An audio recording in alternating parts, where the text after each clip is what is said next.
The apocalypse descended, turning the globe into a zombie playground. In his previous life, Lin Xiao was betrayed and devoured alive.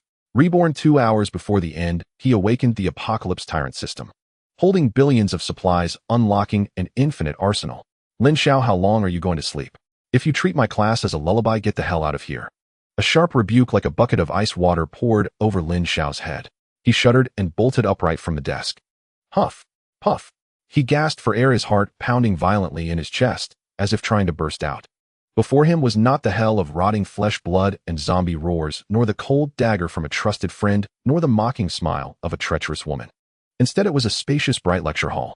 The cold air from the air conditioner hit his sweaty back, bringing a long-lost chill. On the podium, a woman in a business suit stared at him coldly. Her beautiful eyes were filled with undisguised disgust and contempt. Su Wan. Lin Xiao froze. Wasn't she the coldest beauty on campus, the professor that countless male students dreamed of? Hadn't she jumped off the teaching building in the first month of the apocalypse to avoid being violated by mutant beasts? Why was she here? Lin Xiao, I'm talking to you. Are you brain dead? Can't you understand human speech? Su Wan grew even angrier when she saw him spacing out. Her pointer struck the blackboard with a sharp crack. Chalk dust fell. Lin Xiao subconsciously reached into his pocket and pulled out a phone with a cracked screen. The screen lit up. 203509010. The moment he saw the date, Lin Xiao's pupils contracted sharply. 2035. He wasn't dead. Reborn. And reborn on the very day the apocalypse broke out. Lin Xiao stared at the time on his phone. If his memory was correct, there were still 2 hours. At exactly noon, an unknown virus would spread across the world with a strange red rain. 70% of the global population would instantly turn into flesh-eating zombies. Then plants and animals would begin to mutate wildly. Order would collapse, morality would crumble. The once civilized world would become a living hell. In his previous life, Lin Xiao had struggled like a dog in this hell for so-called brotherhood and love, only to be used as bait by his most trusted friend and pushed into a zombie horde. Heh! A low, cold laugh escaped Lin Xiao's throat. The pain of being torn apart still lingered in his nerves. Since fate gave him another chance. This life, to hell with brotherhood, to hell with love, he would live only for himself. Lin Xiao, what are you laughing at? Are you an idiot? On the podium, Su Wan's voice raised another octave, her delicate face covered in frost. She hated this kind of hopeless student sleeping in class and acting crazy when caught. Trash. Lin Xiao slowly raised his head. His once confused eyes had become clear, even exuding a disturbing wickedness. He did not bow his head and apologize like before, nor did he beg for forgiveness like a dog. Instead, he stood up slowly, hands in pockets, his eyes roving over Su Wan's body without restraint. He had to admit this woman had reason to be proud. Though her temper was bad, her physical assets were top-notch. A tailored white silk blouse was stretched taut over her proud curves, as if the buttons might pop at any moment. Below was a black pencil skirt that perfectly outlined her shapely buttocks. And those legs were the killer. Straight, long, wrapped in sheer black stockings, feet in 7-centimeter stiletto heels. Under the bright classroom lights, her skin shimmered with an irresistible, delicate luster. She was a ripe piece of work, exuding a domineering, queenly aura that made one want to tear down her pride and make her kneel. In his previous life, Lin Xiao had never dared to look Su Wan in the eye, only fantasizing over her photos at night. But now, having survived 3 bloody years of the apocalypse, he had killed more people than Su Wan had seen dead pigs. A professor who hadn't yet been tempered by society was just a slightly classier vase in his eyes.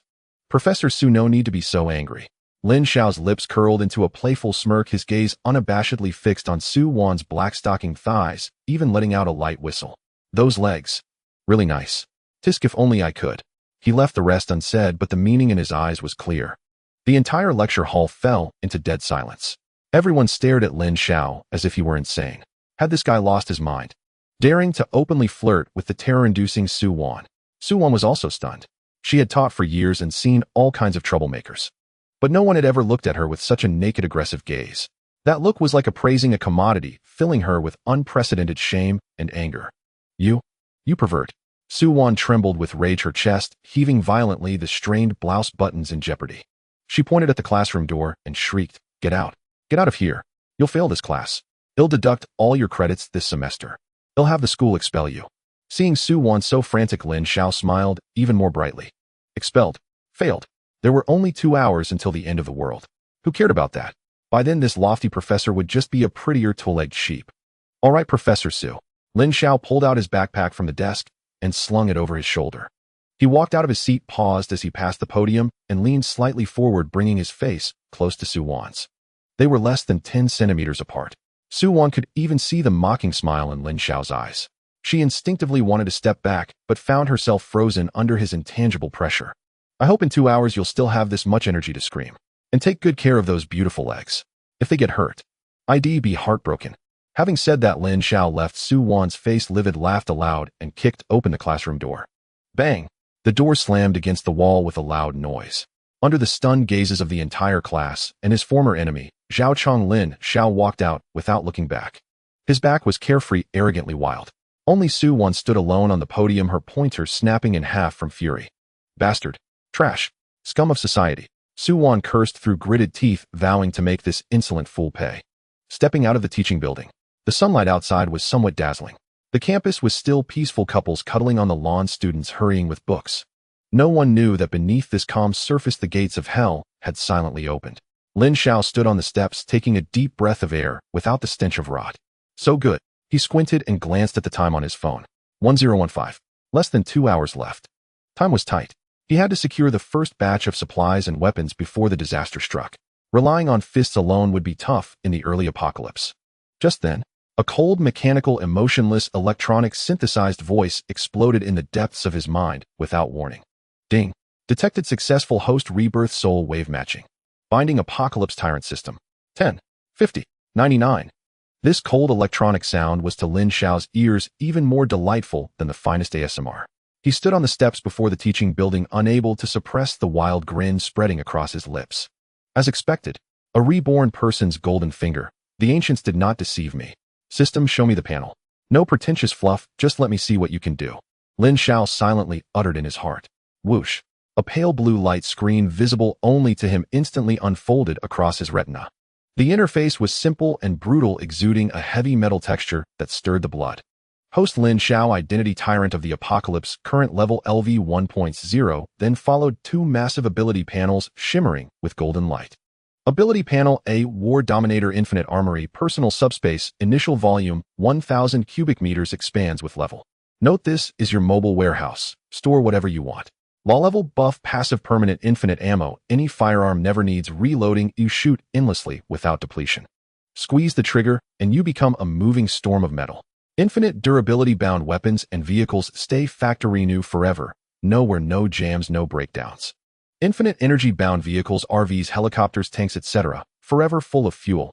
Even a sports car can be driven like a bumper car. Firepower overload, all thermal weapon damage doubled, fire rate doubled. In short, all the downsides of weapons are gone. Reading these lines, Lin Xiao's breathing became heavier.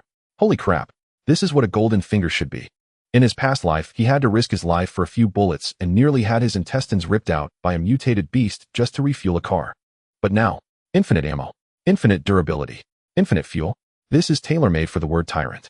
In this impending apocalypse, what is truth? Caliber is justice, range is truth. Even a small handgun with the blessing of infinite ammo and firepower overload could achieve the effect of a Gatling gun. This feeling is amazing. Lin Xiao suppressed his excitement and looked at the second panel. Ability Panel B, Beauty Atlas, Binding Mechanism, must obtain physical contact and verbal mental confirmation or coercion from the target to bind. Point acquisition, material recycling, exchange external materials for points. The rarer the item, the more points. Training submission, every act of submission from bound targets generates points. The more shameful the act, the more it violates the target's original identity. G. Making a cold professor wear a maid costume, the higher the points. Reward system, LV1 Shelter View, Loyalty Measurements, Hidden Personality. LV2 Intimacy, randomly gain an ability. LV3 Fall Ability, greatly upgraded. Trader Critical Hit if the bound target is a special one, married woman, good brothers, girlfriend, etc. A gain 2 abilities and an extra lucky wheel draw. TSK, TSK, TSK. Lin Xiao rubbed his chin, his expression turning thoughtful. That Zhao Chong in the classroom earlier had a school beauty girlfriend named Lin Xiaomon, right? In his past life, those two had caused him plenty of trouble. This life, haha. A glint of malice flashed in Lin Xiao's eyes. System, is there a newbie gift pack? Ding. Newbie gift pack has been delivered. Open it. Open.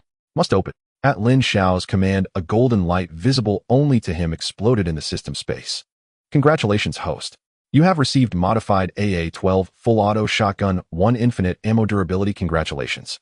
You have received Glock 18 Full Auto Pistol 1 Infinite Ammo Durability. Congratulations. You have received weapon proficiency the next second. In Lin Xiao's system space, two ferocious-looking killing tools had appeared.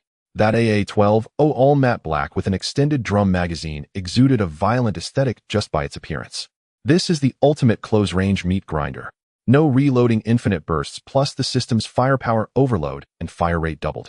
Who the hell could withstand this? Even zombies would have to call him daddy. The other Glock 18 was no slouch either. Though a pistol, it could fire fully automatic like a micro submachine gun, perfect for concealed carry. Lin Xiao moved his mind. Though he couldn't pull out the guns on campus, he could clearly feel the weapon proficiency granted by the system. That muscle memory, as if he had been handling these tools for decades. Rock solid. Completely rock solid. With this system, this apocalypse was no longer a hell, but a heaven. A playground belonging to him, Lin Xiao. He glanced at his phone. 1020. 1 hour and 40 minutes until the apocalypse broke out. Time is life, time is supplies. Though he had infinite ammo, people need food. In the early apocalypse, food and water were more precious than bullets. The system space had 1,000 cubic meters. Not filling it would be a waste. Let's go. Lin Xiao whistled, walking with swagger towards the school gate. Along the way, looking at those university students still laughing and worrying about finals or breakups, a flicker of pity, but more indifference crossed Lin Xiao's eyes. Enjoy the last bit of peace, little lambs. When 12 o'clock passes, you'll know what true despair is. Outside the gate, Lin Xiao directly hailed a taxi driver to Sam's Club. He opened the door and sat down.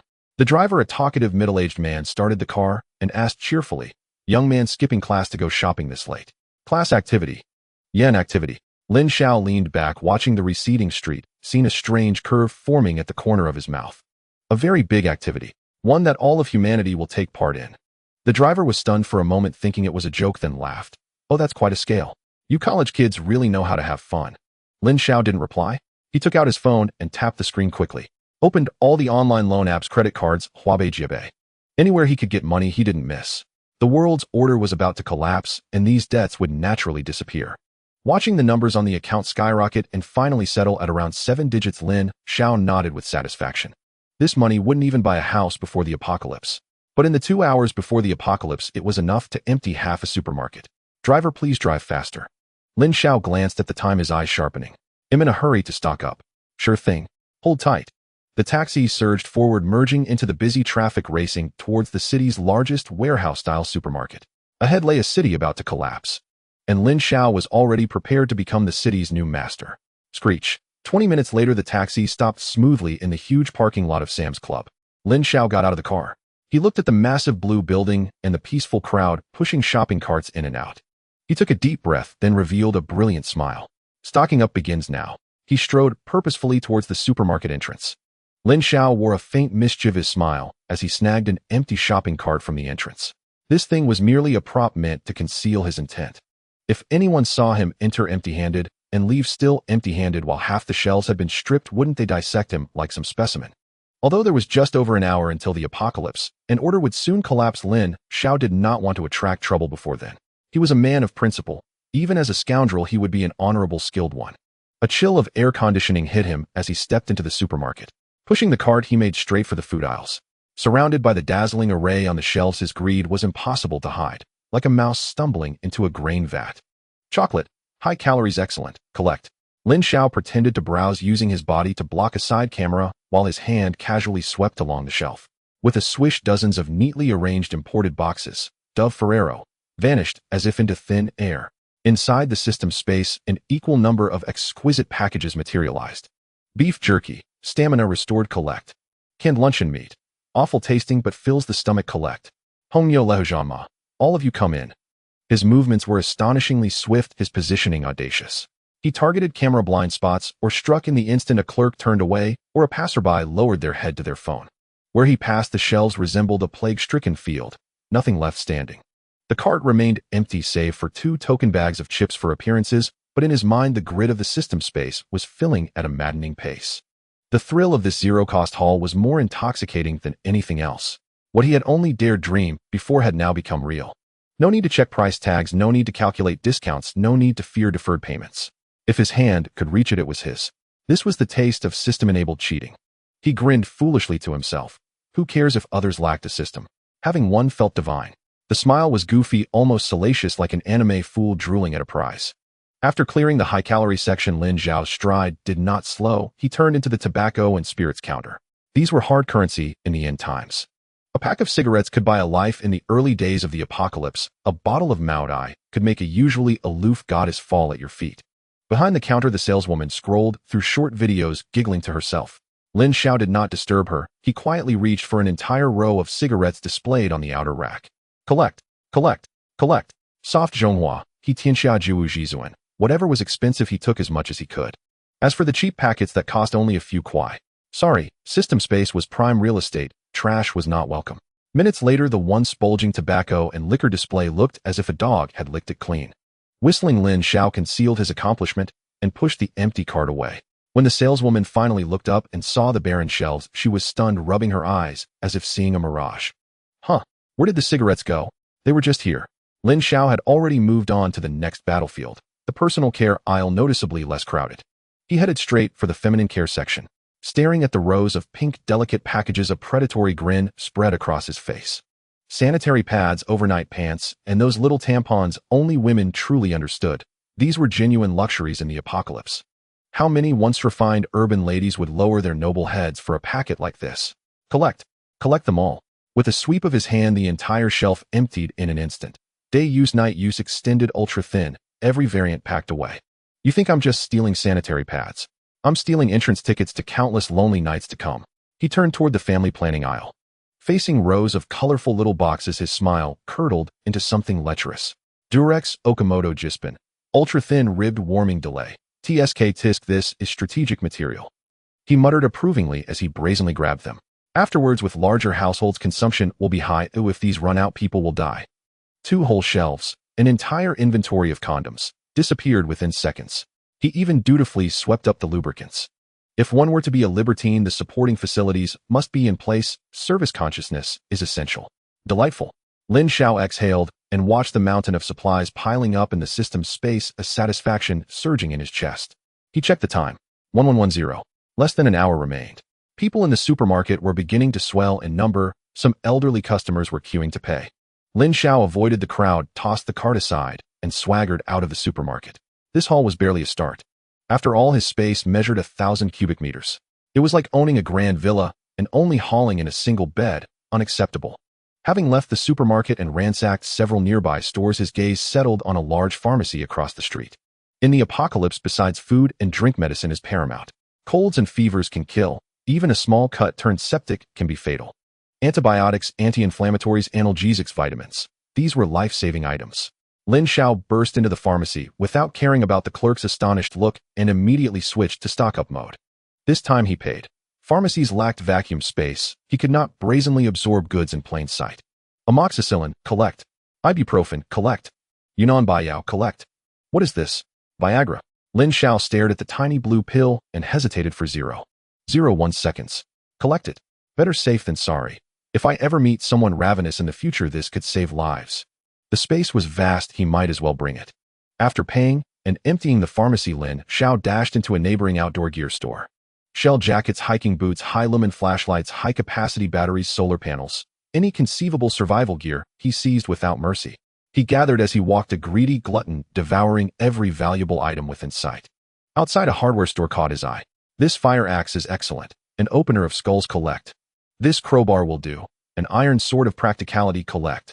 He even wandered into an unmanned adult store, and when he emerged, the system held several indistinct uniforms and some bizarre little tools. Call it live spice, understand, he told the system in his head, though the system paid him no mind. Only when the system chimed a warning. Warning, current space occupancy has reached 98, nearing capacity, did Lin Xiao finally halt. He stood on a bustling commercial street, watching the crowds flow by, watching ordinary people still struggling for their livelihoods and arguing over trifles. He lit a huazi and inhaled deeply. Smoke curled around him, his gaze grew distant and measured. Everything was ending, and everything was beginning. He glanced at his phone. 1135. Only 25 minutes remained until the crimson rain that would change everything descended. Supplies were sufficient, weapons secured. Next was the place he had carefully chosen, the site he intended to claim as his stronghold on the first day of the apocalypse. He stubbed out the cigarette, flicked it into a trash can, and hailed a taxi. Driver, take me to AI Shin Qingxiu Hotel. The taxi driver was a middle-aged man with a receding hairline. Upon hearing those words, he flashed a knowing, lewd smile through the rearview mirror. Hey, young man. Fiery spirit for noon, aren't you? I know that place. It's right across from University Town. They say it's quite the spectacle there. Hold on tight. I'll take a shortcut. With a stomp on the accelerator, the taxi darted into traffic like an eel slipping through water. Lin Xiao leaned back against the seat, gazing out at the city's tranquil streets, a sly, unsettling smile lingering at the corner of his lips. Fiery spirit. It burned fiercely indeed. But no ordinary woman could quench such fire. His choice of the Aphrodite Pleasure Hotel had little to do with mere carnal impulse. As a reborn survivor bearing hard-won experience from the apocalypse, Lin Xiao knew all too well how critical the choice of an early survival shelter truly was. Return to the dormitory. That would be suicide. Thousands of vigorous college students, soon to mutate into zombies, would create a density so lethal even immortals would be stripped to bare bone. A five-star hotel. Too many eyes, too much exposure. And those so-called scenic suites boasted doors thinner than rice paper, deterring only gentlemen, not the undead. Only high-end pleasure hotels offered divine sanctuary in the apocalypse's first hours. First built for absolute privacy, their walls and windows were specially soundproofed and reinforced. Scream your lungs raw inside, or even fire a gun, and the neighbors would merely assume you'd set off fireworks. Second, the security doors were genuinely massive. After all, patrons here were either wealthy or powerful, and none wished to be caught mid-scandal. Safety in this place was absolute. Third, and most crucial, the location was impeccable, directly opposite the university, elevated and commanding, offering a panoramic view of that ivory tower soon to become a slaughterhouse. Sipping fine red wine while watching enemies and scheming rivals writhe helplessly amid the tide of the dead, that surely was one of life's supreme delights. Screech. 20 minutes later, the taxi executed a flawless drift, halting before a building adorned in soft pink hues and dripping with sensual allure. Though its giant neon sign remained unlit in daylight, the twisted Aphrodite logo radiated unmistakable impropriety. Lin Xiao tossed a 100 yuan bill onto the seat, no change requested, and stepped out. The moment his feet touched pavement, he checked his phone. 1145. 15 minutes remained. The gates of hell had already cracked open just a sliver. Straightening his collar, Lin Xiao strode forward with arrogant, unhurried confidence and pushed open the frosted glass revolving door. Welcome to Aphrodite. A cloying fragrance enveloped him instantly upon entry. The lobby was compact yet opulent, draped in deep crimson velvet, bathed in warm, intimate light. Behind the reception desk stood a woman. Lin Xiao paused mid-step, his eyes flared with sudden sharp recognition. This was the exceptional talent he remembered. Xinya, the front desk manager of Aphrodite Hotel. In her early 30s, she embodied the peak of feminine maturity, poised, radiant, and rich with quiet allure. She sat bent over ledgers, a few strands of hair falling beside her ear, her profile as exquisitely sculpted as a classical painting. At the sound of footsteps, she lifted her gaze. Seeing Lin Xiao, she visibly stiffened. At this hour, guests were typically either greasy middle-aged men in luxury sedans, or spoiled heirs draped around garishly made-up girls. A clean-cut youth in casual wear, backpack slung over one shoulder, appearing every bit the fresh-faced college student. That was rare indeed. Sir, hello. Do you have a reservation? Xinya swiftly recovered her professional smile, soft honeyed like a feather brushing the heart's surface. Lin Xiao said nothing. He walked straight to the counter, gaze unflinching, sweeping downward, from her ageless, elegant face past her delicate clavicle and the subtle curve between down her slender waist, finally settling on the sleek, black-stockinged legs barely visible beneath the counter. That look bore no resemblance to that of a guest checking in. It was the stare of a starved wolf sizing up plump, helpless prey. Raw, ravenous, unapologetically predatory. Xinya felt her skin prickle, her breath tighten. She'd spent years navigating this world, seen every kind of man, lecherous, handsy, deceptively refined. Yet never had a youth's gaze struck her like this, one that made her feel hunted by a primordial apex predator. Instinctively, she clenched her thighs. An icy wave of pressure trembled through her calves. Her practiced smile nearly faltered. "Yes, sir." She instinctively drew back, trying to widen the space between them. Lin Xiao gave a slow, deliberate nod, pleased by her reaction. Perceptive, discerning, and laced with the dignified reserve unique to mature women, a true rarity. No reservation needed. He slapped a bank card onto the counter with a sharp, resonant thud. Top floor, the most expensive suite. What was it called again? He feigned forgetfulness, fingers tapping rhythmically against the polished surface. T, the Emperor's disciplined suite. Xinya glanced at the card, then at Lin Xiao's improbably youthful face, and swallowed hard. Were college students really this wealthy these days? And did they routinely book the most extreme suite on the top floor? Yes, that one. Lin Xiao snapped his fingers. Also, no one is to disturb me. Not even if the heavens collapse. Understand. Shinya was momentarily stunned by his commanding aura, and nodded almost involuntarily. Yai's understood. Her fingers trembled slightly as she typed furiously into the system. Here is your keycard. Room 8888. The elevator goes directly to the penthouse. She extended a golden key card with both hands, her fingertips grazing his. For a fleeting instant she recoiled as though shocked. Then Lin Xiao seized the opportunity, sliding his palm lightly deliberately over her impeccably manicured hand. Silky, warm, perfectly yielding. Thank you, Manager Shun. His glance held hers, a look thick with implication. You're extraordinarily beautiful, and you'll look even more stunning when you run. Without waiting for her flushed response, he turned and strode toward the elevator. Only after the elevator door sealed shut did Shunya exhale deeply, her back drenched in cold sweat. What is wrong with that man? Watching the floor numbers climb, her unease swelled, especially at that last phrase. Run. Why would she run? Ding. The elevator doors parted on the top floor. The entire level held but a single suite. Lin Xiao swiped the card. Click. The heavy security door locked behind him with finality, and an overwhelming wave of decadent opulence washed over him. This was the legendary Emperor's Discipline Suite, a 1,200 square meter penthouse decorated with audacious, unapologetic extravagance. At its center stood a circular bed 3 meters in diameter draped in blood-red velvet, its very presence enough to spike adrenaline. The headboard was no ordinary upholstered panel, but a towering metal restraint frame hung with an exhaustive array of whips, cuffs, and implements. Even Lin Xiao, a seasoned connoisseur, raised an eyebrow in grudging admiration. TSK. City folk certainly know how to indulge. He picked up a small barbed leather whip and flicked it, a sharp, crisp crack echoing through the room. This wouldn't even break zombie hide. But on certain disobedient little wildcats, his mind instantly conjured the image of Shun Ya's black-stockinged legs, and his lips curled into a dark, knowing smile. Along one wall stretched a vast floor-to-ceiling window offering breathtaking, unobstructed views. From this vantage, the entire university town lay spread below like a map. It was lunchtime. The campus gate bustled with youthful energy, students clutching bubble tea, retrieving parcels, lovers stealing kisses beneath leafy canopies. All was serene. All was still. Lin Xiao approached the bar beside the window and poured himself a glass of red wine. The crimson liquid swirled, reflecting the chilling emptiness in his eyes. Having endured the horrors of his past life, his psyche had transformed utterly, imbued with innate indifference to life itself. In that world, existence was as fragile as grass. Only by freezing the heart could one endure. He glanced at the wall clock, 1159. 1 minute remained. The second hand ticked. Click, click, click. At the exact moment the hour, minute, and second hands aligned at 12, the cloudless azure sky ruptured, as if drenched in a torrent of raw arterial blood. In an instant it bled into a hopeless, suffocating crimson. The apocalypse had arrived. At the precise moment when the hour, minute, and second hands aligned at 12 o'clock, it felt as if the world had pressed a filter switch. The originally clear blue sky suddenly transformed into a nauseating shade of dark red. Immediately a strange red rain began to fall in a steady drizzle. The raindrops struck the glass of the floor-to-ceiling windows, leaving behind winding streaks resembling the scratches of some creature before its demise.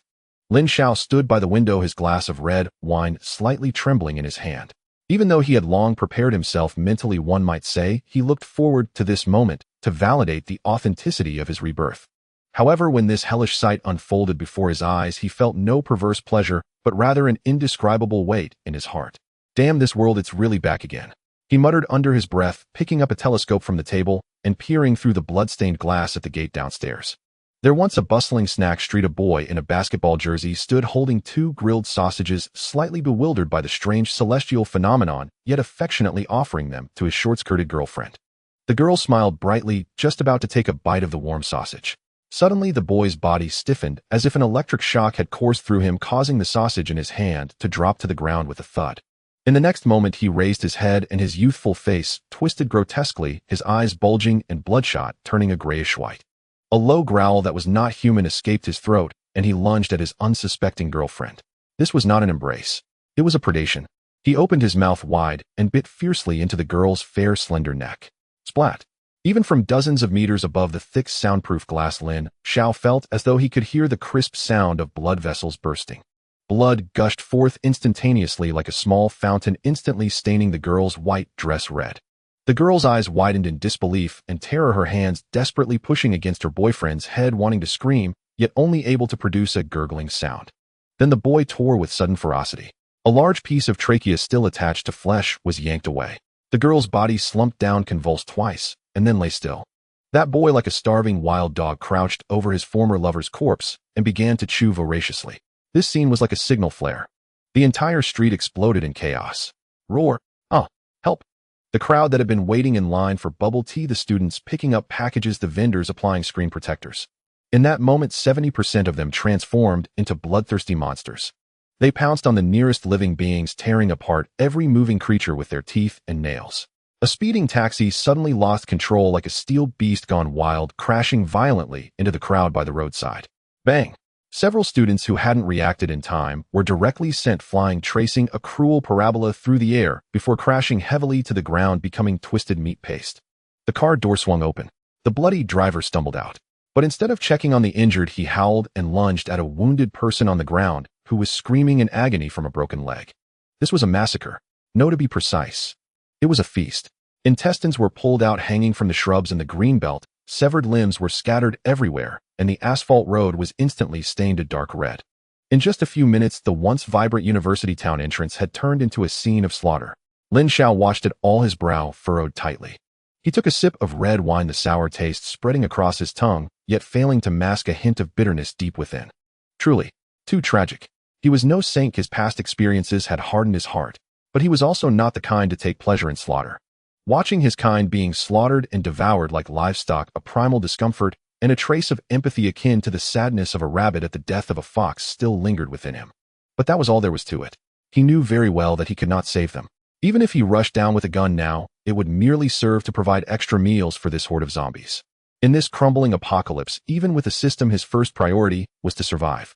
Only by living could he qualify to discuss anything else. Don't blame me for being cold-blooded.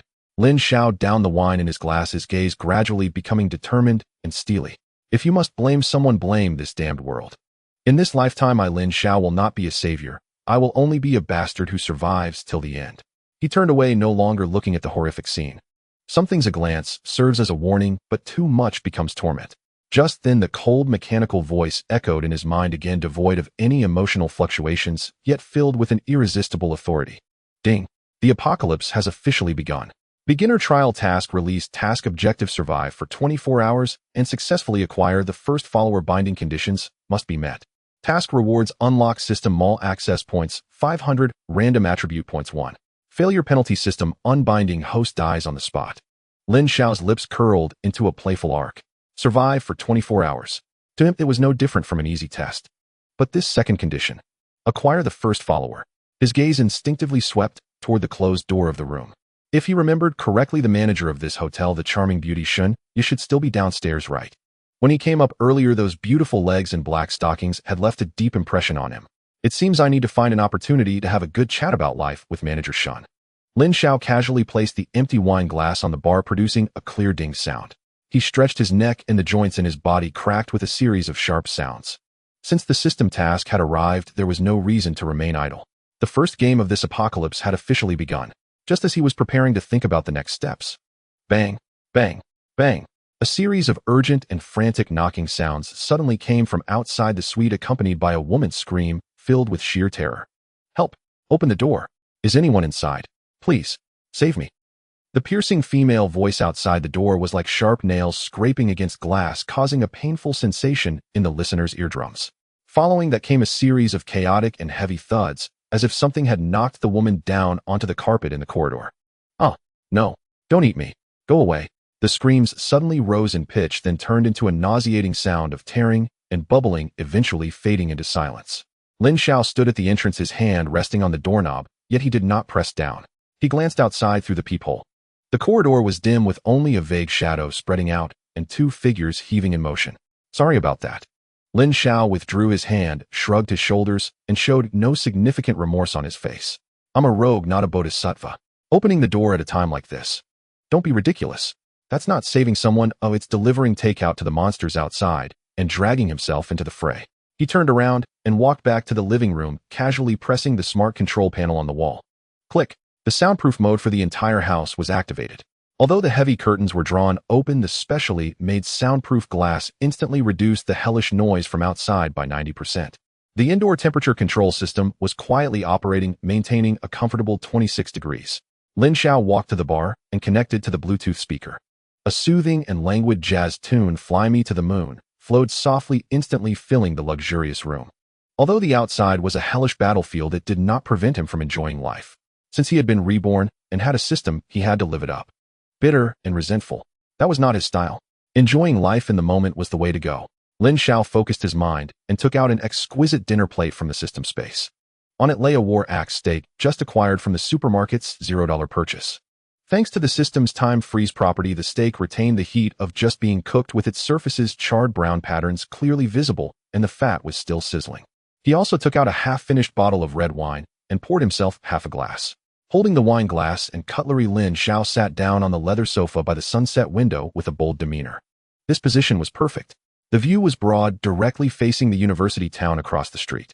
In this moment, I am the only audience in this theater. Lin Xiao sliced off a piece of tender, juicy beef and placed it in his mouth. The texture was rich and the juice burst forth. He squinted his eyes, savoring the experience. Outside the window was a hell on earth, with zombies running amok and living people being torn apart, blood staining the streets. Inside it was red wine and steak surrounded by jazz warm like spring. This extreme contrast stirred an indescribable exhilaration within Lin Xiao. This was it. This was how the apocalypse should be experienced. After eating a few bites of meat, Lin Xiao put down the cutlery. He picked up the binoculars again, adjusted the focus, and aimed at the teaching building of the school. The lecture hall that had just made him roll was on the 3rd floor. In the viewfinder, the image gradually became clearer. The originally tidy and bright classroom was now in complete disarray. Due to the angle, he could just see inside the classroom. Desks and chairs were pushed askew, piled up at the entrances, forming a makeshift barricade. Dozens of students were huddled in the corner of the classroom, their faces pale and trembling like quails waiting to be slaughtered. And at the very front of the barricade, Lin Xiao spotted a familiar figure. Su Wan. This beautiful professor who usually looked down on him was now holding a broken mop handle tightly against the door. Her exquisite professional attire was somewhat disheveled. A button on her white shirt had popped open, revealing a stunning glimpse of white, and her meticulously styled long hair was now messily clinging to her face. Her black pencil skirt was dusted with grime, and one of her proud black silk legs had a tear with blood seeping out. Clearly zombies were crashing into the door outside. With each impact, Su Wan's frail body would tremble violently. Through the lens, Lin Xiao could even see the expression of terror and despair on her face, yet she was desperately trying to hold herself together. She was shouting something, probably directing the boys to push forward. Unfortunately, the flower protectors who usually surrounded her had all shrunk back, like turtles, no one daring to step forward. Tisk tisk tsk. Lin Xiao put down the binoculars, took a sip of red wine, and a mocking smile curled at the corners of his mouth. "Professor Su, weren't you very imposing when you told me to roll just now? Why are you so helpless now? Keep being arrogant, keep putting on your professor's airs." Watching someone who once looked down on him struggle on the edge of life and death while he sat in a high-rise eating steak and drinking wine. This feeling was utterly satisfying. However, Lin Xiao also knew that the door wouldn't hold for long. Once the zombies broke in, someone as delicate and tender as Su Wan would undoubtedly be a prime target for the zombies. What a pity for such a fine figure. Lin Xiao shook his head, showing no intention of becoming a hero to save the beauty. At least not now. At that moment, a series of dull and hurried footsteps suddenly echoed from the corridor of the hotel. Even with good soundproofing, the sound was still clearly audible. It didn't sound like a zombie. It was more like someone was running for their life. Lin Xiao furrowed his brows, put down his wine glass, and his gaze instantly turned cold. "Ah, help. Is anyone there? Don't chase me. Please, I beg you." A man's hysterical scream exploded outside the door, followed by a dull thud of something heavy hitting the wall. Then bang, bang, bang. Lin Xiao's door was being pounded furiously. The force was tremendous, causing the sturdy security door to shudder slightly. "Open the door. I know someone is inside. Hurry up and open the door. Damn it. Let me in." The person outside was clearly panicking, cursing incoherently, and their fingernails were scratching at the door, making an excruciatingly irritating sound. Lin Xiao stood up, casually grabbing the AA-12 shotgun placed on the table. Click. The bullet was chambered. He leisurely walked to the door and peered outside through the peephole. He saw a fat man in a floral shirt covered in blood desperately pressed against the door, frantically twisting the doorknob. Not far from him, at the end of the corridor, two figures in cleaning uniforms, their bodies grotesquely decayed, were moving with stiff yet rapid steps, charging towards this side. Their grayish-white eyes sparkled with an intense hunger for flesh. "Looks like trouble is knocking at the door." Just now zombies had already come looking for trouble, and it was not ideal to keep them hovering at the door. Lin Xiao's lips curled slightly, his eyes devoid of fear, instead radiating a bloodthirsty excitement. Since you're here, then don't go anywhere. Perfect, I'll use you to test my gun. As Lin Xiao's voice faded, the heart-wrenching scream from outside suddenly ceased. Following that was a chilling sound of chewing and swallowing. Gurgle. Gurgle. After a few seconds, this sound of feeding also stopped. Instead, a heavier and more frenzied crashing sound took its place. Bang, bang, bang. The solid security door shook violently from the impact, with pieces of wall plaster falling all around the doorframe. Clearly the man in the floral shirt who had just called for help was already done for. Most likely it was him and the two cleaners who had pursued him that were now banging on the door. Lin Xiao glanced at the heavy AA-12 automatic shotgun in his hand, its matte black body emanating a chilling aura of death. In the game, this was a melee weapon of legendary status known as the main force of the demolition office. With the system's enhancements of infinite ammunition and no recoil, it was practically a cheat. Who? Lin Xiao took a deep breath, showing no hint of fear on his face, but rather an excitement bubbling within him. He walked to the door, hand resting on the doorknob. Without a moment's hesitation, he suddenly pressed down hard and kicked the door open. Bang! The door flew open and a strong smell of blood rushed in. At the door stood three swaying figures. The front one was the man in the floral shirt, half of his face gnawed away, revealing his white cheekbone, with a piece of intestine still hanging from his neck. Behind him were two cleaning staff in blue uniforms, their eyes a ghastly white, and their mouths dripping with black blood. Upon seeing a living person, the three zombies let out an excited low growl and lunged forward. Less than 2 meters away. If it were an ordinary person, they would probably have wet themselves in fear by now. But the corners of Lin Xiao's mouth curled into a cruel arc.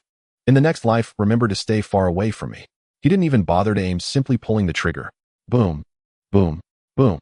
The dull roar of gunfire exploded in the narrow corridor. The unique roar of the AA-12 instantly drowned out the zombies' howls. Flames spewed from the gun's muzzle, half a foot long, as dense lead pellets poured out like a torrential storm. The leading zombie, the fat one, had its head smashed like a watermelon by a giant hammer. Puffed. Red, white, and black splattered everywhere, covering the opposite wall. The immense force sent its 200-plus pound body flying back, crashing hard into the cleaning zombie behind. Awesome.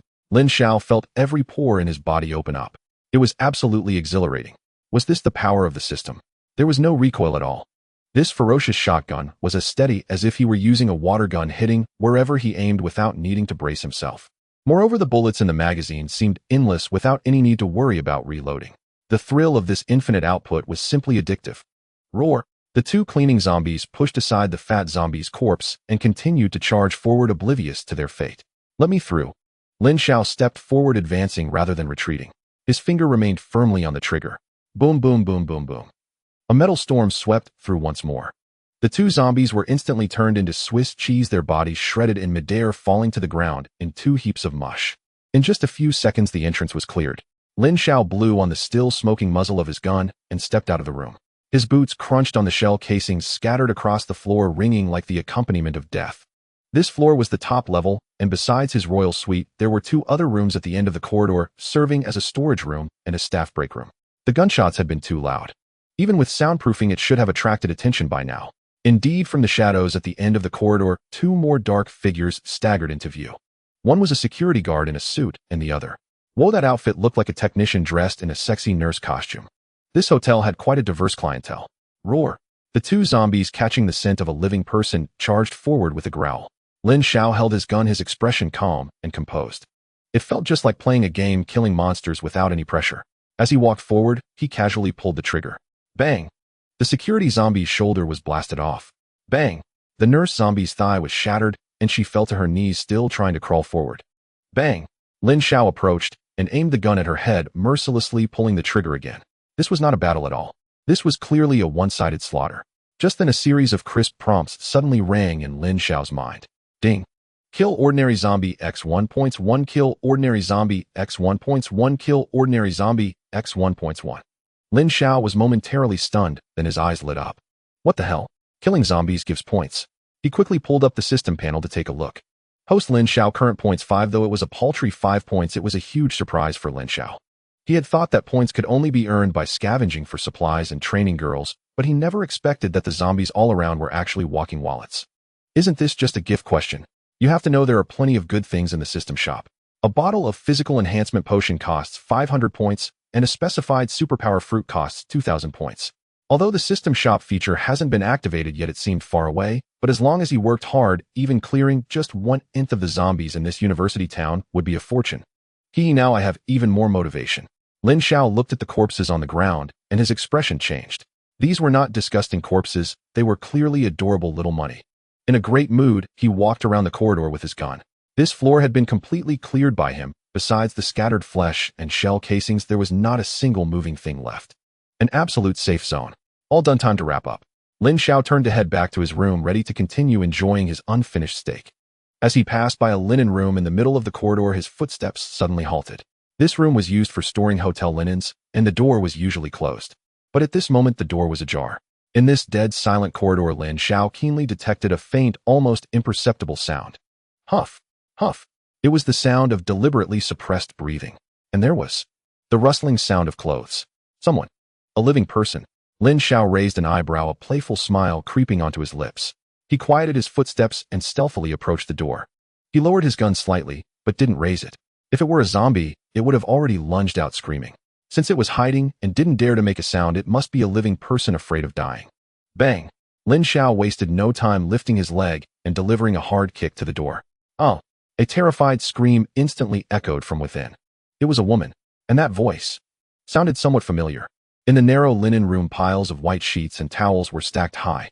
Amidst the blindingly white fabric, a black figure was curled up. Lin Xiao strode in with a gun in hand, locking the door behind him. Don't come any closer. Don't eat me. The woman in the corner waved a pair of sewing scissors in her hand, eyes shut frantically, slashing, her voice tinged with despair. Lin Xiao remained silent, merely observing with cold eyes. That was Xinya. Half an hour ago, she was the hotel manager, dressed in a tailored professional outfit, wearing a confident yet proud smile. At this moment, however, she resembled a startled bird caught in a trap. The perfectly fitted black professional suit was torn, a long gash running down to the root of her thigh.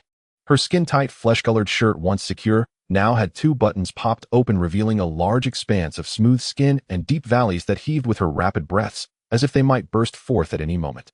The most troublesome aspect were her legs. Once adorned in exquisite sheer black stockings, they now bore several rips, likely from her frantic escape. A few bright red streaks of blood contrasted sharply against the black stockings, presenting a striking but cruel beauty. Her hair had long since come undone, with strands stuck to her cheeks by cold sweat. Her eye makeup was slightly smudged, but the sight of her resembling a weeping pear blossom in terror evoked a primal desire to dominate deep within a man's heart, far more than her previous professional demeanor. TSK. Is this what they call a sense of fragility? Lin Xiao's lips curled into a playful smirk. He didn't speak at first, instead taking delight in the beautiful scene before him. I must say, this woman is thoroughly experienced. Even in such a dire state, she exudes an allure that makes one want to pin her down and bully her. All right, stop waving that around. Lin Xiao held his gun with one hand, the other casually tucked in his pocket, speaking lazily. With those broken scissors, you couldn't even pierce a zombie's skin. What else can you do besides trim your bangs? Upon hearing the mocking tone, Shunya's movements froze abruptly. She trembled and opened her eyes, peering through her disheveled hair to see the man standing before her. Young, tall, handsome. He held a menacing black heavy gun, the muzzle still emitting wisps of smoke. He was that university student from the suite earlier. Is it you? Shinya grasped at a lifeline, the scissors clattering to the ground. She attempted to rise, but her legs were already too weak from fear. After several failed attempts, she could only slump amidst the sheets, looking up at Lin Xiao with tear-filled eyes. Lin. Mr. Lin. Are you here to rescue me? Those monsters outside. Rescue you? Lin Xiao scoffed, stepping closer. His boots thudded against the floor, echoing dully. The cramped linen room felt even more constricting.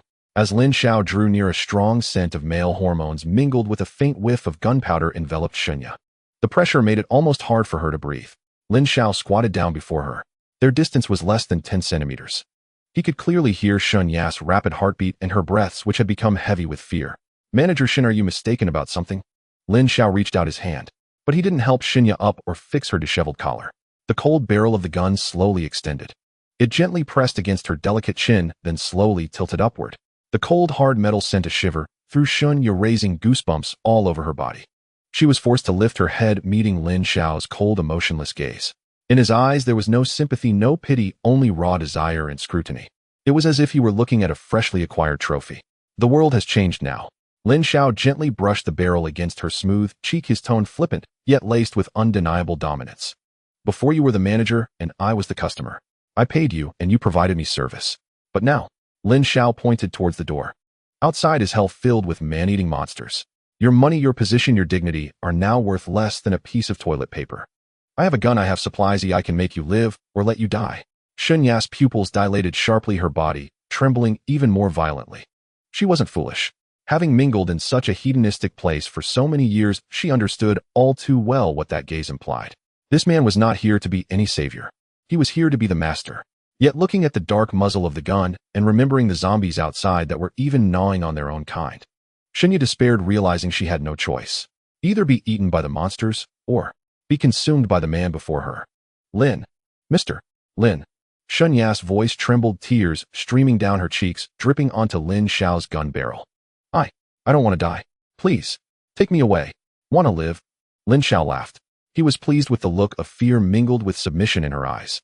He withdrew his gun and pulled out a sandwich from his pocket. It was the cheapest kind from the supermarket, its packaging slightly wrinkled. Thud. The sandwich was tossed onto the floor in front of Shunya. If you want to live, you need to show some sincerity. Lin Xiao stood up, looking down at the once proud mature manager. Eat it. And then, his gaze fell upon Shunya's scarred, yet still alluring black-stockinged legs. Take off your stockings and wipe the blood off my shoes. A test of obedience, the simplest way to gauge a person's true submission. The air seemed to have solidified. In the narrow linen room, only the cheap sandwich lay quietly on the floor, one corner of its wrapper dusted with a bit of grime. Shunya stared intensely at that piece of junk food she normally wouldn't even glance at, then looked at the young man in front of her holding a gun and wearing a mocking expression. Humiliation. An unprecedented wave of humiliation surged within her heart. She was the lobby manager of the Love God Hotel, notoriously known as the Cold Rose in this university town. Ordinarily wealthy bosses and second-generation rich kids had to line up for the privilege of taking her out to dinner, had to watch her expression. But now this man actually made her crawl like a dog to eat the food on the floor. Wah. What? Unwilling. Lin Xiao crossed his arms. It's fine if you're unwilling, I won't force you. After all, there are several friends waiting outside for you, and they should be more than happy to get intimate with you.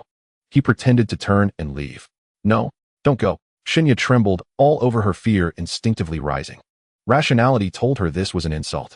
But instinct told her that if this man left, she would be torn to pieces by the monsters outside, becoming nothing but a pile of rotten flesh. In this world where order had collapsed, dignity. What was that? Could it be eaten? Could it fend off zombies? I will eat. Shunya's voice trembled, carrying a hint of resigned despair. System bind target. Lin Xiao silently recited in his mind. Ding. Detected that Shunya's psychological defenses are on the verge of collapse, but there remains some resistance. Hint: further reinforcement of obedience behavior is required to completely shatter her self-esteem in order to fulfill the forced binding condition. Need to up the ante. Lin Xiao raised an eyebrow. Sure, system, you old pervert, you understand better than I do. At this moment, Shunya had already crawled over to the sandwich. She trembled as she reached out, grabbing the piece of bread and awkwardly stuffing it into her mouth. Tears streamed down her cheeks, mixing with the dry bread as she swallowed. Cough, cough. She ate too quickly and choked, rolling her eyes back in a pitiful and awkward manner. Lin Xiao remained silent, coldly watching her finish.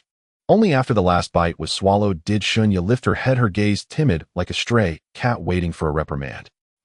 I'm done eating. Can you take me away now? What's the rush? Lin Xiao pulled over a chair and sat down with a relaxed demeanor. He extended his right foot, clad in expensive tactical boots that had just crushed several zombies' heads in the corridor, now smeared with dark red blood and brain matter. It was disgusting to look at. As I said earlier, that was the first thing. Lin Xiao pointed at his shoe, his tone flat, yet suffused with an undeniable command. Now for the second thing. Take off your stockings. Clean my shoes for me. Shunya froze. She glanced at the filthy boots and then at her own legs, clad in ultra-thin black stockings that, while torn, were still expensive. Taking off stockings in front of a man and using them to clean his shoes. This. Shunya bit her lip, her eyes reddening, the humiliation nearly causing her to faint. What's wrong? Manager Shin, feeling wronged.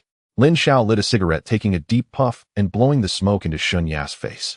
You need to understand that I am saving your life right now. A life for a pair of torn stockings. You are making a profit here. I'll count to 3. 1, 2. The word one had yet to leave his lips. Shunya broke down. She could no longer maintain the facade of a manager or the dignity of a woman. In the face of the dark gun barrel and the threat of death, she completely bowed her head. I'll take them off. I'll take them off right now. She trembled as she reached her hand under her skirt. Ziz. A faint tearing sound echoed in the quiet room. She knelt at Lin Xiao's feet, her head bowed, not daring to meet his eyes. Using those stockings normally meant to entice men, she carefully wiped the blood and grime off Lin Xiao's boots. Her movements were clumsy yet intensely serious. Even as the black blood stained her hands, she dared not stop. At that moment, all the dignity she held as a hotel manager was trampled beneath Lin Xiao's feet, shattered to pieces. Ding! Congratulations, host, for completely shattering the target's psychological defenses. Finding successful. Target Shun Yu identity no. 1 follower slave current affection level 20 fear 80 attachment. Status LV1 shelter. It worked. Lin Xiao felt a rush of joy. This was how it should be. In this apocalypse, what is love at first sight? There is only conquest, and being conquered the strong and the subservient. Reward issued. Opening Shun Ya's detailed attributes panel. Lin Xiao immediately checked. Name Shun Ya, age 30, appearance 92, figure 95, exceptional mature woman, plump and juicy, specialties advanced internal management, can manage a shelter, meticulously massage, professional level warming the bed, hidden attribute extremely accommodating, special status has surrendered. Orders from the host will be executed unconditionally. Extremely accommodating. Lin Xiao raised an eyebrow, though unsure of what this term meant. He certainly understood the implication of warming the bed. Sure enough, the system understands me. Isn't this just a perfect personal steward? At this moment, Shun Ya had also finished wiping. The boots were polished to a shine while the stockings had become a mass of black and red rags. She looked up, her face streaked with tears, and in her eyes beyond fear there was a hint of placation. That was the look of someone completely tamed, instinctively wanting to please their master. Master. Master. They're clean now. She instinctively changed her address. Lin Xiao was quite satisfied. He extended his hand, gently patting the top of Shun Ya's head, as if she were a well-behaved puppy. Good. Since they're clean, you can get up now. Lin Xiao stood up, pulling the limp Shun Ya to her feet and wrapping an arm around her soft, plump waist. In the imperial suite, the light remained dim and warm, the temperature comfortably steady. Jazz still flowed softly. Lin Xiao tossed the heavy AA-12 shotgun onto the sofa, and it landed with a dull thud. He tugged at his collar. The sticky metallic stench of blood clung to him and made him uneasy. Killing zombies was exhilarating but unbearably filthy. Fill the tub. Lin Xiao flopped onto the large red round bed and pointed at the enormous floor-level whirlpool bathtub nearby, big enough for 4 or 5 people to soak at once. Turn up the temperature, I want a bath. Shun Ya stood in the doorway, her fingers twisted together, clearly still shaken from the earlier fright. Her office attire was already in tatters, and her black stockings had been reduced to strips from the recent exertion and stress. An unnatural flush stained her cheeks. At the command, she shivered and instinctively wanted to refuse, but when she saw the black gun on the sofa, the protest died on her lips. Yes, master. She kept her head down and hurried into the bathroom. Soon the rush of water filled the room and steam began to rise. Lin Xiao made no pretense. In a few swift motions, he stripped naked, revealing a lean, well-defined body. After the system's augmentation, his physique rivaled a top model's, every muscle coiled with explosive power. He strode into the bathroom. Shun Ya was bent over, testing the water, a position that showcased the lush curves hugged by her tight skirt, especially as the hem crept up with her movement, revealing a flash of pale, supple thigh that made one dizzy. Is the water ready? Lin Xiao's voice sounded suddenly behind her. Startled, Shun Ya slipped and nearly fell into the tub. A large hand steadied her waist. Oh, okay. Shun Ya's voice trembled, and she dared not look back. Then join me. Lin Xiao did not wait for consent. He stepped into the tub and sighed in contentment. The hot water wrapped around him, and the sensation of his pores opening was exquisite. He leaned on the rim with his arms draped over the sides, watching the uneasy Shun Ya by the tub with a teasing look. What are you dawdling for? Waiting for me to invite you. Take off your clothes and come down here to scrub my back. Those words drove Shun Ya into a corner. She bit her lip, her face the color of a ripe tomato. Though she worked in a hotel and had seen such scenes before, being the subject herself made the shame almost suffocating. Yet she dared not disobey. The soft rustle of fabric sounded as, under Lin Xiao's gaze, she knelt behind him like a chastened bride. She picked up a towel and lathered it with shower gel. A pair of delicate, almost boneless hands rested on Lin Xiao's broad back. Their pressure was light and trembling. Haven't you eaten? Put more force into it. Lin Xiao murmured lazily with his eyes closed. Yes. Shun Ya pressed harder. With her motion, that patch of alabaster skin inevitably brushed against Lin Xiao's back. The sensation was deadly. A wicked smile curved his lips. He spun around sharply. Water splashed. Shun Ya cried out, and before she could react, he had already pulled her into his arms. Master. Don't move. Shun Ya's body went taut as she wanted to wriggle free, but dared not. Her face buried in his chest, her breathing rapid, her skin burning. Shame mingled with an inexplicable thrill. Lin Xiao did not truly intend to harm her. After killing the undead, he was mainly seeking relief. At such moments, having a beautiful woman as a pillow was the finest relaxation. Nice feel. You must take good care of yourself, huh? Lin Xiao pinched the soft flesh hanging at the wall. Shinya made a small sound, and her neck flushed crimson. They washed for about half an hour. Refreshed, Lin Xiao climbed out of the tub and wrapped a towel around his waist. Shinya followed, trembling, and wrapped in a large bath sheet, like a newly hatched chick. Hungry, Lin Xiao walked to the coffee table and waved his hand. 2 self-heating hot pot boxes appeared out of thin air along with a plate of washed grapes and a chilled bottle of cola. Shinya's eyes widened as she stared in disbelief. Objects appearing from nowhere. A magic trick. Or a supernatural ability. Now that the apocalypse had come, there was no need to hide his spatial ability. Eat, don't be shy. Lin Xiao opened the cola, and it fizzed. In this world, stick with me, and you won't go hungry. Shinya looked at the steaming hot pot and inhaled the enticing spicy aroma. Her stomach betrayed her with a loud gurgle. Since yesterday, she had not drunk a drop and had only eaten a sandwich as she was starving. And this was a self-heating hot pot. There was even fruit. Before the inn, this would have been junk food, but now it was a feast. She abandoned all decorum, lunged for the hot pot, and began devouring it.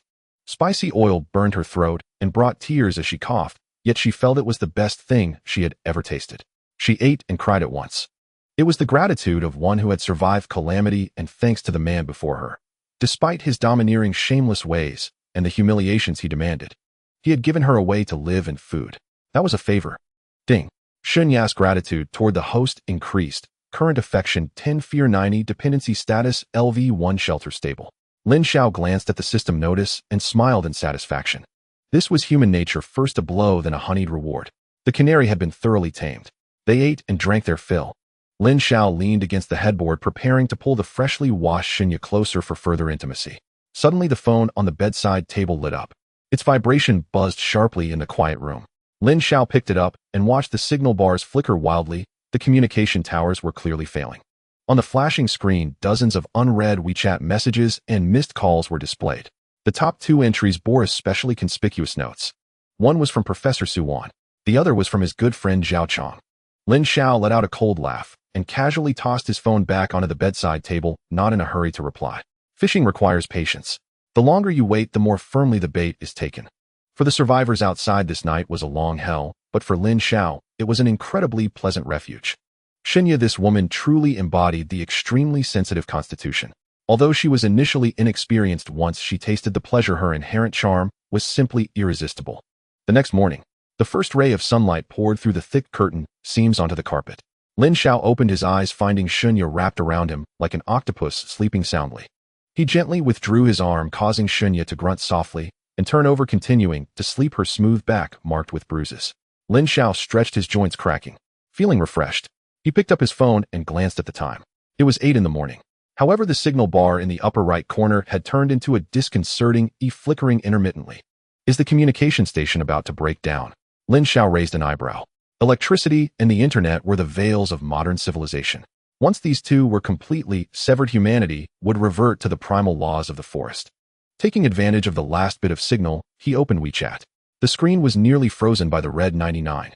Aside from the meaningless wails and prayers in the class group and owner group, the most eye-catching were still those 2 names that made him want to vomit. Suwon, beautiful professor, yesterday 1230 Lin Xiao. How dare you skip class? Get ready to be punished. Yesterday 1400 Lin Xiao. What are those things outside? If you see them, don't return to school, they'll find a place to hide. Yesterday 2015, where are you? The teacher and several students are trapped in the office building, and we have no water. Today 0630 Lin Xiao. Reply to the message. I know you're alive. What did you mean by what you said in class yesterday? Do you know something? Help me. As long as you come to save me.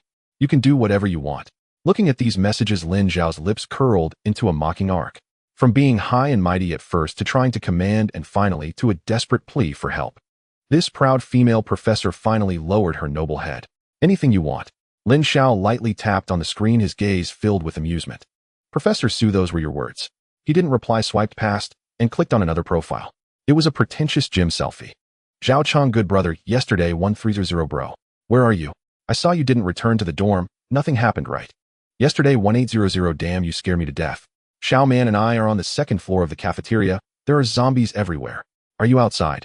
Do you have a vehicle? Today 0700 Lin Xiao. Talk to me. You left so quickly yesterday, you must be fine. Hurry and save us. Xiao Man is almost scared to death. She keeps calling your name. Today 0705, we're brothers. You can't just stand by and do nothing. As long as you come, you will be my big brother from now on.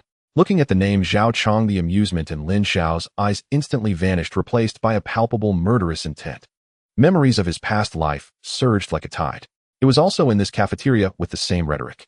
Zhao Chong, his so-called good brother, had used Lin Xiao Man as bait to deceive him. And the result?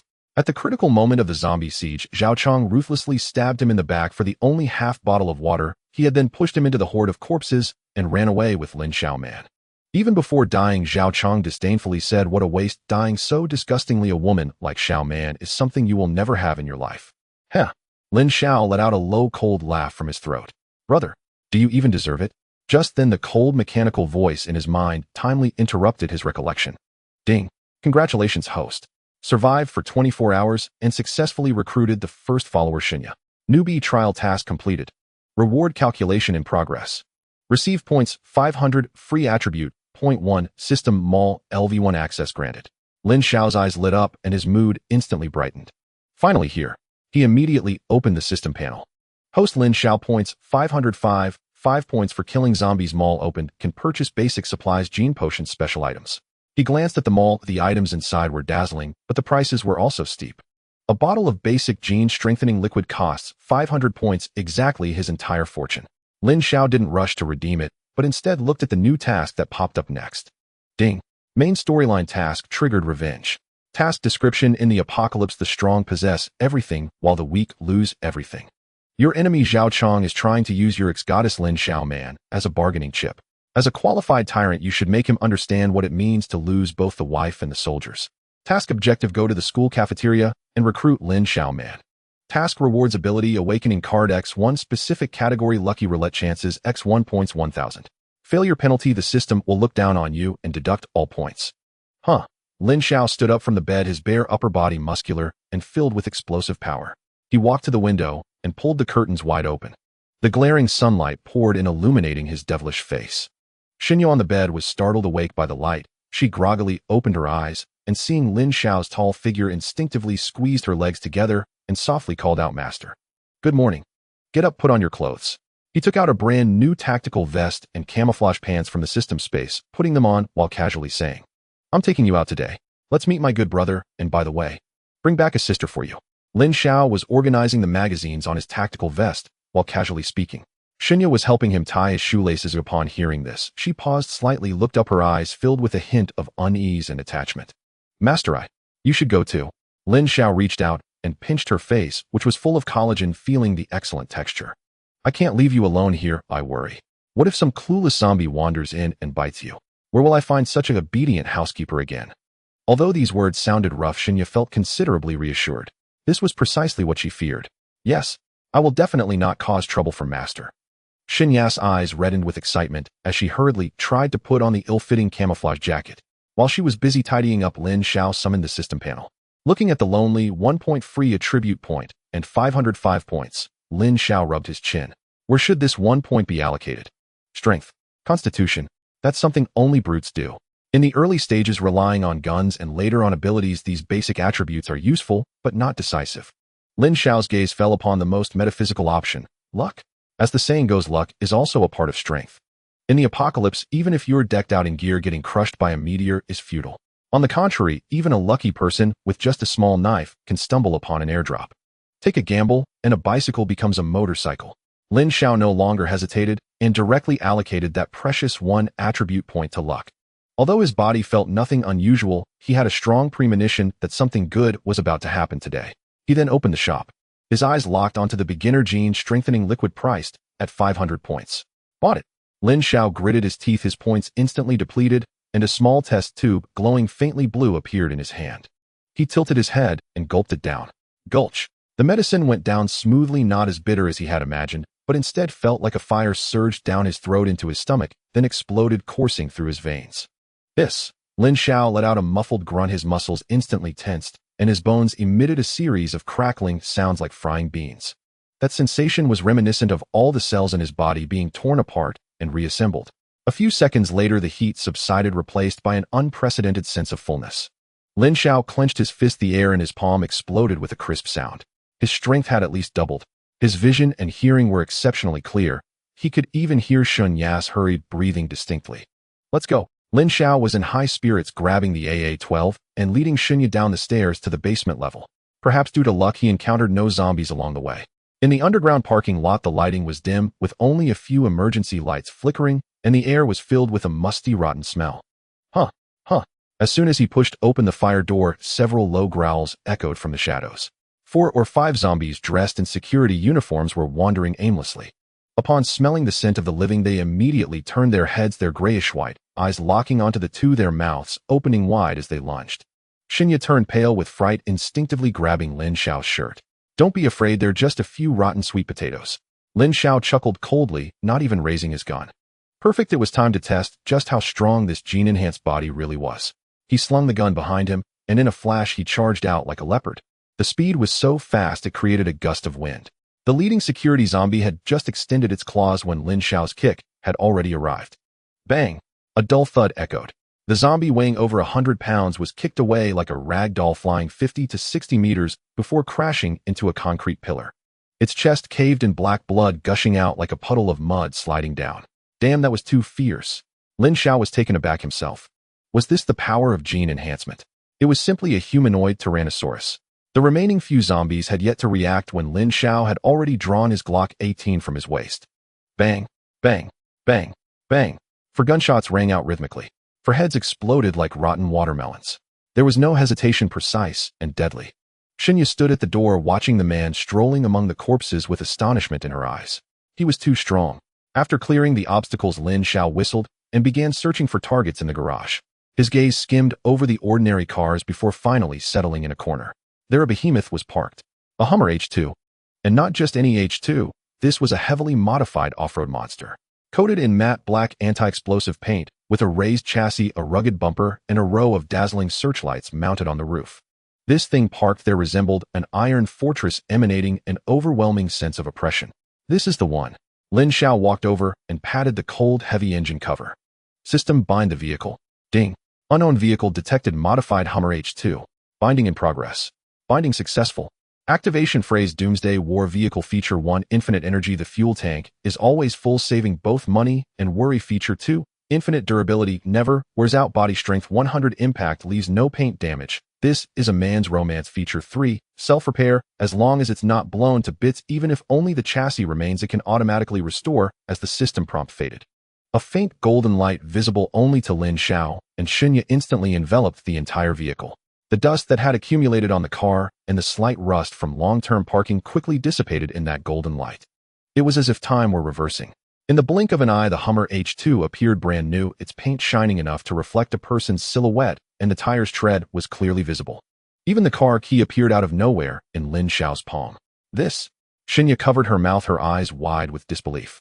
She swore she had never seen anything so outrageous in her life. No mechanics, no tools, and just by touching it, this broken car turned into a new one. Master, are you a magician? Shinya asked, trembling. Magician? Lin Xiao opened the car door, merely smiling without directly answering. Get in. I'm taking you for a ride. Shinya, snapping out of her daze, hopped into the passenger seat.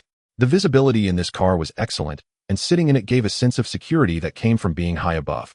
Lin Xiao slapped the gun onto the passenger dashboard and turned the key. V-room. Lin Xiao shifted gears and floored the gas pedal. The Hummer H2 surged forward like a dragon unleashed, charging towards the bright light of the garage exit. Hold on tight. The light grew brighter. The exit was right in front of them. Oh. In the passenger seat, Shinya clutched the overhead handle tightly, pressing herself firmly against the back of the seat, her eyes squeezed shut as a primal scream escaped her lips. Bang!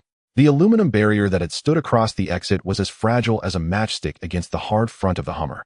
It was sent flying into the air, spinning and transforming into scrap metal. The vehicle leaped violently, its 4 wheels briefly leaving the ground before crashing heavily back onto the asphalt road. Thud! The suspension system emitted a dull sound, and the vehicle merely swayed once before stabilizing like a mountain. Before them, the dimly lit garage was no more. Instead, they found themselves on a university street bathed in sunlight, yet resembling a hellscape. The crowd was dense, filled with heads. Or rather, it was filled with zombies. When the outbreak occurred yesterday, it was noon, and the entire street was packed with thousands of students and vendors. Now those once vibrant lives had all turned into hollow, blood-soaked walking corpses. They huddled together, aimlessly wandering and blocking the wide road completely. Upon hearing the roar of the engine, countless gray-white eyes turned towards them. Roar! Like a school of sharks smelling blood, the tide of corpses surged instantly. Countless withered arms reached skyward, howling as they rushed towards the Hummer. Seeing the overwhelming tide of corpses, Shunya's face drained of color, and her scream was caught in her throat. Master! So many! We're going to crash. Lin Xiao glanced at the zombies surging towards the windshield, yet a flamboyant grin spread across his face. Braking? What is that? In his dictionary there was only the accelerator now. Get out of my way. Lin Xiao laughed heartily, his right foot pressing down on the gas pedal without hesitation. Vroom! The Hummer let out a furious roar, and not only did its speed not decrease, but it surged ahead once more. This steel beast, equipped with collision-resistant beams and the system's unlimited durability buff, smashed directly into the pile of corpses. Bang! Bang! Bang! Bang! Those were the sounds of flesh clashing against steel, dull and dense. The leading zombies didn't even have time to raise their hands before being directly knocked away by the massive front of the vehicle. They were like kites with broken strings tracing parabolas in the air, flying 7 or 8 meters away before crashing heavily into the horde behind, their bones shattered. But this was just the beginning. More zombies were caught under the wheels. Crack! Crack! Pop! That was the brittle sound of bones being crushed. Like setting off firecrackers during the new year, the sounds were dense enough to make one's scalp tingle. The vehicle began to jolt violently. Every rise and fall meant that a pile of rotten flesh was being crushed into mush. Black-red blood splattered out like a fountain, instantly coating the entire windshield. Vision obscured. Tisk, so dirty. Lin Xiao frowned and reached out to activate the windshield wipers. Swish, swish. The wipers diligently swung back and forth, scraping the sticky red and white substances to the sides, leaving shocking fan-shaped streaks on the glass. Oh, Shinya could no longer hold back. The dual assault on her senses made her feel as if she were rolling in a meat grinder. She covered her eyes, trembling all over. Lin Xiao, however, steadied the steering wheel with one hand while his other pulled out a cigarette and lit it. Refreshing. He took a deep drag, his eyes filled with fervor. This was the privilege of the apocalypse. This was the thrill of power. No need to follow traffic rules, no need to yield to pedestrians. Whoever blocks the way would be crushed. The Hummer sliced through the dense horde like a red-hot knife, cutting through butter, carving a bloody path. Behind them lay a red carpet, made of crushed flesh and dismembered limbs. Ahead, the grand archway of the university loomed closer. The electric sliding door that had always been wide open was now tightly shut, with a haphazard pile of tables and chairs stacked behind it, evidently an attempt to barricade the school amid yesterday's chaos. But could such a simple defense hold back zombies, or this Hummer that seemed to have cheat codes? Hold on tight. Lin Xiao shouted, not only failing to slow down, but instead flooring the gas pedal once more. Let me through. Boom! A thunderous roar erupted. The sturdy stainless steel sliding door twisted, deformed, and burst apart under the several tons of impact from the Hummer H2. Along with it, the accumulated tables and chairs behind were sent flying like Lego bricks into the air.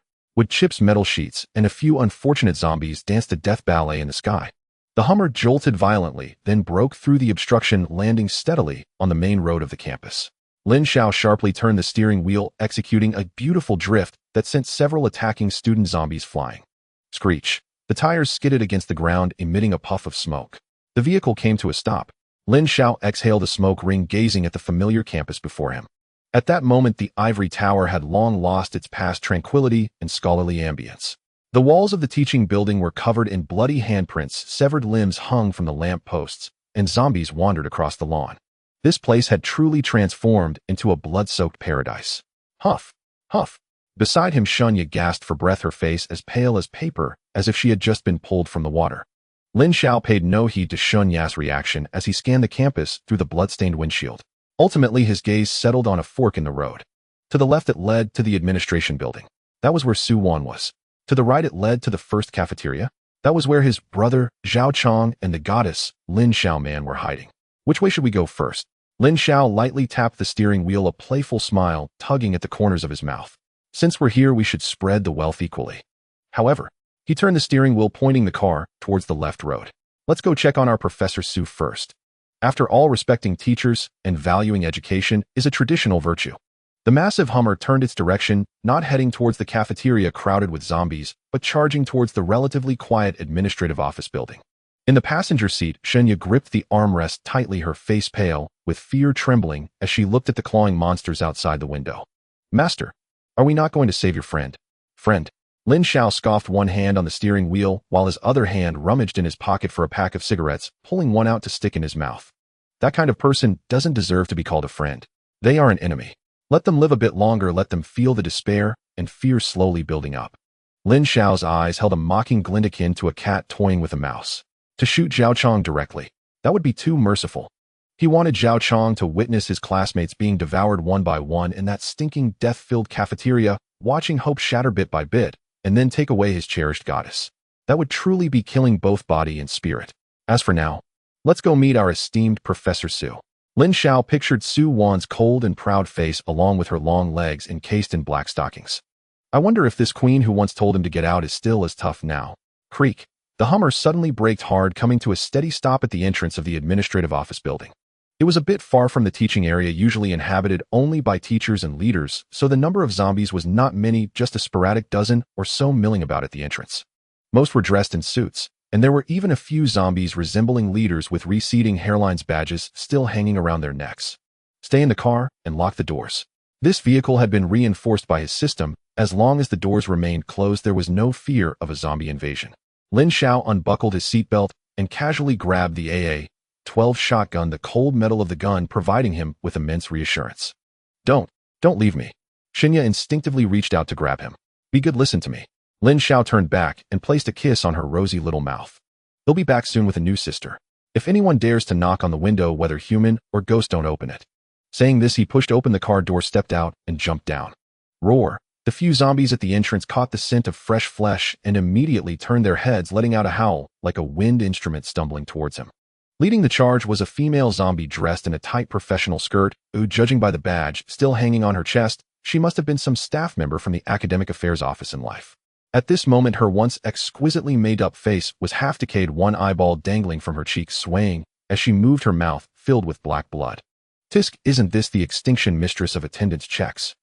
Lin Xiao grinned, showing no fear, instead resembling an old acquaintance. Weren't you quite talkative usually? Come on, scold me a bit more. In response, the female zombie opened her bloodied mouth wide. Looks like you have nothing to say now. Lin Xiao shrugged and pulled the trigger. Boom. The violent gunfire of the AA-12 erupted instantly. The close-range shotgun blast shattered the female zombie's head like a watermelon. Red and white splattered everywhere. The headless corpse was sent flying backward by the immense force, crashing against the glass door. Crash. The tempered glass shattered all over the ground. So satisfying. Lin Xiao laughed heartily, stepping through the glass shards and striding into the lobby of the office building. This place was nothing short of a satirical theater. The lobby's bulletin board still bore the slogan "Civilized Campus, Harmonious Society." Beneath the slogan, two zombies dressed in security uniforms were hunched over a corpse, fiercely gnawing, intestines spilling everywhere. Upon seeing Lin Xiao enter, they immediately abandoned their meal and stood up, blood-soaked bodies lunging at him. Bang! Bang! 2 gunshots rang out. Lin Xiao didn't even pause in his steps, barely lifting the gun's barrel. 2 heads burst open in an instant. This was the joy of infinite ammo combined with no recoil. There was no need to aim, just spray bullets like splashing water. He walked on, killing as he went. No matter whether it was the former pious department chair or the sycophantic counselor under Lin Xiao's gun, all lives were equal. All turned into rotten flesh. Stepping on the viscous blood, Lin Xiao ascended the stairs, making his way to the 3rd floor. The number of zombies here was noticeably fewer. After all, this was the office area for professors and leaders, and not many people came here on a regular basis. The corridor was eerily quiet, the only sound being the thud-thud of Lin Xiao's tactical boots on the floor. The walls on both sides were splattered with jetting blood stains, and scattered on the floor were a few high heels and shredded documents, creating a scene of chaos. Lin Xiao arrived at the end of the corridor. There stood a dark red solid wood door with a sign hanging that read "Professor's Office." The door was tightly closed. However, the lock showed signs of being struck by a hard object, clearly indicating that someone had attempted to break in, or perhaps those inside were desperately reinforcing it. Lin Xiao stood at the door, not rushing to enter. He pressed his ear against the door and listened closely. Inside, he faintly heard the sound of very weak breathing and deliberately suppressed sobs. He looks like luck is on my side, they are still in there. A playful smile curled at the corner of Lin Xiao's mouth. He did not knock like a gentleman, nor did he call out like a savior. Those were things only a sycophant would do. He was a tyrant. Lin Xiao took a step back, raised his right foot, clad in military boots, and kicked forcefully at the door lock. Bang! A loud crash echoed. The solid wood door let out a mournful creak. Under the strain, the lock flew off, and the door burst open with a loud bang. Thanks to system reinforcement, his brute strength had reached an exaggerated level. The people inside were evidently startled by this sudden loud noise, letting out a short and terrified scream. Oh! Lin Xiao brandished his gun and stepped inside. It was a well-decorated independent office. There were bookshelves, sofas, and green plants, but now all these items had been pushed near the door, haphazardly piled together to form a makeshift barricade. Behind the large desk, 3 women were huddled together, trembling in fear. 2 of them looked like young students, their faces pale from fright, clutching each other, and too scared to cry out loud. In front of them stood a woman. Though her hair was disheveled and her clothes dusted, and even her once proud black stockings were riddled with holes revealing her fair skin beneath, yet the innate arrogance etched into her bones remained. She tightly gripped a paper cutter, the blade trembling as she pointed it at the door, her beautiful eyes filled with fear, yet she held firm, refusing to collapse. It was Su Wan. When she recognized who had barged in, she froze. The paper cutter in her hand clattered onto the desk. Her beautiful eyes widened in an instant, as if she had seen a ghost, her voice trembling. Lin Xiao. Lin Xiao. Su Wan's voice scraped raw, her once clear and melodious tone reduced to a dry, unbelieving rasp. She fixed her gaze on the tall silhouette framed in the doorway. Backlit Lin Xiao wore a black tactical vest. The contours of his muscles hinted through a snug t-shirt. He cradled a menacing AA-12 shotgun and had a Glock secured at his waist. Most striking of all was his cleanliness. In an apocalypse smeared with blood, rot, and dust, Lin Xiao looked unervingly fresh, as if he had just stepped out of a 5-star hotel. No dishevelment, no fear. Only an air of composed command and insolent amusement. That jarring contrast caused Su Wan's mind to stall for a beat. Was this the same trash student she had hauled out of class for sleeping yesterday? Teacher Su, long time no see. Lin Xiao's mouth curved into a teasing smile as his gaze unabashedly roved over Su Wan. A sound of derisive pity slipped from his lips. The woman who had once stood untouchable and regal on the podium now looked utterly bedraggled, like a drenched bird. Her once pristine pencil skirt was crumpled, her white blouse dusted with grime. A popped button gaped open, revealing a startling flash of pale skin at her throat. Most tragic were the legs she had once flaunted. The ultra-sheer black stockings that had driven countless young men to distraction were now shredded and run, revealing fair flesh and a few slender scrapes. One heel had snapped clean off, forcing her to balance awkwardly on the tip of the remaining shoe, a posture both pitiable and humbling. This battle-scarred Su Wan had lost some of her sharpness, but gained a fragile brokenness that provoked a carnal urge to dominate. At Lin Xiao's voice, she snapped back to herself. The instinct to survive instantly overrode any scruple of teacherly dignity. She tossed aside the utility knife in her hand and stumbled forward 2 steps, forcing a smile more hideous than a sob. Lin Xiao, thank God. I knew you were all right. You came to save your teacher, didn't you? I always knew you were capable. I believed in you. You were a good student. She babbled as she fumbled at her disordered hair, trying helplessly to reclaim a scrap of professorial poise. The 2 female students behind her, like castaways spotting a rescue ship, widened their eyes with hope, even craving to cling to him, as if to a lifeline. Senior Lin, save us. We don't want to die. Shut up. Lin Xiao's cold sweep toward the 2 girls carried a chill more terrifying than the zombies outside. The 2 girls shivered and collapsed back against the wall, silenced by that look, not daring to make another sound. Ignoring Su Wan's obsequious pleas, Lin Xiao slammed the office door with a resounding bang. He dragged over an executive chair and sat down with the composure of a man who owned the moment. With a heavy thud, he set the AA-12 down on the desk. The impact made the pen holder leap. Su Wan went pale at the sound and instinctively took a step back. The flattering words she had prepared lodged in her throat and choked. Teacher Su, let's not beat around the bush. Lin Xiao leaned back, crossed one leg over the other, and watched her with amused eyes. When you told me to get lost yesterday, you weren't smiling like this. Color flooded Su Wan's face. Embarrassment, shame, and fear braided together. That was my fault. I apologize. She stammered, voice thin as a mosquito. If apologies mattered, why would anyone need the police? He scoffed. Rather than bargaining, he made a casual, almost magical motion with his hand. A chilled bottle of cola beaded with condensation and a vacuum-sealed braised pig's trotter appeared in his palm. The 3 women in the room goggled as if struck dumb. Space power. Though a committed materialist, Su Wan had read enough novels to recognize the phenomenon at once. Lin Xiao did not explain. He popped the cola with a crisp hiss. In the dead hush of the office, that effervescent sound was a small, exquisite symphony. He tipped his head back and took a long draught. The icy fizz slid down his throat, and he let out a satisfied involuntary sigh. Ah, refreshing. He tore open the pig's trotter and bit into it, the fragrant meat filling the air. Satisfied swallows punctuated the silent room. The wet sounds of swallowing rose and fell. Su Wan and the two students stared at the food and drink in his hands with hungry, green-textured eyes. They had been trapped here a day and a night. No food, no water.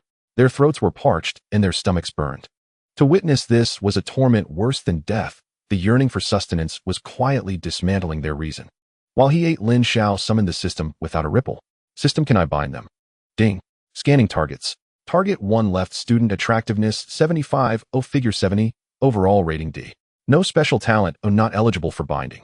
Target 2 right, student attractiveness 78, figure 75, overall rating C. No special talent, O not eligible for binding. Target 3 Su 1 attractiveness 94, figure 96, overall rating S, supreme beauty. Special identity distinguished professor. Eligible for binding. Hidden attributes Aojiu Muqiang. Unlocks special bonuses upon conquest. Indeed, the system has a weakness for beauty. The two girls were pleasant enough in appearance, but to the system, they were background players not even worthy of binding. Only Su Wan qualified. Lin Xiao's gaze fastened on her again, 94 for looks, 96 for figure. Those numbers were indisputably top tier. Her now tattered legs above all seemed made for particular intimate uses. Want some? Lin Xiao rattled the half bottle and looked at her as one might taunt a stray dog. Su Wan's throat convulsed. She wanted to cling to some semblance of dignity and say, I do not. Her body betrayed her. Her cracked lips parted, eyes fixed on the bottle, she croaked. Lin Xiao, please give me a sip. Teacher is dying of thirst. Lin Xiao laughed. He tossed the half-eaten trotter onto the desk, crossed his legs, and regarded her with a predatory, perverse amusement. Teacher Su, when you beg someone for a favor, there is a posture required, is there not? How did you demean me yesterday? Call me hopeless, say you'd flunk me. Now your students are watching. He pointed to the floor, his voice fell raw and cold. You want a drink? Kneel. Those two words struck her chest like a hammer. Kneel, her a professor admired by many, before her student. It was a humiliation born to grind her dignity into dust. Don't be excessive, she trembled, eyes flooding red. He showed no expression as he tilted the bottle slowly. The cola gushed out dark and hissing as it struck the floor. What a waste, he murmured. If you want drink, feed the floor. No, don't pour, don't pour. Su Wan watched the life-saving liquid trickle away and felt her heart crack. That was indispensable water. She stole a glance at the two students, stupefied, and then at Lin Xiao's merciless face. In that moment, all pride and honor seemed ridiculous and fragile before the imperative to survive. If she did not drink, she would die. She did not want to die. She wanted to live, even if it meant living like a dog. Her knees began to buckle, her movements were agonizingly slow, the last writhing of her pride. Her ruined black silk legs trembled, the remaining heel scraped the floor. Inch by inch she descended. At last, a dull thump. The revered lecturer, who once commanded the lecture hall, dropped to both knees before the student she had once scorned. She bowed her proud head, a long hair veiled a face flushed to the edge of bleeding. Her hands pressed the floor, trembling. Her voice came out as a fragile thread, thick with humiliation and entreaty. Please, please, give me a sip. Lin Xiao watched the woman kneeling at his feet. From his vantage, he could see the hollow of her neckline and the quiver of her shoulders. That overwhelming sense of conquest dilated every pore. Such was the law of this world. The strong took everything, the weak could only beg on their knees. Good girl. Lin Xiao reached out as if to pat a pet and lightly tapped her cheek. Then he lifted the bottle, now nearly empty, and held it to her lips. Drink. Consider this your reward. Su Wan abandoned all decorum. She cupped the bottle with both hands, tilted her head back, and drank with the greed of a traveler who has stumbled upon an oasis. She even licked the drops at the corner of her mouth clean with her tongue. In that instant, any notion of teacherly dignity or stern authority vanished. She only wanted to live. As he watched her grovel, the system chimed in his mind. Ding. Detected target. Su Wan's psychological defenses collapsed. Condition forced submission achieved. Bind. Bind. Bind. Congratulations, host. You have successfully bound target number 2, Su Wan. Name Su Wan. Identity University Professor Novice Maid. Appearance 94. Figure 96. Specialties language proficiency fluent in 8 languages logical analysis S grade extremely intelligent administrative management. Hidden attribute admiration for the strong only submissive to stronger men. Su Wan glanced at the panel, a satisfied smile curving her lips. Indeed, she is exceptional. Not only does she have an excellent figure, but she is also highly intelligent. She's no mere vase, is she? Is it shameful? Of course it's shameful. Kneeling before her students, begging like a dog. However, as the half bottle of cold cola went down, the fiery throat was soothed and the fear of impending death receded, replaced by a complex mindset of having fallen from grace and embracing a complete decline. Moreover, she stole a glance at Lin Xiao's tall figure. This man is truly strong. That kind of confidence and dominance radiating from him brought her an unprecedented sense of security amidst the chaos of this collapsing world. I feel deeply moved. Su Wan bit her lip. Her voice was still a bit hoarse, but her tone had changed. It was no longer the condescending preaching, but rather a tentative submission. She steadied herself against the table to stand up slowly. Though her legs were still weak, her mind began to race. She was a clever woman. She understood clearly that since Lin Xiao possessed such extraordinary abilities, it meant he must be different. Especially when she recalled his words from yesterday. He must know something. Her gaze flickered. Perhaps following this man before her would be the wisest decision of her life. Moreover, if her only value was her looks, then in this apocalyptic world, she would merely be a high-end plaything easily discarded once bored. To thrive, to continue enjoying this life-saving cola, she must demonstrate worth beyond mere physical beauty. Su Wan took a deep breath, suppressing the pain in her knees, her gaze sweeping across the messy office. Lin, Master. She tried using a different title. Though it felt awkward the moment it was uttered, a certain shackle in her heart seemed to shatter. This floor is the administrative area. Although there isn't much food, the deans and several board members' offices hold some valuable items. Top-grade hand-ground coffee beans, premium tea, and some imported snacks and cigars. These items may not fill her stomach, but they will definitely be scarce in the future. I know where they are. I'll go collect them for you. Oh, Lin Xiao looked at her with some surprise. She's already getting into character. Truly commendable adaptability for an intellectual talent. Go ahead. Lin Xiao stood with an imposing presence, lighting a cigarette. You have 5 minutes. Su Wan felt as if she had been granted a reprieve. She didn't care about the broken heel of her high-heeled shoe and hobbled out. Outside, thanks to Lin Xiao's cleaning, there were no zombies for the time being. Before long, those bribes she usually ignored were all laid out neatly in front of Lin Xiao. Lin Xiao was not polite, sweeping his hand. With a whoosh, several cans of top-grade Da Hong Pao and boxes of Cuban cigars vanished from the table. Witnessing this superpower again, Su Wan felt even more awed. As for the 2 female students beside her, Lin Xiao didn't even spare them a glance. Let's go, we'll take you to another place. Lin Xiao turned and walked towards the door. Senior. The 2 girls behind gathered their courage to follow. Stay put if you don't want to die. Lin Xiao didn't even look back, coldly tossing out a sentence. The 2 girls shivered in fear, retracting their steps, helplessly watching the 2 figures disappear at the door. After all, this is an apocalypse. I won't collect the little female side characters. If everyone thinks I should, feel free to comment, and I can come back for them later. In the dimly lit corridor, the smell of blood lingered. Su Wan closely followed Lin Xiao, gripping the hem of his clothes tightly. At the corner of the stairs, a figure in a gray suit staggered into view. It was Director Zhang from the Academic Affairs Office, who had often harassed Su Wan, a notorious lecher. Now half of his face was missing, his eyeball hanging out, and he lunged at them with a gaping mouth. Oh! Su Wan screamed in fright, instinctively shutting her eyes. Bang! A dull gunshot exploded in her ears. Warm liquid splattered on her face. Su Wan trembled as she opened her eyes. She saw that the usually arrogant Director Zhang's head had exploded like a rotten watermelon. His headless corpse collapsed on the ground, twitching twice before going still. And Lin Xiao was calmly blowing smoke from the gun barrel. What are you screaming for? Lin Xiao glanced back at her, his tone icy. Now that he has become a ghost, why are you still afraid of him? Su teacher, remember this, in this world tears and screams are the most useless things. Stay close to me, but don't fall behind. Su Wan looked at Lin Xiao's cold hard profile, her heart pounding fiercely. Was she afraid? Yes, she was. But watching this man effortlessly shatter the zombie's head, that violent beauty ignited a strange admiration within her. This is strength. This is the ruler who can walk upright in the apocalypse. I understand. Su Wan wiped the blood from her face, her gaze gradually firming. She no longer screamed, but silently quickened her pace, staying closely behind Lin Xiao. The path was fraught with danger, yet they navigated it. As they exited the main door of the office building, Su Wan felt as if she had crawled out of hell, drenched in cold sweat. At the entrance, that black Hummer H2 stood quietly like a coiled steel beast. Get in. Lin Xiao opened the passenger door and shoved Su Wan inside. Inside the car, Xinyu was nervously watching outside. Upon seeing Lin Xiao return, she finally let out a sigh of relief. The 2 women exchanged glances. One in tattered professional attire, looking disheveled, the other in ill-fitting camouflage, her face tense. Although they didn't speak, there was an unspoken understanding between them. Everyone secure. Lin Xiao didn't rush to start the car. He stood in front of the car, summoning the system shop. System exchange for vehicle modification, part meat grinder, front blade. Ding. 500 points deducted. Exchange successful.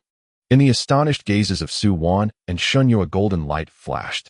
A menacingly shaped massive metal shovel suddenly appeared at the front of the already rugged bumper of the Hummer.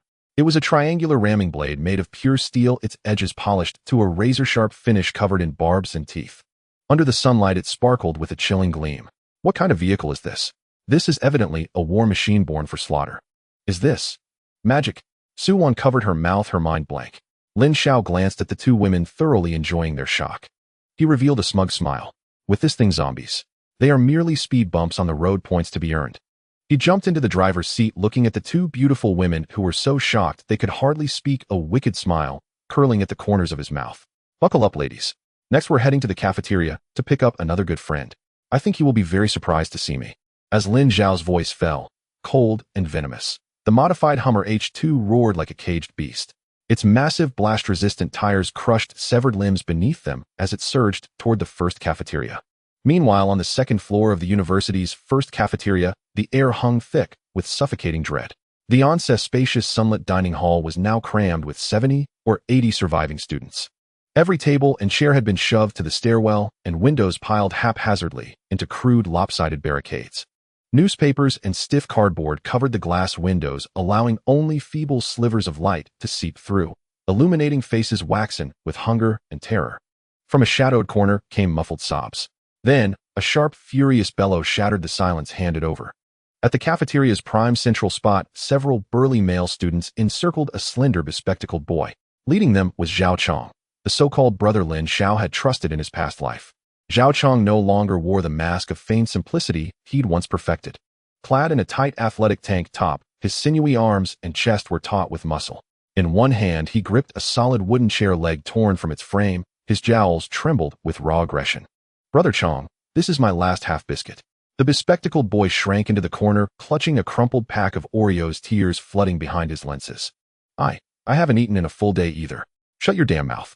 Without hesitation, Zhao Chong drove a brutal kick into the boy's abdomen. A sickening thud echoed, then a shrill cry. The boy curled inward like a dying shrimp, and the biscuit pack tumbled from his grasp. Zhao Chong snatched it up in one fluid motion, dirt and all, and tore open the wrapper. He stuffed the remaining black round biscuit into his mouth. Crunch, crunch. In 3 quick swallows it vanished, every crumb licked clean from his fingers. Do you think protecting you cost me nothing? Wiping his mouth with the back of his hand, he glared down viciously at the boy sprawled on the floor. If I weren't holding this floor, you'd already be devoured by zombies outside. What's wrong with taking one biscuit? It's an honor just to feed me. Around him, students bowed their heads. No one dared speak, not even glance at Zhao Chong. In this sealed, desperate hell brute, force reigned supreme. Zhao Chong's physical dominance, ruthless tactics, and alliance with several thugs from the physical education department had turned the floor into his personal fiefdom. Zhao Chong, you've gone too far. A trembling, tear-choked voice pierced the silence. Lin Xiao rose from a nearby chair. Once hailed as the university's undisputed campus beauty, adored wherever she walked, her expensive white dress was now grimy and stained with unidentifiable blood along the hem. Her makeup had long since melted, her hair was disheveled, yet none of it dimmed the breathtaking allure of her face, nor the fragile, heart-wrenching grace that clung to her like mist. That very fragility made her all the more tempting to break. She stepped before Zhao Chong, gazing down at the crumpled boy, her eyes brimming with sorrow. We're all classmates. How can you steal his last sustenance? He's always been frail. Lin Xiao at first had possessed genuine kindness. But this was the apocalypse, where despair, relentless and corrosive, could twist even the gentlest soul into something ravenous and cruel. Shut up. Zhao Chong whirled around, his bloodshot eyes locking onto Lin Xiao, devoid of mercy, filled only with impatience and fury. A sharp, stinging slap cracked across the silent cafeteria, so loud it seemed to split the air. Lin Xiao staggered, stunned. She clutched her burning cheek, disbelief etching every line of her face as she stared at the man who, just days before, had doted on her every whim, soothing even the faintest furrow of her brow. You struck me. So what if I did? You worthless slut. He seized her hair, wrenching her head upward. Who do you think you are, flaunting your campus beauty airs at a time like this? I nearly got bitten by a zombie protecting you. And what have you done? Nothing but weep. If you weren't dead weight, I'd have fled long ago. His features twisted grotesquely, spittle sprayed across her face. Lin Xiao sobbed, uncontrollably straining against his grip, powerless against his strength. Desperately, she scanned the faces of the men who'd once vied for her affection, praying someone would intervene. But when their eyes met hers, they looked away, quickly, deliberately pretending not to see. Despair deep and absolute descended upon Lin Xiao man. Zhao Chong's gaze lingered on her tear-streaked face, on the frantic rise and fall of her chest, and in his eyes flickered both lechery and cold calculation. He released her, shoving her roughly back into her seat. Stay put, understood. Then he turned, his gaze shifting toward the far side of the cafeteria. There sat 7 or 8 even larger men, led by Hu Gu, the notorious tyrant of the physical education department, rumored to hoard an entire case of instant noodles. Zhao Chong's throat bobbed. He rubbed his hollow, growling stomach, then glanced back at Lin Xiaomon trembling in the corner. A vile idea took root in his mind. She might be beautiful, but survival was uncertain. Why not trade her while she was still fresh, for real value? Hu Gu, it seemed, found her intriguing. One woman for a few packets of noodles, or even entry into Hu Ji's inner circle. A bargain indeed. Zhao Chong narrowed his eyes, his gaze sliding slowly, appraisingly over Lin Xiaomon's delicate, curvaceous form, as though already assigning her a price tag in his ledger. Don't blame me, Lin Xiaomon, he sneered inwardly. Blame this accursed world, starving under me, or pleasing Hu Gu well enough to earn a sip of broth. Which fate suits you better? Just as Zhao Chong plotted how best to auction off his former lover, a deep, thunderous engine roar erupted from below, sudden, savage, and deafening. The sound swelled rapidly, so powerful that even through thick concrete walls the floor vibrated faintly, as if a primordial leviathan charged at full speed. What is that noise? Is it rescue? Instantly the survivors surged forward, will-deed galvanized, racing toward the boarded-up windows, clawing at gaps to peer outside. Zhao Chong froze, then broke into euphoric disbelief. Could it truly be the military? Before he could reach the window, boom! An earth-shattering explosion ripped through the floor below. Glass shattered, walls buckled, and metal shrieked in protest. Beneath it all came the wet, sickening crunch of ruptured flesh and pulverized bone. The entire second floor lurched violently, dust cascading from the ceiling. Everyone stood paralyzed. This wasn't salvation. It sounded like a tank had just smashed its way inside. Boom! It was as if thunder had erupted from the earth itself, shaking the cafeteria's floorboards to their very foundations. Under dozens of terrified, desperate, and dazed gazes, the massive floor-to-ceiling glass wall on the first floor shattered instantly, exploding into a blinding rain of crystalline shards. A colossal black vehicle roared inward, cloaked in a storm of dust and glittering glass fragments. Its rugged bumper and vicious front plow, dubbed the meat grinder, gleamed with chilling sunlit menace. Roar! The deafening commotion instantly ignited the surrounding horde. Countless zombies surged through the breach like sharks, scenting blood, shrieking in frenzied unison. Yet the Hummer H2 showed no sign of stopping. It surged forward like a mobile fortress, barreling headlong, carving a vacuum of devastation straight through the dense tide of the undead. Bones snapped beneath its tires, a sickening, ceaseless crackle that set teeth on edge. Only when its head slammed violently into a concrete pillar in the lobby did the beast emit a guttural, defiant growl, and finally grind to a halt. Screech! The door swung open. A boot clad in matte black tactical gear struck the blood-smeared tile floor with deliberate, heavy force. Then emerged a towering, broad-shouldered figure. A form-fitting black tactical vest accentuated his chiseled musculature. In his hands rested an AA-12 automatic shotgun, its oversized drum magazine and aggressive silhouette unmistakably fearsome. Most audacious of all, he wore sunglasses.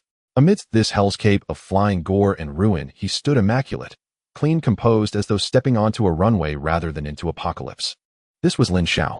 This is... Survivors on the second floor stared dumbfounded. They clung to the railing, mouths agape, forgetting even to breathe. In this desolate wasteland where clean water had long vanished, the sudden appearance of such a heavily armed, impeccably equipped man, arriving in a luxury armored vehicle, delivered a visual impact akin to a nuclear detonation. The military. They've come to save us. Special forces, absolutely elite special forces. A wave of euphoric cheers erupted from the crowd. Some wept openly, overcome by relief. Zhao Chong froze. His eyes locked onto the sunglasses-wearing figure below, familiar yet too unbelievable to confirm. Then the man tilted his head upward. Though obscured by dark lenses, that unmistakable jawline struck Zhao Chong like lightning. His entire body jolted. Lin Xiao.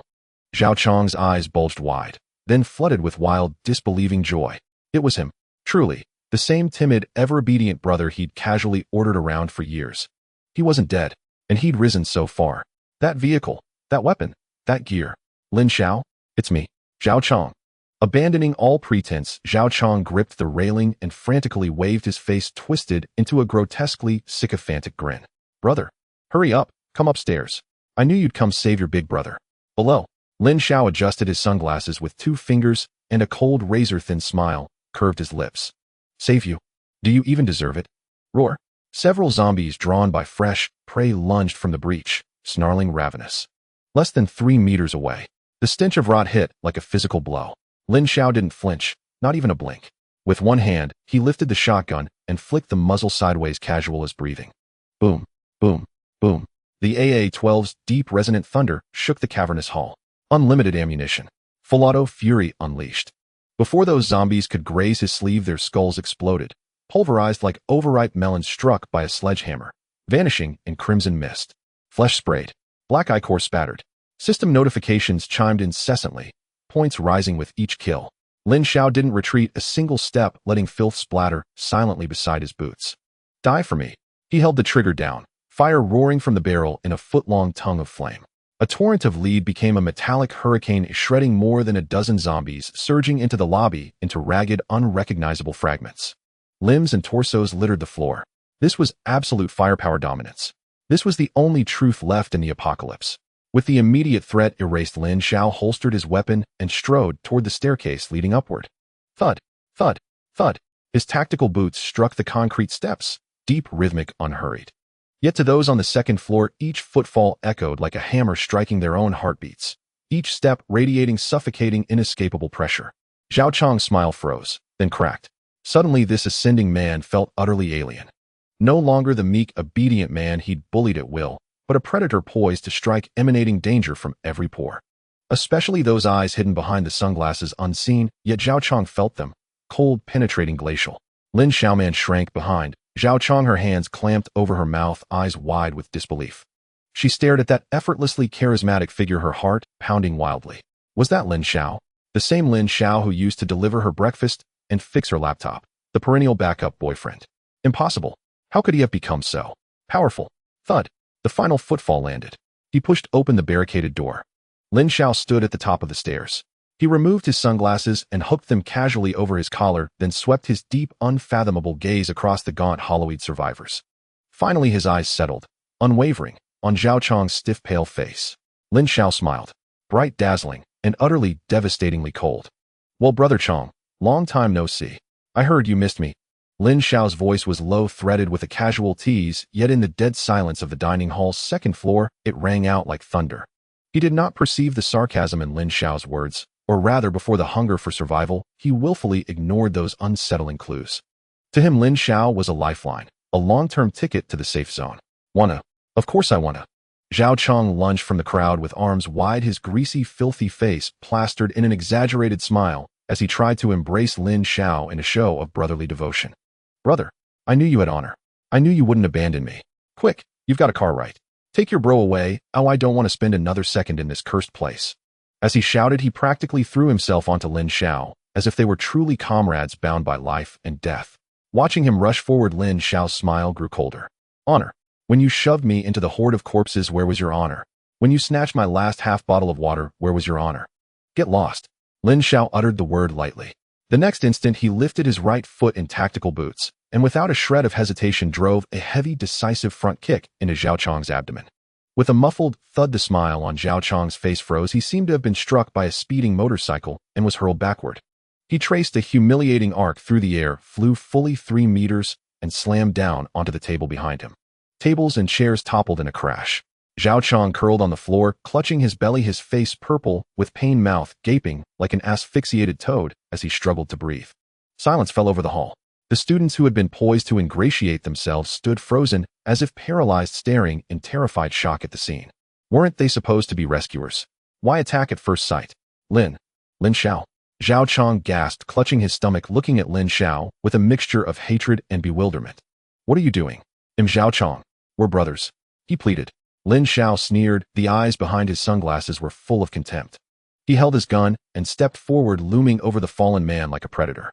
Zhao Chang, are you still asleep? Who said we're brothers? You think you deserve that? After saying this, Lin Xiao did not spare him another glance, as if another look would soil his sight. He turned his gaze ablade and fixed it on the trembling figure in the crowd's corner, Lin Xiaoman. The former campus beauty was now huddled against the wall, her once delicate white dress smeared with dust and unknown stains. Her face, which had once haunted countless boys, was as pale as paper and streaked with tears. A clear handprint marked her left cheek, the blow from Zhao Chong. At the sight of Lin Xiao approaching, Lin Xiaoman trembled and instinctively tried to shrink back. But before the dark muzzle and Lin Xiao's domineering presence, she could not move. Lin Xiao stopped in front of her. The surrounding crowd parted as if the sea had opened, people retreating to either side for fear of enraging this killer. Lin Xiao. She lifted her head, eyes timid and voice barely a whisper. She could never have imagined that the meek, good man who followed Zhao Chong and deferred to him would become so terrifying. And yet, so beguiling. Yes, utterly beguiling. In this collapsing world where the weak are prey, Lin Xiao's aura of life and death mastery held a fatal allure for a woman on the brink. Lin Xiao reached out, and with the barrel of his gun gently lifted Lin Xiaoman's chin. The cold metal sent gooseflesh over her skin. She dared not move and was forced to look up at him. Lin Xiao said calmly, "Look at you now, like a forsaken dog." Tears spilled instantly. Shame made her wish to sink into the ground. He did not give her a chance to retreat. He withdrew his gun, produced a vacuum-sealed chocolate from his pocket, tore open the wrapper, and the rich, sweet scent immediately filled the air. Around them came a chorus of swallowed saliva. Lin Xiaoman stared fixedly at the chocolate. Her stomach couldn't help but grumble. Lin Xiao bit into the chocolate in front of her, then looked up and said slowly, "Come with me. Be my woman. There will be meat to eat, hot baths to wash in, and no one will dare bully you again. Or stay here and keep being Zhao Chong's punching bag. Choose." The words were blunt, crude, with no pretense. It was a transaction, dignity traded for survival. She froze. Instinctively, she glanced toward Zhao Chong. The man she had once believed she could rely on now clutched his belly and watched her with a cruel, fearful gaze. The memory of him snatching her biscuit and slapping her replayed like a film. Then she looked at Lin Xiao, tall, strong-armed, a light in his eyes. More importantly, he had food, he had hope. Was there really a choice? Lin Xiaoman bit her lip, and the last trace of hesitation vanished. In its place rose a resolute will to live. She reached out with a trembling hand and lightly gripped Lin Xiao's sleeve. "I'll go with you. Take me. I beg you." Her voice was small but unflinchingly firm. "Very well." Lin Xiao smiled in satisfaction. He savored the thrill of possession, especially of stealing what mattered most from an enemy. He wrapped his large hand around her slender waist and drew her into his arms. Soft warmth pressed against him, though slightly soiled, it did not diminish the exquisite sensation. Zhao Chong looked carefully. Lin Xiao turned his head toward the dumbfounded Zhao Chong and curled a vicious smile. "Your woman is mine now." With that, he bowed his head and crushed his mouth to Lin Xiaoman's lips in front of everyone. Lin Xiaoman's eyes widened and her body stiffened for a moment. Then she closed her eyes and awkward but fervent wrapped her hands around Lin Xiao's neck and returned the kiss. It was not love. It was survival, and it carried the bitter sweetness of revenge. "Didn't you despise me? Didn't you strike me? Now I'll make you watch as I yield to another man." The kiss was domineering, wild, brimming with possessiveness. Zhao Chong lay on the ground watching his treasured girlfriend entwined in Lin Xiao's arms, his eyes nearly bulging from their sockets. She was his woman, his campus beauty. "Lin Xiao? You beast." Zhao Chong's teeth chattered. But he dared not move. The black AA-12 shotgun hung over him like the sword of Damocles, robbing him even of the courage to stand. He could only lie there like a mangy cur and watch his humiliation unfold. At that moment, a pleasant chime sounded in Lin Xiao's mind. Ding. As the pleasant notification sound rang out, a virtual panel abruptly displayed a series of golden characters before Lin Xiao. Reward ability awakening card X1 rare level can be specified. Lucky spin count X1 points, 1000 current points balance 1245, including the points obtained from crushing zombies. Watching the card radiating with colorful light on the panel, Lin Xiao's breath became noticeably heavier. Abilities. This is the true foundation for survival in the late apocalypse. In this world, abilities do exist. Due to mutations, many plants have also undergone changes. Consuming the fruits of certain mutated plants can awaken abilities. In his previous life, he had lived like a dog for 3 years without awakening. Now, on just the second day, he had obtained this. Awesome. Lin Xiao released Lin Xiaoman, who was already gasping for air and had a flushed face, feeling in high spirits. He glanced down at this once unattainable school beauty. At that moment, Lin Xiaoman's eyes were dazed, her body soft like a puddle of water, and she could only cling tightly to him. Ding. Target Lin Xiaoman's mental and physical defenses have been breached. Do you wish to bind? Bind. Binding successful. Target Lin Xiaoman. Favorability 60 dependence awe. Status LV1 protection. Specialty visual appeal top tier vase dance specialization excellent flexibility can unlock high difficulty poses. Lin Xiao's lips curled into a mischievous smile at the evaluation provided by the system. Excellent flexibility. System, you understand the nuances. Lin Xiao, take me away. Lin Xiao man clutched his clothes, her voice soft and laced with a hint of tears, clearly afraid Lin Xiao would back out. Don't worry, I keep my word. Lin Xiao patted her perky bottom. The sensation was undeniable. However, the commotion here was like a stone thrown into still water. The classmates who had been stunned by Lin Xiao's thunderous actions finally reacted. Lin Xiao really intended to take someone away, and he actually had the ability to do so. Lin Xiao? Lin Gu, take me with you. I used to bring you food. Lin Xiao, I beg you, I have strength, I can help you carry things. I want to go too. I don't want to die here. The desire for survival overcame fear. The students who had been observing now rushed forward like mad, each extending their hands desperate to grasp this lifeline. Get lost. Lin Xiao frowned. The muzzle of the AA-12 gun suddenly raised. The cold metallic feeling instantly halted the crowd, but their eager eyes couldn't be hidden. At that moment, a voluptuous girl squeezed through the crowd, rushing to the forefront. She wore a tight knit top, the neckline plunging low, revealing a large expanse of fair skin and a deep valley. With her rapid breathing, her exaggerated weapons rose and fell as if they could burst forth from her clothing at any moment. She was Su Dongdong, the class beauty from the neighboring class. Usually a prominent figure in school, she often used her devilish figure to attract rich boys. Lin Xiao brother, Su Dongdong deliberately pitched her voice sweet enough to make one shiver. She puffed out her chest, intentionally flaunting her assets to Lin Xiao, her gaze filled with flirtation. Would you take me away, please? I can do everything, cooking and cleaning, and... She bit her lip, giving Lin Xiao a knowing look.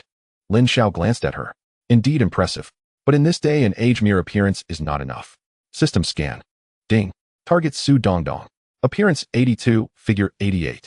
Overall score B. Not meeting the collection criteria for the beauty collection, minimum requirement a level and above, unable to bind. TCH garbage. Lin Xiao scoffed, disdain evident on his face. Not taking you, get lost. Not being able to bind meant no points. Oh, what's the point of keeping her around? Even a vase was deemed too much of a burden. Su Dongdong was stunned. She had always been confident in her figure. Previously, those boys couldn't take their eyes off her. Was Lin Xiao blind? Watching Lin Xiao turn to leave, Su Dongdong gritted her teeth, steeling herself. Rip!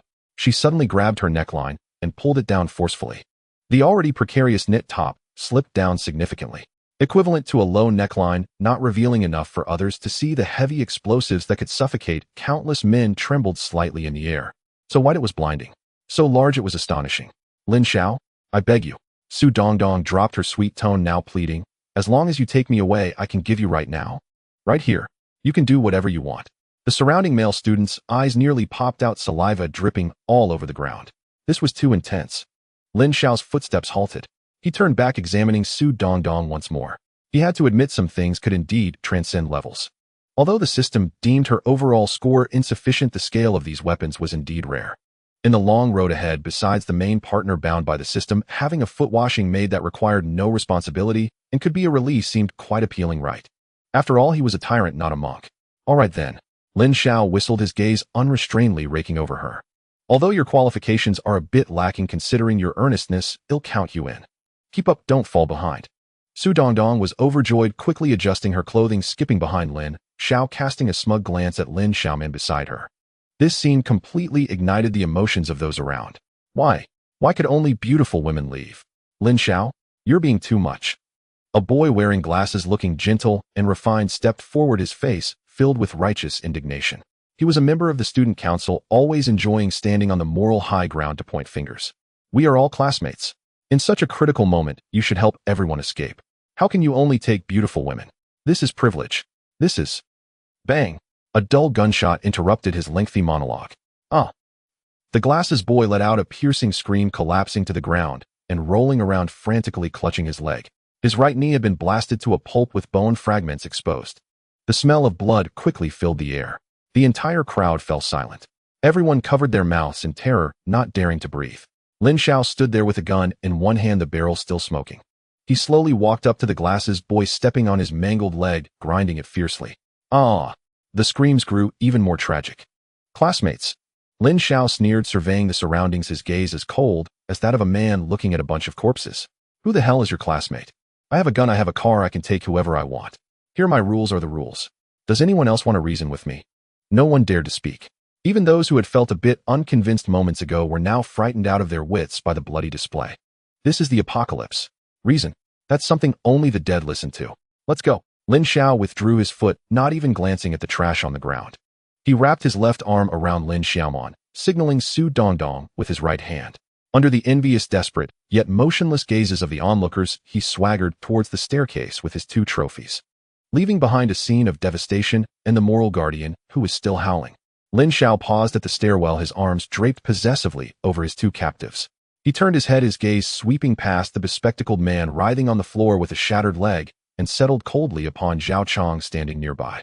Zhao Chong lay prostrate on the ground like a wriggling maggot, his eyes burning with venomous hatred and raw, unmasked terror as they locked onto Lin Xiao's retreating back. The moment Lin Xiao halted, Zhao Chong convulsed violently, convinced his captor had changed his mind, had returned to silence him forever. Trembling uncontrollably, he scrambled backward, a hot stream of urine soaking his trousers. Don't kill me. Kill you. Lin Xiao scoffed, a cruel razor-thin smile curling at the corner of his lips. Killing you would waste a bullet. Besides, we were brothers after all. How could I let you walk away empty-handed? As the words left his mouth, Lin Xiao flicked his wrist. A fire axe, its red paint chipped and weathered, its blade gleaming with lethal polish, materialized in his grip. With a contemptuous toss, he slammed it onto the floor before Zhao Chong. A sharp metallic clang rang out, sparks scattering like dying stars. Zhao Chong froze, staring blankly at the axe. There are 70 or 80 people up there, but food enough for only 1 person for 2 days. Zhao Chong, do you wish to live? Lin Xiao's voice drifted down, soft serpentine, the whisper of a demon. Then prove how ruthless you truly are. This axe is my parting gift. Use it well. Don't disappoint me. With that, he didn't glance back, not once. As he strode down the stairs, still clutching the 2 trembling women against his chest, laughter booming behind him. Silence descended upon the second-floor hall, thick, suffocating, absolute. Every eye was riveted upon the crimson fire axe lying on the floor. Greed, terror, madness, countless volatile emotions fermented in the stagnant air. It hung like a powder keg seconds from detonation. Downstairs, the Hummer H2 crouched motionless amid the carnage, a slumbering beast resting atop a mound of corpses. Its front bumper, the grotesque, toothed meat grinder, still clung with dark, dried shreds of flesh. Get in. Lin Xiao yanked open the rear door and shoved Lin Xiaoman and Su Dongdong inside, as if discarding cargo. Inside the vehicle, Shunya and Su Wan sat taut with tension. At the sight of the 2 young women Lin Xiao brought back, disheveled, tear-streaked, trembling, they exchanged a silent, knowing glance, their expressions subtly shifting. Su Wan even gave a low, disdainful snort and muttered under her breath, more of that sort. Yet her words betrayed no action. Only her body obeyed instinct, sliding aside to make room for the newcomers. After all, in this world, Lin Xiao was heaven itself. Whatever he brought home was law. Hold tight. I'll show you fireworks. Lin Xiao vaulted into the driver's seat, but made no move to reverse. Instead, he engaged drive, gripping the steering wheel with white-knuckled intensity. Behind his dark sunglasses, his eyes blazed with unhinged fervor. Vroom. The V8 engine roared like thunder, cracking open the sky. What is he doing? Su Dongdong, still reeling from the shock of boarding, stared out the window at the thick concrete support pillar anchoring the staircase to the second floor. Lin Xiao offered no reply. He bared his teeth in a feral grin and slammed his right foot deep into the throttle. Collapse for me. Boom. The Hummer H2 shot forward like a black artillery shell, its multi-ton mass striking the pillar with cataclysmic force. At that instant, the system's enhancements, infinite durability, and 100 vehicle structural integrity manifested in terrifying perfection. The front end remained unscathed, but the concrete pillar shattered like brittle shortbread, crumbling instantly into dust and rubble. Then, crack, crack. The unsupported concrete staircase groaned, a sound that scraped against the teeth. Rumble. Amid the screams of despair from above, the entire broad flight collapsed in a single deafening avalanche. Dust billowed. Debris sealed the entrance. The sole remaining path to the first floor vanished, irrevocably severed. In an instant, the second-floor cafeteria became a suspended island adrift in oblivion. No retreat. No rescue. Only a pack of starving rabid beasts and 1 fire axe. This was Lin Xiao's meticulously crafted cultivation crucible. Done. Lin Xiao wrenched the steering wheel. The Hummer spun sharply through the swirling dust cloud, tires crunching over shattered stone as it surged toward the fractured glass entrance. Inside, Lin Xiaoman and Su Dongdong watched the collapsed staircase recede through the rear window, their faces drained of all color. They understood with chilling clarity exactly what it meant. That place would become true hell on earth.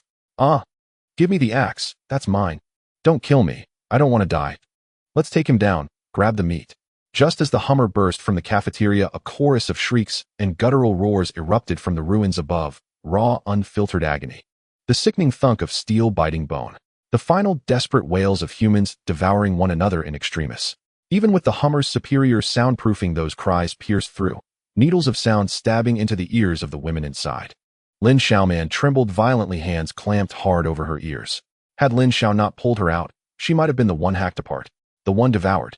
Lin Xiao steered with one hand, while pulling a cigarette from his pocket with the other, lighting it with practiced ease.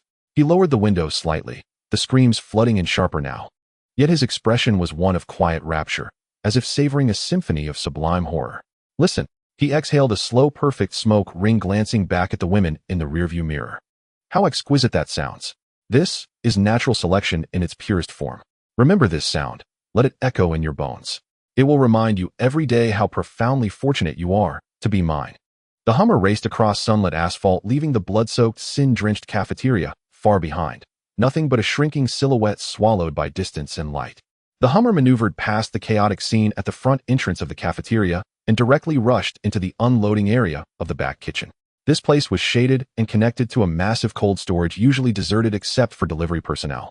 At this moment, the heavy iron gate was half open and several zombies dressed in chef uniforms aimlessly bumped against the walls. Bang! Bang! Lin Xiao was too lazy to get out of the car, rolling down the window and firing 2 shots. The zombies fell to the ground and the world became silent. He turned off the engine and removed the key, plunging the car interior into an eerie stillness, only occasionally disturbed by distant cries muffled, as if separated by a membrane, heightening the unease. Whoa! Lin Xiao, who had been on edge, finally broke down in this deathly silence. Crouched in the corner of the spacious leather seat, she hugged her knees, burying her head in her arms, trembling as she cried. Everything that had just happened was too overwhelming for her, a school beauty who had been pampered since childhood. Her boyfriend's betrayal, her classmates' tragic deaths, the zombies' roars. Each scene tore at her nerves. Crying. What's the point of crying? Lin Xiao unbuckled his seatbelt, rummaged through the glove compartment of the passenger seat, and pulled out a piece of Dove chocolate, tossing it to the back seat. Thud. The chocolate landed on Lin Xiao's thigh. Eat it. Lin Xiao looked up, her tear-streaked face resembling a little weeping cat. She trembled as she unwrapped the candy wrapper, shoving the piece of chocolate, now more precious than gold, into her mouth. The sweet taste melted on her tongue, providing not only warmth, but a tangible sense of being alive. Finished. Lin Xiao watched her swallow. Once you're done, it's time to get serious. He pointed at Lin Xiao's dirty white dress. Take it off. Huh. Lin Xiao was taken aback, forgetting to cry. She widened her eyes in terror, instinctively covering her chest with her hands. Here. There were others in the car. Besides Xunya, there was also the busted girl Su Dongdong, who just got in, and even Teacher Su Wan. Taking off her clothes in front of so many people. It was worse than killing her. What? Do you want me to do it for you? I brought you out from that place in the cafeteria. What if you have hidden wounds and mutate? I don't keep zombies in my car. Checking your body is the rule. This was what they called the straightforward logic of a rogue. The reasoning was valid, leaving her unable to refute, but the intention. Those who understood, understood. But what about Teacher Su and the others? Lin Xiao cast a pleading glance at Su Wan beside her. In her memory, although Su Wan was strict, she was still a teacher and would at least protect her students' sense of shame, right? However, reality slapped her hard.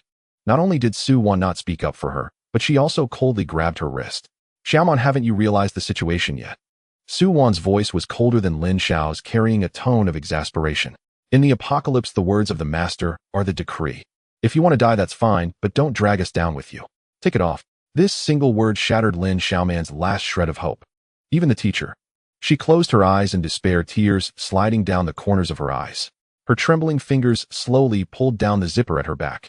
Zila. The faint sound of fabric rubbing together was particularly jarring in the quiet car. The dress slid down, pooling at her waist. That breathtakingly pure white in the dim car seemed to glow. Lin Xiao's gaze instantly became fiery. She truly was the school beauty.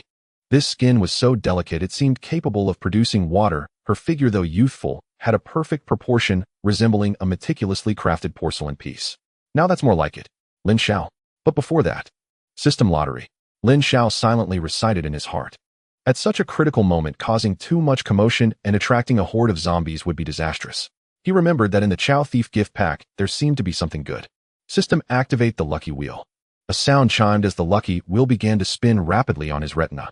The pointer glided over dazzling prize slots, T-virus liquid, individual exoskeleton, spatial folding backpack. Stop. With Lin Xiao's command, the pointer gradually slowed down, finally stopping on a slot radiating a ghostly blue light. Congratulations, host. You have obtained a special item, nano-level silent barrier generator portable version. Item description: a product of black technology.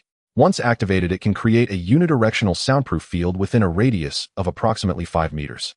Internal sounds cannot escape, while external sounds can be transmitted normally. Battery life: unlimited, using a micronuclear battery. Note: a necessary artifact for killing, looting, stealth in confined spaces, and certain private activities. Damn! Lin Xiao almost laughed out loud. This system is like a worm in his belly. Just as he wished to sleep, it provided a pillow, just as he wanted to drive, it offered soundproofing. How considerate. Lin Xiao flipped his wrist, revealing a silver metal disc no larger than a button in his palm. He casually stuck it to the ceiling of his Hummer and pressed it lightly. Vroom! A faint blue ripple invisible to the naked eye instantly spread, enveloping the entire Hummer. The barrier is activated. What is this? Su Dongdong, who had been staring at Lin Xiao's actions, curiously asked, her big eyes filled with confusion. Lin Xiao did not explain. A wild smile crept across his lips as he suddenly released Lin Xiaoman from his embrace and swiftly drew out a Glock 18 from his waist. Click! The bullet was chambered. The few women in the car were startled, unsure of what he intended to do. Lin Xiao lowered the window slightly, then abruptly pulled the trigger at the open space outside. Bang! A crisp gunshot exploded within the narrow confines of the vehicle, ringing in everyone's ears. Su Wan and Lin Xiaoman shuddered in fear, instinctively covering their ears. It's over. Such a loud noise will definitely attract all the nearby zombies. However, 1 second, 2 seconds, 3 seconds.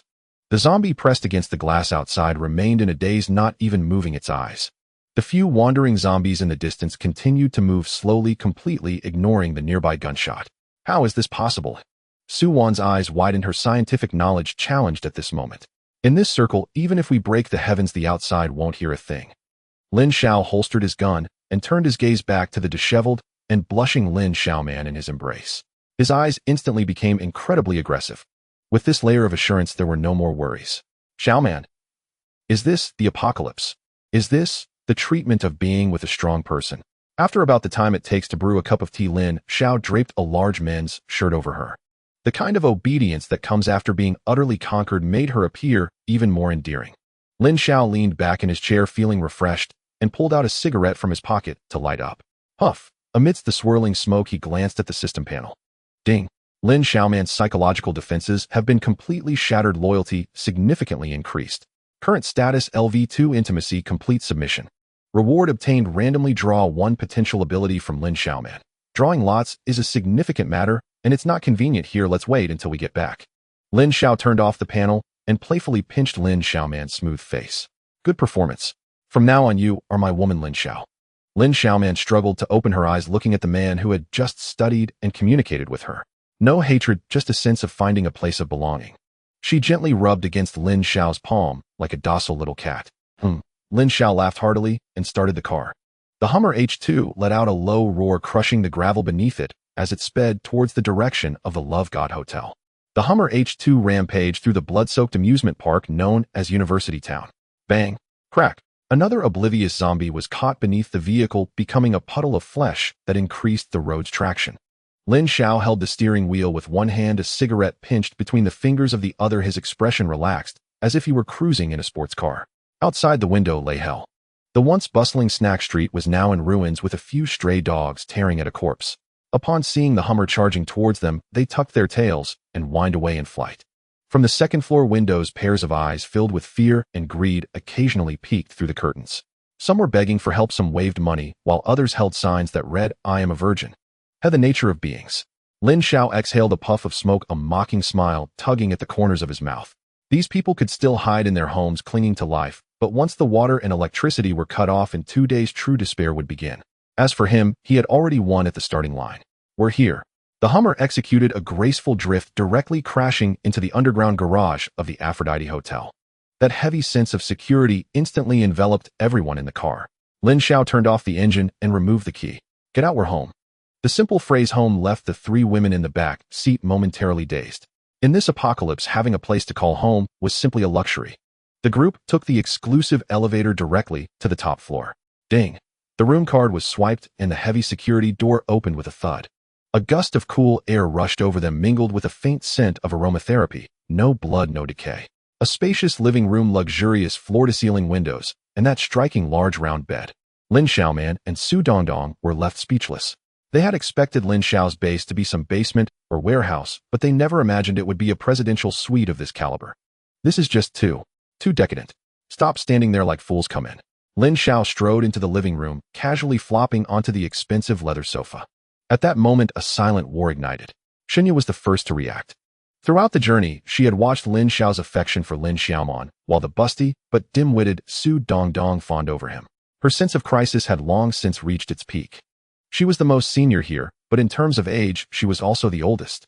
In terms of education, she couldn't compete with Su Wan, the female professor. In terms of youth, she couldn't match Lin Xiaomon, the campus beauty. If she didn't do something, her position as #1 maid would surely be at risk. Master, you've worked hard. Xinya practically ran to Lin Xiao, her eagerness pushing the just about toss it down Su Dongdong aside. She plopped down in front of Lin Xiao, proficiently untying the laces of his tactical boots and neatly placing his slippers. It's dirty outside, let me help you change shoes. After switching shoes, she quickly stood up, moved behind Lin Xiao, and helped him take off his dusty tactical vest. Master, I've adjusted the water temperature. Would you like to shower first, or have something to eat? I can cut some fruit for you.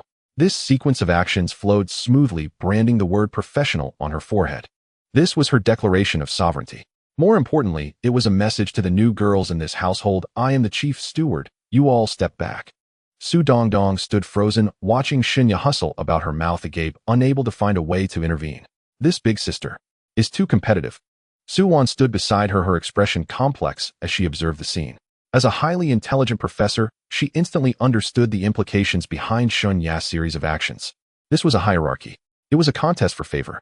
In this closed circle, Lin Xiao was the only resource, the sole king. To have a good life, one must demonstrate value. Su Wan pursed her lips. She scorned such menial tasks as serving tea and water, but she knew she couldn't do nothing. She walked over to the nearby wine cabinet, skillfully selecting a bottle of red wine, decanting it, and pouring a glass. Then, holding the wine glass, she walked gracefully to Lin Xiao, slightly bent at the waist, and offered it with both hands. Master, have a sip of wine to relieve your fatigue.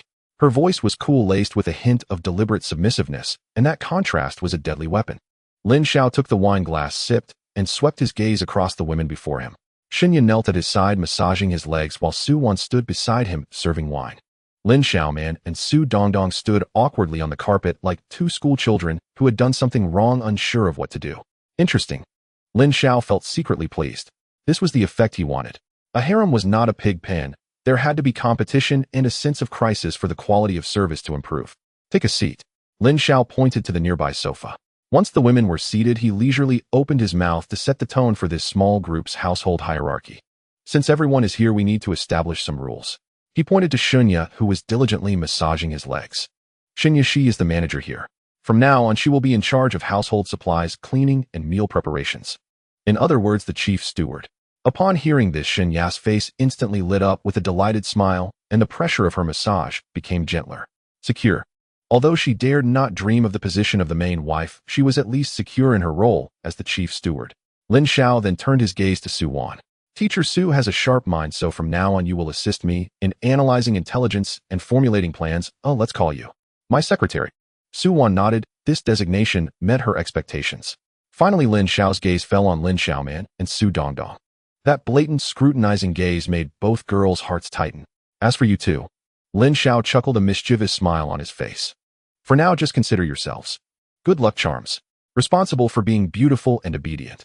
Of course, if you can demonstrate other values, your positions can be elevated as well. As soon as those words were spoken, Su Dongdong's eyes brightened immediately as she puffed out her impressive chest, seemingly declaring, I am of great value. Lin Xiaomon, on the other hand, blushed and lowered her head, feeling both embarrassed and relieved. At least she didn't have to worry about being treated like a two-legged sheep in the cafeteria. All right, stop staring at each other like that. Lin Xiao drained his glass of red wine and stood up, stretching lazily. I'm tired after a long day. Oh, I'll go rest in my room first. He walked to the bedroom door, paused for a moment, and looked back. Tonight, the hearts of the women leaped to their throats. I will sleep alone. After saying this, Lin Xiao shut the door behind him. In the 200 square meter large room that contained smaller rooms, the women were left speechless. Back in the bedroom, Lin Xiao did not go to sleep immediately. He sat on the bed, his expression turning serious. With a flick of his hand, a card emanating a faint golden glow appeared in his palm. Item: ability, awakening card, designated type. This was the ultimate reward for his Chow Thief mission. It was also his fundamental means of survival at the onset of the apocalypse. While firearms were effective, they ultimately fell short when facing those bizarre mutated creatures or the powerful awakened beings that would emerge later. Only supernatural abilities were the true path. What to choose? Lin Xiao pondered the card, various powerful abilities he had seen in his past life flashing through his mind. Lightning. Destructive, but too loud. Space.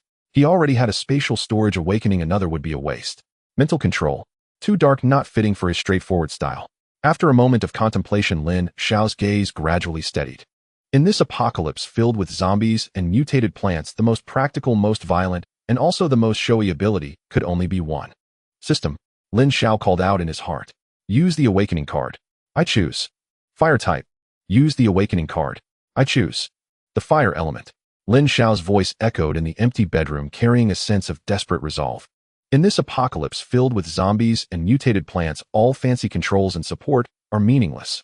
Only the purest form of destruction is the ultimate truth. Fire is the most violent output. However, just as he was about to crush the golden card in his hand, his movement suddenly paused. Lin Xiao narrowed his eyes as if recalling something. His brow furrowed as he cursed at the air. Wait a minute. System, are you pretending to be confused with me? I remember clearly that the reward description for Chow Thief critical hit stated, directly obtain 2 superpowers, so why do I only have this one card? Are you trying to cheat me out of my commission? The air fell silent for 2 seconds. Then a cold mechanical voice sounded, tinged with an almost human awkwardness. Ding. System data verification in progress. Detected reward issuance omission. Sorry host, the system malfunctioned just now. Now we are compensating you with a randomly assigned passive superpower. Damn, this can malfunction too. Lin Xiao rolled his eyes. This system is only able to trick someone as meticulous as him, otherwise it would have easily deceived someone else. Compensation issued. Congratulations host, you have obtained the passive superpower, basic self-healing. Note, passive skills are rarer than superpowers. Effect greatly enhances the body's metabolism and cell activity, allowing mild injuries, flesh wounds to heal quickly, with a 50 increase in resistance to viruses. A cool breeze instantly coursed through his body, and Lin Xiao felt the soreness in his waist dissipate instantly. This is more like it. Lin Xiao nodded in satisfaction. Though it was a passive skill, being able to heal in this resource-scarce apocalypse was better than anything. With the fire output, this is the standard Berserker template, right? Alright, let's get down to business. Lin Xiao no longer hesitated, gripping the superpower awakening card tightly and crushing it. Boom. No special effects, no background music. But Lin Xiao felt as if his body had been stuffed into an active volcano. A domineering and scorching energy pumped out from his heart, instantly flooding his whole body through his veins. Hiss! Lin Xiao gritted his teeth, veins bulging on his forehead, his skin flushed red like a boiled lobster. But this was not pain. It was the exhilaration of awakening power. He could clearly feel the fire elements in the surrounding air rushing towards him, like children reuniting with their loved ones. Minutes later, the heat subsided. Lin Xiao slowly opened his eyes, and deep within his pupils, it was as if 2 golden flames were dancing. He raised his right hand, and with a thought, puff, a mass of orange-red flames suddenly ignited in his palm, without warning. But this fire was not ordinary. Its core exhibited a bizarre, eerie blue color with a temperature that was terrifying. Even the surrounding air was distorted and deformed. So this is power. Lin Xiao's lips curled into a wild smile. He reached into the system space and pulled out a rifle bullet, pinching it between his fingers. With a thought, the flames in his hand instantly flowed over the bullet's surface, forming a thin but extremely dangerous layer of fiery membrane. Enchanting successful. Lin Xiao's eyes brightened. He immediately activated the nano-level silent barrier he had drawn earlier, enveloping the entire bedroom. Then he took out the AA-12 shotgun, full of violent aesthetics. Let the storm rage even more fiercely. Lin Xiao pulled the trigger at the heavy wooden wardrobe in the corner of the room. Boom. Even with the silent barrier, the muffled gunfire still shook his eardrums. What was fired was no longer an ordinary lead bullet, but a meteor wrapped in flames. The moment the bullet struck the wardrobe, bang, a violent explosion erupted. The solid wooden wardrobe was not just penetrated, it was blasted open, creating a charred hole the size of a basin. Wood chips flew, igniting in the air before they even hit the ground, transforming into a rain of fire. Physical damage, magical explosion damage. Awesome. Lin Xiao looked at the still-burning wardrobe, unable to hide the excitement in his eyes. This is what he wanted. In the future, if he encounters tough-skinned, mutated beasts or hordes of zombies, a volley of enchanted bullets would turn it into a sea of flames. It's practically the youthful version of the blue flame Gatling. Lin Xiao opened the system panel and glanced at his stats. Attack power. Don't look right now, you can punch a cow to death and smash a wall with a gun. Although the system's evaluation was quite perfunctory, Lin Xiao could feel that his combat power had undergone a qualitative leap. From now on, he truly stood firm in this apocalypse. The flames in his palm dissipated and Lin Xiao felt great. He put away the gun, withdrew the barrier, and stepped out of the bedroom. After a long night of commotion, he felt a bit hungry and decided to find something to eat in the living room. As soon as he entered the living room, Lin Xiao sensed that something was off. On the sofa, Su Wan was frowning, holding a wet towel, wiping the sweat off Lin Xiaomon, who was lying on the sofa. Su Dongdong stood by with a basin of water, looking anxious. What's wrong? Lin Xiao walked over, frowning. Lin Xiao, come quick, Xiaoman. Seems to be unwell. Su Wan's voice carried a hint of panic. Lin Xiao's heart sank, and he quickly stepped forward. He saw Lin Xiaoman curled up on the sofa, her originally fair face now flushed, breathing rapidly and hot, mumbling incoherently. Cold. So cold. Lin Xiao reached out and touched her forehead. Scorching. This temperature must be over 39 degrees. What happened? Wasn't she fine a moment ago? Lin Xiao asked in a deep voice. I don't know if she was fine just now, then suddenly started shivering and burning up. Su Dongdong whispered from the side, clearly frightened as well. Lin Xiao frowned tightly. He pulled back the blanket covering Lin Xiaoman and inspected her body carefully. Aside from the indescribable marks from yesterday, he found no signs of zombie bites. It's not zombie poison. Lin Xiao sighed with relief, but his expression soon darkened again. It should be a bacterial infection caused by an inflamed wound combined with excessive shock these past few days, leading to a collapse in immunity. In his past life, he had seen many such cases. In a resource-scarce apocalypse, a high fever could claim a person's life. Medicine. Lin Xiao, do you have medicine? Su Wan grasped Lin Xiao's arm anxiously. Right? I have medicine. Lin Xiao waved his hand. Clatter. A pile of colorful medicine boxes appeared out of thin air, filling the coffee table. Amoxicillin, cephalosporin, ibuprofen, lianhuaqingwen. All were things he had obtained for free from the pharmacy. But, looking at this mountain of medications, Lin Xiao was troubled. He was a rogue tyrant, but he was not a doctor. How many amoxicillin should he take? Can cephalosporin treat this infection? Is ibuprofen for fever or pain relief? If he administered the wrong medicine, it could be fatal. Especially in such a situation where she was burning with fever and unconscious. Randomly giving medicine was no different from murder. Su Wan also looked bewildered. She taught English, Su Dongdong studied arts, and in this room there wasn't a single person knowledgeable about medicine. Damn it. Lin Xiao punched the coffee table, crushing a box of cold medicine. Having a gold mine, yet not knowing how to spend it, felt too suffocating. No, we can't just take anything. Lin Xiao looked at Lin Xiaomon, whose face was flushed and who had begun to mumble incoherently, his gaze sharpening. We need to find a doctor. Or a nurse. He suddenly looked up, his gaze crossing the floor-to-ceiling window towards the pitch-black campus across the way. If his memory served him right, there was a medical room at the school. There should be surviving school doctors or nurses, right? Su, teacher, get her dressed. Lin Xiao stood up, adjusting his tactical vest, and coldly said, I need to go out for a bit. As Lin Xiao's words fell, the suffocating sense of oppression eased a little. On the bed, Lin Xiaoman was burning with fever, beginning to speak incoherently, her body twitching intermittently, her once rosy lips now cracked and pale, a sight that tugged at the heartstrings. Although she was a woman taken by force, she was still his private property, marked with Lin Xiao's label. Teacher Su Yu and Dongdong stay here to take care of her. Lin Xiao swiftly checked his gear. An AA-12 shotgun hung across his chest, a Glock tucked behind his waist, and the pockets of his tactical vest were stuffed with spare magazines. Right now, he was like a moving arsenal. At times like this, physical cooling can't stop, or if the water runs out, go to that. Cough that storage room and get some. Lin Xiao pointed to a corner piled high with supplies, thought for a moment, and then pulled out a bottle of chilled mineral water from his system space and tossed it to Su Wan. Don't be stingy, use it if you need to. Su Wan caught the water, her gaze complex as she looked at Lin Xiao, nodding firmly. I understand, just be careful yourself. Lin Xiao turned to head for the door. At that moment, a timid hand tugged at the corner of his shirt. Master!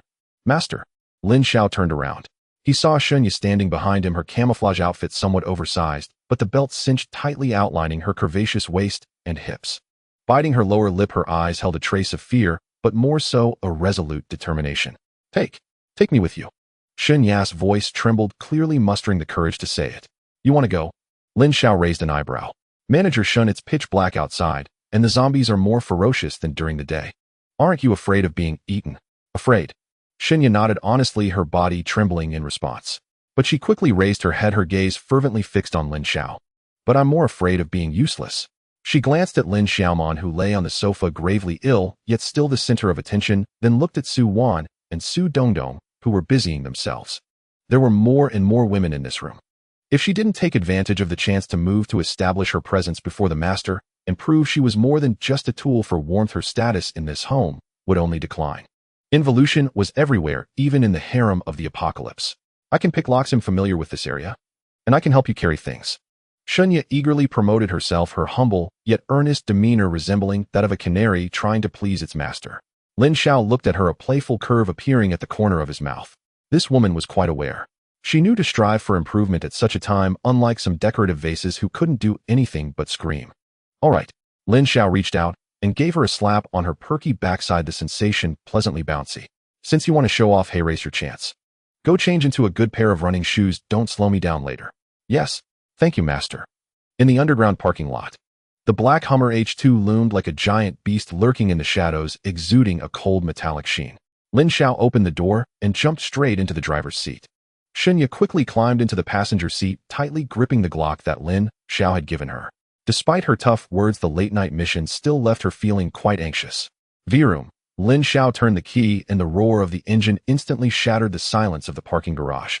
The headlights flickered on, piercing the darkness with two blinding beams that illuminated the blood-stained concrete floor ahead. Several wandering zombies were drawn by the light, their throats emitting a hoarse growl as they staggered towards them. Hold on tight. Lin Xiao held a cigarette in his mouth, not concerning himself with the few rotten potatoes. He shifted gears and stepped on the gas. Bang! Bang! The Hummer roared out its massive bumper, smashing the zombies into a pulp, black blood splattering across the windshield. The wipers calmly swayed, clearing the filth away. The vehicle burst out of the hotel and onto the pitch-black street. The university town at night was even more terrifying than during the day. The streetlights had long been extinguished, leaving only the headlights of the Hummer to carve a path through the darkness. From the shops on either side of the street, the occasional sound of shattering glass and piercing screams rang out, the desperate wails of survivors being discovered. Shadows stretched long under the headlights, those monsters hiding in the darkness, greedily watching this iron box intruding into their territory. Master! So many eyes. Shunya shrank in her seat, watching the flickering green lights outside in the darkness, her voice trembling. Don't look. Lin Xiao steadied his grip on the steering wheel, his expression stern. Those are mutated rats and wild dogs. Oh, as long as you don't get out of the car, they can't do anything to this iron turtle. The Hummer crushed its way through, quickly arriving at the back gate of the school. This was the closest spot to the infirmary. Lin Xiao parked the car behind a relatively concealed green belt and turned off the engine. The world instantly fell silent. But this silence was even more chilling. It was too quiet. There were no zombie howls, only the rustling of leaves in the wind. Get out of the car. Lin Xiao grabbed the AA-12, pushed the door open, and jumped out. Shunya quickly followed, pressing tightly behind Lin Xiao, almost wanting to cling to him. Stay close and don't fall behind. Lin Xiao whispered a reminder, his gaze cautiously scanning the surroundings. This place felt a bit off. A strange metallic scent filled the air, unlike the stench of decay, more like some insect secretions. Moreover, the zombie corpses on the ground were too dry. It was as if their bodily fluids had been drained by something, leaving only skin stretched over bones. Lin Xiao narrowed his eyes, fingers resting on the trigger. It seemed that this infirmary wasn't as peaceful as it appeared. Lin Xiao crouched down and poked at the emaciated corpse at his feet with the gun barrel. The corpse was dressed in a school uniform, but it looked as if all the air had been sucked out of it, with skin tightly adhered to bones, hollow eye sockets like two black holes, and a mouth twisted open at an exaggerated angle, as if it had endured some extreme horror before death. There were no bite marks. Only a black-purple round hole the size of a finger located at the carotid artery. Was it drained? Shunya hid behind Lin Xiao, catching this scene in the faint moonlight, her stomach churning with a wave of nausea. That unknown terror chilled her more than seeing a bloody, disfigured zombie. Master, should we go in? Her voice trembled, gripping the Glock tightly, her knuckles turning white and her palms slick with cold sweat. Since we've come this far, can we really go back empty-handed? Lin Xiao stood up, scanning the surrounding eerie darkness. It was too quiet here. Unusually quiet. At this hour, the campus should be filled with the roars of zombies, yet here, apart from the wind rustling the leaves, not a single ghostly shadow could be seen. Something unusual must be afoot. Buzz. At that moment, a faint yet unpleasant vibrating sound suddenly emanated from the darkness above. Initially small, like a fly buzzing around the ear. But within 2 seconds, the sound suddenly intensified. Buzz, buzz, buzz. It felt like a high-powered electric drill was wildly stirring in his brain, the high frequency, buzzing sending chills down his spine, making his heart tighten. What is that? Shunya screamed in terror, covering her ears, and looking up at the sky aided by a sliver of moonlight filtering through the clouds. What she saw was the most terrifying sight of her life. 3 dark shadows, diving down from the rooftop of the adjacent teaching building. They were neither birds nor bats. They were mosquitoes. 3 gigantic mosquitoes the size of wash basins. Their bodies were entirely black, covered in steel-like bristles, their compound eyes glinting with a bloodthirsty red light in the night. The most terrifying part was the mouth part. It was half a meter long, gleaming with a cold metallic sheen like a steel needle ready to pierce through the skull. Oh, Shinya finally broke down. That instinctual fear of facing a giant insect made her lose her sanity in an instant, letting out a piercing scream as her legs went weak, collapsing onto the ground. The area around her pants was instantly soaked. She was truly scared to the point of wetting herself. Shut up, Lin Xiao snapped, but he had no time to worry about Shinya, because the 3 mosquitoes were moving too fast. In the blink of an eye, the stench of blood rushed toward them. The leading mosquito lunged straight for Lin Xiao's eye, its mouth part piercing through the air so fast it left an afterimage. If it hit, his brain would be drained dry. You think you can outpace me? Lin Xiao smirked, showing no fear in his eyes, but instead igniting a fierce flame within. He raised his AA-12 shotgun with a sudden motion. With a thought, the newly awakened fiery energy surged through his body like flowing magma, enveloping his hands, the gun, and the bullets. Flame enchantment. Boom. The first shot blasted off. But what spewed forth was no ordinary flame. Instead, it was a massive, orange-red fiery net. The shotgun's bullets ignited upon leaving the chamber, transforming into countless tiny incendiary projectiles that burst open in a fan shape in the air. Puff! The leading mutated mosquito couldn't even dodge, crashing straight into the fire net. Its proud exoskeleton crumbled like paper in the face of the high temperature, instantly igniting. Sizzle! A nauseating crackling sound of bursting fat echoed.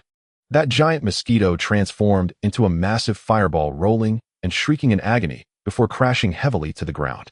In just a moment, it emitted a revolting, burnt smell. Awesome! Lin Xiao laughed heartily, the thrill of wielding elemental power sending his adrenaline soaring. The remaining 2 mosquitoes were clearly startled, slamming on the brakes in midair, trying to gain altitude to escape. Trying to run. Too late. Lin Xiao gave them no chance. Holding the gun with one hand, he tracked the shadows in the sky. Boom. Boom. 2 more muffled gunshots rang out. The magical fire bullets whizzed through the night sky, leaving 2 brilliant lines of flame. One mosquito's wing was directly blown to ashes, spiraling down, and before it hit the ground, it was incinerated to charcoal.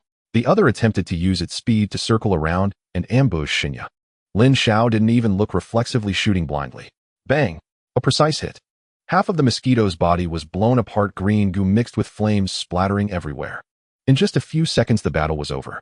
3 charred corpses, still burning, lay on the ground, and the air was filled with the smell of burnt protein.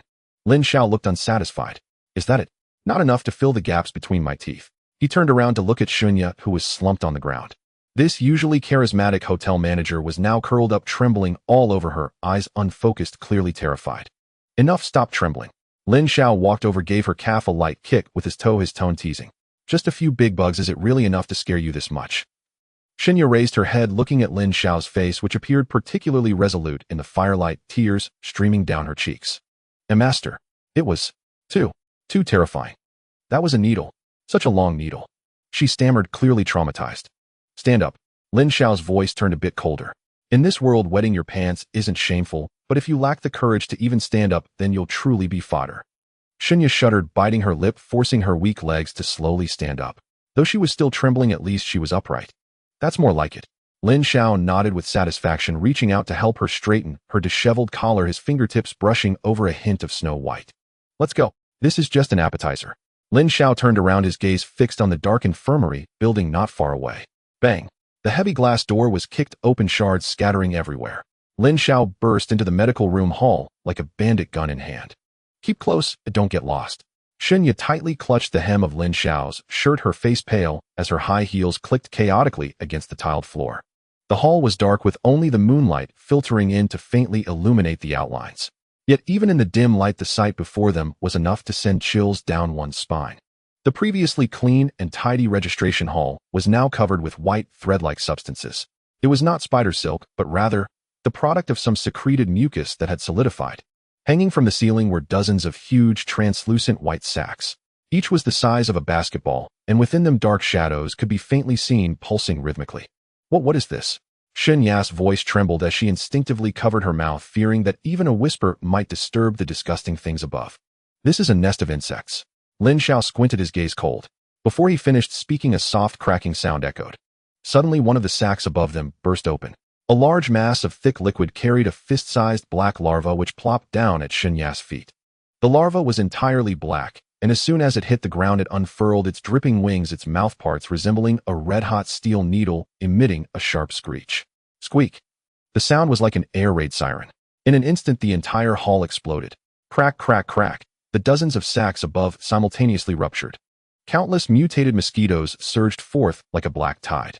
Buzz, buzz, buzz. The sound of flapping wings converged into a torrent, causing a painful ringing in one's ears. The densely packed compound eyes glimmered with a greedy red light in the darkness, locking onto the only two living people in the hall. Oh! Shinya finally broke down, crouching on the ground and letting out a desperate scream. Stop screaming. Lin Xiao yanked her up, shielding her behind him. Looking at the swarm of mosquitoes looming like a storm cloud, he felt no fear. Instead, he grinned widely, laughing recklessly and arrogantly. Come on, he shouted. Perfect for racking up points. He swiftly holstered his gun, thrusting his hands forward. The fiery energy within him surged through his meridians like a raging river. Burn for me. Boom. A massive fireball over 3 meters in diameter erupted in his palm. With no reservation, the fireball acted like a miniature sun charging into the black cloud of insects with terrifying heat.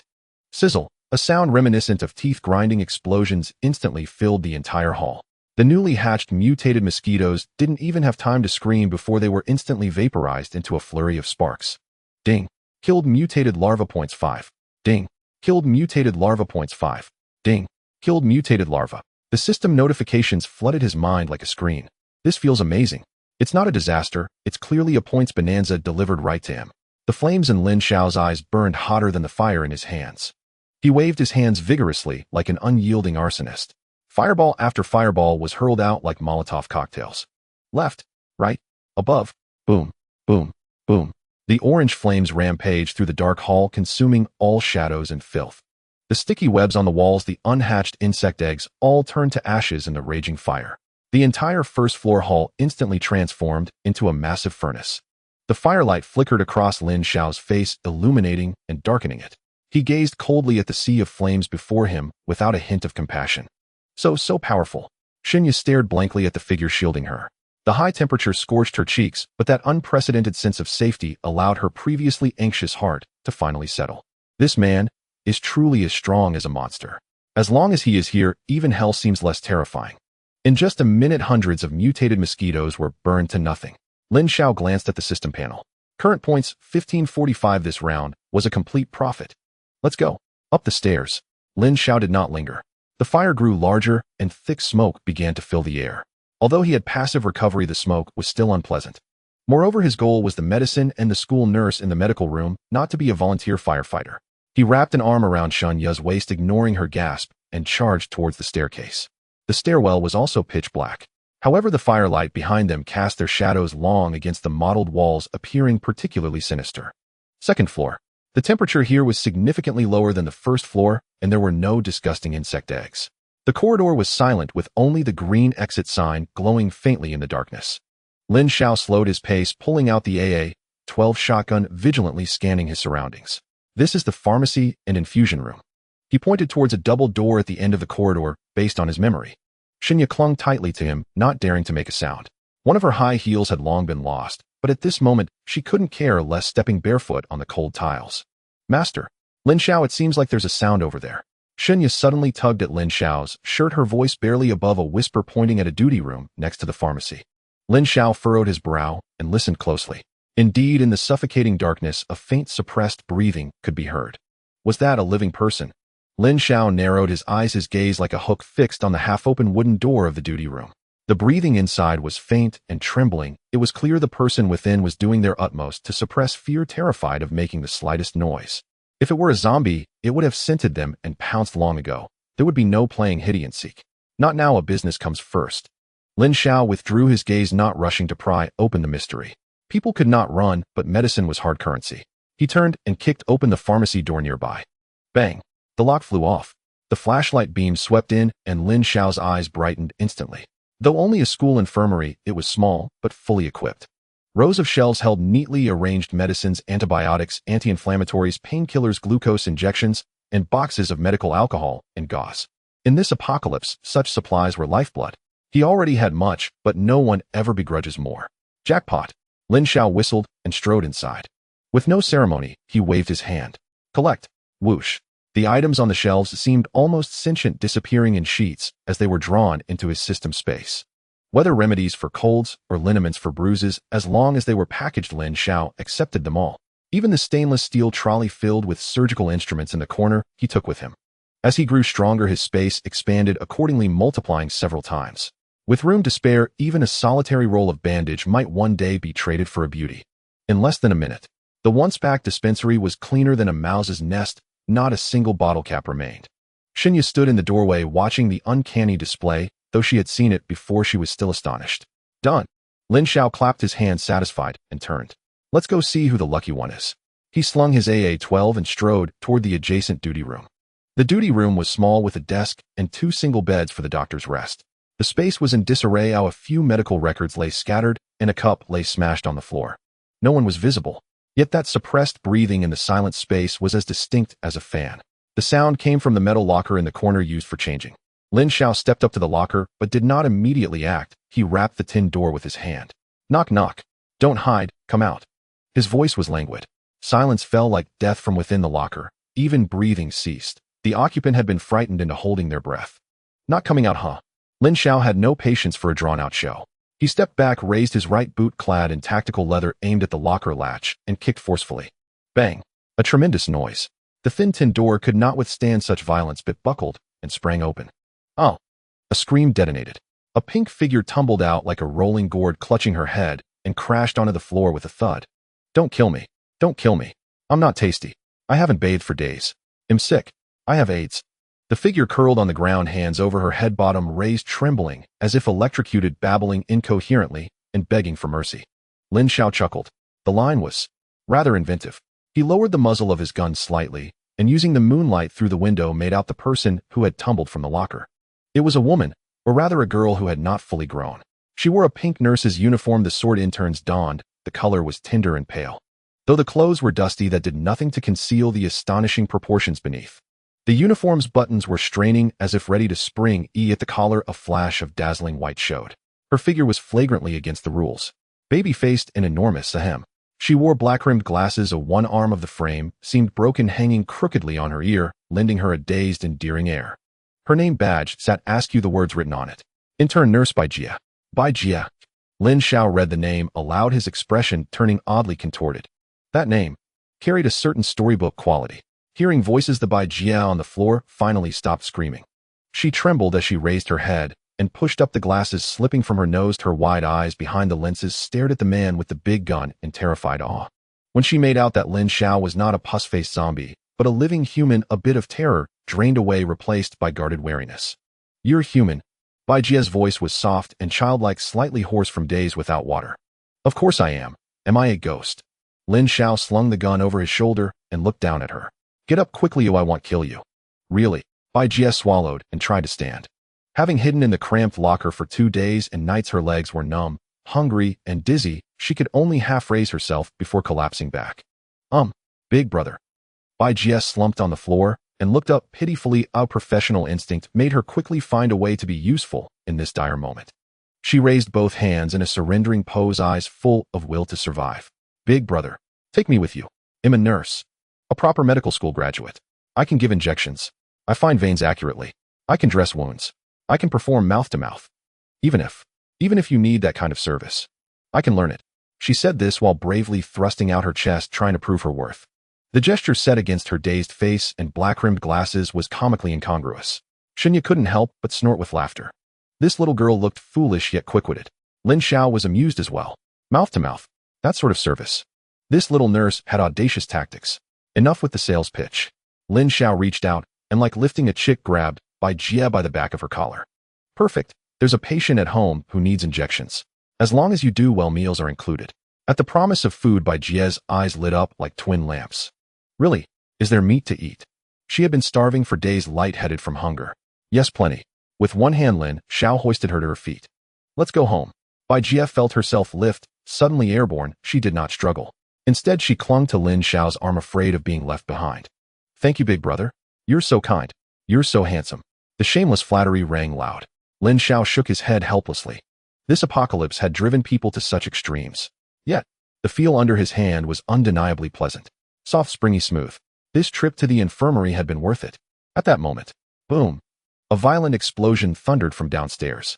A wave of heat rushed up through the stairwell. A droning hum. Amid the crackling of burning, an even greater, more terrifying wing-like thud rolled in through the shattered window. It was a roar more ponderous than helicopter blades. Lin Xiao's expression changed. Damn, they hit the small ones, the big ones have come. Lin Xiao exerted his strength with his right hand, lifting Bai Jia off the ground, as if he were picking up a chick. Though the little nurse was short, she was not light. Her two heavy assets swayed up and down with the movement, and only Lin Xiao's enhanced arm strength allowed him to lift her so easily. Oh, brother, slow down. Bai Jia instinctively clung to Lin Xiao's arm as her feet left the ground, hanging onto him with a grip that felt dangerously intense. Just then, the glass of the window at the end of the corridor suddenly shattered.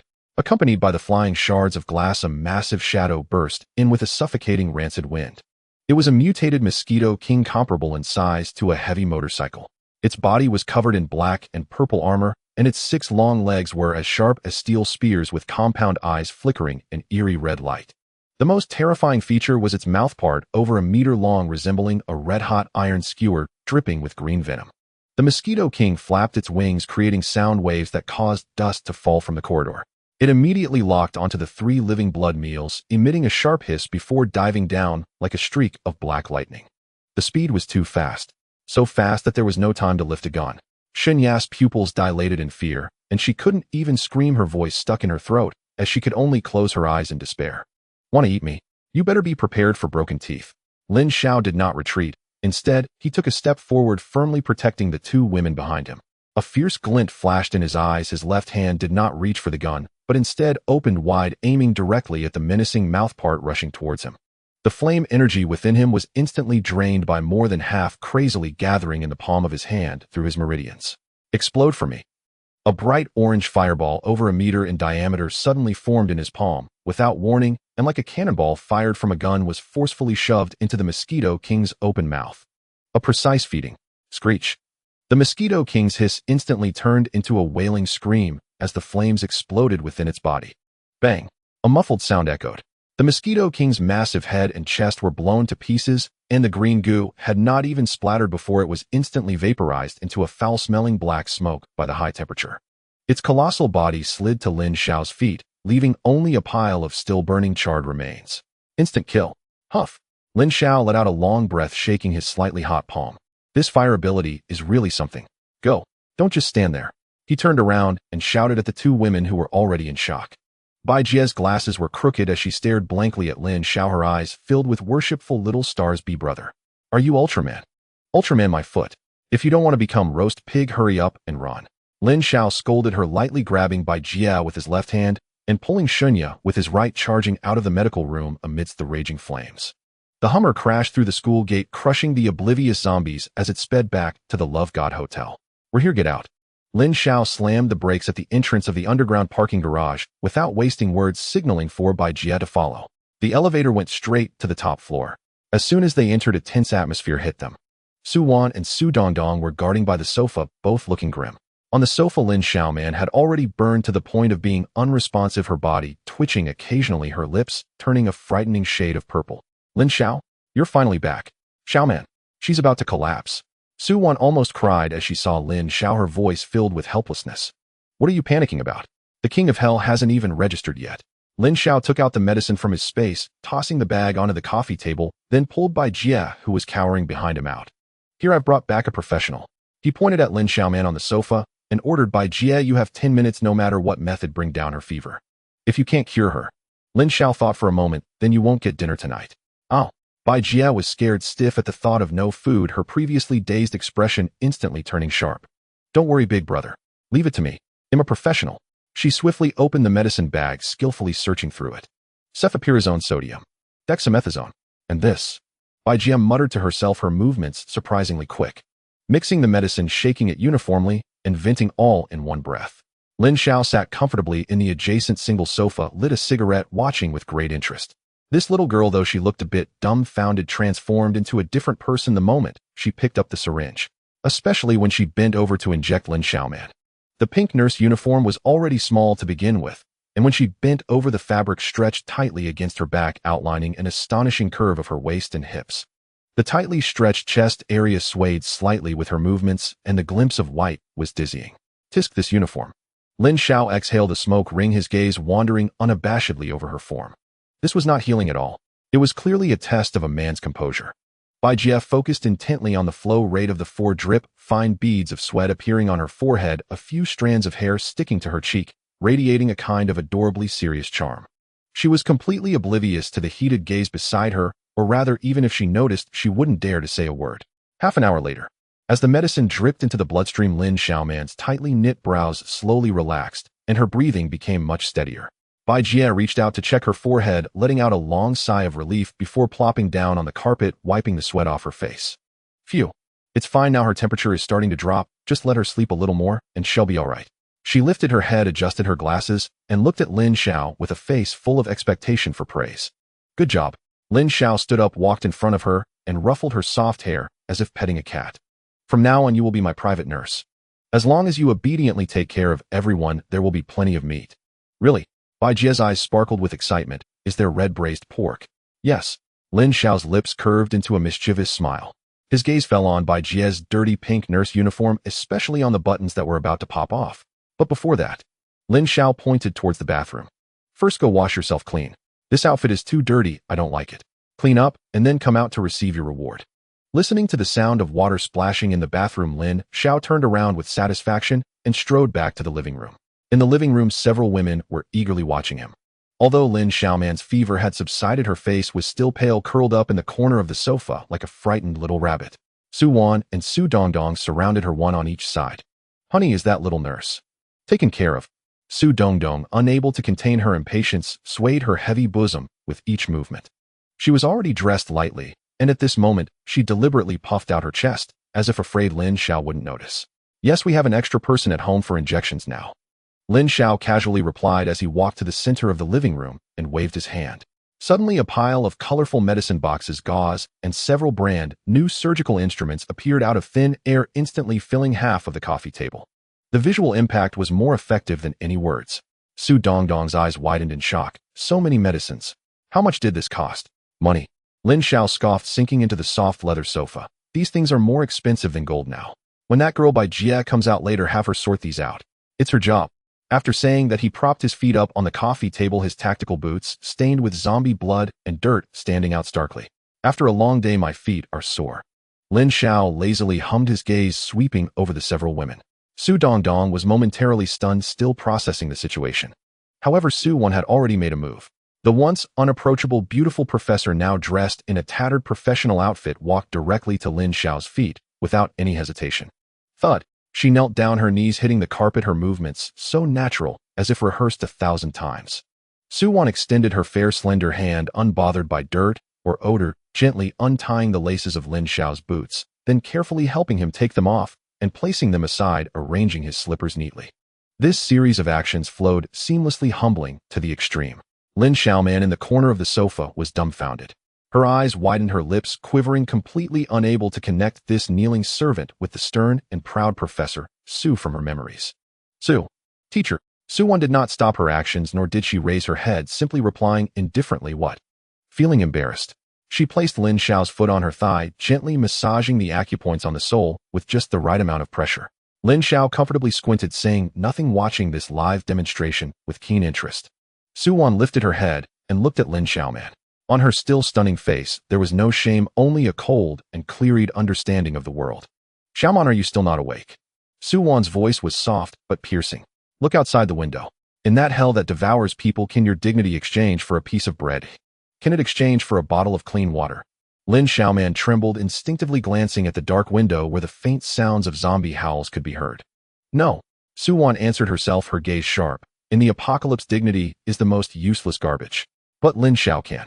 He can provide you with food, give you water, and protect you from the disgusting zombies outside.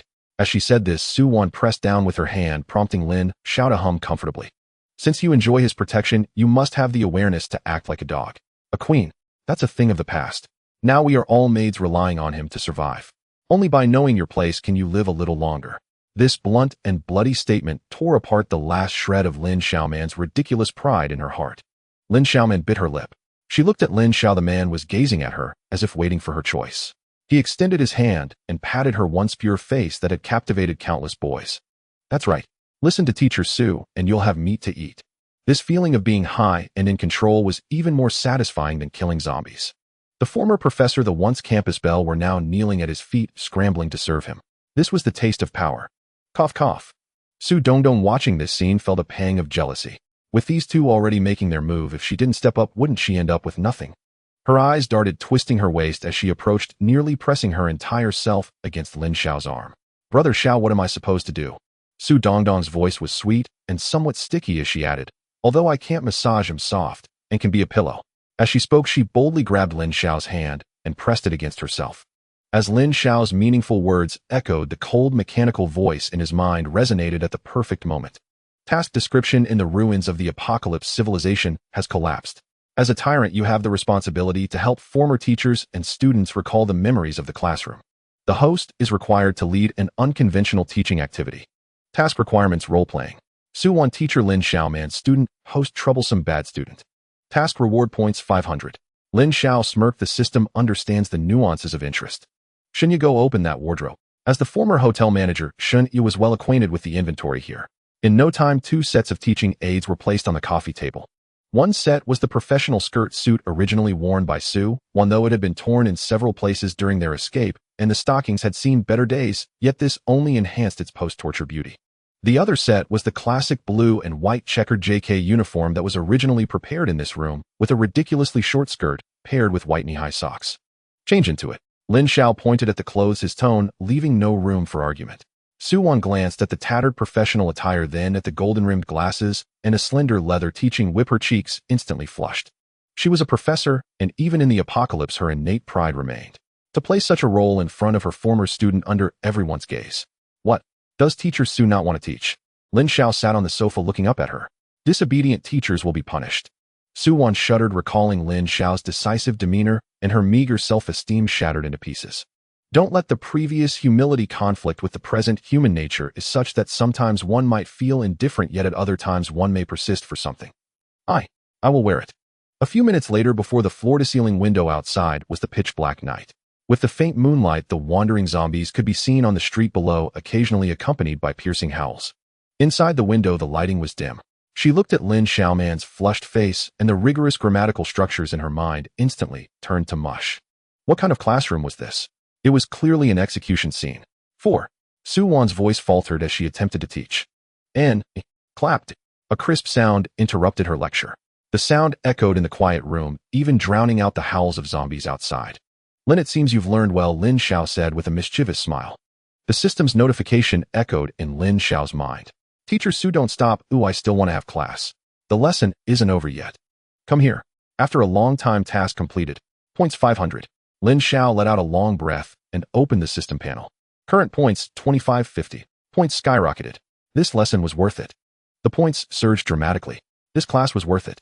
Yet Lin Xiao understood that simply educating these women would only make them obedient at best. To survive in the apocalypse, mere obedience is insufficient. One must have teeth. After all, he couldn't keep them tied to his belt 24 hours a day. The next morning, the sunlight pierced through the clouds, illuminating the rooftop of the Love God Hotel. The wind was strong, causing the edges of several women's clothes to flutter wildly. Lin Xiao stood before a row of ventilation ducts, wearing a tactical vest and sunglasses resembling a devilish instructor.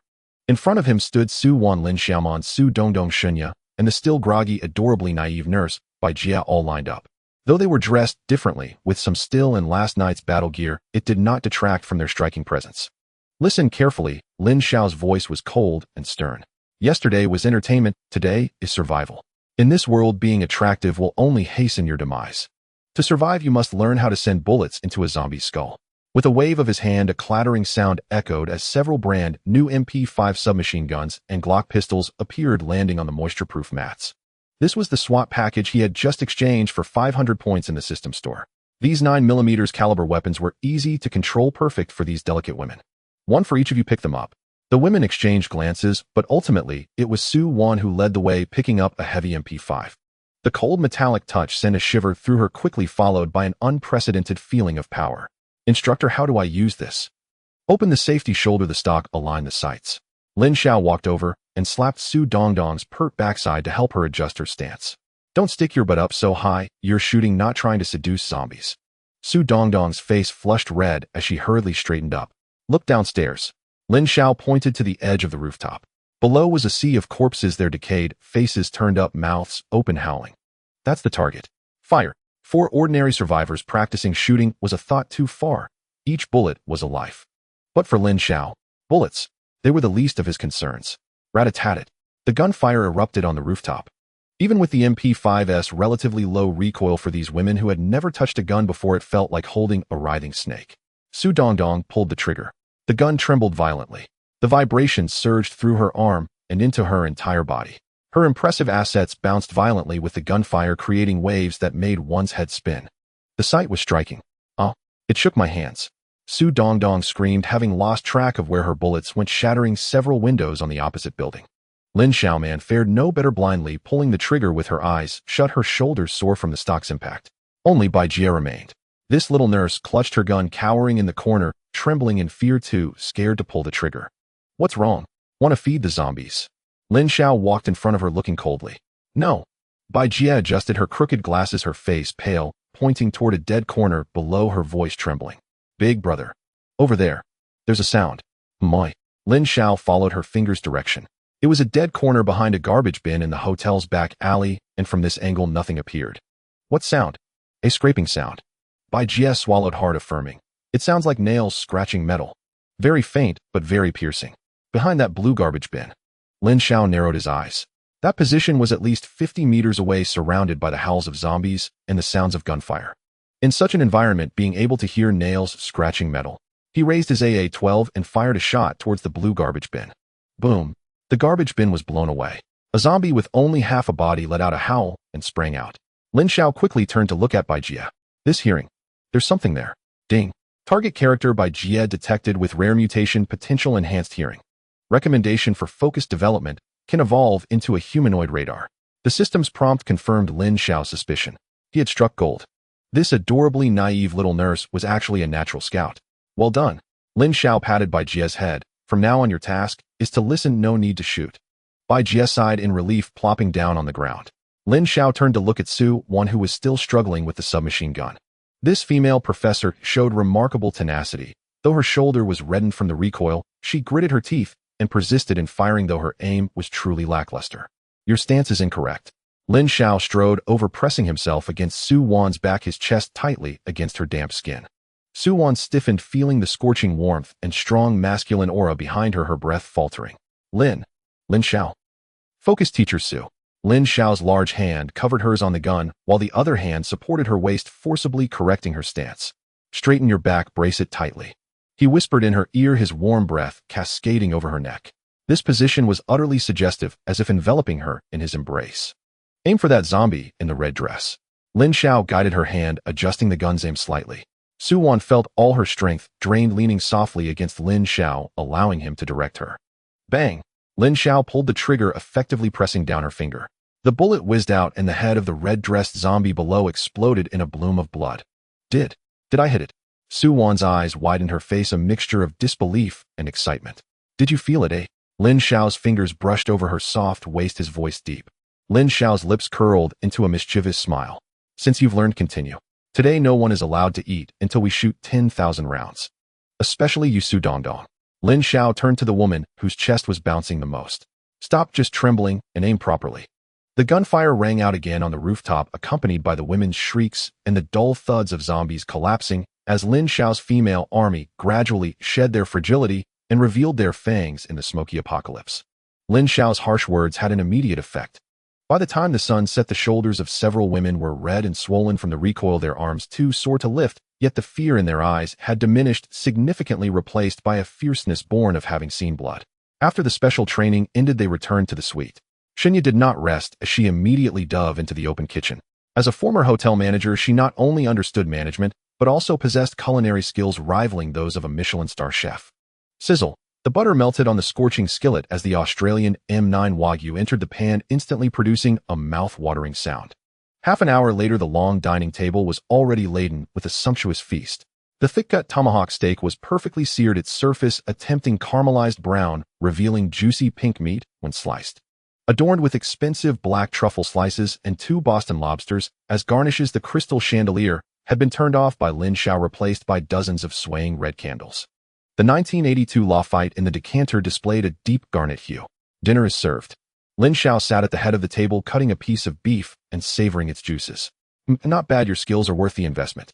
Shinya, pouring wine from the side, smiled in satisfaction upon hearing the compliment. Although her hands trembled slightly from serving, her heart was sweet. In this apocalypse where even moldy bread could spark fierce competition, being able to personally cook such top-quality ingredients was a tremendous blessing. Ding! Lin Xiao raised his glass, and the women responded in unison. The crisp sound of clinking glasses resonated in the quiet room. Just then, roar! Help! Don't push me! Ah! A piercing scream suddenly pierced through the soundproof glass of the floor-to-ceiling window, faintly reaching inside. The actions of the women halted.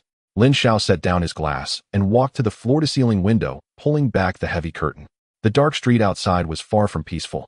At the intersection below, a horde of zombies numbering in the thousands surged in from an unknown source, tightly packed together like a swarm of black ants. In front of the zombie horde, several figures were frantically fleeing. They were a group of survivors from a nearby neighborhood, likely trying to relocate under the cover of darkness, but had unfortunately run into the mass of zombies. Run! Run now! A man pushed his companion towards the horde, attempting to slow down the zombies' advance. But it was futile. The companion was instantly overwhelmed, torn to shreds without even a splash of water. Soon after, more people were knocked down. Their innards were ripped out, limbs torn apart, blood staining the road. The desperate cries echoed, heart-stopping, even from dozens of meters high. Tragic. Lin Xiao took a sip of red wine, his gaze calm, showing no signs of disturbance. He turned around, looking at the pale-faced women beside the dining table. Did you see that clearly? Lin Xiao pointed outside the window, and then at the steak on the table. Out there is hell, and in here is paradise. As long as you follow me, you will never have to face that kind of despair. This stark contrast was more effective than any brainwashing. Lin Xiaoman trembled involuntarily at the bloody scene outside. She turned her head to look at Lin Xiao's chiseled face, her resolve strengthening. She stood up, carrying her plate to Lin Xiao's side. Xiao, good, this shrimp paste is very tender, let me feed you. She speared a piece of shrimp with her fork and brought it to Lin Xiao's mouth, her gaze filled with submission and flattery.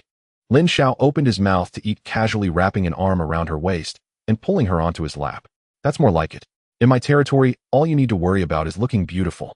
He'll handle the rest. This meal was consumed with varying thoughts, but everyone understood one principle: clinging tightly to Lin Xiao's leg was their only path to survival. By the way, master, Su Wan, who had been quiet, suddenly set down her knife and fork. She wiped her mouth with a napkin, her expression turning serious. Just now, while practicing shooting on the rooftop, I used binoculars to observe the surroundings. Oh, did you find any survivors? Lin Xiao asked nonchalantly. Yes. Su Wan nodded, pointing westward. There's been a signal flare released near the sports academy. From the scale, it seems to be a sizable group of survivors. Sports academy. Lin Xiao narrowed his eyes. In his past life's memories, there indeed was a tough character in that area, known as Black Tiger, a martial artist who had gathered a group of athletes under him, ruthless and cold-hearted, engaging in murder and robbery early on. Just a bunch of muscle-bound fools. Lin Xiao scoffed, not taking it seriously. As long as they didn't provoke him, he couldn't be bothered with their affairs. But if they dared to reach out, he wouldn't mind turning that Black Tiger into a dead tiger. Besides people, there's something strange going on. Su Wan paused for a moment before continuing. The botanical garden behind the school feels off. Botanical garden.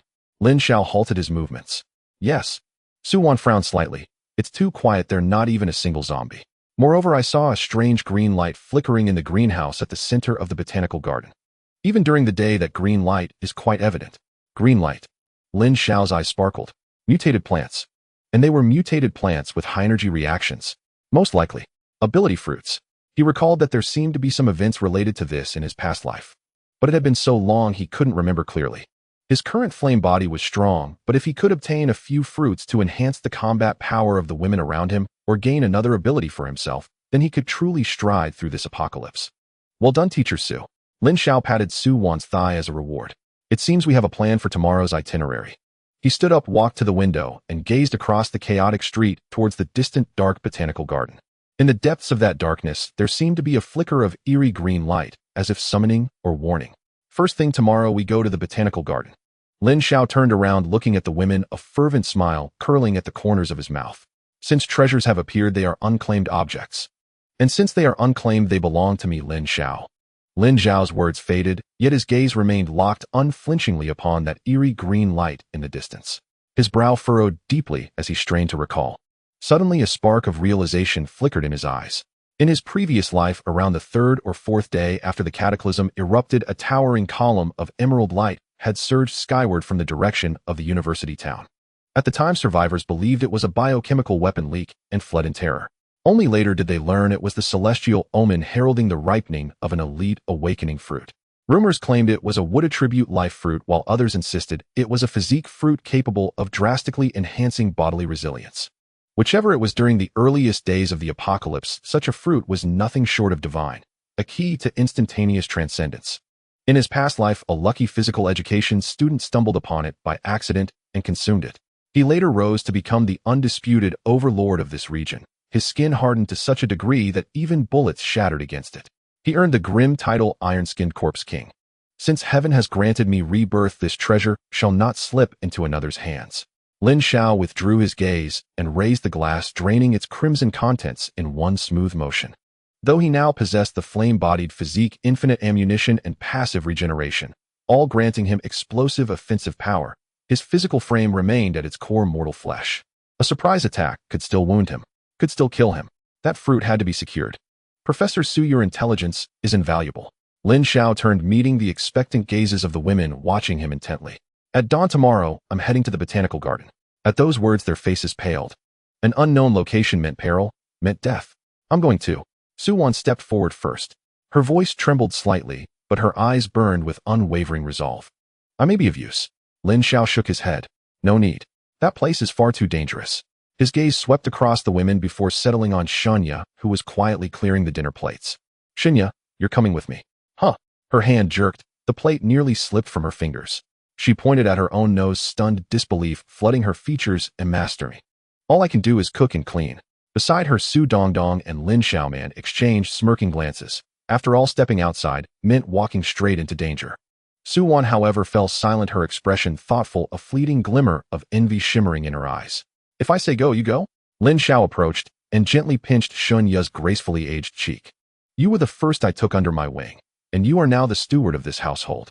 As more women join us, you must possess strength to command respect and hold this home together. There lies an awakening fruit, and that fruit, I've reserved it for you. The room fell utterly still. Su Dongdong's eyes instantly flared with searing jealousy. An awakening fruit. She didn't know its nature, but from Lin Xiao's tone it was undeniably extraordinary. Shunya stood, frozen, tears streaming down her face. She believed herself merely a dutiful maid, yet he saw her truly cared for her deeply and sought to empower her. Master. She dropped to her knees, clutching his thighs, sobbing uncontrollably, tears like falling pear blossoms. My life belongs to you alone. Wherever you command, I will go, even if it means feeding myself to the undead. Ding. Shunya's loyalty has surpassed 95, utterly devoted. Lin Xiao smiled, satisfied. He was no gentleman, but neither was he a fool.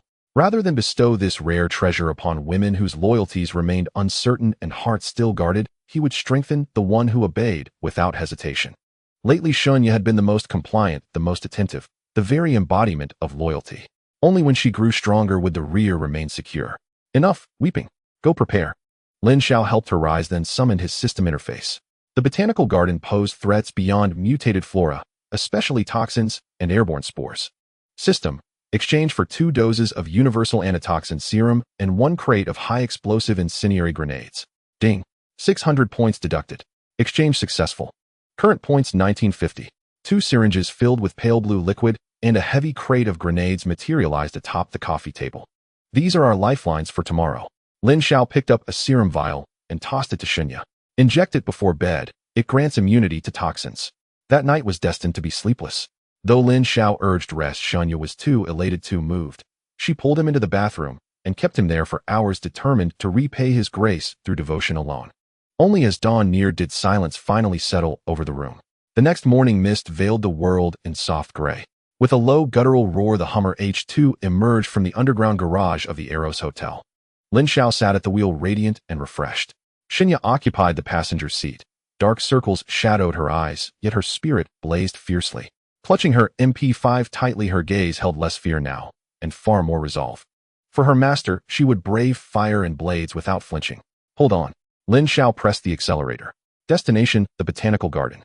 We're going to pick fruit. As Lin Xiao slammed down on the accelerator, the modified Hummer H2 charged out of the underground garage with reckless abandon. The morning sunlight spilled onto the bloodstained streets, casting a strange red glow. The frenzied slaughter and zombie outbreak from the past 2 days had completely turned this university town into a dead zone. On both sides of the street, there were dismembered corpses and burnt vehicle frames scattered everywhere. A few straggling zombies, hearing the roar of the engine, instinctively howled and attempted to pounce, but before they could get close, they were smashed into a cloud of flesh by the Hummer's fearsome front blade. Hold on tight. Lin Xiao steadied the steering wheel with one hand, the other resting on the window frame, a cigarette held between his lips. His demeanor was relaxed, as if he were on a picnic. However, Xunya, sitting in the passenger seat, was so tense that her palms were sweating. She gripped her MP5 submachine gun tightly, her eyes glued to the window, terrified that some monster might jump out from the shadows. The vehicle headed west. Gradually, the surroundings began to feel a bit off.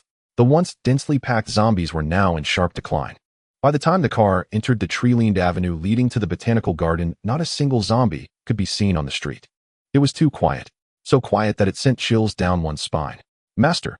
Lin Xiao, why are there no zombies here? Xunya swallowed hard, her voice trembling. Logically speaking, zombies are mindless and will flock to any noise. With the racket the Hummer was making, how could not even a shadow of a ghost be drawn? The absence of zombies means there are things here that are even more dangerous.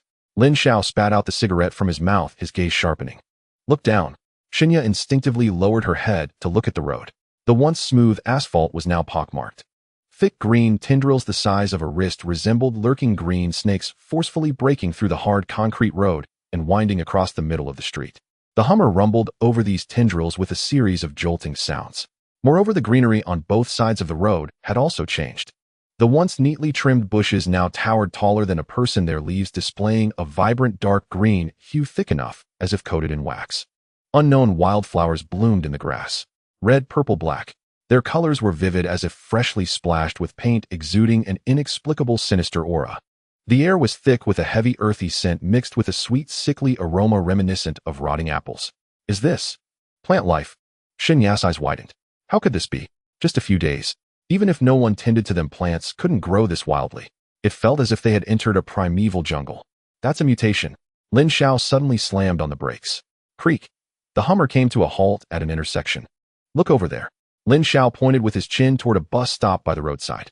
Xunya followed his gaze, and her pupils instantly contracted to the size of pinholes. Ah! She instinctively covered her mouth, nearly crying out. Behind the advertisement board at that bus stop stood a gigantic plant resembling a sunflower. But this sunflower had a blood-red flower head instead of yellow.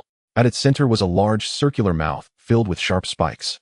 At that moment, the mouth was tightly clamped around the waist of a zombie.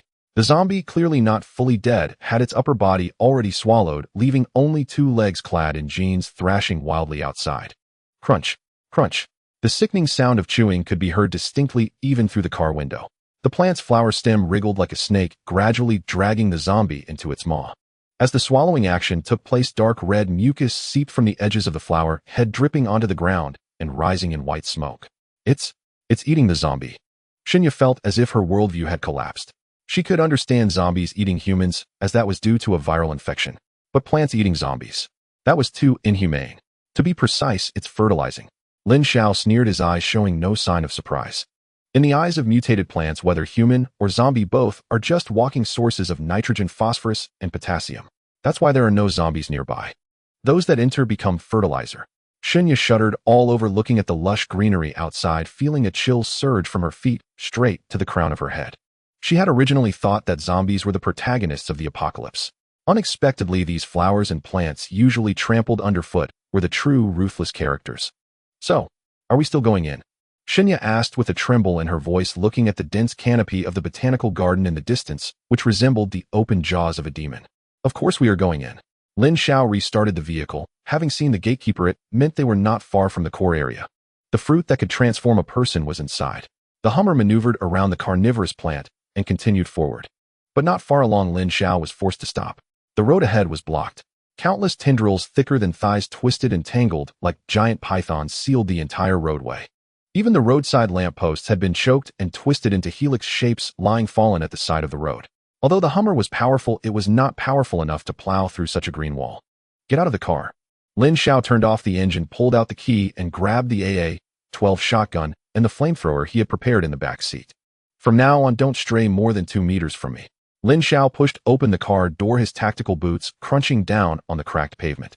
A cold wind blew from deep within the botanical garden, rustling the leaves on either side as if they were whispering secrets. In front of Lin Xiao stood a wall made of countless dark green vines woven together resembling a plant wall. Each of these vines was as thick as a thigh, covered with brown bark and sharp thorns like a group of giant pythons entangled together, sealing off the path to the interior of the botanical garden. Although the Hummer had powerful motivation, this thing was too tough. Charging through would only get the axle tangled, turning it into a metal canister. The vehicle can't go in. Lin Xiao patted the engine hood of the Hummer and retracted the vehicle into the system space. In this dangerous and ghostly place, leaving such an important vehicle by the roadside was an act only someone who was out of their mind would do. Take this. Lin Xiao flipped his hand, passing over the previously prepared individual flamethrower. With a thought, a surge of scorching energy flowed from his palm, instantly injected into the gas tank through the fuel line. Fire enchantment completed. Fuel quality enhancement, combustion temperature 50 with an explosive effect. Is this for me to use? Shinya looked at the heavy object in her hand, a bit dazed. The MP5 she originally held seemed like a toy compared to this. This thing is simpler than a gun. Lin Xiao pointed to the trigger. Just aim at anything moving, whether it's a flower or a plant. Pull the trigger and don't let go. Remember, here, fire is your father. Shinya swallowed hard, straining to carry the fuel tank, her hands tightly gripping the flamethrower's handle, nodding heavily. Yes, master, let's go. Lin shouted and take the gun. In this plant-dominated area, the piercing power of bullets was far less effective than the coverage of flames. He shoved his hands into his pockets while orange-red flames flickered at his fingertips as he strode toward the vine wall. Lin Xiao raised his right hand, and a 2-meter-long column of fire erupted from his palm. Boom! The moment the flames touched the vines, it was like a spark falling into an oil drum. Those seemingly indestructible vines instantly twisted violently, their surfaces turning black and curling up, emitting a series of crackling explosions as if they were struggling in pain. In just a few seconds, the wall collapsed, revealing a dark path leading deeper inside. Follow me. Lin Xiao stepped on the still smoldering ashes and entered first. Inside the botanical garden, the light instantly dimmed. Above was a massive canopy blocking out the sun, with only scattered specks of light filtering through the gaps. The surroundings no longer resembled the familiar park scenery. The originally low shrubs had now grown over 3 meters high, merging into a natural green wall. The path had transformed into a maze. The air was stifling with no wind. Only the sound of the two of them stepping on fallen leaves filled the silence. And master, it seems like the path is moving. Shinya pressed closely behind Lin Xiao, her eyes wide with fear as she stared at the shrub walls on either side. She had a feeling that the tree on the left had just shifted forward a step. That's just your imagination, or perhaps they're welcoming you. Lin Xiao replied casually, but his pace slowed a little. His senses enhanced allowed him to distinctly feel that the malice in the surroundings was becoming more pronounced. Beneath those leaves hid countless unseen eyes. Suddenly, whooshed, a very faint sound of something slicing through the air came from the lush branches above. It was like a snake flicking its tongue. Without any warning, a vine only as thick as a thumb and entirely emerald green silently descended from the treetop. Its target was not Lin Xiao, who was in front, but rather Shinya behind, who appeared weaker and more succulent. At the tip of the vine was a small suction cup surrounded by fine barbs heading straight for Shunya's delicate neck. This thing was called a blood-sucking vine. Once entangled, the barbs would instantly pierce the blood vessels, injecting anesthetic and drain the prey's blood within seconds. In his previous life, countless survivors had become corpses in such an inexplicable manner. Shinya was still vigilant about the bushes on either side, completely unaware of the death looming above her. It wasn't until the chill crept close to her nape that she felt her hair stand on end. Be careful. Just as the suction cup was only a few centimeters from Shunya's skin, Lin Xiao suddenly turned around. He didn't even need to look up, as if he had eyes in the back of his head. His right hand shot out like lightning, grabbing the ambushing vine. Squeak. The vine felt slippery and cold in his grasp like a live loach, and once caught it struggled violently, letting out a sharp, eerie scream. That sound resembled a baby crying. In this dark jungle, it sent chills down the spine. Off.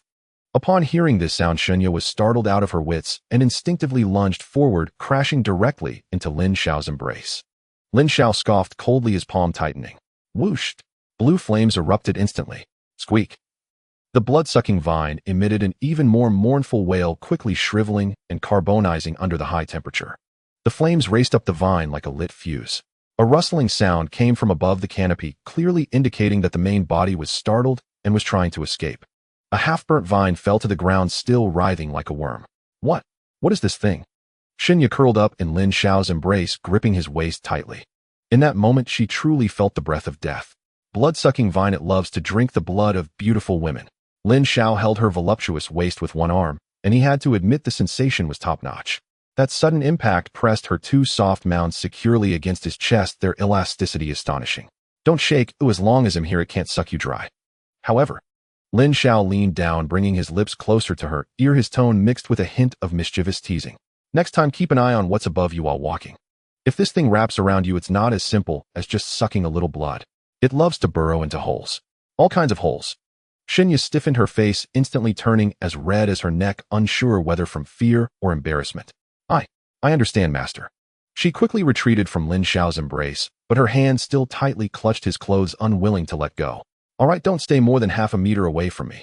Lin Xiao released his grip, the flames in his palm still burning brightly.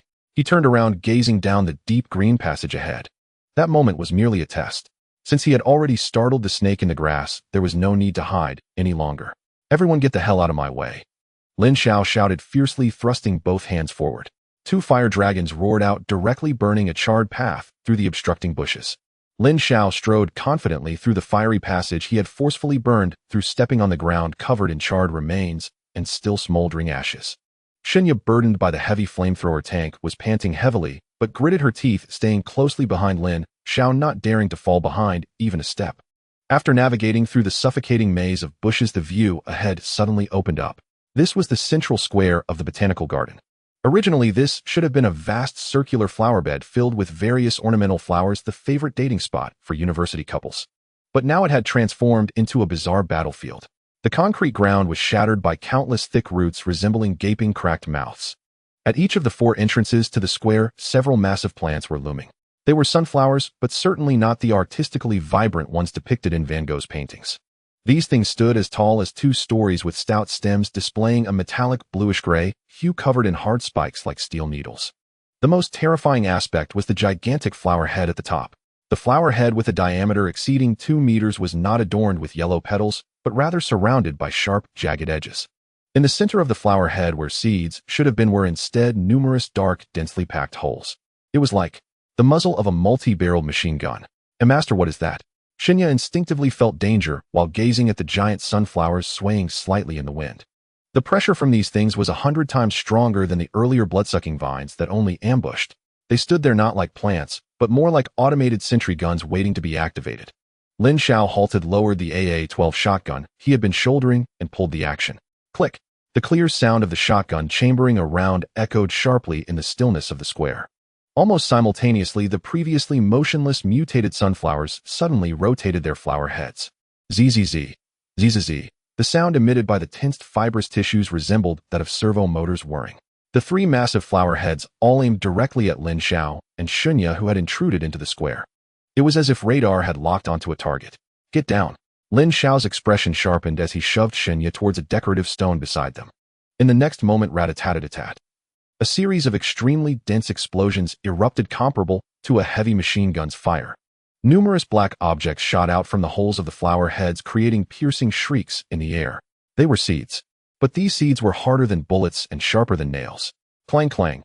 Puff, puff, puff, puff. Countless seed bullets rained down violently at the spot where Lin Xiao had just stood.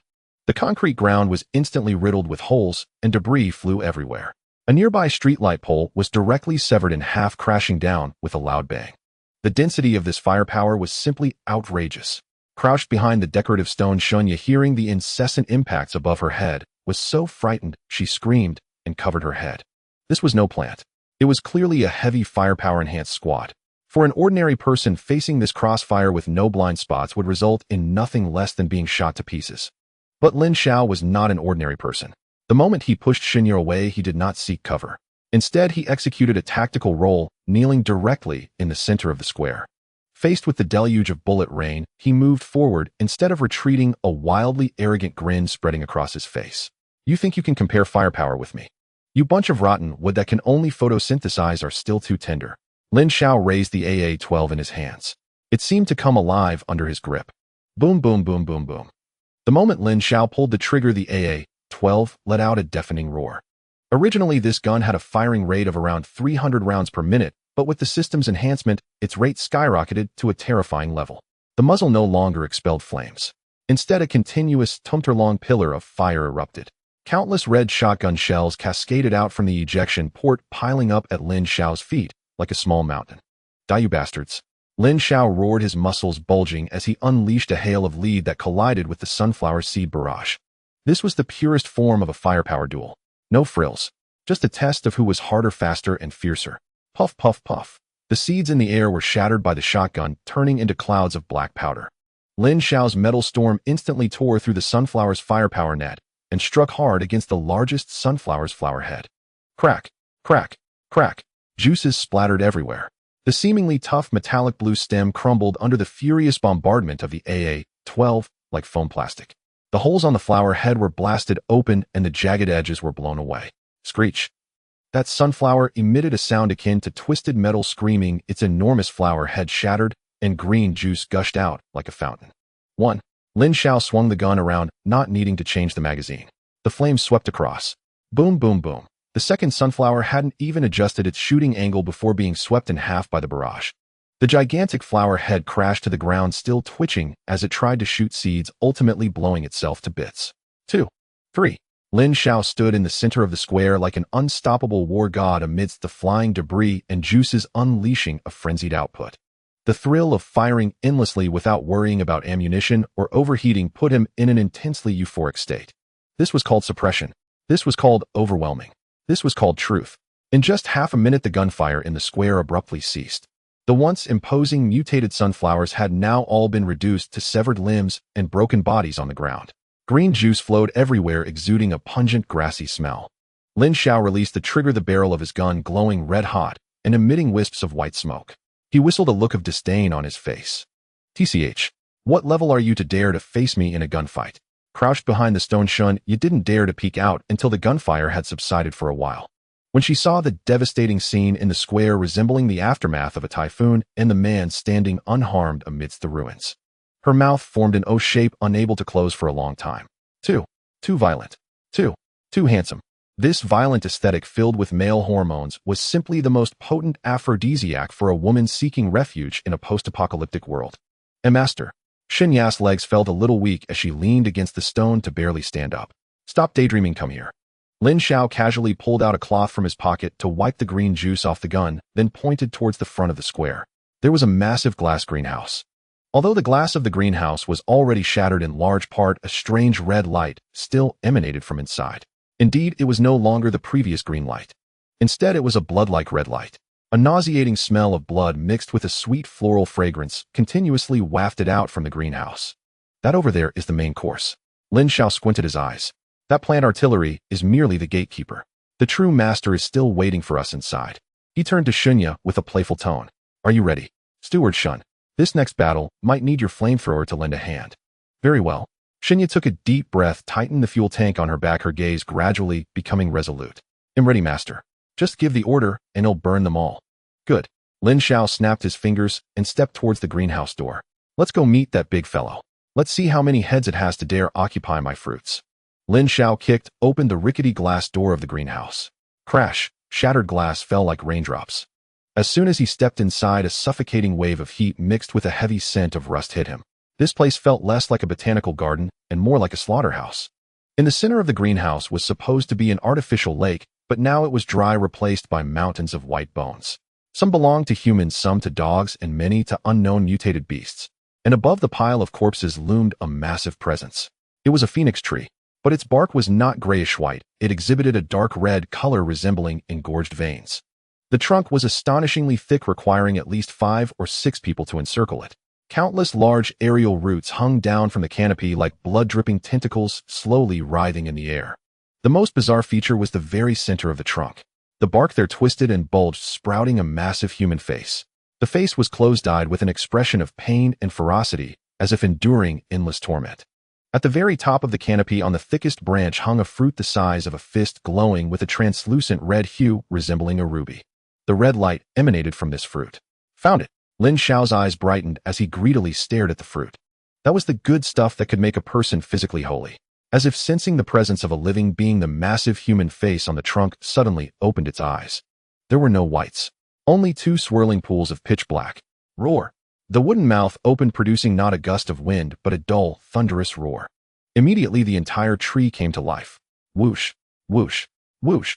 Dozens of tree roots as thick as arms darted towards Lin Xiao, like a swarm of crazed venomous snakes, accompanied by a deafening hiss that tore through the air. "Shouldn't you get back?" Lin Xiao shouted loudly, sliding backward with a sudden motion. Bang, bang, bang. The spot where he had just stood was instantly pulverized by the tree roots, leaving deep grooves in the cement. "Wanna play? I'm in." Lin Xiao got up and raised his AA-12, unleashing a barrage at the eerie human face. Boom, boom, boom, boom. Infinite ammunition was unleashed. The dense pellets bombarded the trunk like raindrops. Wood chips flew and sap splattered. However, a scene that tightened Lin Xiao's brow occurred. Those bullets capable of destroying a security door merely left shallow dents on the tree. Moreover, a flash of dark red light appeared. The dents healed at a speed visible to the naked eye. So tough. Lin Xiao cursed under his breath. This wasn't wood, it was steel. Whoosh. A massive root swept through from the side. Lin Xiao had to stop shooting, leaping into the air and landing on a nearby rock formation. But before he could land, "Watch out below." Xinya, hiding behind a stone pillar at the entrance, suddenly screamed.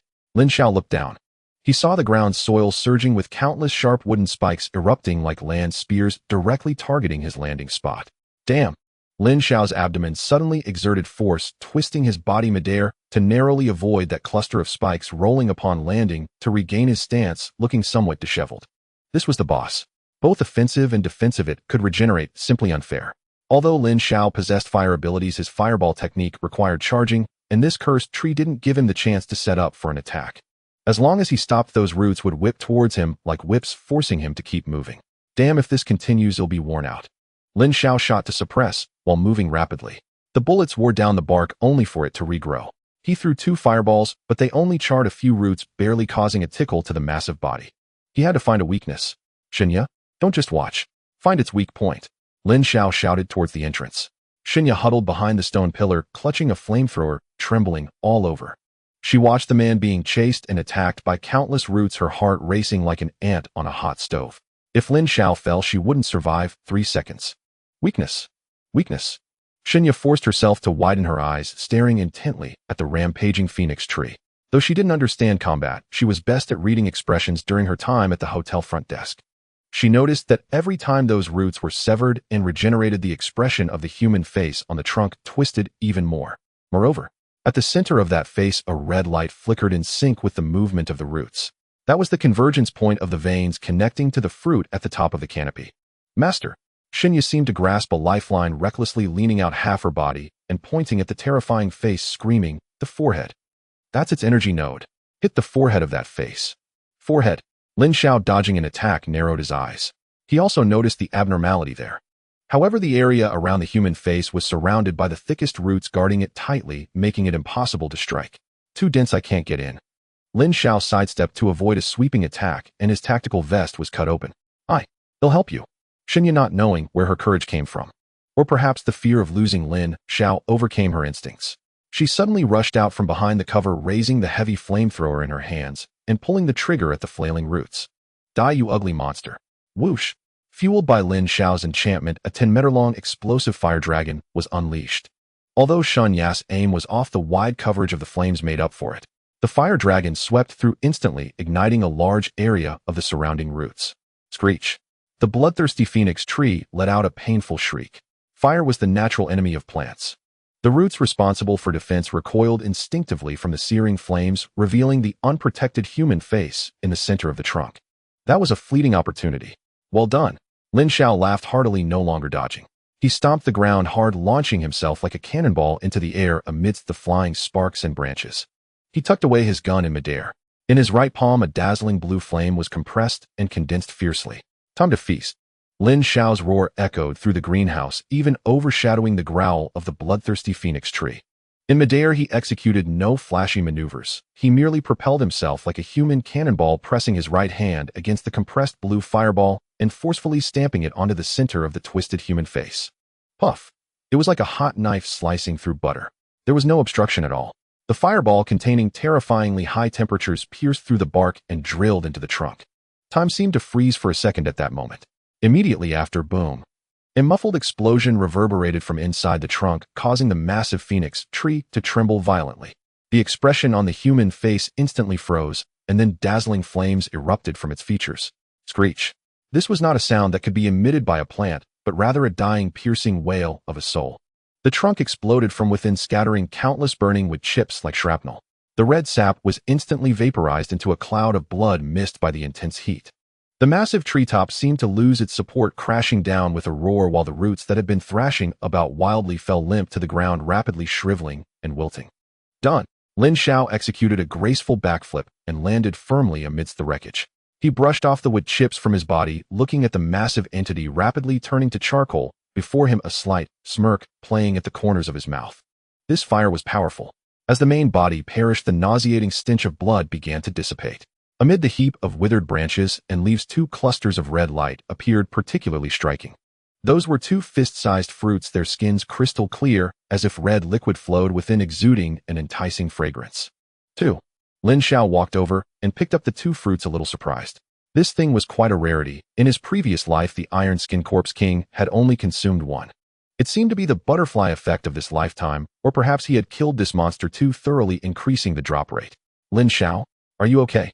Xinya rushed over, holding a flamethrower, her face streaked with soot from the earlier battle, yet her eyes reflected genuine concern. What could possibly happen to me? Lin Xiao tossed one of the fruits in the air, casually throwing it to Xinya. Catch! Xinya fumbled to catch it, her expression bewildered. Is this for me? Why not? Eating two by myself is pointless. Lin Xiao picked up the remaining fruit, wiping it off without hesitation, and took a big bite. This kind of wild mutated fruit, the first one is treasure, the second is just grass. The same source of energy will produce repulsion. Eating too much not only has no effect, but could also lead to explosive death. Since I said I'd take you to pick fruits, this one is yours. Lin Xiao spoke, while chewing the fruit flesh. The fruit flesh melted in his mouth with no pit, transforming into a scalding hot stream that surged down his throat straight to his stomach. Lin Xiao let out a muffled moan as his muscles tightened instantly. This enhancement was 10 times more intense than the previous gene serum. He could distinctly hear the crack sounds from within his body as his bones restructured and density increased. The already solid muscle lines became even more defined, and a faint metallic sheen appeared on the surface of his skin. When he scratched it with his nails, not even a white mark was left. Power! Explosive power surged within him. Lin Xiao clenched his fist, feeling as if he could punch through steel. This was not exaggeration, it was hard data.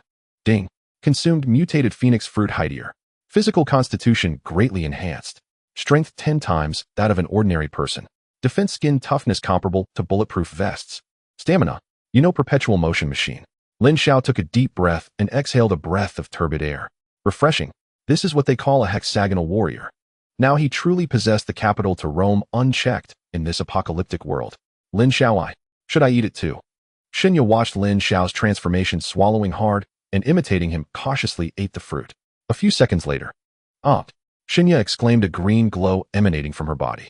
She instinctively raised her hand, only to see a long green vine sprouting from her fingertips, covered in tiny barbs. With her will, the vine, as if alive, instantly elongated and wrapped around a nearby rock. Crack! The vine tightened, crushing the stone. What is this? Xinya's eyes widened, both frightened and excited. Wood-type control ability, Thornbind. Lin Xiao glanced at her and offered his assessment. Though its attack power is not as strong as Fire-type in terms of control and binding, it's a divine skill. He looked Xinya up and down, his gaze taking on a meaningful intensity. In the future, if someone disobeys, you can help me tie them up. Of course, in certain specific situations. Lin Xiao chuckled, leaving the words hanging, but Xinya's face instantly flushed, clearly misinterpreting. All right, stop daydreaming. Lin Xiao cracked his neck with a series of pops. Now that we're here, we can't just take two fruits. He walked to the corner of the greenhouse. There were some nurseries that had not been completely destroyed, containing numerous valuable medicinal herbs. Although most were dead, some seeds had survived. Ginseng, saffron, and Lin Xiao waved his hand, collecting the seeds along with the soil into the system space. He still had Baiji at home. That adorable little nurse, though a bit silly, had professional skills beyond reproach. With these seeds, if anyone got injured in the future or had kidney deficiency, there would be medicine for recovery. Let's go home. Lin Xiao felt elated, turning to walk out of the greenhouse. This trip to the botanical garden could be deemed a bountiful harvest. Not only had he obtained the crucial ability fruit, but he had also cultivated Xinya into a combat force. However, just as the two of them were about to exit the botanical garden gate, Lin Xiao's steps suddenly halted. Lin Xiao listened to the distant roar unperturbed and leisurely took out a cigarette from his pocket and lit it. Just right, having just leveled up, someone is here to serve as a punching bag. He waved his hand. Vroom, the air twisted. A massive black Hummer H2 appeared out of thin air on the cracked concrete ground. The heavy vehicle landed, kicking up a cloud of dust. Get in the car. Lin Xiao opened the door and stepped into the driver's seat. Xinya hurriedly climbed into the passenger seat. Roar. The V8 engine let out a furious roar. Lin Xiao chose not to dodge, nor did he choose to take a detour. In this university town, which he had already earmarked as his backyard, Lin Xiao was the law. Whoever stood in his way would be crushed. The Hummer kicked up a billowing cloud of dust, racing forward against the cacophony of motorcycle sounds. On the main road, 2 kilometers from the botanical garden. This was the only route leading to the sports academy. The normally spacious 2-way 4-lane road was now completely blocked. 3 scrapped buses were haphazardly parked in the middle of the road, their bodies welded with various iron spikes and steel plates, forming a makeshift, yet formidable steel defense line. Behind the defense line stood a crowd of dozens, all clad in sportswear, holding a variety of weapons. There were fire axes, long spears with fruit knives tied to them, and a few makeshift shotguns that looked dangerously prone to exploding. These individuals were all tall and burly with fierce expressions, clearly not the type to cower in dorms. They were athletes. In the early days of the apocalypse, this group, possessing physical advantages and strong camaraderie, often formed the first power groups. They're coming. A skinny lookout stood atop a bus, lowered his binoculars, and shouted excitedly, Tiger bro. It's a Hummer. Modified. Looks really exciting. Upon hearing the word Hummer, a giant man, sitting in a genuine leather boss chair in the center of the crowd, slowly stood up. This man stood nearly 2 meters tall, his muscular body bulging like granite, stretching his tank top to the brink of bursting. He was bald with a thick gold chain hanging around his neck and a face full of rough features. He was the overlord of this area, Black Tiger. Hummer. Black Tiger grinned, revealing a mouthful of yellowed teeth. Good stuff. I was just worried that my old pickup couldn't fit so many girls. He casually picked up a solid wooden bat thick as a wrist, weighing it in his hand as if it were a toothpick. Brothers get hyped. Whether they are people or corpses, since they've entered our territory, they must leave their skins behind. Yes, Tiger bro. Dozens of athletes roared in unison, their momentum shaking the heavens. In this apocalypse, violence was the best stimulant. At that moment, Vroom. A black steel monster roared over the horizon, moving at incredible speed. It showed no signs of slowing down. Damn, this guy wants to charge through. The skinny lookout on top of the bus was startled and quickly raised his handmade gun. Stop right there. Bang! A gunshot rang out. Iron shot hit the Hummer's bulletproof glass, leaving only a few shallow white dots, not even scratching the paint. Inside the car, Lin Xiao looked at the makeshift defense line ahead, a disdainful cold smile tugging at the corner of his mouth. A few broken buses think they can stop me. Naive. He suddenly slammed the accelerator to the floor. The Hummer's meat grinder plowed through the sunlight, glinting coldly as it crashed into the connection point of the middle bus with several tons of kinetic energy. Boom! A loud explosion. That already scrapped bus crumbled under the impact of the Hummer, fragile as a paper toy. The bus body instantly crumpled and twisted, then was forcibly smashed open. The Hummer broke through the defense line, glass shards and metal flying everywhere. With a sudden break, screech, the tires carved 2 deep black marks on the ground, stopping steadily 5 meters in front of the group of athletes. The car door did not open, yet the overwhelming arrogance pressed down on everyone present, causing them to gasp. Black Tiger's expression darkened. He pushed aside his subordinate blocking the way and strode to the front of the car. Thud. He brought the bat down heavily on the Hummer's hood. Though it didn't leave a dent, it produced a dull thud. Get out of the car. Black Tiger roared, his muscles tensed, a faint red glow flowing beneath his skin. That was the sign of the activation of the power enhancement ability. At this moment, he could kill a cow with a single punch, which was the foundation of his dominance in the sports academy. The car window slowly lowered, revealing Lin Xiao's expressionless face behind sunglasses. He tilted his head, examining the man before him, who resembled a black gorilla, then glanced at the dozens of students around holding cold weapons. Finally, his gaze fell on Black Tiger's hand that was smashing the car. Do you not want your hand anymore? Lin Xiao's voice was calm. Yet beneath that calm lay a chilling, killing intent. Black Tiger was taken aback for a moment. Then, as if he had heard the biggest joke, he burst into laughter. "Huh, what is this pretty boy saying? He wants my hand." The surrounding subordinates laughed along, waving their weapons, as if watching a lamb to the slaughter. "Kid, you're quite arrogant." Black Tiger stopped laughing and leaned closer to the window, his bloodshot eyes fixed on Lin Xiao. "Do you know who rules this area? I am Black Tiger. Now this car is requisitioned." His gaze passed through the window, landing on Shunya in the passenger seat. At this moment, Shunya, dressed in camouflage, and with some soot marks on her face, still exuded a skin that was rosy and translucent, nourished by the ability fruits. Coupled with the charm of a mature woman and the wildness left from the earlier combat, she was an irresistible temptation for these pent-up athletes. Black Tiger's eyes instantly widened. His throat convulsed violently, nearly drooling. "Oh, there's also a gem here. Looks like my luck is good today, a buy one get one free." He straightened up, pointing the bat at Lin Xiao's nose, his tone brimming with arrogance. "Buddy, let me give you a tip. Leave the car, leave the girl. You roll away by yourself. Considering you brought such a big gift, I'm in a good mood today. I'll spare your dog life. What do you think? Isn't this deal profitable?" Lin Xiao took off his sunglasses and casually hung them on his collar. He looked at Black Tiger as if he were staring at a corpse. "Profitable?" Lin Xiao nodded, the corners of his mouth curling up slightly. "It's indeed quite profitable. Using your dozens of worthless lives to lubricate my wheels. This deal, I think, works." The moment the words fell, Lin Xiao pushed open the car door. Without any warning, he jumped down from the car and stood in front of Black Tiger. Though he was half a head shorter than Black Tiger, the aura of someone who had emerged from a sea of corpses instantly overshadowed Black Tiger's bluster. "You're seeking death." Black Tiger was utterly enraged by Lin Xiao's disdainful attitude. He was used to being dominant in the sports academy, who didn't bow and scrape before him. When had he ever endured such humiliation? "You're asking for it." Black Tiger roared, swinging the solid wooden bat down toward Lin Xiao's head with the force of a gale. If that hit landed, not to mention a person, even a zombie's skull could be smashed. "Tiger Bro is mighty. Smash this pretentious fool." The surrounding subordinates excitedly screamed, as if they could already envision Lin Xiao's brain splattered. However, smack. A light sound. The heavy bat stopped just a few centimeters from Lin Xiao's forehead, caught by a single hand. A slender, fair hand, appearing not very muscular, firmly grasped it, completely motionless, like a dragonfly touching a stone pillar. "What a—" Black Tiger's pupils suddenly constricted, his face displaying a look of disbelief. That swing was empowered by his strength ability. It must have had a force of at least several hundred pounds. How could it possibly be caught by a single hand? "Is this all the strength you have?"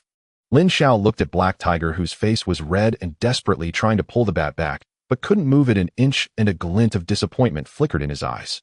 Having just consumed the ability fruit, his strength had surged tenfold, and he had hoped to find a decent opponent to practice against. But this? Too weak. "Since you like playing with sticks, let me return it to you." Lin Xiao suddenly flicked his wrist. Crack. The solid wooden bat was actually crushed by him with one hand. Following that, he swung his hand back and slapped out. Smack. This slap was as fast as lightning and as heavy as a mountain. Black Tiger's massive body, weighing over 200 pounds, flew like a spinning top through the air, turning 3 times before crashing heavily onto the bus 5 meters away. Boom. The metal crumpled. Black Tiger fell to the ground, half his face swollen like a pig's head, his teeth shattered all over. Unable to scream, he fainted immediately. The scene fell into silence. The subordinates who had been shouting just moments ago now gaped, unable to steady their weapons. A single slap just took down Tiger Bro. Is this even human? Lin Xiao pulled out a handkerchief to wipe his hands as if he had merely killed a fly. He scanned the surroundings, and where his gaze fell, the athletes were retreating, their eyes filled with terror. "Who else wants the car? Who else wants a person?" Lin Xiao asked indifferently. No one dared to speak. Some even trembled, wanting to turn and flee. At that moment, a boy with a face full of pimples suddenly charged out from the crowd, holding a watermelon knife he had somehow procured, pressing it against a woman's neck. "Don't move." The pockmarked boy's voice trembled, filled with the determination of a desperate man. "If you move, I'll kill her." The crowd parted, revealing the scene behind. 2 girls tied up and in ragged clothes were pushed forward. They were 2 identical girls. Although their faces were filthy and their bodies bruised, their exquisite features and perfect body proportions still made them stand out as rare beauties. Twins, and of the top-tier kind. Lin Xiao's eyes instantly narrowed. Interesting. Originally just wanting to clear an obstacle, he didn't expect to find some gear. Lin Xiao's gaze passed over the shivering group of athletes and landed on the pair of twin sisters being pushed out. Premium. Absolutely premium. These 2 girls seemed to be around 18 or 19 years old, standing about 1.7 meters tall, with their figures perfectly proportioned. Although they were wearing oversized sportswear, the curves outlined beneath the fabric still sparked wild imaginations. Most strikingly, they looked exactly alike. With small, delicate faces and exquisite features, even with their faces covered in dust and tear stains, they could not hide their pure, yet slightly stubborn aura. Art students. A thought flashed through Lin Xiao's mind. Only those who study art could produce such ethereal beings untouched by the mortal realm. At this moment, the two of them were bound by rough hemp ropes, their mouths stuffed with rags, their clothes tattered and torn in several places. One of the girls, who seemed to be the older sister, had a stubborn look in her eyes, glaring fiercely at the scarred face holding a knife to her. The younger sister, on the other hand, appeared significantly more timid, trembling all over her eyes, red and tears flowing down like broken pearls. Damn it! What are you looking at? The scarred face felt a chill run down his spine from Lin Xiao's playful gaze, pressing the watermelon knife harder against the older sister's fair neck. The sharp blade instantly sliced through the skin, drawing a thin line of blood. Hiss! The older sister gasped in pain, but gritted her teeth, refusing to cry out. Seeing her sister bleed, the younger sister frantically struggled, making muffled sounds. I told you not to move. The scarred face, terrified by Lin Xiao's swift actions against the black tiger, was now completely bluster. He grabbed the older sister by her hair and pushed her forward, using her as a human shield. Kid, I don't care what kind of monster you are. The scarred face's voice trembled, but it was laced with the desperation of a cornered animal. Hand over your car keys and that woman right now. He pointed his chin towards Shunya in the Hummer. Then sever one of your arms. Otherwise he'll kill one right in front of you.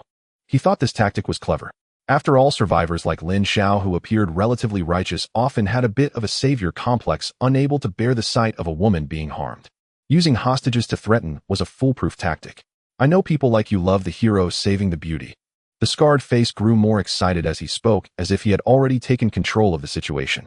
The surrounding athletes also reacted, retreating and creating distance from the scarred face, yet their eyes gleamed with a thrill of excitement at the unfolding drama. However, to everyone's surprise, Lin Xiao smiled. Not only did he show no sign of tension or anger, but he also wore an expression as if he had just heard an amusing joke, his lips curling into a radiant arc. What did he dislike the most? Being threatened by others, especially when they used his possessions to intimidate him. Yes, from the moment the twins were pushed out, they had already been branded as private property in Lin Xiao's mind. Dare to touch my belongings. You're truly tired of living. What are you laughing at? The scarred face felt unnerved by Lin Xiao's strange smile, his grip on the knife wavering. I'm laughing at your stupidity. Lin Xiao shook his head, his eyes filled with the kind of disdain one reserves for the irredeemable. Do you think you can negotiate with me using two near-death individuals? Do you think I would sever my arm for two unrelated women? A brain is a good thing, too bad you don't have one. This statement not only stunned the scarred face, but also sparked a flicker of despair in the twins' eyes. The older sister's stubborn gaze dimmed while the younger sister cried uncontrollably. It's over. This man is not a savior at all. He is just like the Black Tiger and his crew. He won't save them. What do you mean? The scarred face began to panic. This was not how the script was supposed to go. What I mean is... Lin Xiao's smile slowly faded, replaced by a bone-chilling coldness. You can go ahead and make your move. Let me see if the sight of blood is visually appealing. At this statement, the entire scene fell silent. The scarred face was completely dumbfounded. He held the knife, unsure whether to strike or not, freezing in place. This guy, he actually isn't playing by the rules. What? Scared now, Lin Xiao stepped closer, his aura born from a mountain of corpses and a sea of blood pressing down on everyone present, making them hardly dare to breathe. You don't even have the guts to kill, yet you dare to rob. Pathetic. Lin Xiao stopped just 3 meters away from the scarred face. At this distance, he was absolutely confident that he could snap this fool's neck before the knife fell. This is your last chance. Lin Xiao extended a hand, beckoning towards the twins. Let them go, then kneel and bow 3 times. I might consider leaving you with a complete corpse. This statement was the height of arrogance, but it was also immensely domineering. The scarred face was driven to the brink, the fear in his eyes gradually replaced by madness. You think I'm scared? He roared, raising the watermelon knife high. Today I'll show you what it means to have blood splattered 3 feet. He was really going to strike. The older sister despairingly closed her eyes, tears streaming down her face. The younger sister let out a heart-wrenching wail. In the Hummer, Shinya also fearfully covered her mouth. However, just as the watermelon knife was about to descend, a loud bang. It wasn't the sound of a handgun nor a shotgun. It was a deep, thunderous boom, as if an invisible cannon had exploded right next to everyone's ears. Time seemed to slow down in that moment. Everyone witnessed. The boy with the scarred face, his upper body exploded like a crushed tomato. In an instant, he burst into a cloud of blood mist. red and white fragments of organs mixed with bone shards raining down like a torrential downpour. The twin sisters were instantly drenched. Warm blood flowed down their hair cheeks and necks, completely staining their tattered sportswear red. The two stood frozen in place, even forgetting to scream. All that remained was the lower half of the scarred face's body, devoid of its upper half, still maintaining the posture of swinging the knife. Thud! He fell to the ground. The watermelon knife clattered to the ground. Lin Xiao slowly retracted the weapon that had appeared in his hand. No, it was not a gun. It was a cannon. A completely black, menacingly designed anti-material sniper rifle over 1.5 meters long. Barrett M82A1. The muzzle was still smoking, exuding an aura of death. He hadn't even aimed. He simply raised his hand nonchalantly and fired. Hip shot. Blind shot. And the person was gone. Lin Xiao blew away the smoke from the muzzle, looking at the group of stunned athletes, grinning widely, revealing a set of gleaming white teeth. What did I just say? The sight of blood splattering is quite visually appealing. Now it's your turn. In his hand was an exaggeratedly styled Barrett M82A1, entirely black with a barrel longer than his leg, exuding a suffocating aura of death. This was something he had just exchanged for 1,000 points from the system shop. Originally meant to deal with those tough-skinned mutated beasts, he hadn't expected to use it on this group of oblivious rascals early. Don't think it's just humans. Even a light armored vehicle would be punctured by a single shot. That last shot was merely an appetizer. Run! Run for your lives! A heart-wrenching scream echoed, causing the remaining dozen or so sports students to snap back to reality, their earlier arrogance vanishing. They dropped their ridiculous makeshift weapons and fled like rabbits that had been poked in the rear, crying out for their parents and wishing they had more legs to escape. Run! Lin Xiao grinned, revealing a set of gleaming white teeth. Did you get my permission? He had no intention of letting this scum escape. In this apocalyptic world, showing mercy to enemies is cruelty to oneself. If he let them go today, they would harm other survivors tomorrow. Since they had crossed paths, he would send them on their way. Lin Xiao did not use the Barrett to hunt down these small fry. It would be a waste of bullets, even if his bullets were infinite. He stowed the Barrett into his space and drew out an AA-12 automatic shotgun, more suited for group combat. With a click, the bolt was pulled back, the cold metallic sound ringing like the herald of death. Go to hell! Lin Xiao roared as he pulled the trigger. Boom, boom, boom, boom, boom. The thunderous gunfire erupted once more. But this time it was no longer a single shot. Instead, it was a frenzied, uninterrupted automatic spray. The muzzle spat out flames half a foot long, and countless scorching shells flew out of the ejection port, like rain clattering to the ground. The dense lead bullets were like the scythe of death, weaving an unavoidable net of demise in the air. A plump man running last had his back instantly blown apart by a dozen blood blossoms. He didn't even have time to scream before being pushed forward by an invisible hand, collapsing to the ground, his back shredded, blood and guts spilling everywhere. Another guy trying to hide behind a bus was halfway there when a leg was swept by the shotgun. Crack! The sound of breaking bone was distinctly audible. He screamed as he fell to the ground, and before he could get back up, the second wave of bullets came, turning his upper body into a sieve. This was a slaughter. A one-sided massacre without suspense. Lin Xiao moved forward like a mobile artillery platform, calm and unhurried. The AA-12 in his hands was steady as a rock. The flames spouting from the muzzle never ceased. He didn't even need to aim. Just sweeping in the direction of the crowd sufficed. The cries of agony and pleas for mercy rose and fell. But Lin Xiao was deaf to it all. His expression remained unchanged, his eyes cold and indifferent. Inside the Humvee, Shunya looked out at the hellish scene, instinctively covering her mouth as her stomach churned. She had seen Lin Xiao kill zombies, but this was the first time she witnessed him slaughtering living people with such efficiency and coldness. Although she despised the robbers, the bloody scene still filled her with a sense of physical discomfort. But more than that, it was fear. Fear of Lin Xiao. This man was not just a strong individual, but also a decisive tyrant in killing. Anyone who offended him would regret it. In just a minute, the gunfire ceased. The entire world fell silent. The dozen or so sports students who had just been lively had now all turned into twisted corpses on the ground. Not a single person was left alive. The air was thick with the heavy scent of blood and gunpowder. Job's done. He turned around, looking at the two twin sisters still frozen in place nearby. Both were covered in the blood and flesh of the scarred face, looking disheveled and miserable, as if just pulled out of a blood pool. The elder sister was somewhat better, though trembling all over. The stubbornness in her eyes remained as she bit her lip, holding back her tears. The younger sister was completely stunned, her legs giving way as she collapsed to the ground, her gaze vacant, clearly suffering a massive psychological shock. Lin Xiao walked up to them. The intense smell of blood and killing intent made the elder sister instinctively shield her sister behind her, like a mother wolf protecting her cubs, warily watching Lin Xiao. Don't be afraid.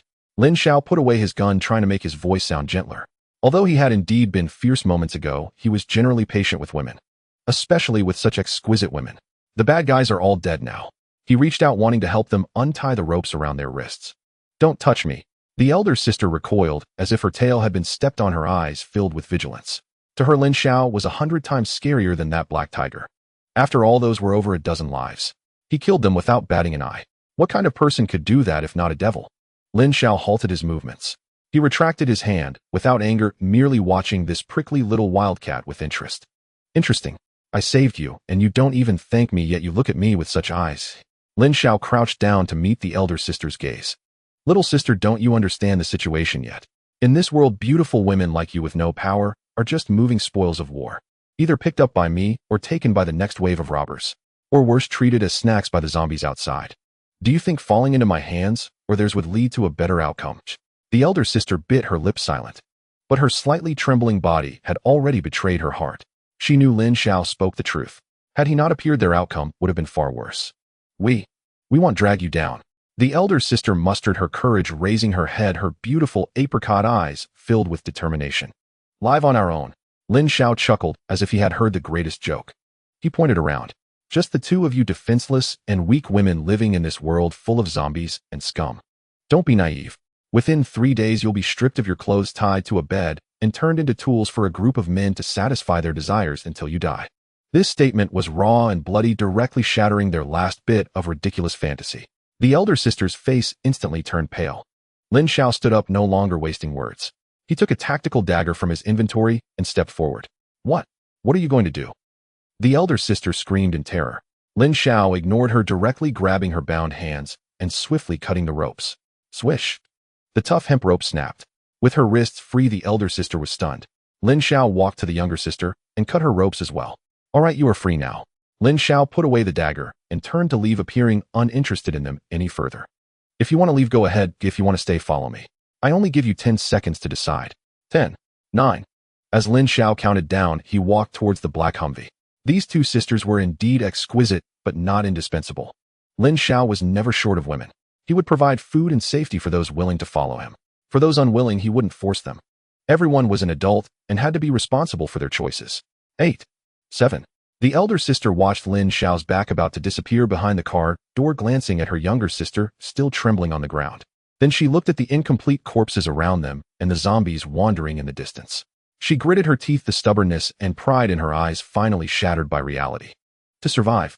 Only by surviving could they talk about dignity. Wait. Just as Lin Xiao's hand was about to close the car door, the elder sister's voice, choked with tears, came from behind. We will follow you. Upon hearing these words, Lin Xiao halted mid-step, a knowing smile curling at the corners of his lips. He turned around and gazed at the two girls, bleeding profusely, leaning heavily on each other, his expression revealing neither joy nor relief, only detached professionalism. A wise choice. And get in the vehicle. I don't keep idle hands, but neither do I mistreat my own. Lin Xiao pulled open the car door and made no move to depart immediately. To leave empty-handed would be utterly unlike him. Shinya, watch over them. After ushering the twins into the rear seat, Lin Xiao pivoted and strode toward the warehouse hidden behind the fleet of buses. With a single kick, he shattered the rolling shutter door. The warehouse was indeed well-stocked. And though edible provisions were scarce, entire walls were stacked high with crates of Red Bull, Mio, and Gatorade. On the opposite side stood towering drums of imported whey protein, creatine, and assorted vitamin supplements. And for ordinary survivors, such items offered little more than fleeting hydration, hardly enough to stave off hunger. But for Lin Xiao, they were pure gold. Ni's current physiology was tenfold that of an average human, and his daily energy expenditure staggering. Meat alone could not sustain him. These high-calorie athletic supplements were precisely what he needed to rapidly replenish his reserves. Seize it. Lin Xiao swept his hand forward. Not a trace of hesitation. Wherever he passed, shelves emptied in an instant. Hundreds of beverage crates, dozens of protein drums, even a generator and several high-wattage floodlights tucked away in a corner, all vanished into thin air, absorbed into his system space. This was looting refined to its ruthless zenith, leaving not a single thread for those who might follow. Let's go home. The Hummer H2 roared low and deep, its tires grinding over the cold, lifeless corpse of Hay, who as it sped into the amber glow of the setting sun, vanishing into the dust. By the time they reached the Ace Hen Hotel, night had fully fallen. In the underground garage's shutter rose slowly. NSU once stood at the elevator bank accompanied by Su Dongdong. When the car door opened and Lin Xiao let out two identical, ragged, breathtakingly beautiful twins, Su Wan's brow twitched ever so slightly. She'd braced herself, but even so, how swiftly this man gathered women into his home. And each one seemed more extraordinary than the last. No staring, just escort them upstairs. And Lin Xiao handed the AA-12 to Su Dongdong and gestured toward the dazed twin sisters. These are Chu Chu and Yi, henceforth members of this household. And, yes, master, Su Wan replied, without pause, slipping seamlessly into her role, though a quiet pang of bitterness flickered beneath her efficiency. The group ascended to the penthouse suite. Naviri lamp blazed, the air hummed with cool, crisp comfort. Chu Chu and Yi stood motionless in the opulent living room, their wide eyes swimming with disbelief, as if stepping from hell into paradise in a single breath. Bai Jia, Lin Xiao settled himself firmly onto the sofa like a sovereign claiming his throne and called out, Coming. Big brother, I'm here." Bai Jia burst from her room. Half a sausage stick dangling from her lips, a medical textbook clutched in her hand, her pink nurse's uniform freshly laundered radiating youthful charm. Especially as she ran, the gentle yet undeniable sway sent a spark of appreciation flashing across Lin Xiao's gaze. "Examine them. Check for bites. Treat any superficial wounds." "Got it." At the promise of work, Bai Jia instantly shifted into clinical precision. She adjusted her glasses, approached the twins, and without waiting for consent began unfastening their clothes. "Oh dear, this wound's already infected. Don't move. Sister'll give you a quick injection." Flustered crimson bloomed across Chu Chu's and Yi's cheeks as they turned pleading glances toward Lin Xiao. Lin Xiao waved dismissively. "Do as she says. She's the expert. Take them to the bathroom. Wash thoroughly before applying medicine." As the three women disappeared into the bathroom, the rush of water soon mingled with Bai Jia's cheerful, chattering voice. Lin Xiao exhaled deeply, leaned back into the sofa, and lit a cigarette. This expedition had been worth every risk. True, it hadn't gone smoothly, but the rewards were immense. First, the mutated Polonia fruit had catapulted his physical prowess to a new echelon, transforming him into a true humanoid Tyrannosaurus. Second, Shen Yi had awakened her wood element ability, making her an invaluable asset whether for control or support. Third, he'd acquired a pair of peerless twin sisters, pure serendipity. Add to that the entire garage's worth of supplies. The apocalypse isn't quite as grim as it seems, Lin Xiao mused, exhaling a slow, satisfied smoke ring. He idly picked up a black square box resting on the coffee table, the military-grade radio he'd salvaged from Hu's SUV.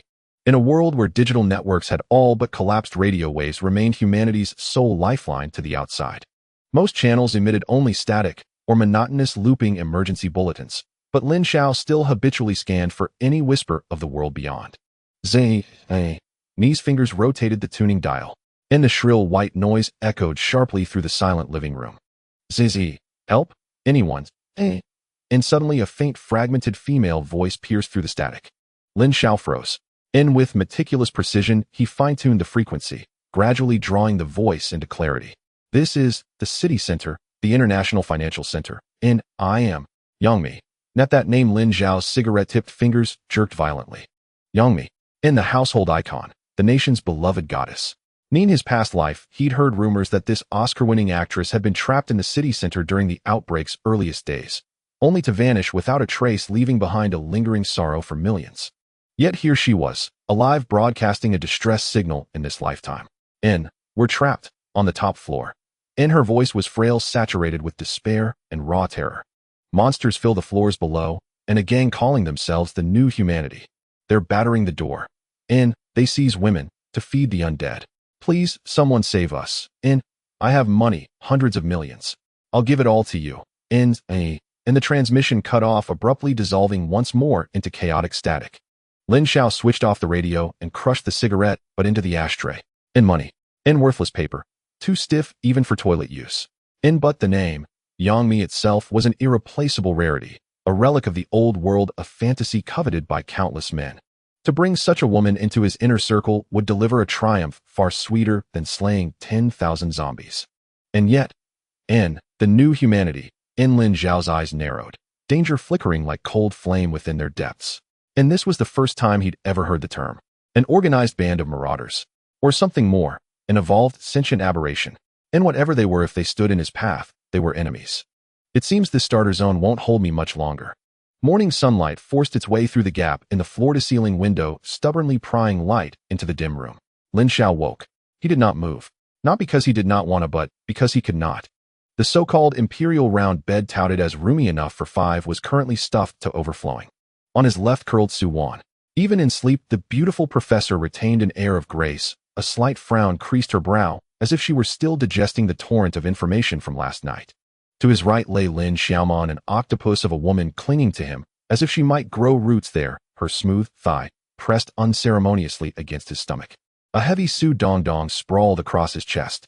Her physical endowments were so ample that they made Lin Xiao feel faintly breathless. At the foot of the bed with nowhere else to sleep, the newly arrived twin sisters Chu Chu and Yi could only curl up on the rug like 2 frightened kittens leaning against the bed frame as they dozed fitfully.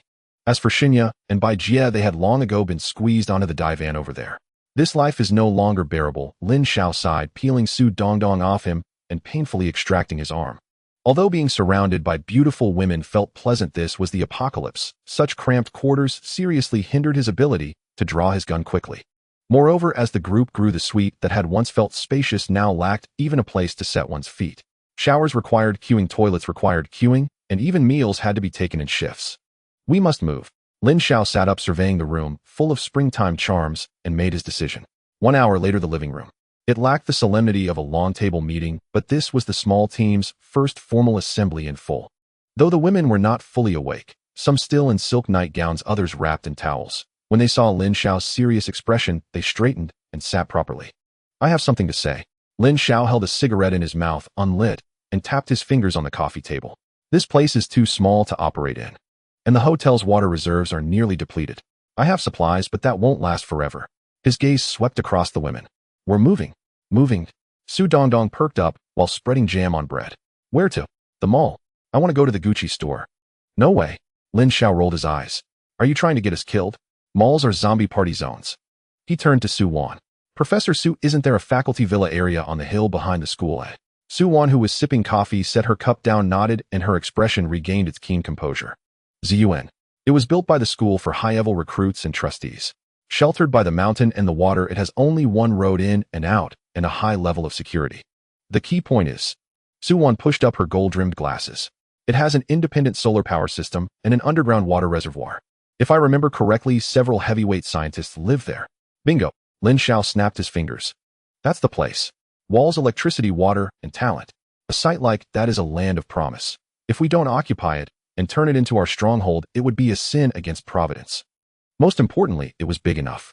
Detached villas with gardens and pools, rooms in abundance. Then everyone could have a room of their own. He could check whoever he pleased without being packed like sardines. Everyone move. Lin Xiao rose and began assigning tasks. Xinya, you are housekeeper. Pack everything in this place that can be used or eaten, especially those intimate or household items. Leave nothing behind. Xinya sprang up and nodded vigorously. Understood, master. I'm on it. As a wood-element ability user, her stamina was excellent, and she worked with brisk efficiency. Su Wan Xiaoman. He nodded toward the heap of firearms and ammunition in the corner. You two will inventory the weapons. Understood. Su Wan took the still drowsy Lin Xiaoman's arm, and the pair went over. As for you. Lin Xiao looked at Bai Jie, who was inspecting the twins' wounds. Big brother. I'm here. Bai Jie held up a swab stained with iodine, her face all seriousness. Change their dressings, and then find them some clean clothes. Lin Xiao glanced at the twins. After a night of rest and a quick wash, Chu Chu and Yi had finally begun to show their true selves. Though still a little thin, their delicate features and porcelain-like skin were already striking. It was only their clothing that displeased him. Make sure it's pretty. Lin Xiao made a point of instructing. Got it. Bai Jie grinned, the knowing smile of someone who understood aesthetics. She hauled the twins and disappeared into the enormous walk-in closet. Half an hour later, as Lin Xiao transferred the last of the heavy supplies into the system space and prepared to depart, the closet door opened. Tada! Bai Jie pushed the twins out with a triumphant grin. Big brother, how do they look? Lin Xiao turned, and his eyes lit up. Chu Chu and Yi stood in matching sailor outfits, deep blue neckerchiefs, pristine white blouses, and pleated miniskirts that barely covered the top of their thighs. White over-thinny socks and black leather shoes completed the ensemble. With their identical innocent faces and shy expressions, they looked like twin stars stepping out of an anime. The visual impact was staggering. Nice. Lin Xiao could not help but praise. This Bai Jie appeared simple and goofy, yet her sense of style was spot on. If they went out like this, they would attract attention 100 times over. Lin. Mr. Lin. Choo-Choo tugged at her skirt, cheeks flushed like an apple, uneasy. In school, only cosplay club members wore such clothes to go out dressed like this. Stop fussing, but looks great. Lin Xiao stepped forward and casually draped his arms over their shoulders. The intimate sensation of having one on each side lifted his spirits. From now on, you will wear this. It is an order. The twins stiffened, then relaxed and lowered their heads, unable to protest. In front of this man, they had no right to refuse. Enough. Let's go. Lin Xiao waved his hand. Destination Zun Villas. To reclaim our new home. The party set out in force and left the room. The Hummer H2 was waiting downstairs, but with so many people, one vehicle would not suffice. Lin Xiao went to the underground garage and scanned the luxury cars with his eyes before settling on a Mercedes camper van parked in the corner. System retrofit. Ding. Points consumed 500. Vehicle Mercedes Unimog RV Apocalypse Edition, bound successfully. Features all-terrain off-road capability, bulletproof armor, expanded interior space. A golden light flashed. The once luxurious RV instantly took on a more rugged aspect, heavy armor plates bolted to the body, puncture-resistant off-road tires, and a row of searchlights added to the roof. Shinya drive the Hummer up front and scout ahead. Everyone else board the RV. Lin Xiao tossed the Hummer key to Shinya. Shinya caught the key, a spark of excitement crossing her eyes. The feeling of being trusted. Yes, mission will be completed. The convoy rolled out. Engine roars shattered the morning calm. Hummer in front, RV behind, like an iron dragon, crushing bones and debris as it surged toward the hill behind the school. Although the Love God Hotel is less than 3 kilometers away from the Zun Villa, this stretch of road is the most congested artery in the university town. The disaster struck right during the noon rush hour. Countless private cars, buses, and delivery vans were jammed together, paralyzed haphazardly on the road, blocking the originally wide 6-lane street. Some cars were on fire, reduced to charred skeletons. Some doors were wide open with only a pool of dried black blood and torn seatbelts left in the driver's seat. This formed a natural barrier. Not to mention cars, even a person trying to get through would have to crawl over the rooftops. The intercom placed on the RV's coffee table crackled to life, revealing Shun Ya's slightly tense yet determined voice. Master, the road is blocked. There are wrecked cars ahead, there's no gap at all. Lin Xiao sat in the spacious, comfortable aircraft seat of the Mercedes RV, holding a freshly cut Cuban cigar. Su Dongdong was kneeling beside him, carefully helping him light it. No gap. Lin Xiao took a deep breath, exhaling a plume of pale blue smoke, picking up the intercom with a tone as indifferent as saying, the weather is nice today. Then let's crash our way through. Shinya, don't forget what you're driving. That's a Hummer, it's a battle vehicle. The meat grinder front plow on it isn't just for show. The intercom fell silent for a second. Then a firm response from Shinya came through. Understood. Ahead, that black Hummer. The exhaust pipe suddenly belched out a thick cloud of black smoke. Shinya gripped the steering wheel tightly, her usually smiling face directed at customers, now filled with madness. Since the master said to crash, then crash. Get out of my way. She slammed the accelerator. The Hummer shot forward like a cannonball, showing no sign of slowing down, and slammed hard into the white BMW X5, blocking the way. Boom! A jarring metallic crash echoed. That over 2-ton BMW looked like a plastic toy in front of the Hummer. The rear of the car crumpled, instantly lifted off the ground by the tremendous impact, flipping twice in the air before crashing heavily into the roadside greenery, wheels up. And the Hummer, not a single paint chip was lost. This is the product of the system's infinite durability. This is the absolute suppression of physical rules. Awesome. Shinya felt her blood burning. The thrill of destruction was simply addictive. No longer hesitating, she controlled this steel beast and began her wild advance. Bang, bang, crack. One by one, the obstructing private cars were ruthlessly knocked aside, crushed, and smashed. The menacing triangular front plow acted like a sharp plow, carving a path through the wrecks. Broken glass flew everywhere, and bumper and door parts scattered across the ground. The Hummer moved like an unyielding bulldozer, domineering, brutal, unstoppable. The following Mercedes RV leisurely trailed behind, enjoying the wide thoroughfare that had been cleared. However, such a commotion could not go unnoticed. Roar! Countless zombies in the shops lining the street and in dark alleys were awakened by the deafening noise. They howled as if sensing a scent of flesh surging out from all directions. A thick mass appeared, instantly filling the gaps on both sides of the street. Some of the faster runners had even clung to the RV's windows, their decayed faces pressed against the bulletproof glass, mouths wide open as they frantically bit down. Inside the RV, the timid twin sisters huddled together in fear and screamed.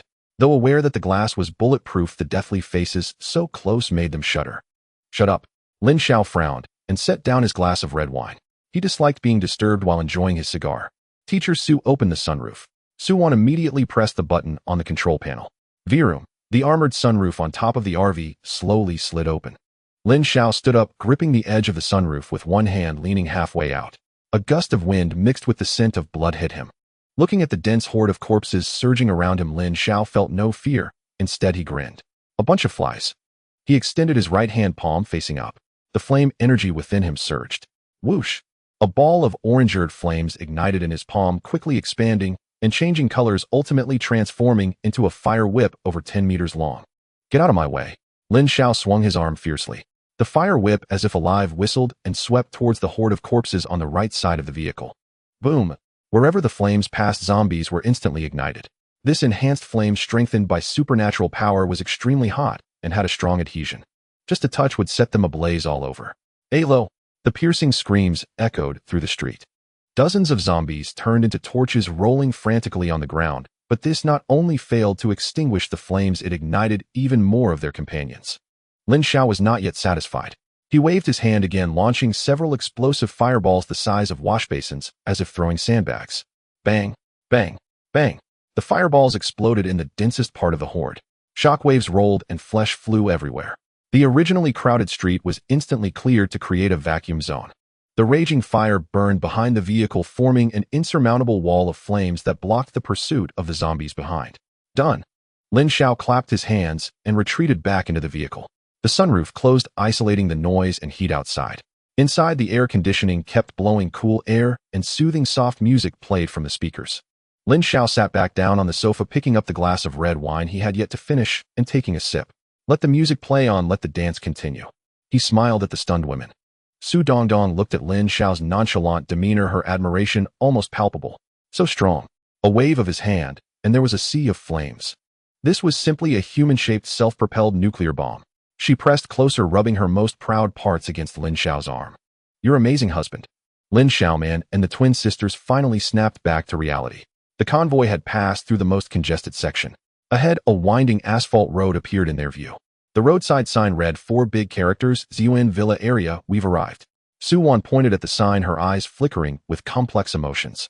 That place used to be a high-end community only accessible to people of her caliber, but now it was about to become their new home. Or rather, a new stronghold. Lin Xiao looked through the windshield at the luxurious villa cluster nestled among the green trees halfway up the mountain. It was very quiet. Too quiet, in fact. Not even a single bird could be heard. Shinya slowed down. Lin Xiao picked up the intercom, his tone turning slightly serious. Don't charge in too recklessly, something feels off about this place. Shinya slowed down. Lin Xiao's command crackled through the intercom as the Hummer and the Mercedes motorhome eased to a stop 50 meters short of the Ziyuan Villa compound gate. He had expected desolation or a carnage of roaming monsters, yet the scene before him made Lin Xiao raise an eyebrow in surprise. An imposing European-style forged iron gate stood fast and closed. More striking than the gate were the sandbags piled like a small hill directly behind it, and several rows of barricades welded from steel pipe, each strand of which was coiled with barbed wire. Along the walls flanking the gate where landscape lamps once hung 5 or 6 men stood fully armed. Clad entirely in black riot gear with steel helmets, they gripped transparent riot shields and extended rubber batons, their waists bulged, as if with holstered implements. This was no ordinary villa neighborhood. This was a private fortress armed to the teeth.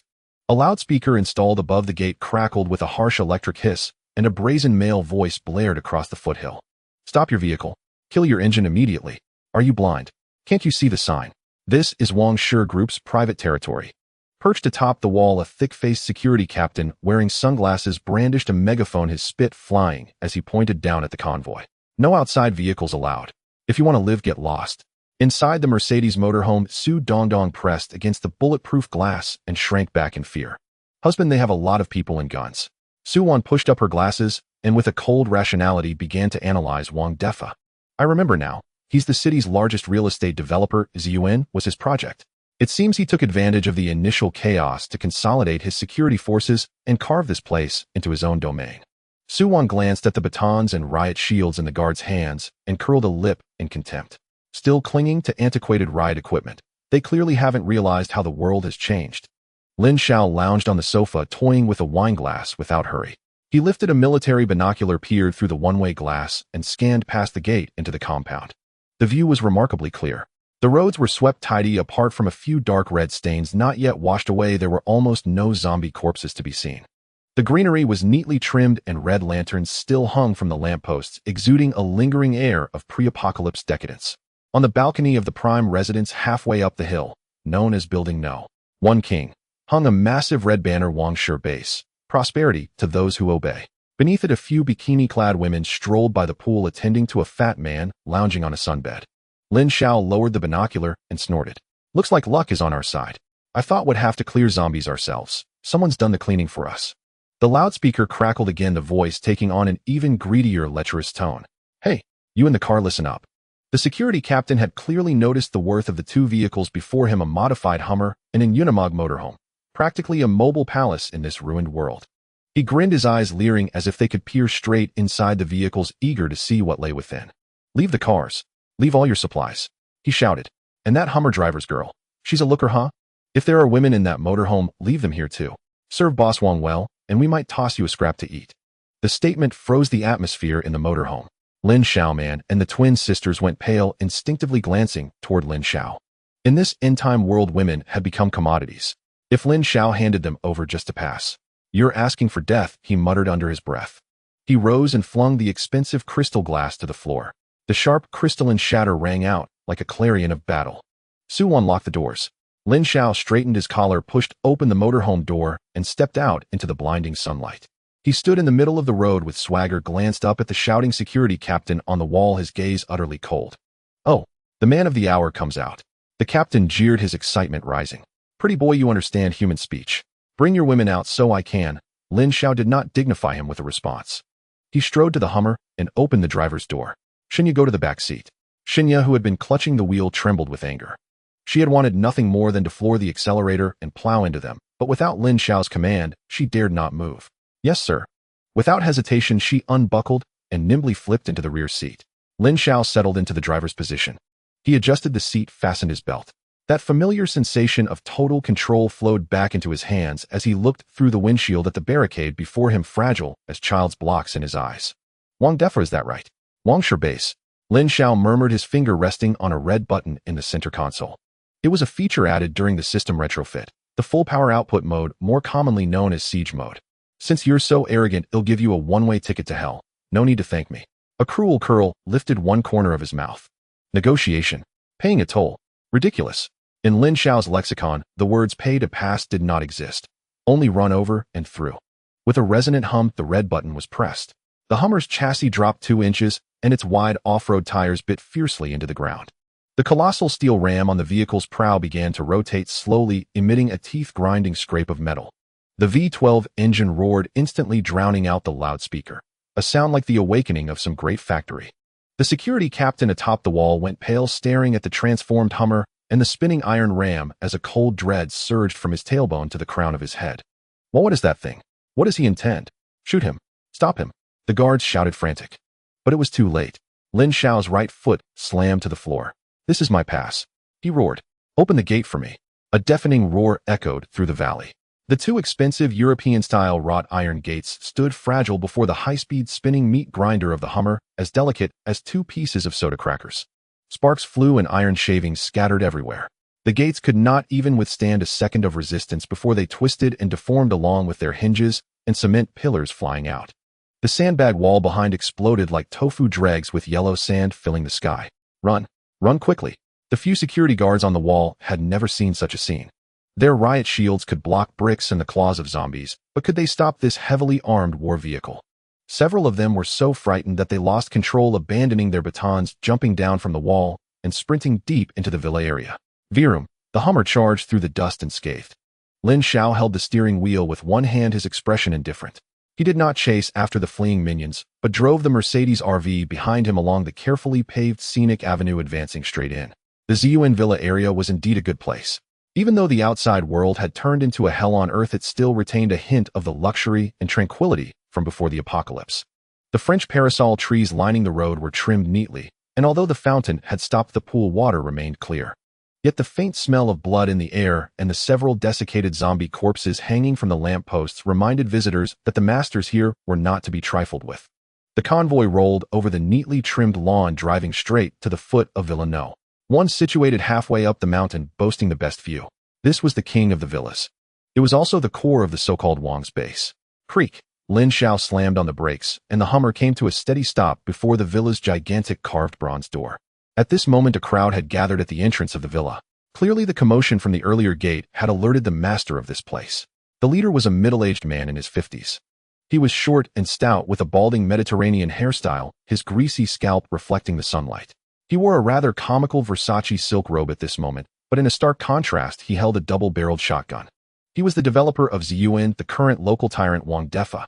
Behind him stood a dozen burly henchmen wielding watermelon knives, steel pipes, and even a few homemade shotguns. Although they looked fierce when they saw the Hummer still adorned with the remnants of the gate, its front covered in spikes, their expressions turned dazed, instinctively retreating. This was the deterrent effect. Lin Xiao did not rush to get out of the car. He lowered the window, lit a cigarette, and through the curling smoke his gaze crossed over the greasy man to what lay behind him. There stood a woman, one who was out of place among this group of rough men. She appeared to be in her early 30s, the age when a woman is at her most charming and alluring. She was dressed in a purple silk qipao, with a high slit, the fitted cut accentuating her voluptuous figure perfectly. With a slim waist and an exaggeratedly rounded backside, with every step a glimpse of her pale thigh could be seen at the slit of the qipao, making one dizzy. Her hair was styled in a vintage bun, and although her makeup was exquisite, it could not hide the weariness and despair on her face. The most striking detail was the bruise at the corner of her lips, painted with red lipstick. It was a fresh injury. Clearly, this noblewoman had not received good treatment. Interesting. Lin Xiao exhaled a smoke ring, a playful curve appearing at the corner of his mouth. A woman with such an aura would have been an unattainable guest at top clubs before the apocalypse, or the matriarch of a wealthy family.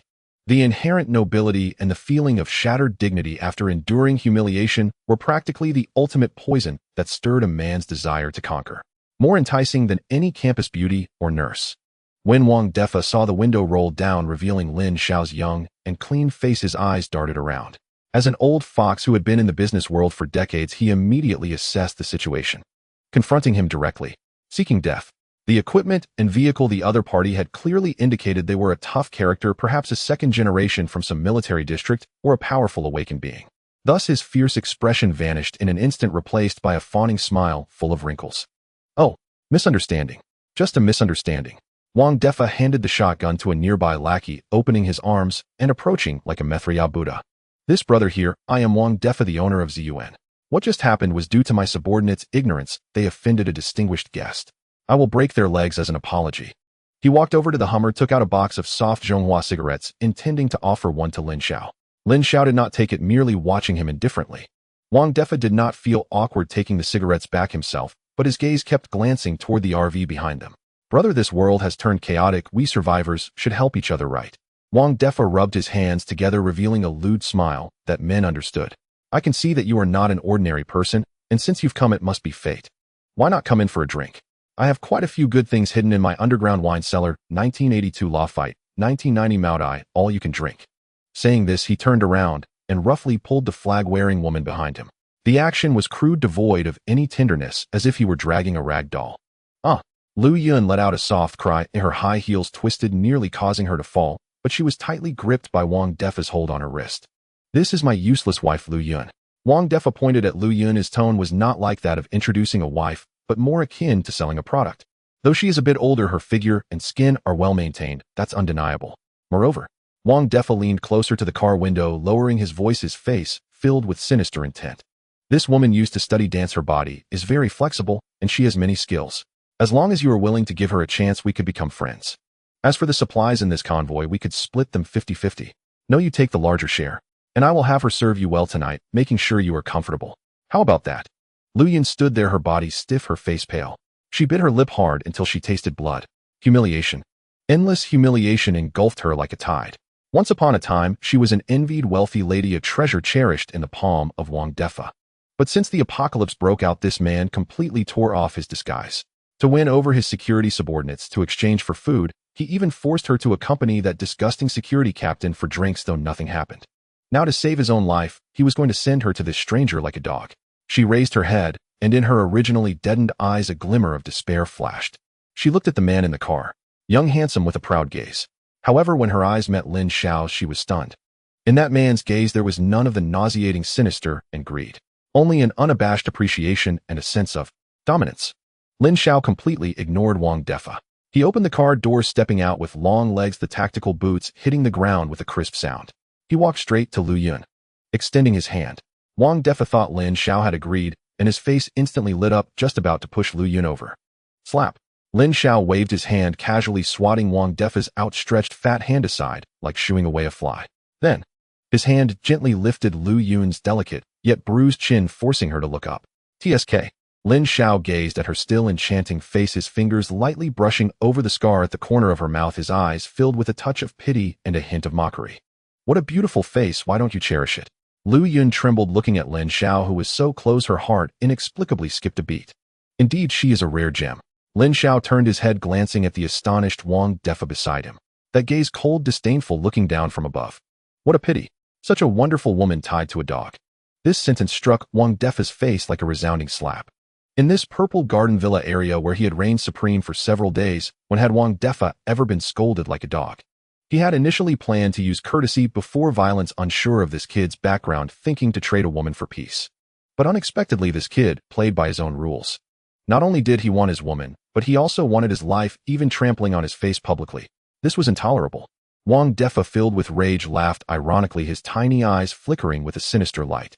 He suddenly stepped back, retreating into the crowd, and shouted hoarsely at Lin Xiao, "Since you don't want to live, then I will grant you your wish. Open fire. Make him a sieve. That car is yours." With great rewards, brave men would emerge. The dozen or so thugs who were initially somewhat fearful suddenly had greed overpower their fear. That was a Hummer. Kill him. Bang, bang, bang. Several hidden hunting rifles and makeshift shotguns erupted with flames. Iron, sand, and lead bullets whistled out, forming a dense net of firepower within a short distance, aimed directly at Lin Xiao's face. Lu Yun, standing not far from Lin Xiao, closed her eyes in despair upon witnessing this scene. It was over. At such a close distance, even a deity couldn't escape. However, the anticipated scene of blood and flesh flying did not occur. At the instant the gunshots rang out, Lin Xiao stood his ground, not even blinking, with a mocking smile lingering at the corner of his mouth. Whoosh! A translucent, faint red, distorted light shield unexpectedly appeared around his body. Flame shield. This is a defensive skill derived from the flame manipulation ability, utilizing high-density, high-temperature airflow to form an air wall that can instantly vaporize or deflect high-speed projectiles. Ding ding dang. The powerful hunting rifle bullets struck the shield, as if crashing into an invisible steel wall. The bullets instantly deformed and melted, falling helplessly to the ground, without even touching the hem of Lin Xiao's clothes. The scene fell into a dead silence. Everyone's eyes widened as if they had seen a ghost. What kind of sorcery is this? Wang Defa, terrified, fell to the ground, dropping the cigar he had been holding. An ability user. He had heard of them, but had never seen anything so outrageous. Not even afraid of bullets. Is it finished? Lin Xiao flipped his wrist. The dark, deathly gaze of the AA-12 shotgun was aimed at the stunned thugs before him. Now it's my turn. Boom. There was no need to aim. Lin Xiao pulled the trigger. The furious roar of the AA-12 instantly drowned out the sound of the previous hunting rifles. Unlimited ammunition. Double the firing rate. This wasn't a gun, it was a meat grinder operating at full speed. The dense barrage swept out like a metallic storm. The three thugs standing at the front didn't even have time to scream before their bodies exploded, turning into flying fragments. Blood sprayed everywhere, staining the meticulously trimmed pine trees behind and the dried-up fountain pool. What was once a garden filled with European charm instantly transformed into a slaughterhouse. It was a scene filled with the aesthetics of violence. Red blood-green trees, and the black gun muzzle continuously spewing flames. Oh, help! Devil! He is a devil. The remaining thugs finally collapsed. Their ragged guns were like fire sticks compared to the rapid-fire cannon.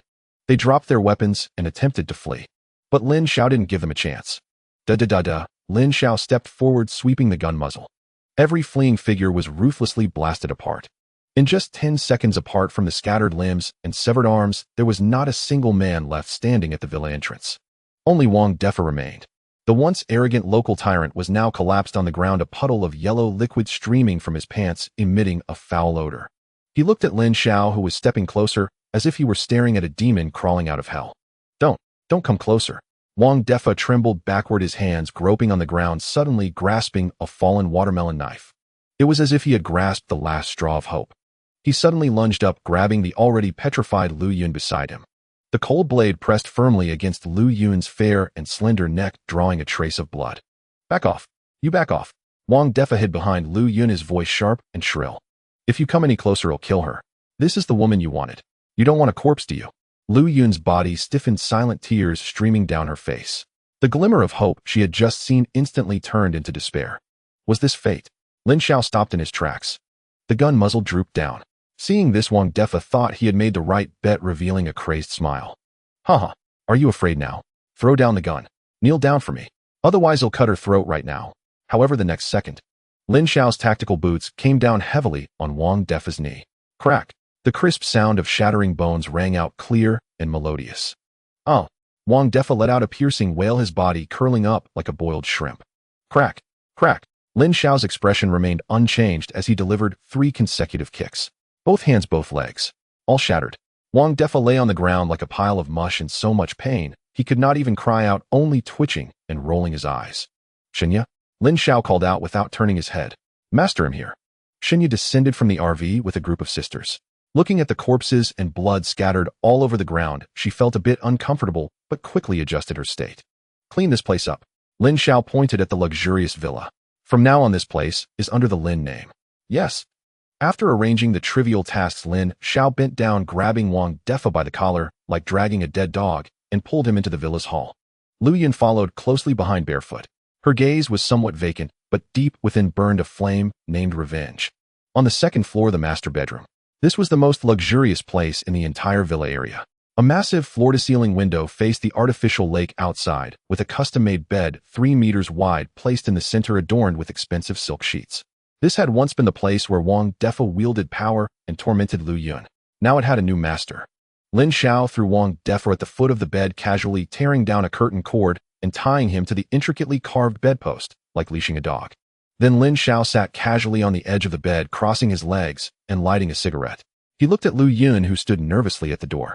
The purple qipao Lu Yun wore was somewhat disheveled from her earlier running, revealing large patches of snowy skin at the slit, her soles covered in dust and blood, enhancing a sense of tortured beauty. Come here. Lin Xiao beckoned her with a finger.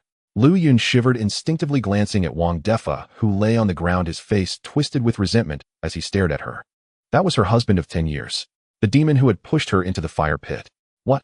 Can't bear to leave. Lin Xiao exhaled a puff of smoke, his tone indifferent. Just now downstairs you bit him quite hard. Lin Xiao said, pointing at the Wang Defa on the ground, then gestured towards himself. First, die with him, becoming a pair of doomed lovers. Second, come over. Let me see if you qualify to be my woman. This was not just a choice. It was also a declaration of loyalty. Lu Yun took a deep breath as she looked at Wang Defa's swollen, ugly face, filled with greed and selfishness. Love. It had long since perished days ago. All that remained was hatred. Lu Yun's gaze instantly turned cold. She lifted her head to look at Lin Xiao. This young man was youthful, powerful, and domineering. Though a rogue, he at least granted her the right to choose. I choose the second option. Lu Yun's voice was somewhat hoarse, but exceptionally firm as she stepped into the room and walked step by step toward Lin Xiao in front of Wang Defa. Without any hesitation. Thud. This once pampered noblewoman knelt on both knees. She extended her delicate hand, gently resting it on Lin Xiao's knee, looking up with eyes that once held pride, now filled only with submission and flattery. Master. This call of master nearly drove Wang Defa mad with rage. Lu Yun, you wretched woman. You dare betray me. Wang Defa struggled to crawl over, but with his limbs broken, he could only squirm on the ground like a maggot, the rope around his neck constricting him until his eyes rolled back. Betray. Lu Yun turned her head to look at the impotent, furious man on the ground, a cold smile of tragic beauty forming on her lips. Puff. Under the pressure of anger, Wang Defa felt a sweetness in his throat and spat out a mouthful of old blood, splattering onto the expensive carpet. His vision went dark, nearly causing him to faint. But Lin Xiao had no intention of letting him pass out. Don't faint, the good show has just begun. His aggressive gaze remained fixed on Wang Defa on the ground. Boss Wang, care to give a review? This question was like salt sprinkled on Wang Defa's heart. You. Wang Defa pointed at Lin Xiao, his finger trembling, blood frothing from his mouth, unable to complete a single sentence. Ding. Detected that target. Lu Yun's mind and body are completely submissive. Congratulations, host successfully captured special character Madame Bereaved Widow. Gained characteristic bonus Noblewoman's Aura, 10 base prestige, social butterfly, 5 charm, easier to gather information during negotiations with survivor factions. Lin Xiao looked at the system panel, nodding with satisfaction. Not only had he secured this prime property, but he also gained an exceptional housekeeper. Lin Xiao patted her cheek. Go take a shower and change your clothes. This cheap how is dirty and I don't like it. Yes, master. Lu Yun turned and walked into the bathroom. In the room, only Lin Xiao and the barely alive Wang Defa remained. Lin Xiao stood up, adjusted his clothing, and approached Wang Defa. Boss Wang, rest easy on your journey. He'll take good care of this villa for you. And your wife, I will take good care of her as well.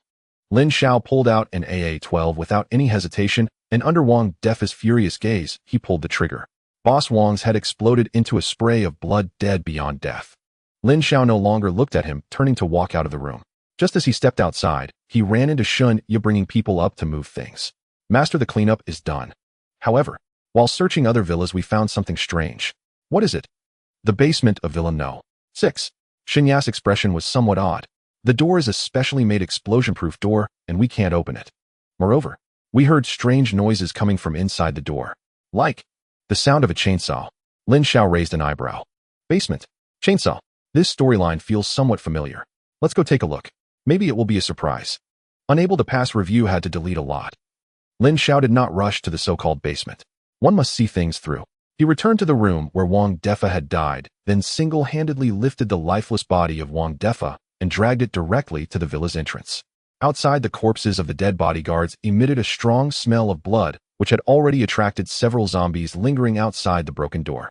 They stretched their emaciated arms over the pile of ruins, yearning for the feast of flesh and blood inside. Goodbye, Boss Wang. Lin Xiao flicked his arm. Whoosh! Wang Defa's body, weighing over 200 pounds, flew through the air in a parabolic arc, landing accurately in the midst of the surrounding corpses. In no time, the sound of unsettling chewing drowned it out. The once Earth Emperor had thus become the afternoon tea for the zombies. After dealing with the trash, Lin Xiao dusted off his hands and turned to look at Lu Yun, who was standing behind him and had even handed him a wet wipe.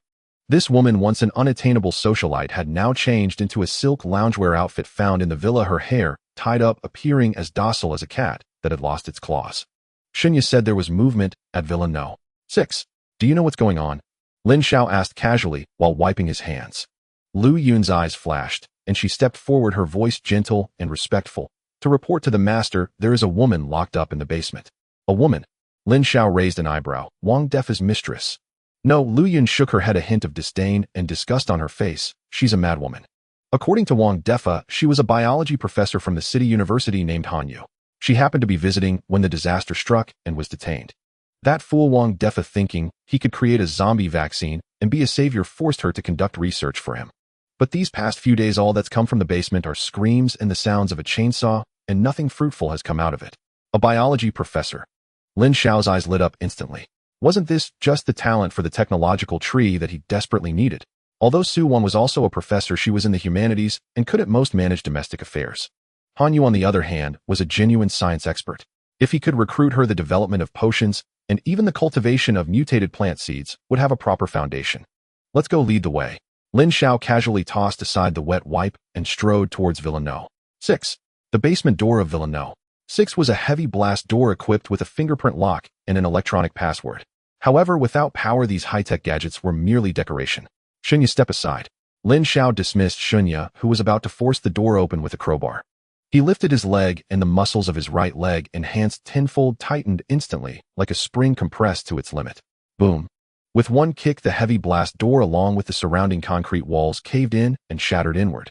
Clang. The door collapsed, raising a cloud of dust. A pungent odor immediately surged out from within. Cough, cough. Lu Yun and Shun Ye, following behind, were choked and coughed, covering their noses in fear of breathing. Lin Xiao, however, seemed unaffected as he stepped inside. The basement was spacious, originally meant to be a media room or wine cellar, but now had been transformed into a simple yet bloody laboratory. The operating table was stained with dark red blood. In the corner, cages were piled up, containing several agitated, mutated mice and rabbits. At the center of the room, in front of an autopsy table, a woman in a lab coat with hair as messy as a bird's nest was focused on manipulating the items in her hands, her back to the door. A heavy iron chain was locked around her ankle, the other end welded to a support pillar. Hearing the loud crash of the door, she didn't even turn around, merely shouting impatiently, "Wang Defa, how many times have I told you? Do not disturb me. The vaccine you want won't be ready so soon. If you keep pushing, I'll slice your fat pig brain for specimens." Her voice was hoarse and frantic, exuding a hysterical madness. Lin Xiao found it amusing. This temper was quite fiery. He walked over to the autopsy table and glanced at what was on it. It was a disemboweled, mutated stray cat, its insides hollowed out, with several tubes inserted beside its still beating heart. Not bad technique, Lin Xiao offered a fair assessment. Upon hearing the unfamiliar male voice, Han Yu finally paused her actions. She abruptly turned around, still gripping a bloody scalpel. It was a striking face. Though disheveled, and with a few blood stains on her face, wearing thick glasses, one could still discern her sharply defined features, exuding an air of cold, intellectual beauty. Especially her eyes. Bloodshot, yet frighteningly bright. It was not fear nor despair. Rather, it was an extreme fervor for knowledge and the unknown. Who are you? Han Yu pushed up her glasses, her gaze sweeping over Lin Xiao, before finally resting on his clean clothes and strong physique. That fool Wang Defa is dead, she asked directly. Dead, Lin Xiao shrugged. He turned into a zombie. Good riddance. Han Yu sneered, lacking any sense of satisfaction from revenge, instead showing a face full of disdain. That idiot could only bring me a few mice and rabbits. He was useless for anything else.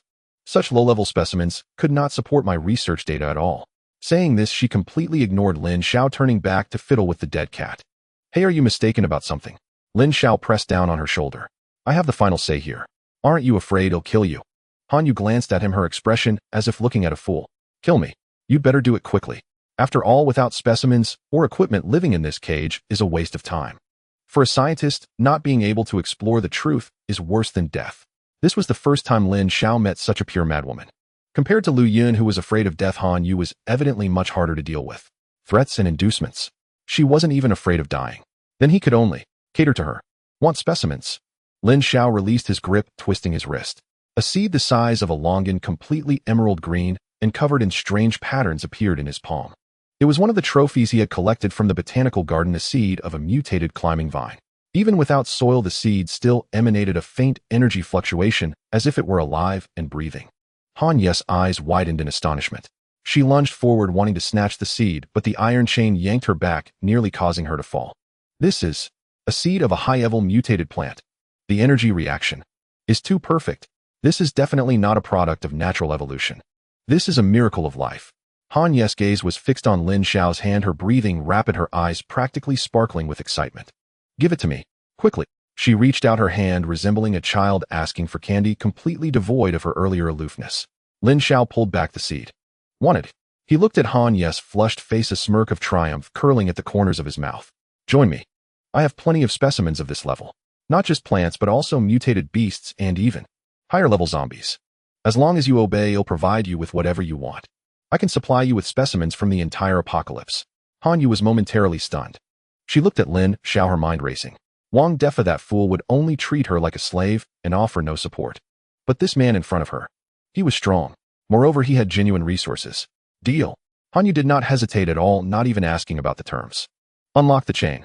She pointed at the iron chain on her ankle. This thing restricts my range of activity and affects my experimental efficiency. Lin Xiao smiled. Talking to intelligent people was indeed convenient. He took out a Glock and shot at the connection of the thick iron chain. Bang! Sparks flew. The iron chain broke. Han Yu was freed. However, she did not thank Lin Xiao. Instead, she rushed over, immediately snatching the seed and placing it under the microscope to observe, murmuring to herself, completely lost in her own world. Tisk, what a crazy woman. Lin Xiao shook his head, not minding. As long as she could work, a little madness was tolerable. He turned to leave, letting this scientific fanatic calm down first. However, just as he turned around, his gaze swept past a row of glass jars in the corner of the lab. There were some horrifying things soaking inside. An arm covered in scales and a head, still twitching, skinned. The eyes of that head were still open, its pupils moving, fixating intently on Lin Xiao. Those are failed products, Han Yu said coldly without looking back. Survivors captured by Wang Defa who did not die after eating mutated flesh, nor did they become zombies, but instead turned into these monsters. I call them fallen ones. I keep them because I think they might still evolve. Lin Xiao stared at the head, his pupils slightly constricting. Fallen ones. It seemed the depths of this apocalypse were even beyond what he had imagined. Let's keep them. Lin Xiao cast a deep glance at the figure. From now on, all this dirty work will be yours. Lin Xiao handed over the task of cleaning up the mess in the basement to Han Yu before returning upstairs. After all, even a tyrant needs to eat and rest. At 6 in the evening, the generator in the villa area had restarted, and the bright lights dispelled the gloom of the approaching night. Lin Xiao held a glass of ice water and returned to the basement. Upon pushing the door open, he was taken aback. The basement, once filled with the stench of blood and decay, had been cleaned spotless.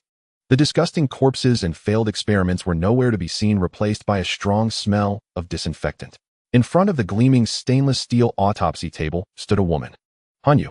She had taken a shower. Her previously messy hair now hung wetly behind her, revealing a plain, yet strikingly beautiful face. Lacking suitable change of clothes, she casually grabbed a white shirt from the villa's wardrobe and put it on. The oversized men's shirt barely covered the tops of her thighs, leaving her long, straight legs bare as they stood on the cold, tiled floor. As she moved, the hem of the shirt swayed, hinting at a subtle allure that would stir any man's blood. Yet Hanyu seemed completely oblivious to it. Or rather, she simply didn't care. At that moment, she was bent over the microscope, her eyes sparkling with excitement that surpassed that of seeing a naked man. Hey, come look. Hearing footsteps, Hanyu didn't turn her head and waved her hand directly. This is simply a work of art. A masterpiece from God. Lin Xiao walked over, his gaze sweeping across her unguarded back, a smile tugging at the corner of his mouth. This crazy woman cleaned up was indeed quite something. What did you find? Lin Xiao leaned in, glancing at the slide next to the microscope. It held a crystal core extracted from a zombie's brain, with a small section already cut open. Energy. Pure biological energy.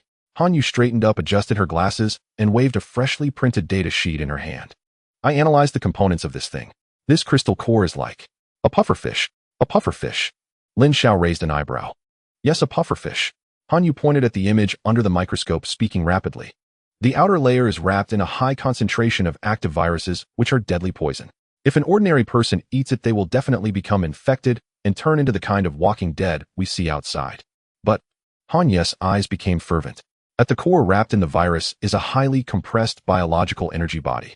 If we can use centrifugation technology to strip away the outer virus, what remains is an evolution liquid that can be directly absorbed by the human body to enhance cellular vitality.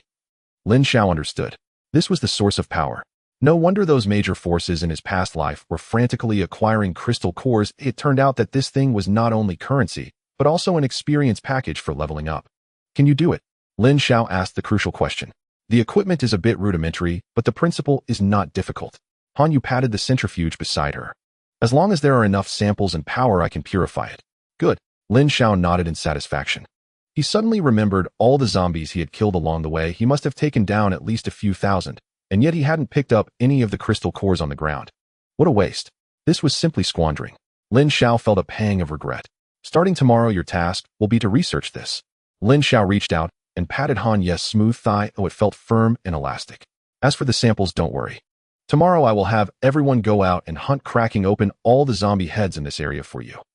Hanyu showed no reaction to the pat on her thigh, even pushing Lin Xiao aside, complaining that he blocked the light. Don't get handsy, it affects my data recording. Hurry up and leave, don't disturb me. Lin Xiao. All right. Considering that she could produce the evolution liquid, he let it slide. Back to the dining room on the first floor. The atmosphere instantly shifted from scientific rigor to a subtle tension. The long dining table was already laden with a sumptuous dinner. Although the ingredients were the same, the presentation was evidently more elaborate. Lin Xiao sat down at the head of the table. Master, please dine. Xinya approached with a plate of sliced steak, just about to place it in front of Lin Xiao. Let me do it. A well-maintained hand intercepted midway, taking the plate. Lu Yun, the former owner of the restaurant, had now changed into a black velvet long dress, the neck design perfectly revealing her deep neckline. Her hair was elegantly pinned up, exposing her long neck, and she exuded an air of noble grace that Xinya, as a professional manager, could not emulate. You've worked hard all day, Steward Shun. Let me handle these little tasks. Lu Yun's voice was gentle like water, yet laced with hidden sharpness.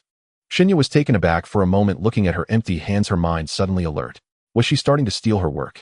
Before Xinya could react, Lu Yun had already knelt beside Lin Xiao's legs. Not just any casual kneeling, but a carefully designed posture that appeared both humble and showcased her curves to the maximum extent. She didn't rush to feed Lin Xiao the meat. Instead, she retrieved a box of expensive Cuban cigars from the wine cabinet beside her. Crack. The cigar was expertly clipped, the action elegant and practiced. Then she struck a specially designed long match and did not light the cigar directly, but patiently rotated it, evenly preheating the tobacco.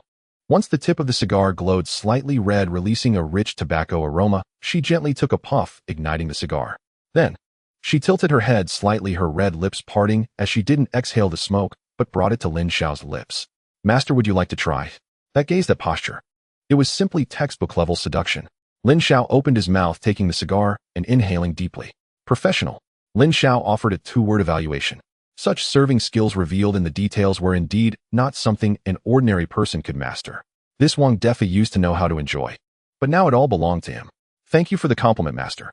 Lu Yun smoothly rubbed her face against Lin Xiao's palm like a docile Persian cat. She cast a sidelong glance at Shunya, who stood awkwardly nearby, a barely perceptible smile curling at the corner of her mouth. Competing with me? While I was maneuvering around those old foxes in the world of fame and fortune, you were still at the front desk swiping room cards. Shunya bit her lip, her fingers tightly gripping the edge of her apron. If before Su Dongdong and Lin Xiaoman were merely decorative vases, then this Lu Yun was a genuine opponent. She was not only capable, but also knew how to play the game better and understood men's minds. If this continued, her position as the chief steward would soon be undermined. No way. Shunya took a deep breath, watching Lin Xiao's enjoying expression, silently resolving herself.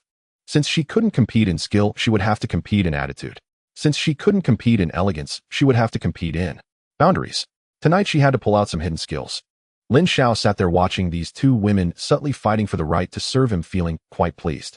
This was just right. Roll with it. Only by rolling with it can the quality of life improve. Let's all sit down and eat. Lin Xiao patted Lu Yun's head, signaling her to get up. After eating well have the energy to work. Tomorrow is a big day. Lin Xiao's gaze swept over every woman present, his eyes gradually sharpening. We need to clean up this villa area, and by the way, level each of you up. Lin Xiao did not speak lightly. After dinner, he sent the group of young women away to tidy up the house, and he alone entered the luxurious study on the second floor. Sitting behind the large mahogany desk, he lit a rare Cuban cigar from Wang Defa's collection and took a deep puff. System, settle the accounts. Ding. Calculating today's earnings. Kill rewards. Cleared the perimeter of the botanical garden and defeated the boss bloodthirsty Wudong, points 800. Killed the Black Tiger Gang and the Barricade Zombies, points 350. Cleared Wang Defa and his bodyguard team, points 200. Resource recovery rewards. Recovered the wreckage of damaged buses X3 and abandoned cars X12, points 1500. Recovered Wang Defa's useless luxury goods, golden silk, Nanmu furniture, famous paintings, worthless diamonds, points 2000. Recovered scrap metal from the villa area gate, points 100. Current points balance 6,900 points. Lin Xiao's eyes lit up as he looked at the number on the panel, approaching 7,000. Indeed, killing and arson pays off. The ancients did not deceive me. Especially that local tyrant Wang Defa, who collected a house full of so-called antiques. In this apocalypse, such things can't even buy a loaf of bread, but throwing them to the system for recycling can yield real points. This is the utilization of waste. System, upgrade my shopping privileges. Lin Xiao did not hesitate at all.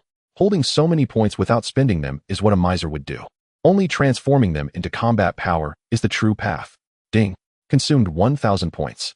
System, mall level upgraded to LV2. New products have been launched. With a pleasant prompt sound, the originally crude interface with only a few pages of products instantly transformed, dazzling new icons flashing before Lin Xiao's eyes. He quickly browsed through the list. Product, Smart Security System Basic. Price, 2,000 points. Description includes 4 automated recognition sentry guns, unlimited ammunition, full coverage, infrared thermal imaging radar, and smart central control. Within this range, not even flies can get in. Buy. Lin Xiao slapped the table. With this item, the Zun Villa would truly be a fortress. From now on, he wouldn't even need to sleep with one eye open. Product, Infinite Resource Generator Water Electricity Module. Price, 3,000 points. Description, Core of Black Technology. Can generate 5 tons of pure water and 500 degrees of electricity daily. They'll hold off for now. Lin Xiao glanced at the price. Although tempted, the villa's current generator and water tank could last for a while. Good steel should be used on the blade. His gaze shifted downwards, locking onto the potion, radiating a purple-golden glow. Product, Gene Evolution Liquid Perfect Version Type I. Price, 500 points vial. Description, a perfect potion that eliminates all side effects. After consumption, it significantly enhances human functions by 100 and has a high probability 80 of inducing latent gene awakening abilities or strengthening existing abilities. Note, this is a good thing prepared for my own son. Do not feed it to dogs. This is the one. Lin Xiao's lips curled into a fervent smile. In the current harem, besides him and Shunya, everyone else is just an ordinary person. In this world filled with mutated monsters, ordinary people are a burden, just mobile blood bags. If he wanted to take them further and dominate in the crueler new world ahead, relying solely on himself as a nanny would not suffice. Everyone must be a villain. System, give me 5 vials. Ding. Deducted 2,500 points. Purchase successful. Along with the previous security system and upgrade costs, Lin Xiao's points instantly have leaving only 1,400 points. But he felt no regret. Looking at the 5 neatly arranged test tubes radiating a mesmerizing purple light on the table, Lin Xiao felt as if he held a future superpower army. Let's go test the goods. Lin Xiao picked up a vial and got up, heading straight for the basement, the underground laboratory. Even though it was already late at night, the place remained brightly lit. Hanyu was crouched in front of the microscope, recording data like a tireless robot. Her oversized white shirt, slightly askew from earlier movements, revealed her delicate collarbone and a large area of fine skin, but she seemed completely unaware. Hey, still busy? Lin Xiao pushed the door open and casually pulled over a chair to sit down. Don't bother me. Hanyu didn't turn her head, her tone irritated. The viral structure of that crystal core is too complex, my current equipment isn't sufficient, and the purity of the separation is stuck at 60. Damn, if only I had a super-speed centrifuge. A centrifuge will be available in the future. Lin Xiao placed the purple test tube on the table with a soft thud. Take a look at this first. Hanyu impatiently turned her head, ready to scold him. But when her gaze landed on the test tube, she froze instantly. The purple liquid flowed slowly under the light, as if containing a starry depth, and one could even see tiny points of light moving within. As a top expert in biology, her instincts told her that this substance was extraordinary. What?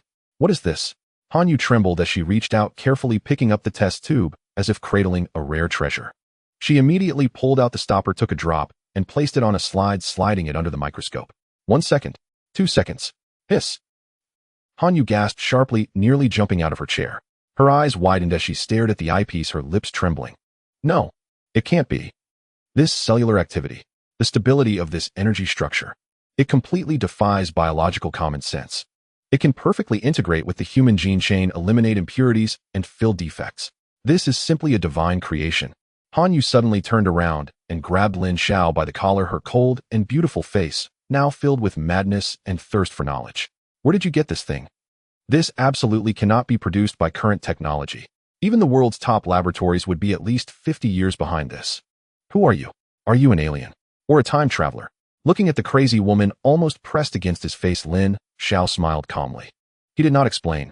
Who I am is not important. Lin Xiao looked into her eyes, his voice deep and magnetic. What matters is I have plenty of this kind of thing. As long as you obediently listen and be my tool, using your clever mind where I need it, it'll take you to see the end of science. Hanyu's breath became rapid. She looked at Lin Xiao as if he were a huge treasure waiting to be unearthed. For a scientific fanatic willing to sacrifice everything for the truth, this temptation was more deadly than even the most potent aphrodisiac. All right. Hanyu released her grip, her gaze becoming exceedingly submissive, even carrying a hint of fervent devotion. As long as you can provide me with these. Don't even mention being a tool. She licked her dry lips, her image as a cold glasses girl instantly shattered. Even if you asked me to strip naked and lie on the dissection table right now, I would agree. Lin Xiao's lips twitched. This crazy woman is truly wild. Save your body for later use. Lin Xiao stood up and took back the test tube. Clean up, bring your brain, and come upstairs. Tonight we will hold a pool party. For all of you, a rebirth. The next day at 2 in the afternoon. The sun blazed down, pouring its unrelenting rays onto every inch of the Ziyuan Villa area. In the backyard of Villa No. 1, however, there was a refreshing coolness. The outdoor heated swimming pool, as large as half a basketball court, had been thoroughly cleaned by Xunya and her team, filled with the crisp, well water drawn from a deep underground well. The surface of the water shimmered, reflecting the blue sky and white clouds. Are we all ready? Lin Xiao lay on a beach chair by the pool, wearing sunglasses and holding a glass of iced lemonade, yet his gaze never left the row of changing room doors in front of him. Ready, master. With Shunya's announcement, the sliding doors of the changing room slowly opened.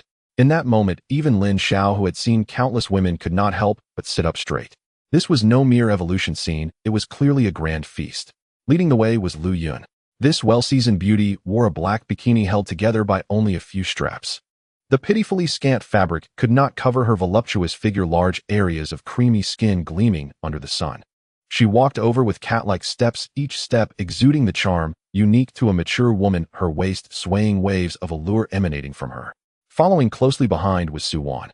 She chose a deep blue one-piece swimsuit. Although modest in style, the tight design accentuated her shaped curves perfectly, especially her long straight legs, which appeared particularly enticing against the high-slit swimsuit. Behind her was Lin Xiaoman. She wore a pure white halter bikini radiating a blend of innocence and flirtation. After a few days of pampering, her previously pale complexion now glowed with a rosy hue resembling a freshly peeled peach. Last to emerge were the twin sisters Chu Chu and Yi. Both wore identical deep blue school swimsuits, their names embroidered on the chest. This extremely two-dimensional style combined with their shy expressions and perfectly synchronized movements was simply a lethal blow for those fond of cute girls. Tisk. Lin Xiao took off his sunglasses, his gaze unabashedly surveying the 5 beautiful bodies before him. The view is quite nice. He snapped his fingers.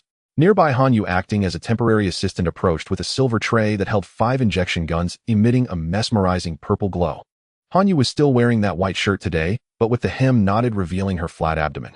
Gazing at the charming figures in the pool, her eyes were filled only with fervor for the data. This perfect evolution fluid will greatly accelerate cellular division and recombination. Hanyu adjusted her glasses, her tone serious. The process will not be painful, but it will generate immense biological heat. Body temperature may spike above 45 degrees Celsius in an instant. So you must stay submerged in the water or you might fry your brains. Did you hear that? Lin Xiao stood up, picking up an injection gun. Get in the water. Splash. Splash. The 5 beauties leaped into the water like mermaids, creating splashes all around. Lin Xiao walked to the edge of the pool, signaling for Lu Yun to swim over. Lu Yun obediently leaned on the pool edge, exposing her smooth back. Endure the heat. Hiss. The high-pressure injection gun shot the purple liquid into her body in an instant. Following her were Su Wan, Lin Xiaomon, and finally the twins. All 5 injections completed. Only 10 seconds passed. The reaction began. Lu Yun was the first to emit an unbearable moan. Her skin turned red at a visible rate resembling a boiled lobster. Steam rose from her body and tiny bubbles began to form in the surrounding pool water. Hot, so hot. Lin Xiaoman hugged her chest with both hands, curling up in the water with only her flushed little face visible, her eyes hazy as she gasped for breath. Su Wan bit her lip, tightly gripping the pool's handrail. She could feel a torrent inside her body washing over every nerve, her brain becoming extraordinarily clear with all sounds and lights around her becoming acutely sharp. Oh! The twin sisters suddenly cried out in unison. With their murmurs, a miraculous scene unfolded. The water in the pool actually seemed alive, slowly swirling around Lu Yun's body, forming small whirlpools. Ding! Target Lu Yun awakens her ability Water Affinity Beginner. Evaluation: although she can only play with water for now in the water, she is the queen. Water Affinity. Not bad, it suits you well. Lin Xiao patted her perky bottom, pushing her aside to let her adapt. Lin Xiao then turned his gaze toward Su Wan. Su Wan looked at Lin Xiao, her tone calm, but exuding absolute confidence. I can see your heartbeat and the fluctuations of the water. Ding! Target Su Wan awakens her ability Super Brain Perception Mental. Evaluation: Human Radar Tactical Analysis Master. Lin Xiao was overjoyed. This was the support he needed the most. Next, Lin Xiaoman awakened her ability. The stir she caused was the greatest. Ding! Target Lin Xiaoman awakens dual abilities Enchanting Body Passive Resilient Skin Defense. Evaluation: The Perfect Meat Shield Control. The more you get hit, the more excited you get. Mr. Lin, we feel very strange. The two spoke in unison, their tones perfectly synchronized. We can feel each other's sensations, the sister E said, her face flushed. Ding! Target Chuchui awakens their ability Mind Link Complete Body. Evaluation: Shared Pain, Shared Senses. One suffers, two share the burden. All have awakened their abilities. Moreover, all are extremely practical top-tier abilities. At this moment, the transformative effect of the drug was still ongoing and the heat within the women had not yet completely subsided. Day 7 of the Cataclysm. 9 o'clock in the morning. Ziyuan Villa District basked in golden morning light. Except for the faint occasional scent of blood lingering in the air, it resembled an isolated luxury resort. Villa No. 1, a second-floor terrace. Lin Xiao reclined lazily on a chaise lounge draped in a loose silk robe. Behind him, a round table held an exquisite breakfast, perfectly toasted bread, delicately fried eggs, and, rare as it was, a glass of fresh milk. Lu Yun had changed into a soft purple silk qipao. Her hair was loosely coiled, exuding an effortless aristocratic grace. She knelt gracefully beside Lin Xiao's legs, elegantly peeling a grape before lifting it with her crimson-tipped fingers and gently placing it into his mouth. Master, is it sweet? Her eyes shimmered with seductive allure. After yesterday's enhancement, she had awakened the hydrophilic affinity ability. Not formidable in combat, yet her skin had grown dewy, supple, and silken to the touch. Sweet. Lin Xiao closed his lips around her finger and drew it gently into his mouth, sending a delicate tremor through Lu Yun's frame. This was life. Awake, he wielded the sword that slew men. Drunk, he rested upon the knees of beauty. Just as the tender atmosphere began to deepen. Beep, beep, beep. A sharp, urgent electronic alarm pierced the villa's tranquility. It was Lin Xiao's high-end intelligent security system. The living room's main screen flickered to life, switching automatically to the surveillance feed from the villa's main gate. HM. Lin Xiao's brow furrowed slightly as he sat upright. Lu Yun startled too, quickly rising and smoothing the hem of her qipao, her expression shifting seamlessly back to that of a poised, dutiful stewardess. Master guests. Seems more like intruders. Lin Xiao gazed at the screen. Beyond the villa's shattered, unrepaired gate, still mangled from his earlier collision, stood a convoy of vehicles. Not ordinary civilian cars. 3 heavily modified heavy-duty trucks, their fronts armored with thick steel plating and reinforced battering rams, makeshift machine gun turrets mounted atop their cargo beds. At the convoy's vanguard stood a black SUV, its roof crowned with a light machine gun. Its firepower dwarfed that of Wang Defa and Heihu by a wide margin. A group of men in matching gray uniforms leapt down from the vehicles, each armed with standard-issue riot guns and cleavers, and surged forward surrounding the gate with menacing intent. A logistics company. Lin Xiao instantly recognized the logo spray-painted across the truck beds, home to logistics. He remembered them well. The city's largest logistics and warehousing conglomerate headquartered on the urban fringe controlled 80% of the city's material distribution.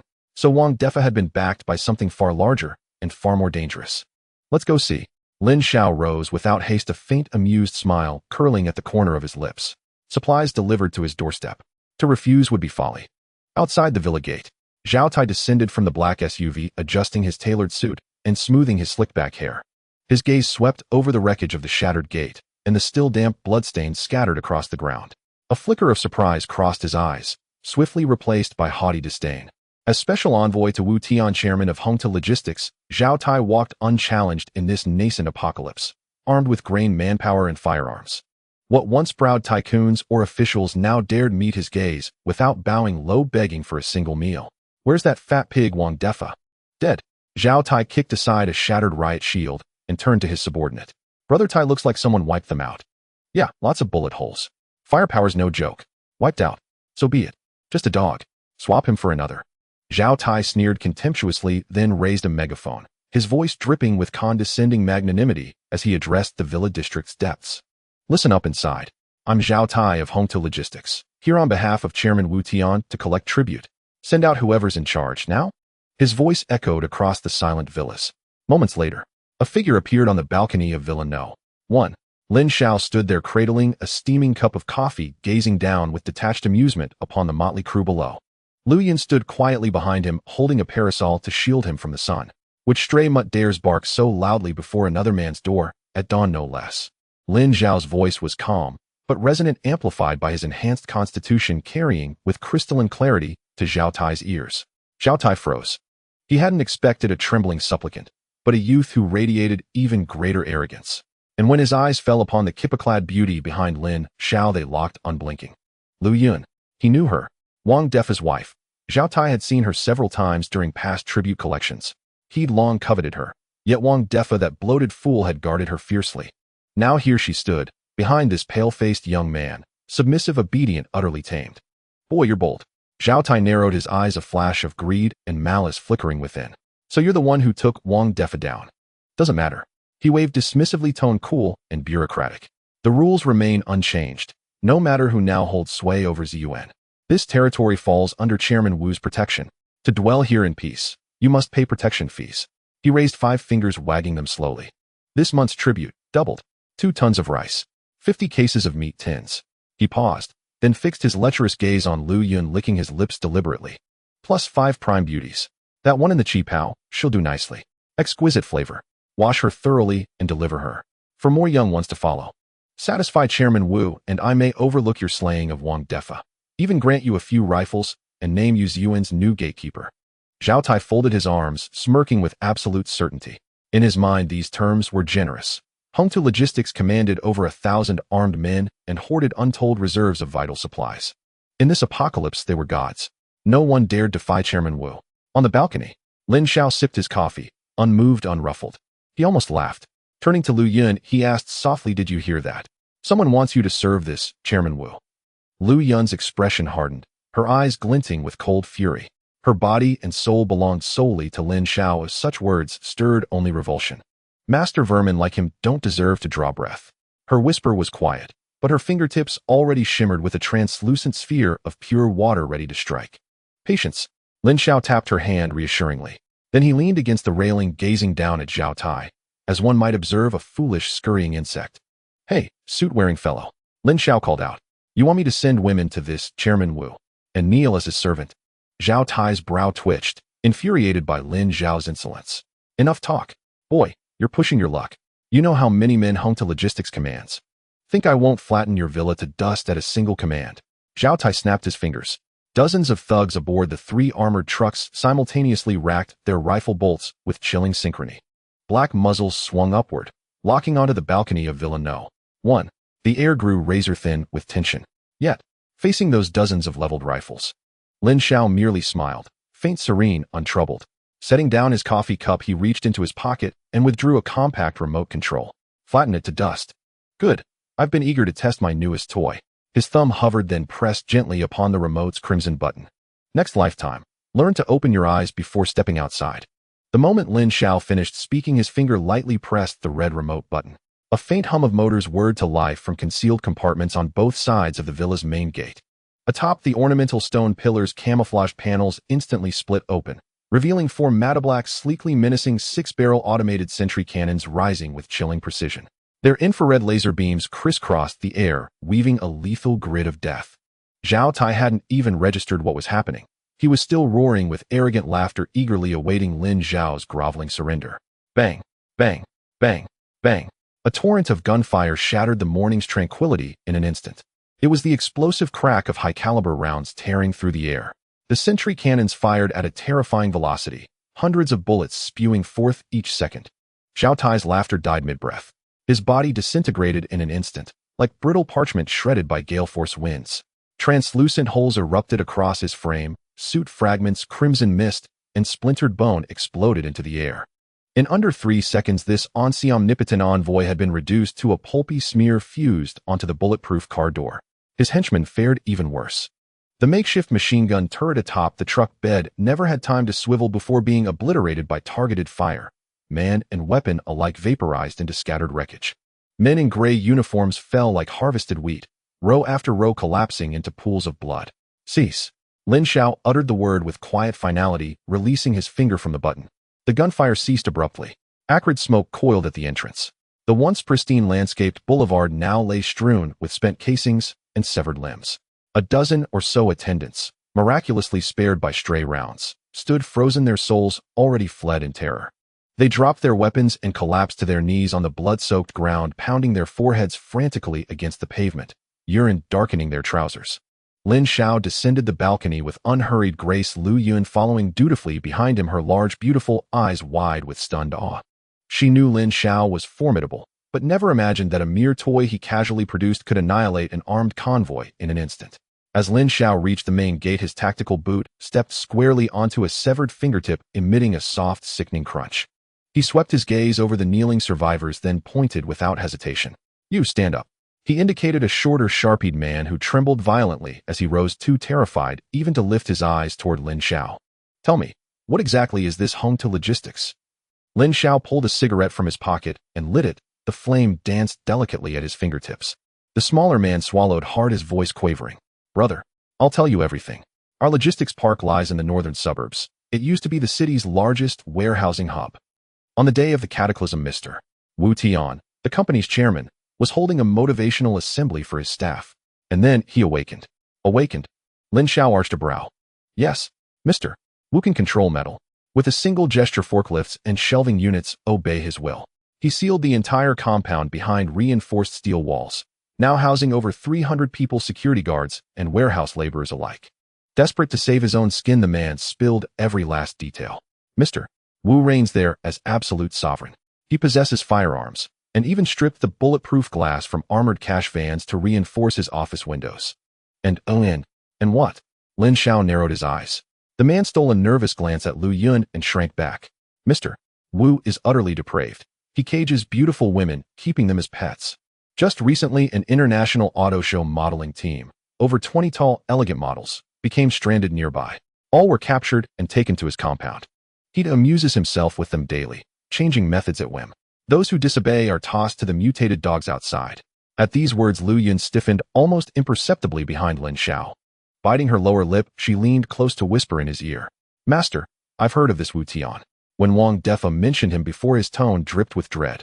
Rumors say he built his empire on black market operations, ruthless beyond measure. To curry favor, Wang Defa once sent several university students to him. They reportedly perished within 3 days, tortured to death. 20-some tall models. Their collectible value far surpasses that of ordinary campus beauties. More crucially, that logistics park is the city's largest warehousing center. It holds millions in supplies, rice, flour, cooking oil, canned goods, even crates of cigarettes and liquor. Seizing it would grant Lin Xiao true self-sufficiency in this university district, a sovereign lord unburdened by want. Does Wu Tian command any elite enforcers? Lin Xiao exhaled a slow plume of smoke. Yais, 4 combat instructors, his highest-paid bodyguards, all awakened with either enhanced strength or superhuman speed. They guard the 4 corners of the compound and maintain dedicated motorcycle patrols. The man divulged everything without reservation. Lin Xiao turned and found Su Wan standing silently a short distance behind him. His secretary, already awakened with the hyper-intellect perception ability, adjusted her gold-rimmed glasses, her gaze shimmering with cold, analytical calculation. Based on his description, their defensive system, though rigorous, remains vulnerable to heavy ordnance. Su Wan's voice remained calm and clinical. If his metal manipulation ability is suboptimal, it suffers perceptible latency when intercepting high-velocity projectiles. Should we sever their command structure directly, those 300 civilians would become little more than a rabble. Lin Xiao nodded, crushing his cigarette beneath his heel. His gaze fixed upon the northern suburbs. When someone delivers a feast straight to your lips, refusing to partake would shame the very title of tyrant. Lu Yun, notify Shinya and Baijia. Prepare all armaments. Lin Xiao strode toward the Hummer, his voice resonating with unassailable authority. We launch an offensive. Tonight, we dismantle that logistics park and retrieve those models, still unspoiled, for service as foot-washing maids. Lin Xiao yanked open the vehicle door. Within him, surging flame energy seemed to respond to his battle lust, flickering faintly beneath his skin. Just as he prepared to board and issue orders, a sudden static buzz erupted from the dead Zhao Tai's blood-stained jacket pocket, an intercom crackling to life. Old Zhao, did the honored elder arrive? Mr. Wu is growing impatient. If your numbers fall short, offer up your own wife instead. Huh. That voice belonged unmistakably to Wu Tian. Lin Xiao walked over, retrieved the gore-smeared intercom, and pressed the transmit button. Mr. Wu, is that you? Silence answered, immediate and absolute. Lin Xiao surveyed the carnage strewn before him and smiled coldly. The honored elder didn't arrive, but your head. I've already reserved it. With that, he stomped down, reducing the intercom to dust beneath his boot. Lin Xiao crushed the intercom underfoot, reducing it to dust. The harsh sound of electric current vanished with the shattering of the plastic shell, leaving the entrance of the villa enveloped in an eerie silence. The dozen or so subordinates huddled together in a pool of blood, their eyes filled with a terror more intense than encountering zombies. Master, how should we deal with these people? Shinya approached, holding the still dripping MP5, her tone devoid of any mercy, only inquiry. Lin Xiao cast a sidelong glance at the group of men who resembled quails. These fellows followed Zhao Tai to seek women, their hands stained with the blood of countless innocents. He was no saint in this broken world. Keeping such troublemakers alive would only waste resources. The rules must not be broken. Lin Xiao brushed off the dust from his hands, his gaze as cold as ice. Except for the short one, the rest will be slaughtered to feed the flowers. No, please spare me, big brother. I still have use. I can fix cars. The cries of despair had just begun when Shinya moved. Green thorny vines suddenly burst through the cracks in the tiles like spears with barbs, instantly piercing the throats of those men. Amidst the desperate gasps, only the short one, Xiao Lu, survived. His pants were soaked, slumped on the ground, watching in horror as his companions were drained into mummies by the thorns, completely paralyzed by fear. If you want to live, prove your worth. Lin Xiao stepped in front of Xiao Lu, his tactical boot pressing against the side of his face, his voice deep like a demon. Take me to the back door of the logistics park. If you dare take a detour, I will slice you into pieces and feed you to the dogs. I will lead the way. That bastard Wu Tian doesn't treat us like humans. I will take you to kill him. Xiao Lu nodded frantically, his forehead thudding against the ground. After dealing with the scraps, Lin Xiao returned to the villa's basement. Hanyu was already busy in the laboratory. She bit down on a zip tie, her nimble hands working on Lin Xiao's black tactical vest. I heard that Wu Tian can control metal. Hanyu spat out the zip tie and adjusted her thick glasses. This is a low-dimensional electromagnetic induction application. Since he can manipulate magnetic fields, the metal fasteners and bulletproof plates on you are the best targets in his eyes. With just a flick of his finger, he could cause your vest to constrict and choke you in 2 halves. Lin Xiao frowned.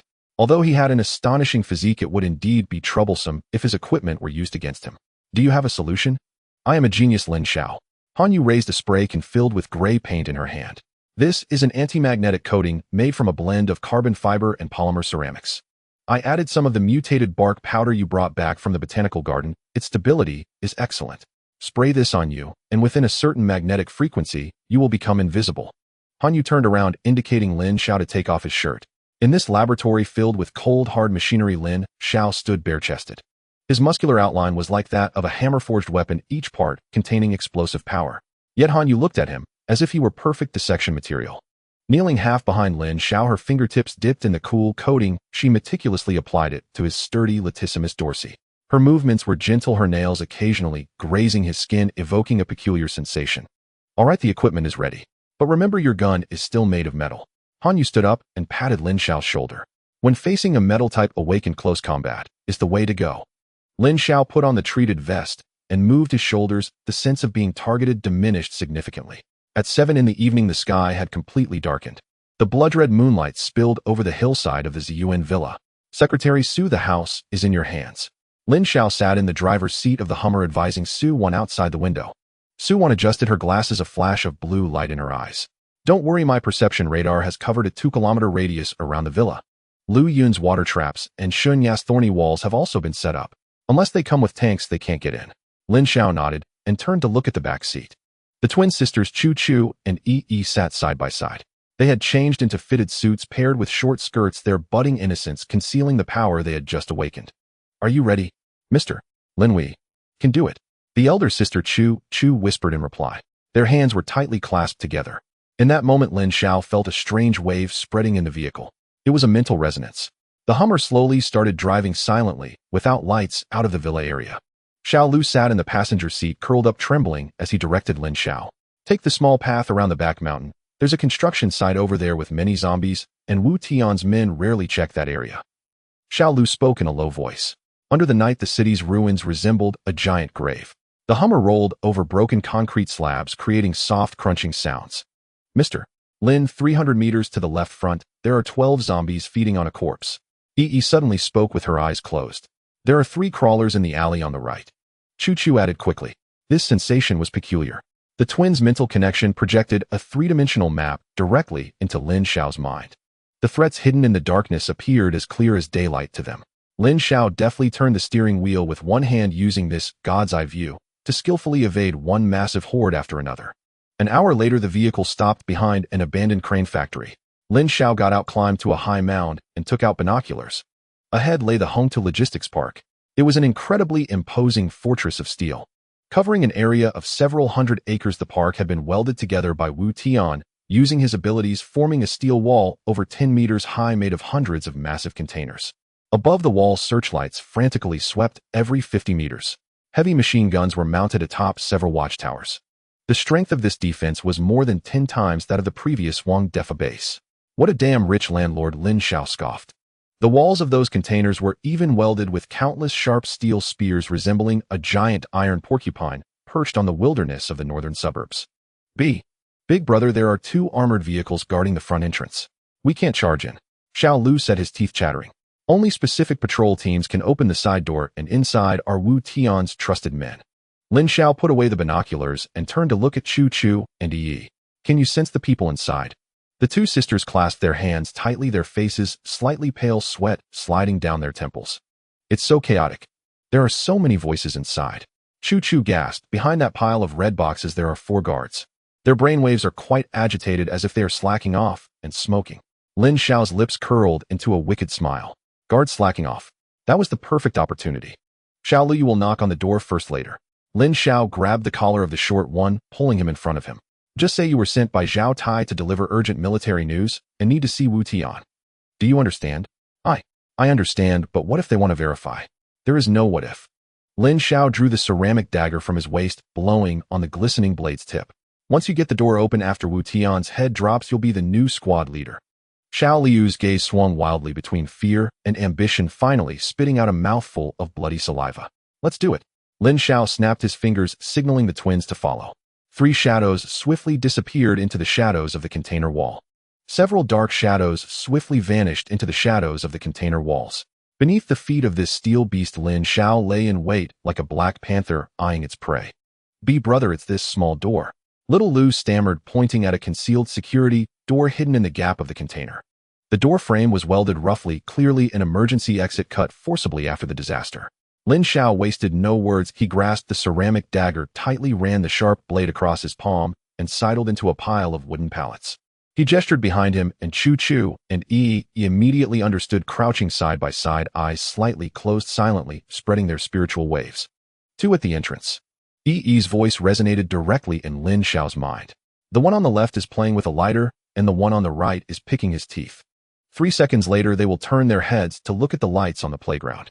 Chu accurately filled in the details. Lin Xiao counted to 3. Click. That was the faint sound of the lighter lid snapping shut. Lin Xiao moved. His footsteps were incredibly light, and with the enhancement of tenfold physical prowess, he moved like a wisp of black smoke skimming across the ground. The guard picking his teeth had not yet realized what the shadow before him was when a cold hand firmly gripped his jaw, lifting it sharply. The ceramic blade effortlessly sliced through the gap in his neck, like cutting through soft tofu. Poochie. The sound of blood spraying was blocked by Lin Xiao's body. The guard on the left turned at the noise, his pupils just focusing on his companion's limp body, when a gray-white blade tip pierced into his eye socket, shredding brain tissue. The two corpses were steadily supported by Lin Xiao and gently laid down on the ground. Open the door. Lin Xiao tilted his head towards little Lu, who was hiding behind.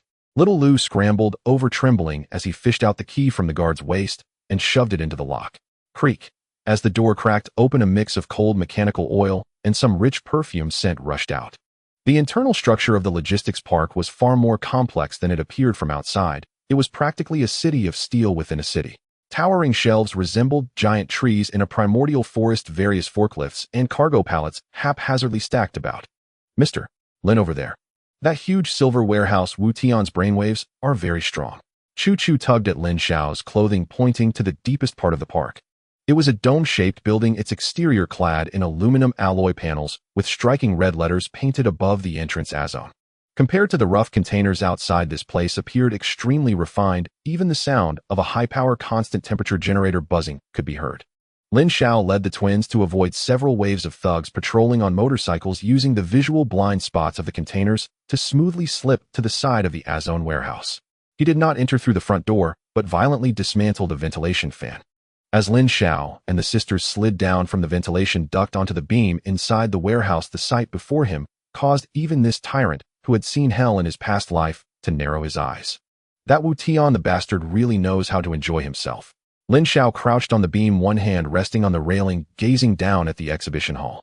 This was no warehouse. It was a twisted private collection room. In a space of several thousand square meters, the floor was laid with red carpets. Powerful spotlights illuminated the area as if it were daylight. In the exhibition hall, wildline supercars were parked: Ferraris, Lamborghinis, Rolls-Royces, each one gleaming with a shiny polish. And beside these luxury cars, instead of stacked goods, were high-strength glass containers, modified and transparent on 3 sides. Each box contained a woman. There were more than 20 containers arranged in 2 rows. Lin Xiao's gaze swept across the beam. All these women were of top-tier beauty. They all wore the dresses prepared for the auto show. Some were tight cheapao that could barely cover the essentials, others were bunny girl outfits with lace edges and bunny ears, and some wore sizzling tight leather racing suits. These models, who should have been basked in the spotlight, were now like cheap ornaments shackled by cold iron chains around their ankles, the other end of the chains linked to the wheels of those multi-million-dollar luxury cars. Beasts. Yi covered her mouth tightly, her eyes instantly reddening. She saw a not-so-young girl sitting on the hood of a Rolls-Royce, dressed in sheer gauze, with a blank expression, her snow-white legs marked with intersecting red and purple whip scars. The sweet, cloying scent of perfume in the air intensified, meant to mask the body odor that came from these women being unable to bathe. They seemed to have been here for a long time, each beautiful face etched with decay and numbness. They neither cried nor made noise, simply mechanically adjusting their hardly concealing garments against the backdrop of the generator's hum. Wu Tian did not see them as humans at all. He regarded them as accessories to luxury cars, a type of living decoration to flaunt. Lin Xiao's gaze finally landed in the center of the exhibition hall. There stood a matte black Koenigsegg. Beside that car was the largest and most elaborate glass box. Inside sat a woman. She wore a deep V-black evening gown made of velvet that tightly wrapped around her curvaceous figure. Her height was extraordinarily advantageous. Even sitting down, the stunning proportion of her long legs was evident. That was Jiang Qian, the chief supermodel originally hired at great expense by Hongta Logistics. Compared to the numbness of the other models, Jiang Qian's gaze held a chilling intensity that sent shivers down one's spine. Her hands were shackled behind her back, leaning against the cold glass wall, her wavy long hair slightly disheveled over her shoulders. Even with a bit of dust on her face, the aura of a cold and elegant woman still weighed heavily on one's breath. She was staring intently in the direction of the warehouse door, her gaze stubborn like that of a caged female leopard still wanting to tear apart its hunter. Such a waste of resources. Lin Xiao coldly uttered a few words. Such top-tier resources were being used as background props by that nouveau riche Wu Tian. In Lin Xiao's eyes, these women were excellent points of resource generation, the face of the refuge, and also his spoils as a tyrant. To let them rot here, it was simply a provocation against the values of his rebirth. Sense Wu Tian's location. Lin Xiao lowered his voice. He is in the office behind the exhibition hall. He is watching the surveillance. No, he has noticed someone has come in. Suddenly looked up, her face paling instantly. Almost at the same second, a harsh whistle echoed through the warehouse's loudspeakers. Which rat has sneaked into my granary? Wu Tian's voice carried an arrogant condescension. As the voice sounded, the previously quiet metal parts and discarded steel around the display platform seemed to come to life, beginning to shake and rub frantically in the air. Jiang Qian seemed to have heard the commotion as she suddenly looked up at the beams above. In that instant, her previously lifeless eyes met Lin Xiao's, which were filled with a wicked, cold, yet aggressive intensity. Lin Xiao did not shy away, but rather grinned at her. It was a wild, determined smile. Jiang Qian's heart skipped a beat. This intruder was neither here to rescue her, nor was he one of Wu Tian's subordinates. His gaze was more greedy than Wu Tian's. Choo-choo, don't move. Lin Xiao stood up, his right hand suddenly grasping at the air. A ball of azure flame erupted in his palm. Chairman Wu, I have brought you a gift. Lin Xiao jumped down from the beam. His target was not Wu Tian, but the container locking Jiang Qian beside the Koenigsegg. He needed to mark his territory first. Bang! Lin Xiao landed heavily on the red carpet, stirring up a cloud of dust. He turned his head to look at Jiang Qian, who was locked in the glass box, her face full of astonishment, and pressed his right hand against the hard reinforced glass. This woman, I want her. His voice was domineering, devoid of reason, resonating throughout the entire warehouse. The glass of the office at the end of the warehouse shattered explosively. A figure stepping on an iron plate accompanied by a terrifying metallic screech was rapidly descending. The great battle was about to begin. A figure stepped onto a metal plate accompanied by a terrifying sound of metal scraping rapidly descending. It was Wu Tian. He was dressed in an exquisite dark gray trench coat, his feet firmly planted on a metal plate twisted from a forklift rack. With a swing of his arm, the metal plate traced a strange arc in the air, hovering steadily above the center of the exhibition hall. Little mouse, you really have some guts to snatch people on my turf. Wu Tian looked down at Lin Xiao, his gaze filled with a neurotic fervor. He suddenly clawed at the air with his fingers, and the metal columns originally used for decoration on either side of the exhibition hall let out a screeching sound as they were forcefully uprooted by an invisible force rapidly deforming in midair. In a matter of seconds, those columns transformed into a dozen gleaming spiral spikes, their tips locking onto Lin Xiao. Lin Xiao stood on the red carpet, casually extinguishing a cigarette, but he looked up at Wu Tian in midair without displaying the expected fear. Instead, he revealed a set of gleaming white teeth. Chairman Wu, your entrance is quite extravagant on iron, isn't it? Lin Xiao teased, but his movements were as swift as lightning. He swiftly drew out a modified AA-12 from his waist and unleashed a furious spray of bullets into the air. Boom, boom, boom. The bullets whistled through the air. However, something strange occurred. The shotgun shells capable of shredding zombies seemed to crash into a layer of viscous, transparent glue as they approached within 3 meters of Wu Tian. The speed of the bullets suddenly slowed, eventually trembling and hovering in midair. Wu Tian let out a piercing, maniacal laugh, lightly flicking his fingers. Returning it to you. The hovering bullets seemed to receive a command and reflected back at a faster speed. Lin Xiao's pupils constricted, his body rolling sharply to the left. The bullets grazed past his tactical vest, hitting a Ferrari behind him, leaving a series of charred bullet holes on its fiery red surface. I have a magnetic shield in this metal-filled warehouse. Firearms are just toys for me. Wu Tian spread his arms in midair as if surveying his kingdom. With the fluctuation of his thoughts, the red carpet on the warehouse floor was lifted, revealing an alloy floor beneath that began to flow and reorganize into circles of metal rings attempting to lock Lin Xiao's ankles. Lin Xiao sneered. He put away the AA-12, realizing it was ineffective in breaking through defenses. Magnetic shield. Sounds quite advanced. Lin Xiao felt the subtle vibrations from the metal floor beneath his feet, his fiery energy surging wildly through his meridians. But did you forget, as your middle school teacher taught you, metal conducts heat extremely fast? Jiang Qian huddled in the corner of the glass box, staring intently at the man who was still smiling amidst the encirclement of metal spikes. She had initially thought Lin Xiao would be instantly killed by Wu Tian like the previous intruders. But now the aura around that man had changed. A wave of scorching heat erupted from his feet, actually causing the metal floor near him to glow slightly red. Die! Wu Tian seemed to sense the threat, forcefully pressing down with his right hand. A dozen floating metal spikes screeched, piercing toward Lin Xiao's vitals from all directions. At the same time, Lin Xiao moved. He did not evade, but instead bent his legs slightly and slammed his hands onto the ground. Explosive fire ring. Lin Xiao shouted in a low voice. Boom! A blinding indigo fire ring exploded in a circular shape centered around him. That was an extraordinary flame with temperatures reaching thousands of degrees, transforming into a tangible shockwave that swept across the entire first floor of the warehouse. As the metal spikes shot toward him upon contact with the fire ring, they turned red and softened due to the extreme heat. The shockwave sent all the spikes flying, but more terrifyingly, the fire ring came into contact with all the metal facilities in the hall, the frames of luxury cars, the shelves, and the metal plate beneath Wu Tian's feet. Wu Tian let out a piercing scream in midair. He could control metal, but he could not stop heat conduction. The iron plate that carried him in midair experienced a temperature surge to several hundred degrees at the moment the fire ring exploded. His leather shoes were instantly burned through, and his soles pressed against the glowing red iron plate, emitting a chilling sizzle sound. A burnt smell permeated the air. Wu Tian attempted to jump off the plate, but he was shocked to find that Lin Xiao was somehow manipulating the pressure in the fiery scene, keeping that scorching heat tightly locked in the air. Is it hot, Chairman Wu? Lin Xiao stepped out from the flames, his hair billowing in the airflow. The entire warehouse had now turned into a giant oven. The metal that was originally Wu Tian's weapon had now become Lin Xiao's aid. The glowing red iron frame emitted a terrifying heat, causing the surrounding thugs to not even dare to approach. The container where Jiang Qian was located was made of high-strength organic glass material. Though insulated, she could still see the distorted air outside. She watched Wu Tian writhing awkwardly in midair, the once invincible metal emperor, now resembling a monkey dancing on a hot iron. He'll kill you. He'll turn all your blood into molten iron. Wu Tian gritted his teeth in pain, his face twisted. He forcibly overdrawn his powers, ripping off the hoods of several luxury cars around him, trying to reassemble them into a giant metal shield to wrap himself up and isolate the heat. But Lin Xiao gave him no chance.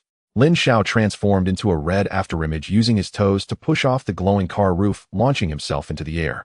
He did not use a knife. His fingers clenched into a fist. Blue flames surged wildly between his fingers. No matter how hard the metal, it turns to water when melted. Lin Xiao flashed into Wu Tian's face, landing a punch on Wu Tian's chest before the glowing metal shield could take shape. Bang! His flaming fist directly shattered 3 of Wu Tian's ribs. Wu Tian was like a cannonball, crashing violently to the ground from midair and creating a massive pit in the expensive Koenigsegg. Cough! Cough! Cough! Wu Tian curled up in the rubble, his refined trench coat now reduced to ashes. He looked at Lin Xiao, who was approaching step by step, and the arrogance in his eyes finally transformed into deep fear. Lin Xiao twisted his neck, the cracking sound of his joints echoing eerily in the silent warehouse. He glanced at the twins on the beam, and then at the beautiful eyes in the glass box that were fixed on him. Since you enjoy playing with pets so much, Lin Xiao said coldly with a smile, the flames in his palm gathering once more. Then let me show you who the real master here is. Lin Xiao's voice echoed in the scorching air. He stood atop the ruins, the red carpet beneath him reduced to ashes, revealing the blackened and deformed metal floor beneath. Wu Tian curled up beside the wreckage of the Koenigsegg, trembling violently. It was not only the excruciating pain from a broken rib, but also the unbearable heat. All the surrounding metal radiated terrifying heat at several hundred degrees. The ability he once took pride in had now become the cruelest instrument of torture. He tried to control the engine cover of a Lamborghini nearby to shield himself, but the scalding metal singed his eyebrows as it approached, forcing him to scream in agony and disperse his magnetic field. Don't come closer. Wu Tian moved back in terror, his flesh sizzling against the scalding ground. The once prideful gaze in his eyes was now filled only with the fear of death. I am an ability user. I am the chairman. You cannot kill me. Wu Tian screamed hysterically, waving his hands wildly. Desperation triggered his potential. Several heavy containers untouched by the flames collapsed in the corner of the warehouse. Under his will they acted like immense shields crashing down in front of him piled up to form a final fortress. A turtle hiding in its shell, eh? Lin Xiao stopped in his tracks, gazing at the mound of containers forming a defensive barrier, a cruel smile curling at the corners of his mouth. Since you enjoy hiding in metal shells, let me send you a big one. Lin Xiao's right hand suddenly reached out into the void beside him. A shadow enveloped the entire warehouse. Jiang Qian's eyes widened in the glass box, witnessing the most unbelievable scene of her life. A heavy fuel tanker over 10 meters long appeared out of thin air. It was something Lin Xiao had casually collected from the highway on his way here. Loaded with 30 tons of high-octane gasoline, which he had intended to reserve for the generator, it now seemed perfectly suited for a funeral's fireworks. Go! Lin Xiao pressed down with his arm. The 30-ton steel beast, roaring with the wind, descended like a meteor, crashing down onto the makeshift container fortress Wu Tian had just built. No! Wu Tian's desperate scream echoed from within the fortress. Boom! The fuel tanker smashed into the containers, the immense energy instantly causing the stacked metal to dent and twist. Then Lin Xiao snapped his fingers. The azure flame at his fingertips floated away. Art is explosion.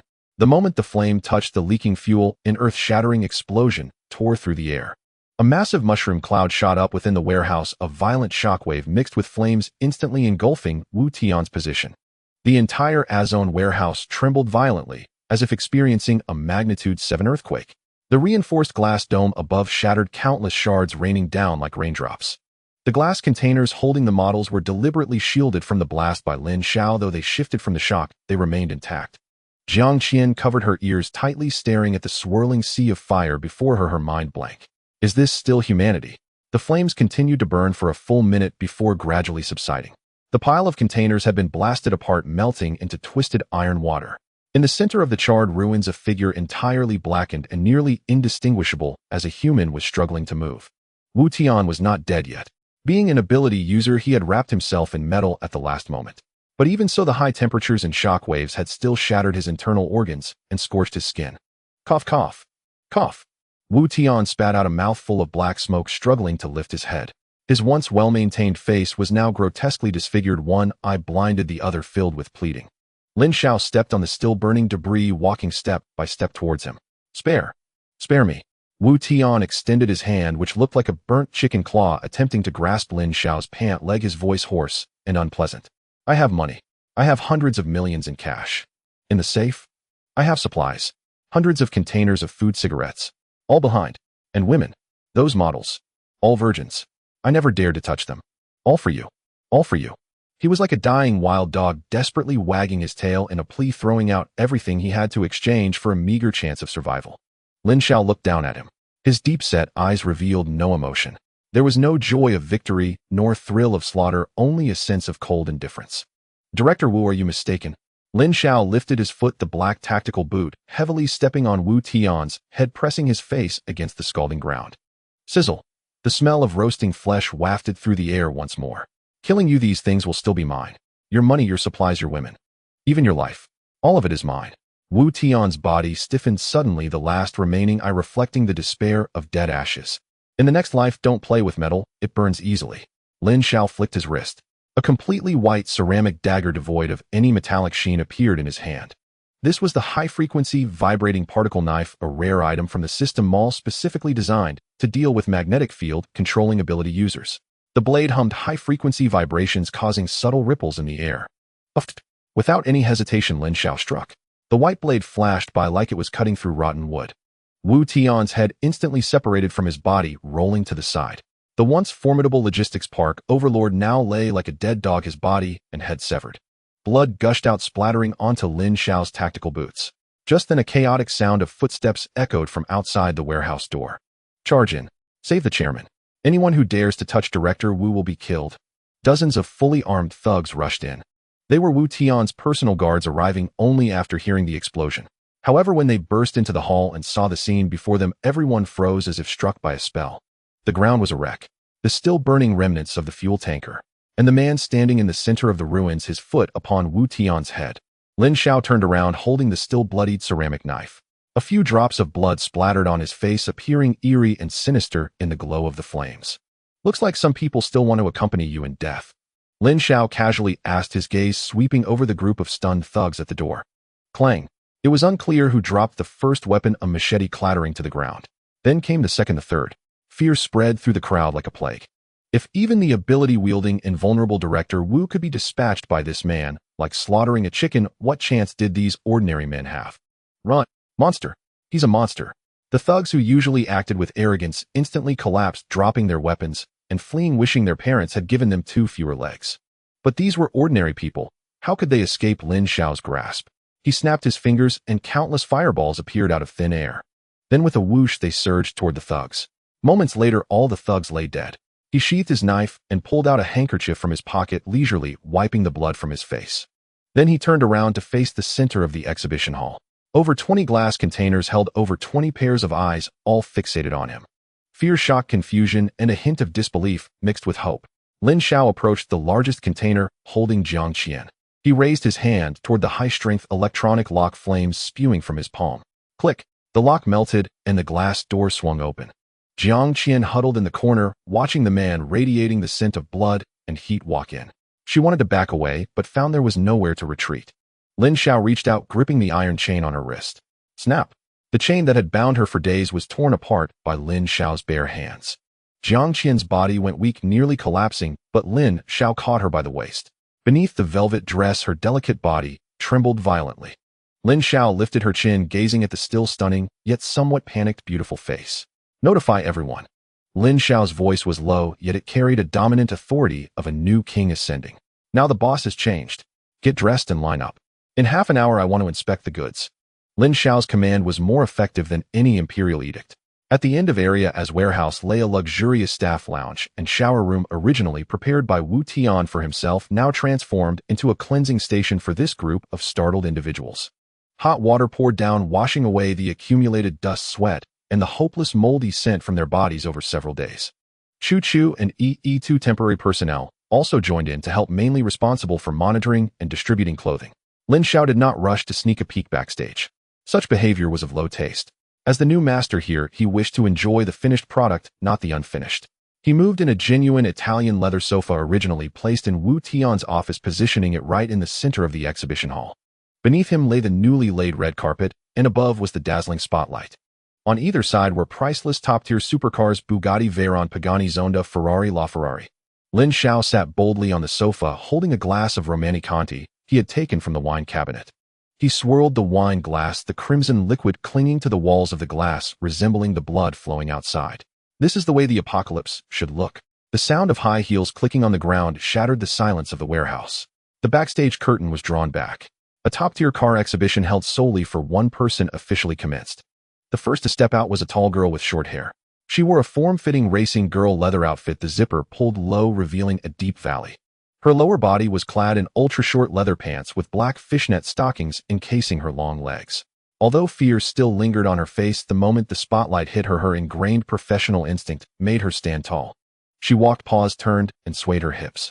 Each movement was as precise as if from a textbook. She stopped 3 meters in front of Lin Xiao, slightly bent forward, gazing timidly at the man who controlled their lives. Lin Xiao said nothing, merely sweeping his gaze over her thighs and waistline. That look, akin to selecting merchandise, made the girl tense up, afraid to breathe. Next, Lin Xiao waved his hand indifferently. The girl felt as if a great pardon had been granted, quickly retreating to stand beside a Ferrari, serving as a human backdrop. Following her were the second and third. Bunny suits, lace kipeos, sheer evening gowns. Although Wu Tian was a pervert, his taste was indeed online, and he had collected these work outfits in abundance. Over 20 top models, each with different styles ranging from curvaceous to slender. Some were pure as water, others fiery as flames, some petite and delicate, while others were voluptuous and tall. They walked past Lin Xiao, showcasing their most enviable assets. The cold metallic sheen of the luxury cars contrasted with the soft and refined glow of the beautiful skin under the lights. The visual impact was enough to make any normal man's blood surge. But this was still not enough. Lin Xiao's gaze remained calm, as if waiting for the final grand performance. Finally, with a more stable and rhythmic sound of high heels, Jiang Qian appeared. She had not changed into any flamboyant attire. She still wore that black velvet evening gown which, after cleaning and arranging, had regained its luster. The high slit of her skirt reached up to her thigh, and as she moved, her breathtakingly beautiful legs became visible, glowing white. Her hair hung wetly over her shoulders, and with no makeup she exuded a cold elegance like a lotus emerging from water. That was the aura of a top supermodel. Even in such a humiliating situation, she held her head high like a proud swan. She walked past the red carpet, not stopping by the luxury cars like the others. Instead, she walked straight up to Lin Xiao. The distance was very close. Close enough for Lin Xiao to smell the fresh scent of her shower gel and a faint fragrance beneath. Jiang Qian looked at Lin Xiao. This man had just slaughtered the once mighty Wu Tian in front of her. He was stronger, more ruthless, and more captivating than Wu Tian. Mr. Lin, Jiang Qian spoke, her voice cold yet tinged with a barely perceptible tremor. She did not try to please him with a flirtatious smile like the other girls. She made a gesture that surprised everyone present. Slowly and gracefully she knelt down, kneeling on the red carpet in front of Lin Xiao with her knees together. That once proud head slowly lowered. She extended her well-maintained hands, gently grasping Lin Xiao's tactical boot, which was stained with dirt and blood. "Your shoe is dirty," Jiang Qian said softly, untying the shoelaces with movements as delicate as if she were unwrapping a piece of art. She helped Lin Xiao take off the heavy boots, followed by the socks. Finally, she cradled Lin Xiao's feet in her arms, meticulously wiping them with the hem of her expensive velvet gown. The smoothness of velvet, the warmth of skin, and the posture of complete submission. The surrounding models were stunned. This was Jiang Qian. She was the most aloof and tough sister Qian in their team. Previously, when Wu Tian whipped her, she never bowed her head, yet now Lin Xiao looked down at the woman kneeling at his feet. From this angle, he could see the deep white of her neckline and the elegant curve of her neck. The thrill of conquering such an aloof woman was indeed 100 times stronger than conquering those girls who only knew how to scream. "You are very smart," Lin Xiao said, reaching out to run his fingers through her damp long hair. "And quite perceptive." Jiang Qian shivered slightly, lifting her head, her beautiful eyes glimmering with complex emotions. There was fear, determination, and a hint of reliance on the strong. "Mr. Lin, Jiang Qian is willing to serve you." Her voice was soft, yet in the spacious exhibition hall it rang out clearly. "Not just for modeling. Any task I am willing to undertake." The phrase "any task" carried too many meanings. Lin Xiao smiled. "Very well.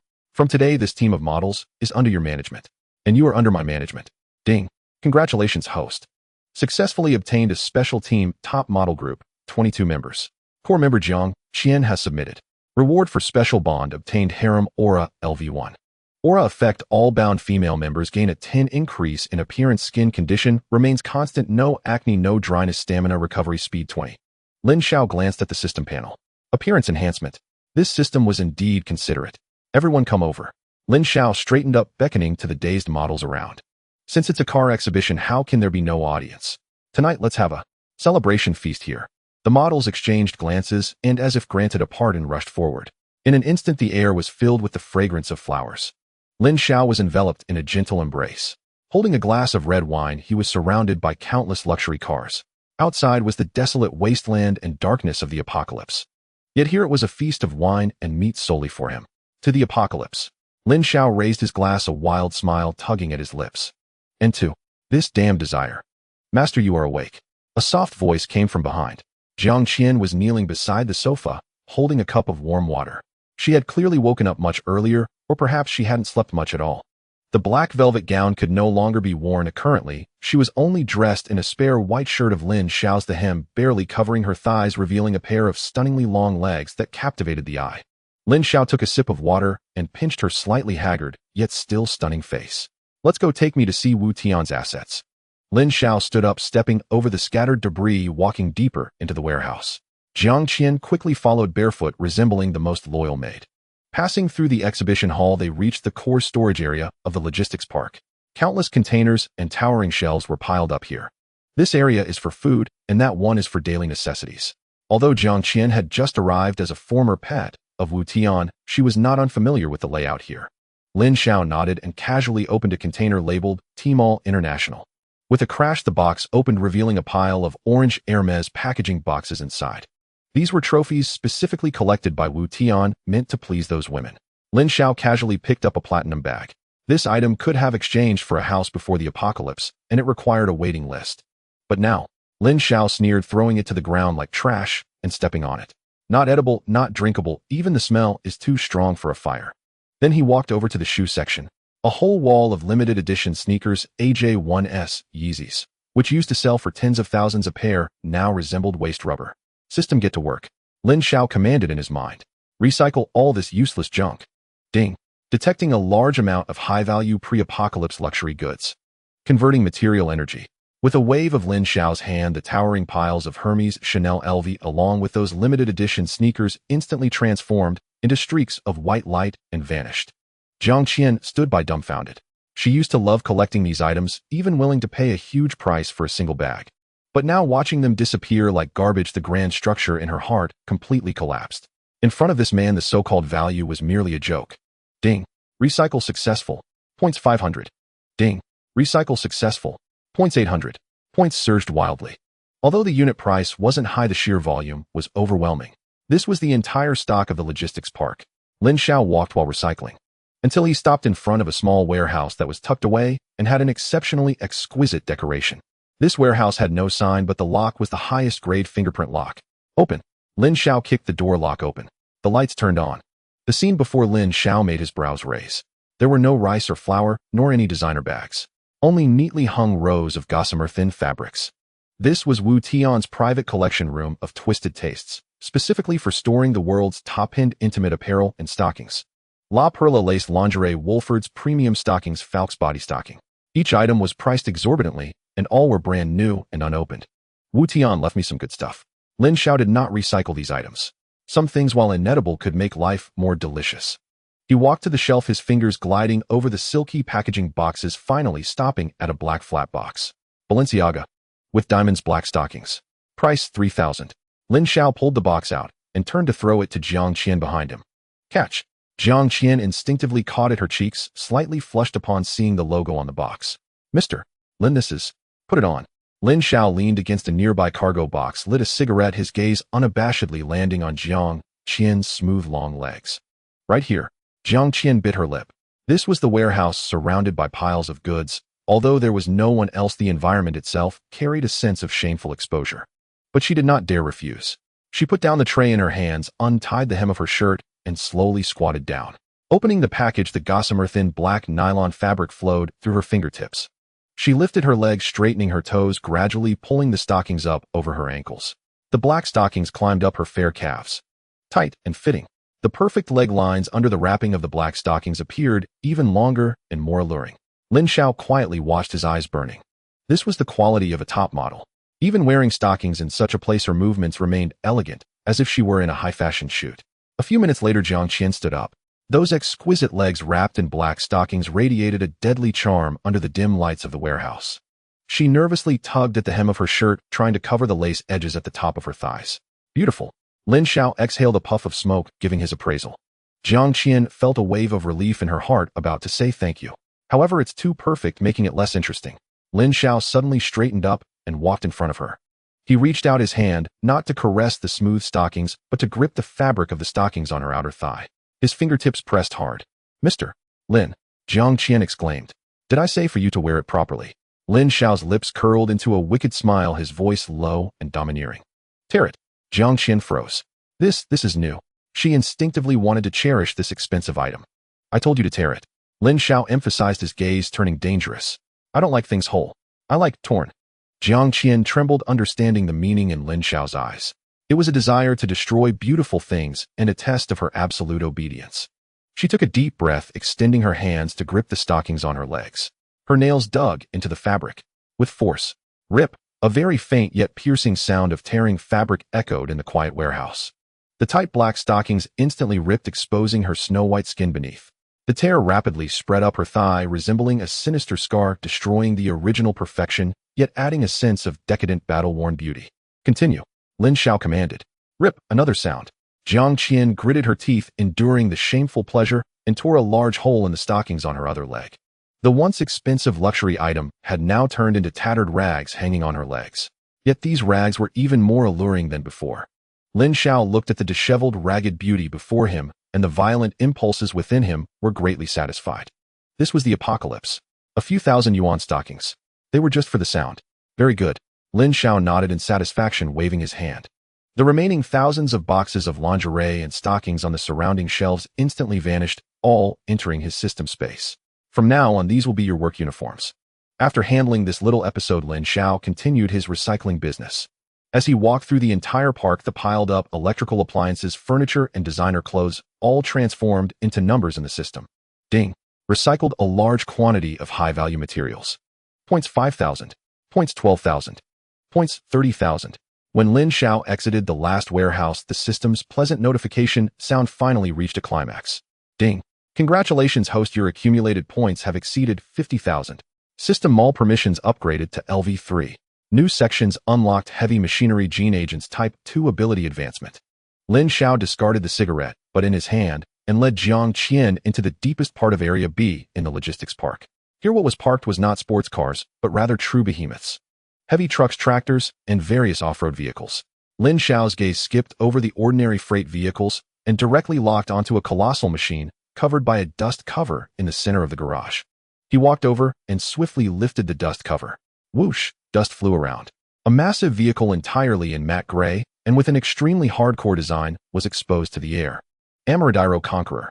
Built on a German MAN 8x8 military chassis, it features full-time 8-wheel drive measuring 12 meters in length and 4 meters in height. Rather than calling it an RV, it would be more accurate to describe it as a mobile fortress for the apocalypse. Thick armor plating, bulletproof glass solar panels on the roof, and massive off-road tires, standing at 1.5 meters tall. This is the ultimate dream of a man. Good vehicle. Lin Xiao patted the cold body of the vehicle, feeling its solid heft. However, it was clear that this vehicle had just been transported back from a harsh environment or had collided with something during a disaster. The front bumper and side skirts were covered with a thick layer of dried dark blood, and a few pieces of rotting flesh were even caught in the gaps of the tires. It looked dirty and disgusting. System clean. Lin Xiao instinctively wanted to use the system's one-click cleaning function, but he stopped. He turned around and glanced at Jiang Qian, who was tall and disheveled behind him, then looked at the group of models cautiously transporting supplies in the distance. Such good resources, wouldn't it be a waste to use the system? In this apocalypse where even drinking water is a problem, wasting water resources is a privilege only emperors possess. And he was the emperor here. Jiang Qian. Lin Xiao turned around and boldly sat on a folding chair that had been brought over. Go call your sisters over. Yes, master. Although Jiang Qian was puzzled, she was extremely efficient. 2 minutes later, 20 stunning models lined up in 2 rows, standing in front of the massive RV. They looked at the bloodstained vehicle a bit at a loss. The vehicle is dirty. Lin Xiao seemingly conjured a bottle of chilled cola from nowhere, pulled the tab, and with a fizz, bubbles emerged. He took a sip and pointed at the RV behind him. Clean it up. Wash it by hand. The models were momentarily stunned. Wash the car. Such rough work. But no one dared to refute. Also, Lin Xiao's gaze swept over the damaged, but still intact clothes on them, and he frowned. As the chief car model, she knew all too well what men wanted to see. Sisters, let's get moving. Jiang Qian was the first to take the lead. She untied the white shirt that barely covered anything and casually tossed it to the ground. That perfect body capable of driving countless men wild was exposed to the air. She showed no modesty, picking up a roll of red insulating tape and simply wrapping it around herself a few times. For the sake of survival, and to please this man, what was a little shame.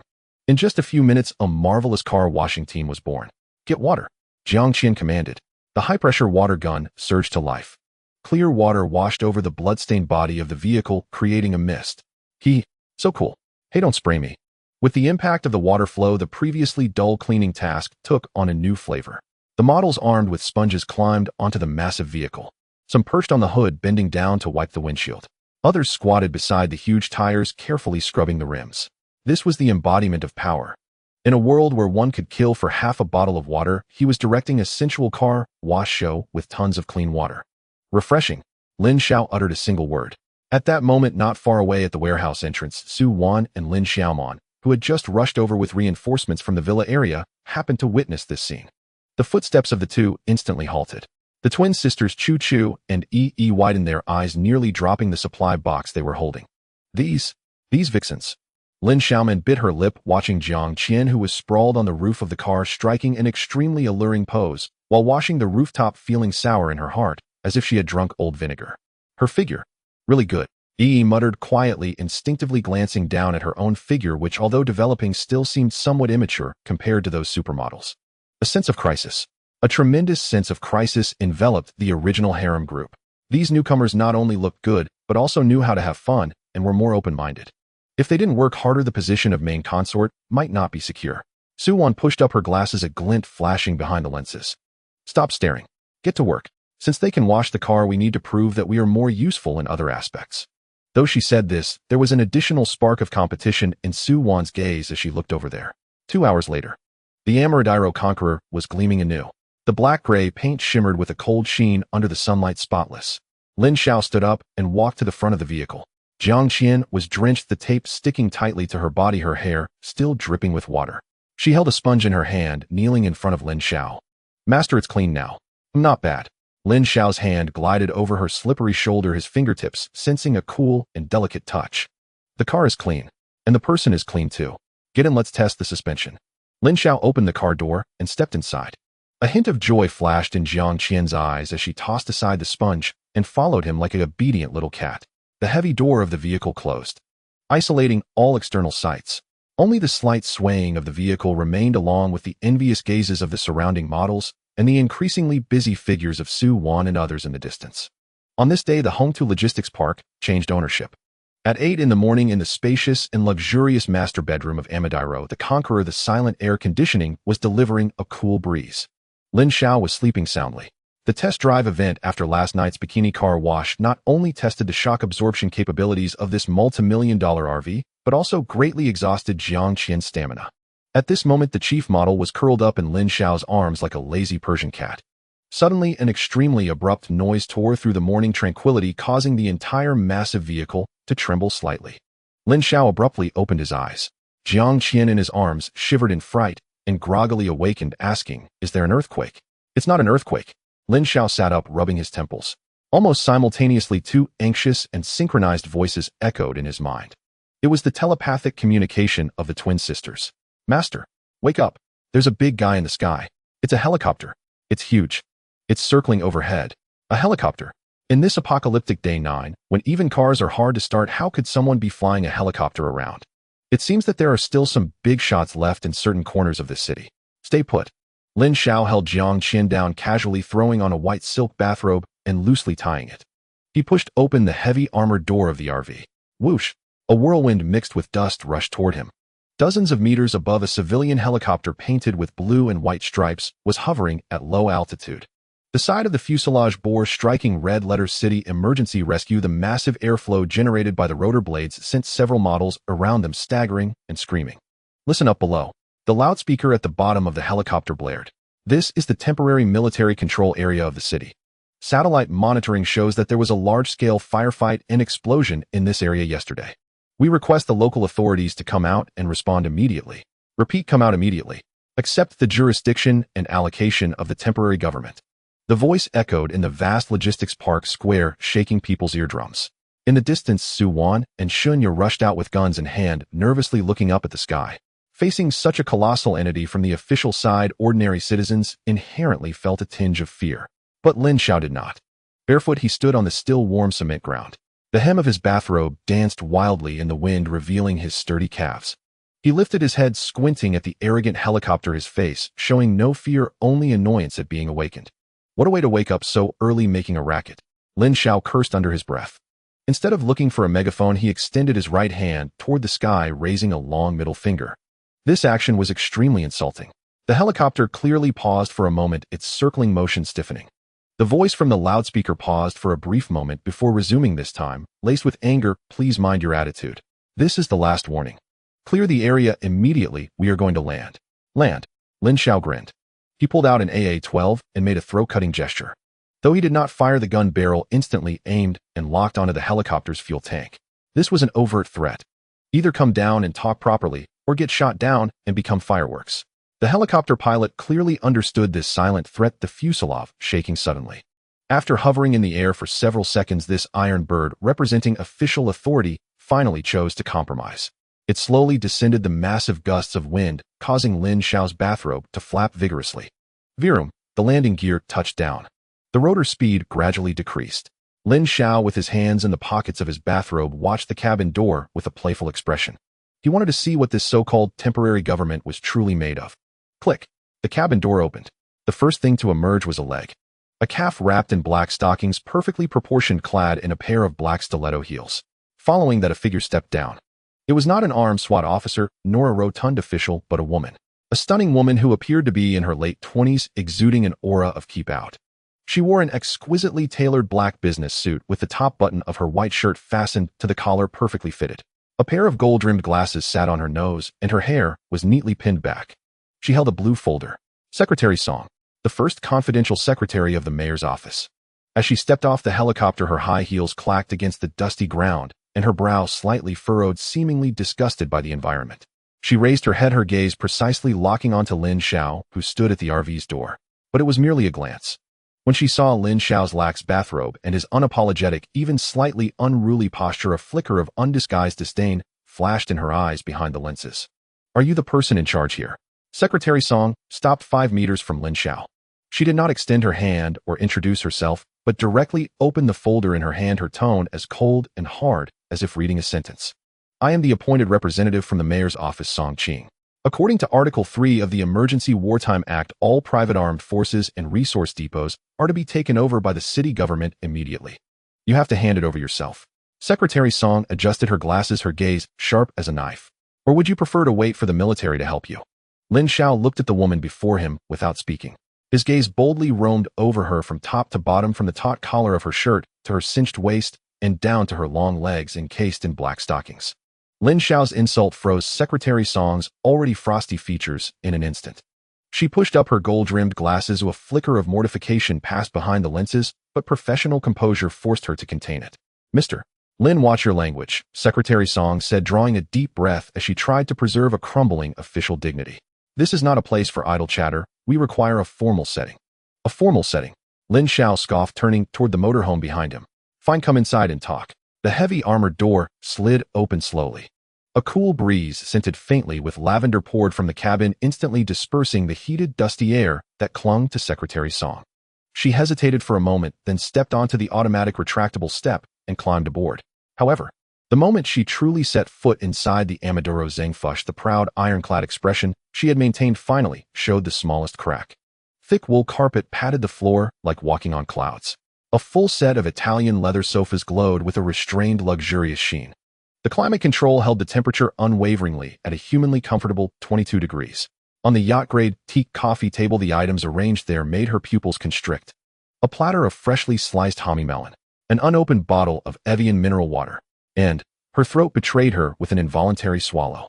The sound was jarringly loud in the quiet cabin. She had not eaten a proper meal in 3 days. Though she was a favored aide of the mayor, housed in the most secure official shelter, that place was overcrowded and subject to the strictest rationing. Even she received only 2 compressed biscuits and a bottle of water each day.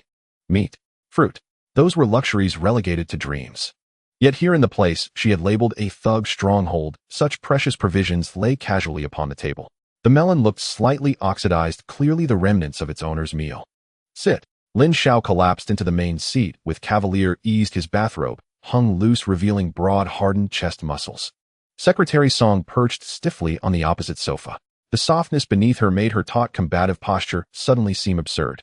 "Introduce yourself," Lin Xiao said without looking, waving his hand to the side. Jiang Qian came forward at once. The former top car model now wore an exceedingly short maid's apron, one of Lin Xiao's tasteless jokes from the night before. Barefoot and kneeling by the table, she deftly began heating water and brewing tea. Her pale skin and visually arresting figure made Secretary Song, a woman herself, glance in extra time before contempt flickered across her face, a shameless plaything. "No need to trouble yourself," Secretary Song said, withdrawing her gaze and forcing her eyes away from the fruit. She opened the blue folder in her hands, her voice reverting to a cold official cadence. "Mr. Lin, our time is precious. I represent the city government and the garrison district to convey directives to you." She produced a document stamped in red and pushed it toward him. Under the Wartime Emergency Act and the Special Materials Management Regulations, Hongta Logistics Park has been designated a city-level strategic reserve depot. Secretary Song pushed up her glasses and fixed him with a gaze that sought to wield moral authority. "The government requires you to cease all illegal occupation immediately. You must surrender 80% of the depot's reserves, including food, fuel, and medicine," she said, pausing as if the demand were harsh before adding a so-called concession. "In recognition of your contributions, the mayor has specially approved awarding you the city's Outstanding Disaster Resilient Citizen Medal," she declared. "You may also bring 3 immediate family members to reside in the official number 1 underground shelter. It is guarded by troops and equipped with complete utilities. It is currently an absolute safe zone." She finished, chin slightly raised. To her, it was an offer impossible to refuse. In a world teeming with monsters, the words "official shelter" embodied every assurance of survival. So many people had knelt at the base gates pleading for a slot and failed. Granting 3 spaces to this thug was already an immense mercy. Yet his only reply was a hissing sound. Lin Xiao did not so much as glance at the paper. Jiang Qian knelt to the side, plucked a slab of A5-grade Wagyu with marble veins like polished marble with tongs, and gently placed it upon the searing iron plate. Sizzle! Fat burst instantly. A heady primal scent of meat filled the cabin, invoking the most basic of human hungers. Secretary Song's words lodged in her throat. Her nostrils twitched involuntarily. She stared at the meat as it contracted and changed color, watching juices seep out as her mind went blank. Every official tone, every regulation, every shred of superiority was pulverized by that piece of meat. Her stomach betrayed her with a small, disgruntled gurgle. Though tiny in the soundproof motorhome, it reverberated like thunder. Her face flushed crimson. The embarrassment made her wish to disappear. Lin Xiao picked up the medium-well slice. He did not dip it in sauce, he put it straight into his mouth. He closed his eyes, chewed, and sighed with contentment. It melts on the tongue with a rich, milky aroma. No wonder it was fished out of cold storage last night, he said. Only after finishing did he seem to notice the person opposite. He opened his eyes and smiled at the flushed Secretary Song. Secretary Song, where were we? Oh, the medal. Lin Xiao wiped his mouth with a napkin, his expression playful. Were you just salivating? Secretary Song shuddered like a cat whose tail had been trodden on. She snapped upright and retorted sharply, I did not. Mr. Lin, please be respectful. I am discussing matters that concern the survival of all humanity. Matters of importance. Lin Xiao snorted. He leaned forward, his gaze predatory and unrestrained as it roamed over Secretary Song.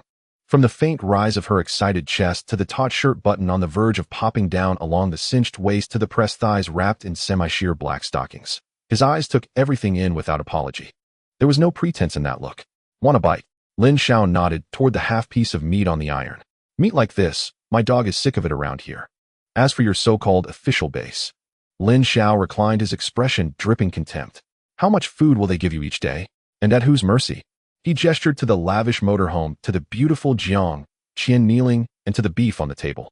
I have more meat than I can eat, more wine than I can drink, more women than I can sleep with. In this park, I am the emperor. You want me to forsake being emperor to crawl into your little dog cage and be a so-called outstanding citizen? Lin Xiao shook his head regarding this highly educated elite woman as though she were foolish. Brains are a fine thing, a pity your mayor seems to be lacking them. He added, his smile hardening into a cold flash of killing intent. Want my supplies? Fine, he said, but I don't want any damned metal. Secretary Song paled at the sudden shift in his aura and instinctively drew back. Then, what do you want? Lin Xiao did not answer. His gaze dropped once more to Secretary Song like a wolf appraising a small trespassing rabbit. It brimmed with a dangerous possessiveness. Song Yaqi's voice trembled as she looked at the man before her, clad in a bathrobe, but with a gaze as predatory as a wolf instinctively shrinking back. Lin Xiao did not respond. He simply gazed at her silently, his eyes seeming to possess a substance trailing down her taut collar. This blatant humiliation finally became the last straw that broke the camel's back. Lin Xiao. Song Yaqi suddenly stood up, her knee knocking over the tea table in front of her. Her cold, beautiful face flushed crimson, her chest heaving violently, and her finger pointing at Lin Xiao trembled. You are committing a crime. You are defying the government. Don't think that just because you have some supplies and weapons you can act with impunity. The mayor holds the regular army and a special abilities task force. With just one signal from me, the army will flatten this place. Her voice was stern and fierce, trying to intimidate this thug with the official rhetoric that had worked in civilized society. However, the army. Lin Xiao's smile deepened at the corners of his mouth. Whoosh! A sudden wave of heat surged through the air. Song Yaqi felt a flash of red light before her eyes. The next second, the man who had been 2 meters away appeared right in front of her without warning. He was so close that she could hear his breathing. Lin Xiao extended his index finger, a flickering flame of deep blue igniting at its tip, gently gliding across Song Yaqi's delicate cheek. The high temperature scorched her skin, bringing a slight sting. Song Yaqi felt her entire body stiffen, not daring to even breathe, her pupils instantly contracting behind her glasses. Let's talk when they arrive. Lin Xiao's voice was low, carrying a casual cruelty. As for now, he retracted his finger, the flame extinguishing into a wisp of blue smoke. Here I am in charge. Song Yaqi bit her lips, staring at him intently, tears welling in her eyes, yet stubbornly refusing to fall. What? What do you want? What do I want? Lin Xiao took half a step back, sizing her up, his tone suddenly becoming formal. Secretary Song, you are here to negotiate, but how do I know you are sincere? I suspect you are hiding a listening device, or perhaps a microweapon. Lin Xiao pointed at her well-tailored black suit jacket. Take it off. I need to check. You are shameless. Song Yaqi instinctively covered her chest. I am an envoy. You have no right to search me, right? Lin Xiao's expression darkened, the playful grin vanishing in an instant. Here my word is law. Strip. This single word thundered in Song Yaqi's ears like a strike of lightning. She looked into Lin Xiao's eyes devoid of any emotion, knowing this man was not joking.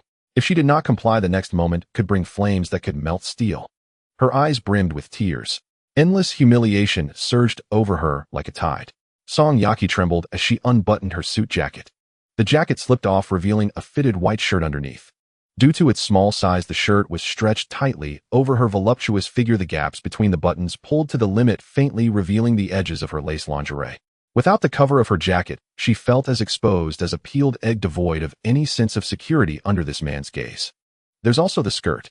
Lin Xiao sat back on the sofa, crossing his legs, his gaze growing more unrestrained with her compliance. Turn around.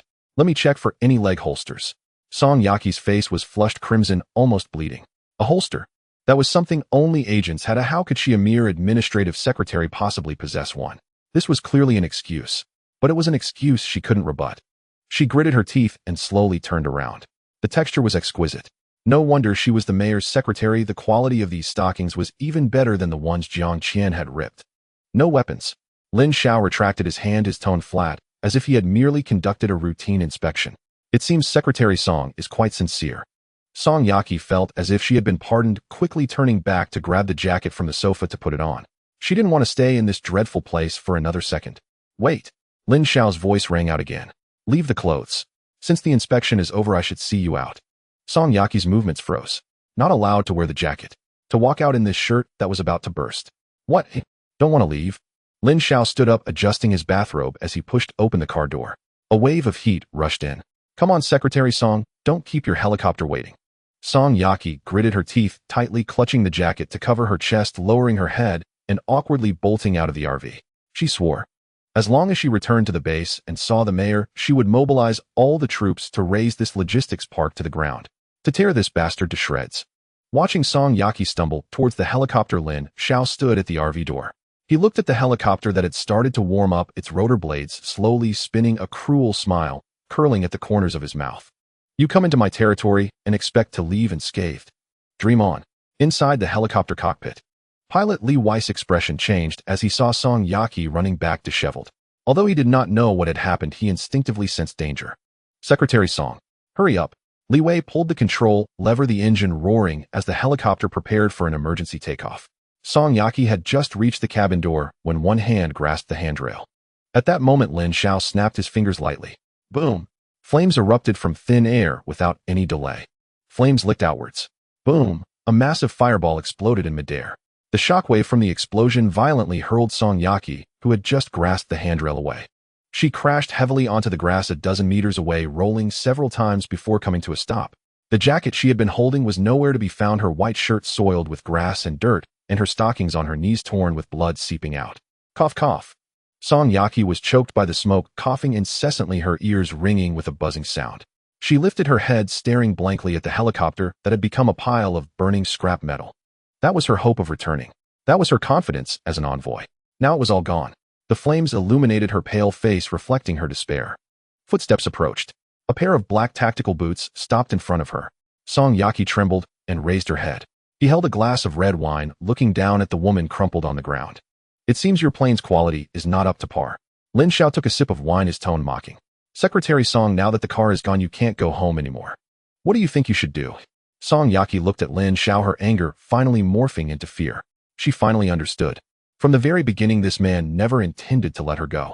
What negotiation, what inspection was merely a game of cat and mouse. What he wanted was her. What? What do you want from me? Song Yaqi's voice trembled with a sob, her body instinctively retreating. Lin Xiao crouched down. He reached out, gripping her chin, forcing her to look at him. What do I want? Lin Xiao smiled, his fingers brushing against the edge of her torn stockings. Then he said something that made Song Yaqi's pupils constrict sharply.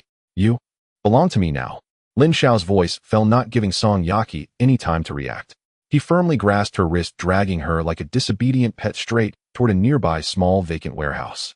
Let go of me. I am a special envoy from the municipal government. This is illegal detention. Song Yaqi continued to struggle. Her feet, which had originally worn high heels and exuded confidence, now stumbled awkwardly on the gravel-covered ground. Her tight, white shirt, strained by her vigorous movements, finally had a button pop off, revealing a large expanse of creamy skin and the edge of black lace. Illegal detention. Lin Xiao kicked open the warehouse door and tossed Song Yaki inside. Bang! The iron door closed with a lock. Inside the warehouse, there was only a dimly lit hanging lamp, making it appear cold and empty. He casually rummaged through some items and selected a classic-made outfit with minimal fabric, complete with a white apron and lace headband. Thud! The clothes landed at Song Yaki's feet. Change into this. Lin Xiao pointed at her professional outfit that symbolized official authority.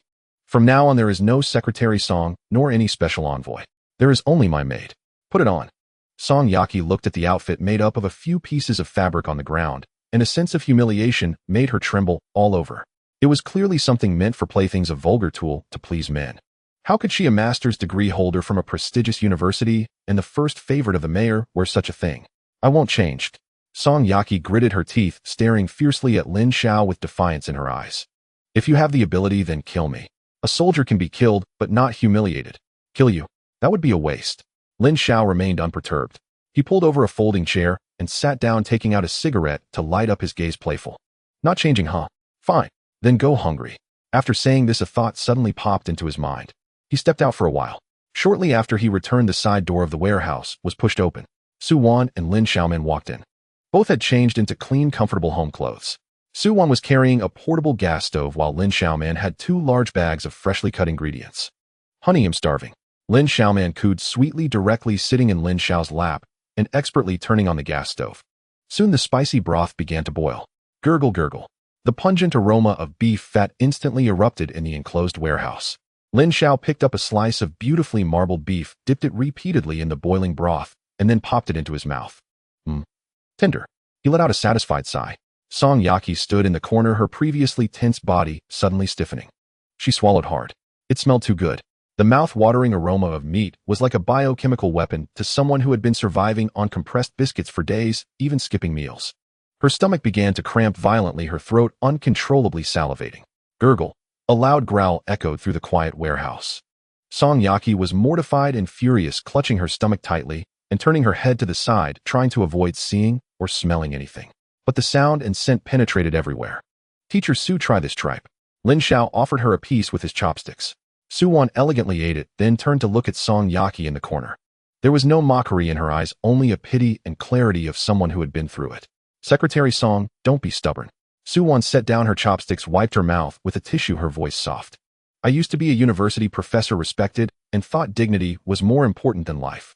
But the reality is dignity doesn't fill the stomach. She pointed to Lin Xiao and then to the table filled with meat. In this apocalypse, to encounter a man who can give you meat to eat and protect you is luck. What the mayor cannot provide, the master can. The master's patience is limited. Don't wait until the soup is cold and you still haven't figured it out. Song Yaki's body slightly trembled. Su Wan's words struck her like a hammer, pounding at her already fragile psychological defenses. A professor. Even a professor is willing to be his plaything. What is she as a secretary worth? Time passed second by second. 2 hours. A full 2 hours. Lin Xiao and the others ate until their mouths were greasy and even opened a bottle of red wine. Song Yaki just stood there watching, smelling, enduring the fiery pain in her stomach. It was the biological instinct overpowering reason. Finally, Lin Xiao put down his chopsticks. There were only a few pieces of meat left in the pot. He stood up, carrying the still steaming bowl, and walked in front of Song Yaki. Song Yaki instinctively took a step back, pressing against the cold wall, with nowhere left to retreat. Lin Xiao picked up a piece of beef coated in red oil and sesame paste and brought it to her mouth. Do you want to eat?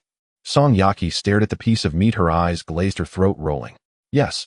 Even if it were poison, she wanted to swallow it now. If you want to eat. Lin Xiao's voice was low, laced with a devilish temptation. Call me master. Song Yaki's eyelashes trembled violently, and tears finally streamed down her cheeks. In that moment, the secretary Song in her heart, that proud elite woman, died. In her place was a woman willing to abandon everything for survival. Moss. Master. Her voice was as faint as a mosquito's, filled with endless humiliation and pleading. I can't hear you. Lin Xiao coldly withdrew his hand slightly. Master. I want to eat. Please. Give me food. Song Yaki broke down, reaching out to grab Lin Xiao's wrist, her eyes filled only with the desire for food. That's it. Lin Xiao curled the corners of his mouth. He fed the beef into Song Yaki's mouth, treating her like a dog, making her finish the meat in the bowl. Are you full? Lin Xiao casually threw the empty bowl on the ground, producing a crisp sound. Song Yaki licked the sauce from the corner of her mouth, nodding slightly, with lingering hesitation, her gaze avoiding Lin Xiao's eyes. Since you're full, it's time to work. Lin Xiao reached out and ripped off her already torn white shirt. Song Yaki gasped, covering her chest with her hands. Put on that outfit. Lin Xiao pointed to the maid outfit on the floor. Then take this. He produced a notepad and a pen from nowhere and tossed them to Song Yaki. This is your first job. Song Yaki was stunned. She thought that after eating she would be taken to bed and suffer inhuman torment. Job? Yes, a job. Lin Xiao lit a cigarette, his eyes mocking. Go to the exhibition hall next door where there are 20 car models. I want you to register each of them. Measure their bust, waist, and hip sizes, check their heights, and ask about their talents and how many boyfriends they've had. Compile all this data for me. Song Yaki suddenly raised her head, looking at Lin Xiao in disbelief. Did he want her to do this? To have her, once a senior secretary managing confidential documents for the mayor's office, act like a madam collecting data on those women's bodies. This was even more humiliating than just sleeping with her. This denied her talent, trampled her professional dignity, and completely objectified her into an accomplice. What? Don't want to. Lin Xiao narrowed his eyes, his gaze sweeping over her upper body clad in lingerie. Song Yaki trembled all over. Then she slowly squatted down, picking up the maid outfit from the ground. The black fabric was clenched tightly in her hand. Her words were almost squeezed out through her teeth. I will go. Song Yaki lowered her head, her voice hoarse. A few minutes later, a woman dressed in a black and white lace-made outfit with gold-rimmed glasses walked out of the warehouse. The hem of her skirt was short, exposing her long legs and torn black stockings. With each step she took, the sound of her high heels striking the ground felt like trampling her past soul. Lin Xiao watched her back, satisfied as he exhaled a puff of smoke. Teacher Su, look. This is humanity. As long as you peel off that layer of skin and give them something to eat, anyone can become an obedient dog. As Lin Xiao watched Song Yaki's humiliated, stumbling figure recede into the distance, clad in a maid's uniform, his mocking words hung in the air, dozens of kilometers away. At the city center inside the municipal government's underground civil defense facility, currently the most fortified and fully equipped official shelter in the entire city. Thick lead-lined doors sealed off the surface radiation, and the shambling hordes of massive diesel generators rumbled with deep resonant power, sustaining the subterranean metropolis. Inside the makeshift war room, the air was so dense it seemed to drip with tension. A colossal electronic map glowed on the wall, its crimson blinks marking fallen districts, flashing alarms across the ruins. Yet at that moment, every pair of eyes was riveted upon the communications console, where the green icon labeled Haiyan 1, the signal of their sole rescue helicopter, had vanished without warning an hour earlier. Over the radio channel, only silence reigned, absolute suffocating, and the faint persistent hiss of static. Still no contact. The man seated at the head of the table spoke. He wore a slightly worn administrative jacket, his hair was combed with meticulous precision. Though dark circles weighed heavily beneath his eyes, the aura of long-held authority still compelled others to avert their gaze. Li Jiangwo, mayor of the city. Reporting, mayor. The signal operator removed his headset, sweat glistening on his forehead, voice trembling. Haiyan 1 has been lost for over 60 minutes. Its final telemetry signal vanished above the Hongtu Logistics Park in the northern suburbs. Based on remote data analysis, the aircraft most likely crashed. Crashed.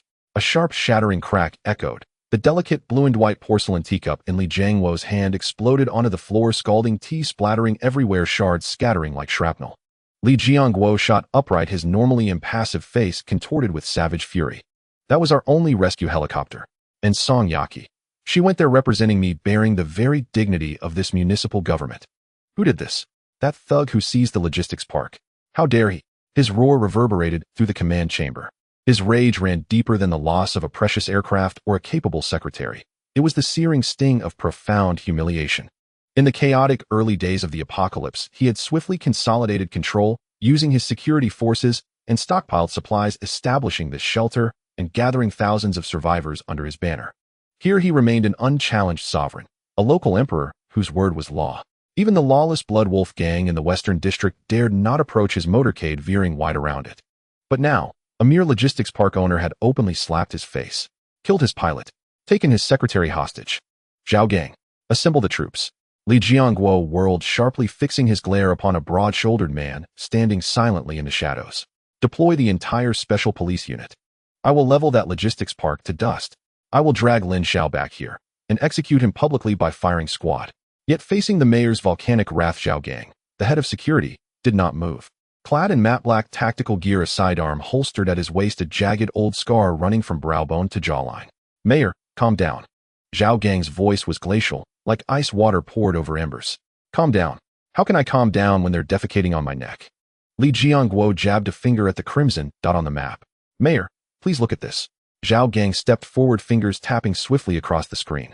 Our main force is split. 2 companies are maintaining order in the Eastern District, where a small-scale refugee riot erupted yesterday and remains only partially suppressed. The remaining reinforced platoon is stationed at the Western Grain Depot. Zhao Gang pressed his fingertip firmly onto a black skull icon marked on the western sector of the map. The Bloodwolf Gang has been probing the perimeter of that depot for days. If we redeploy our mobile units to assault the logistics park in the north right now, the west will be left exposed. And if the grain depot falls, these thousands of mouths underground will devour us alive within 3 days. Li Jianguo froze. He was furious, but not foolish. As a seasoned politician, he understood with chilling clarity what grain meant in this new world. It was the bedrock of his rule. Without food, his title as mayor would mean less than nothing. Moreover, Zhao Gang paused, a flicker of wary respect crossing his gaze. I've been to the Hongtu Logistics Park. It's a labyrinthine terrain, naturally defensible. If they brought down a helicopter, they possess heavy weaponry, even possibly anti-aircraft systems. We know nothing of their troop strength, or how many awakened individuals they command. To send dozens of men blindly into that unknown, that would be suicide. Zhao Gang's words struck like iron nails, hammering Li Jianguo back into grim reality.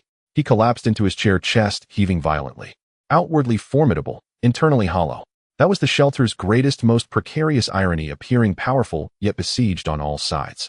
Then what do we do? Li Jianguo ground his teeth, eyes burning with bitter resentment. Just let it go. Let that bastard laugh at us. Song Yaki is still in his hands.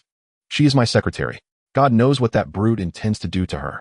The image of that aloof, exquisitely restrained beauty, now possibly pinned beneath another man's weight, violated at his whim, ignited a feverish, twisted fire in Li Jianguo's gut.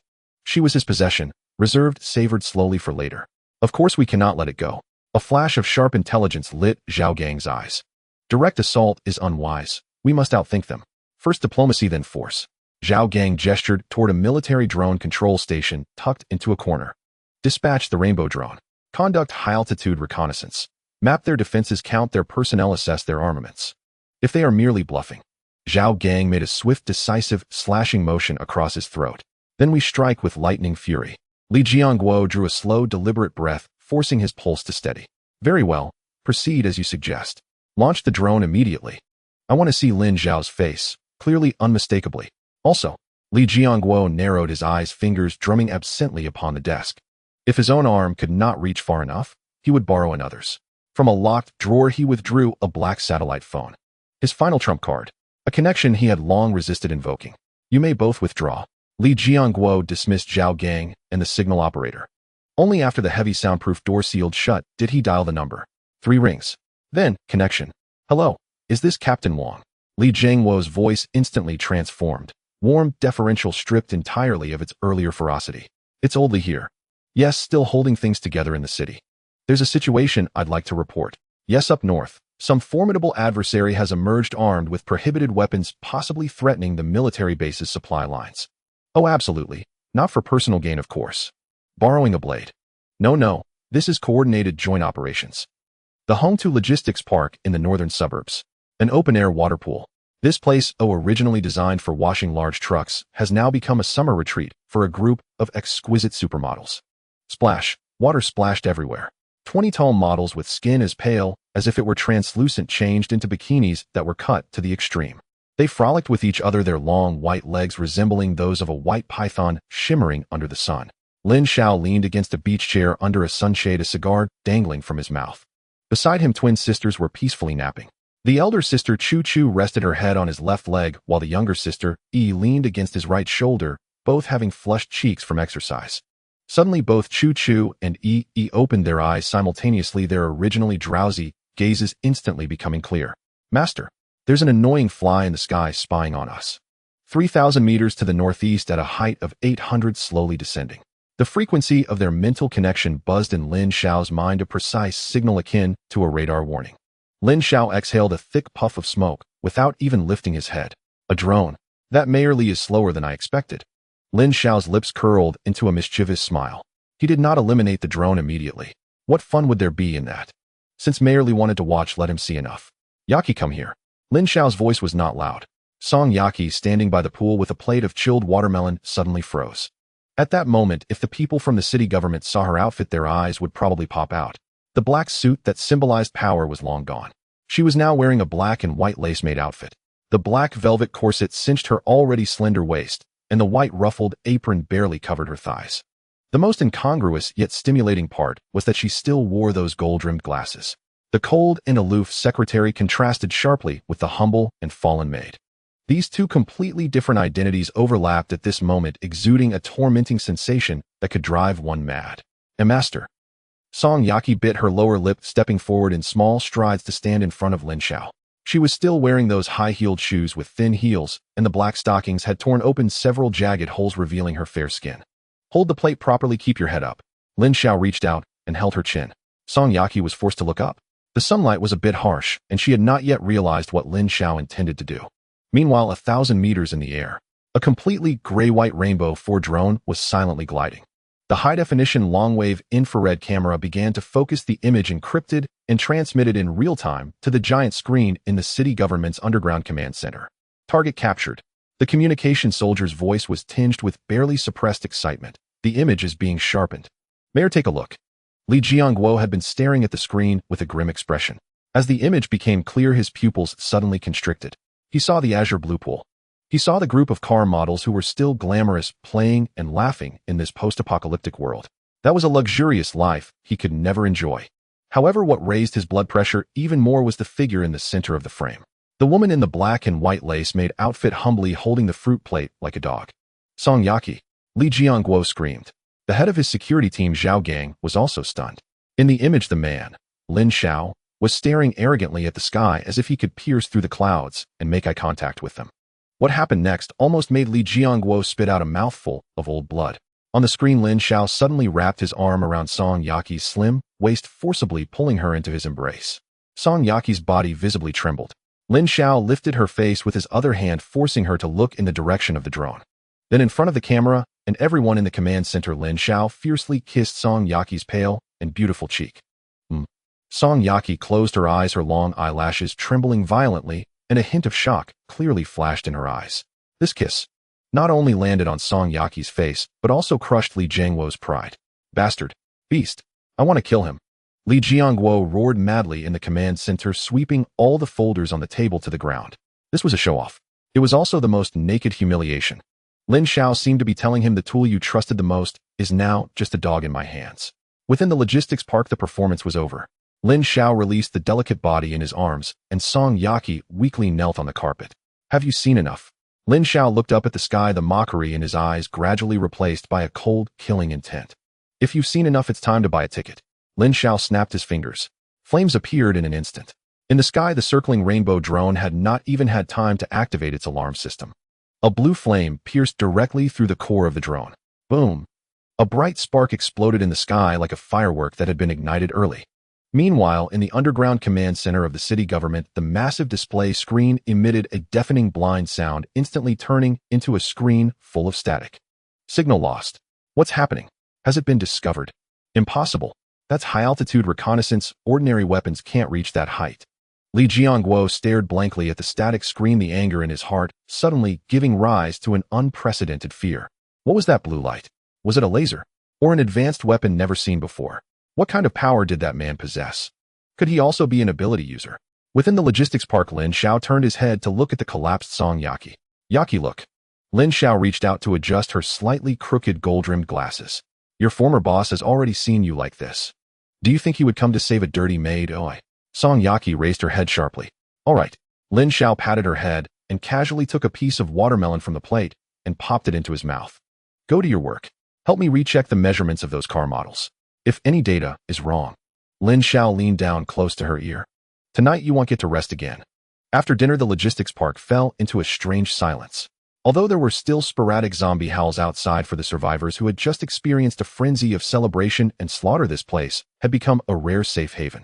In Area B, a makeshift office formed by two welded containers was dimly lit. Lin Xiao sat in the boss chair, playing with a translucent giant grape in his hand. In front of him, Song Yaki was kneeling on the cold floor. The black and white lace-made outfit she wore was somewhat wrinkled, and her long legs wrapped in tattered black stockings were positioned at her sides, as if she were awaiting inspection. Holding a notebook that recorded the detailed body data of 20 car models, her hands trembled slightly. An entire afternoon. She measured, inquired, and recorded those shameful data like an old madam. This completely shattered the last shred of her ridiculous self-righteousness as the mayoral special envoy. Are you done? Lin Xiao did not take the notebook, merely glancing at it indifferently. I've finished, master, Song Yaki replied, her voice a bit hoarse as she lowered her head, unable to meet Lin Xiao's gaze. Put it down there, Lin Xiao pointed to the corner of the table. That doesn't matter. Now we need to discuss some serious business. Song Yaki suddenly raised her head, a hint of panic flashing in her eyes behind her glasses. Serious business. Was there anything more serious than humiliating her? Secretary Song, Lin Xiao peeled a grape, speaking casually. You saw that drone this afternoon. Your former boss, Mayor Li Jiangwo, has been keeping a close eye on you. Mentioning the mayor, a glimmer of hope flashed in Song Yaki's eyes. That was her last lifeline in her subconscious. The mayor will definitely send someone to rescue me. I am the chief secretary. I know all the secrets. He won't give up on me. She spoke eagerly, as if raising her voice could make her believe this lie. Rescue you? Lin Xiao chuckled, as if he had heard the greatest joke. He tossed the peeled grape into his mouth, chewed, and swallowed. Yaki, you are a smart person. Do you think that a politician like Li Jiangwo would use his precious military force for a dirty woman who was publicly embraced by bandits while flaunting her maid outfit? In his eyes, you are not a secretary anymore. You are a disgrace. Even if he were to save you, you would be the first to be silenced. A stain. This statement was sharp, precise, piercing directly into the corner of Song Yaki's deepest fears. Her face instantly turned pale, her lips trembled as she wished to refute, but she didn't know what to say. She knew Li Jiangwo too well. She understood better than anyone how much he valued his reputation and how cold-blooded and suspicious he was. Lin Xiao was right. That kiss that made outfit had already become irrefutable evidence of her betrayal through the drone's camera. She couldn't go back. Even if she could return, what awaited her would definitely not be flowers and applause, but a secret execution or a more terrifying purge. Thud. Song Yaki collapsed to the ground, the last shred of her spirit drained. She looked at Lin Xiao, her gaze hollow. What? What should I do? Survive. Lin Xiao stood up, walked in front of her, looking down at this once high and mighty, elite woman. If you want to live, you must prove that you have value in living. This body may be decent, but as you can see those 20 car models outside, which one is not younger than you? Which one does not know how to serve better? If it's just about warming a bed, you have no competitive edge. Lin Xiao squatted down, lifting her delicate chin with his finger. Tell me, where is your value? Song Yaki looked into Lin Xiao's indifferent eyes, her survival instinct at this moment surpassing everything. She did not want to die. She especially did not want to rot like those wandering zombies outside. I know secrets. Song Yaki suddenly grabbed Lin Xiao's hand, as if clutching onto a lifeline, speaking rapidly, fearing Lin Xiao might change his mind. I am the chief secretary. I know all the defense maps of the municipal government. I know the specific quantities of stored supplies. And there is also Mayor Li Jiangwo's hidden stash. There are 3 tons of gold and a large amount of jewelry he hoarded before the disaster. Lin Xiao raised an eyebrow. Gold. Though it can't be eaten in the apocalypse in the system mall, it's hard currency that can be exchanged for points directly. Continue. Lin Xiao withdrew one hand and picked up another grape. Song Yaki swallowed, staring at the grape, her throat dry. And there is the Blood Wolf Gang in the west of the city. Li Jiangwo has private dealings with the leader of the Blood Wolf Gang. They are using refugees for human experiments, with Li Jiangwo providing protection while the Blood Wolf Gang does the dirty work. They are currently planning an attack on the granary in the Western District. And Song Yaki racked her brains, pouring out all the secrets she could think of. To survive, she completely betrayed the regime she once pledged loyalty to. What about the official Esper team? Lin Xiao suddenly interrupted her, asking about the crucial point. Yes, there is one. Song Yaki immediately replied. It's called the Ghost Team. There are 3 people in total. The captain is called Ghost Shadow, a speed-type Esper, as fast as the wind. One member is Titan, a strength and defense type, whose skin can harden bullets cannot penetrate. And there's a female named Siren. She is a psychic and can put people into a coma with her voice. They are Li Jiangwo's last trump card. They will only be deployed at the most critical moments. Very well. Knowing oneself and knowing the enemy. A satisfied smile curved Lin Xiao's lips. Speed, defense, mental control. This configuration is quite good, but unfortunately it encountered him. Very detailed. Lin Xiao looked at Song Yaki, who was kneeling on the ground, gasping for breath due to her eagerness to show loyalty. The neckline of that maid outfit rose and fell violently, her eyes filled with pleading beneath her black-framed glasses. At this moment, she was no longer the imperious emissary. She was merely an information dealer who was willing to sell everything to survive. Open your mouth. Lin Xiao held the grape, bringing it to her lips. Without hesitation, Song Yaqi immediately opened her red lips, even extending her tongue to lick the juice left on Lin Xiao's fingertips. The obedience and flattery in this moment were skilled enough to cause heartbreak. The grape burst, and the sweet juice exploded in her mouth. That was a reward. It was also a sign that she had completely fallen into servitude. How does it taste? Lin Xiao asked. Sweet. Very sweet, master. Song Yaqi lowered her head, her voice submissive. That's good. Lin Xiao stood up and clapped his hands. Since you've eaten my food and made a pledge, then you can count as half one of us. He pointed to the thick, long-haired carpet in front of the desk. Tonight you will sleep there? This is the final test of your loyalty. Song Yaqi looked at the carpet. There was no bed, no blanket. But compared to the deadly night outside, this place was at least warm and safe. Moreover, just at the feet of that man, an inexplicable morbid sense of security arose. Yes, master. Song Yaqi crawled over, curling up on the carpet, hugging her knees like a docile cat or an obedient dog. Lin Xiao turned off the main lights, leaving only a warm desk lamp. He walked to the map, picked up a red pen, and heavily circled several points on the map based on the information Song Yaqi had just provided. Municipal government shelter, Blood Wolf Gang stronghold, and that so-called ghost team. Li Jiangwo, I can see through all your tricks. Lin Xiao looked at the map, his eyes shimmering with the light of a hunter. Next it will be the hunter's turn to catch the prey. Song Yaqi awakened. She was not on a soft bed, nor in a fragrant boudoir. Instead, she was curled up on a thick, long-haired carpet covered with a military coat that someone had carelessly thrown over her. Her whole body ached as if her bones had been dislocated, especially her neck and knees, which were so stiff that she could hardly move.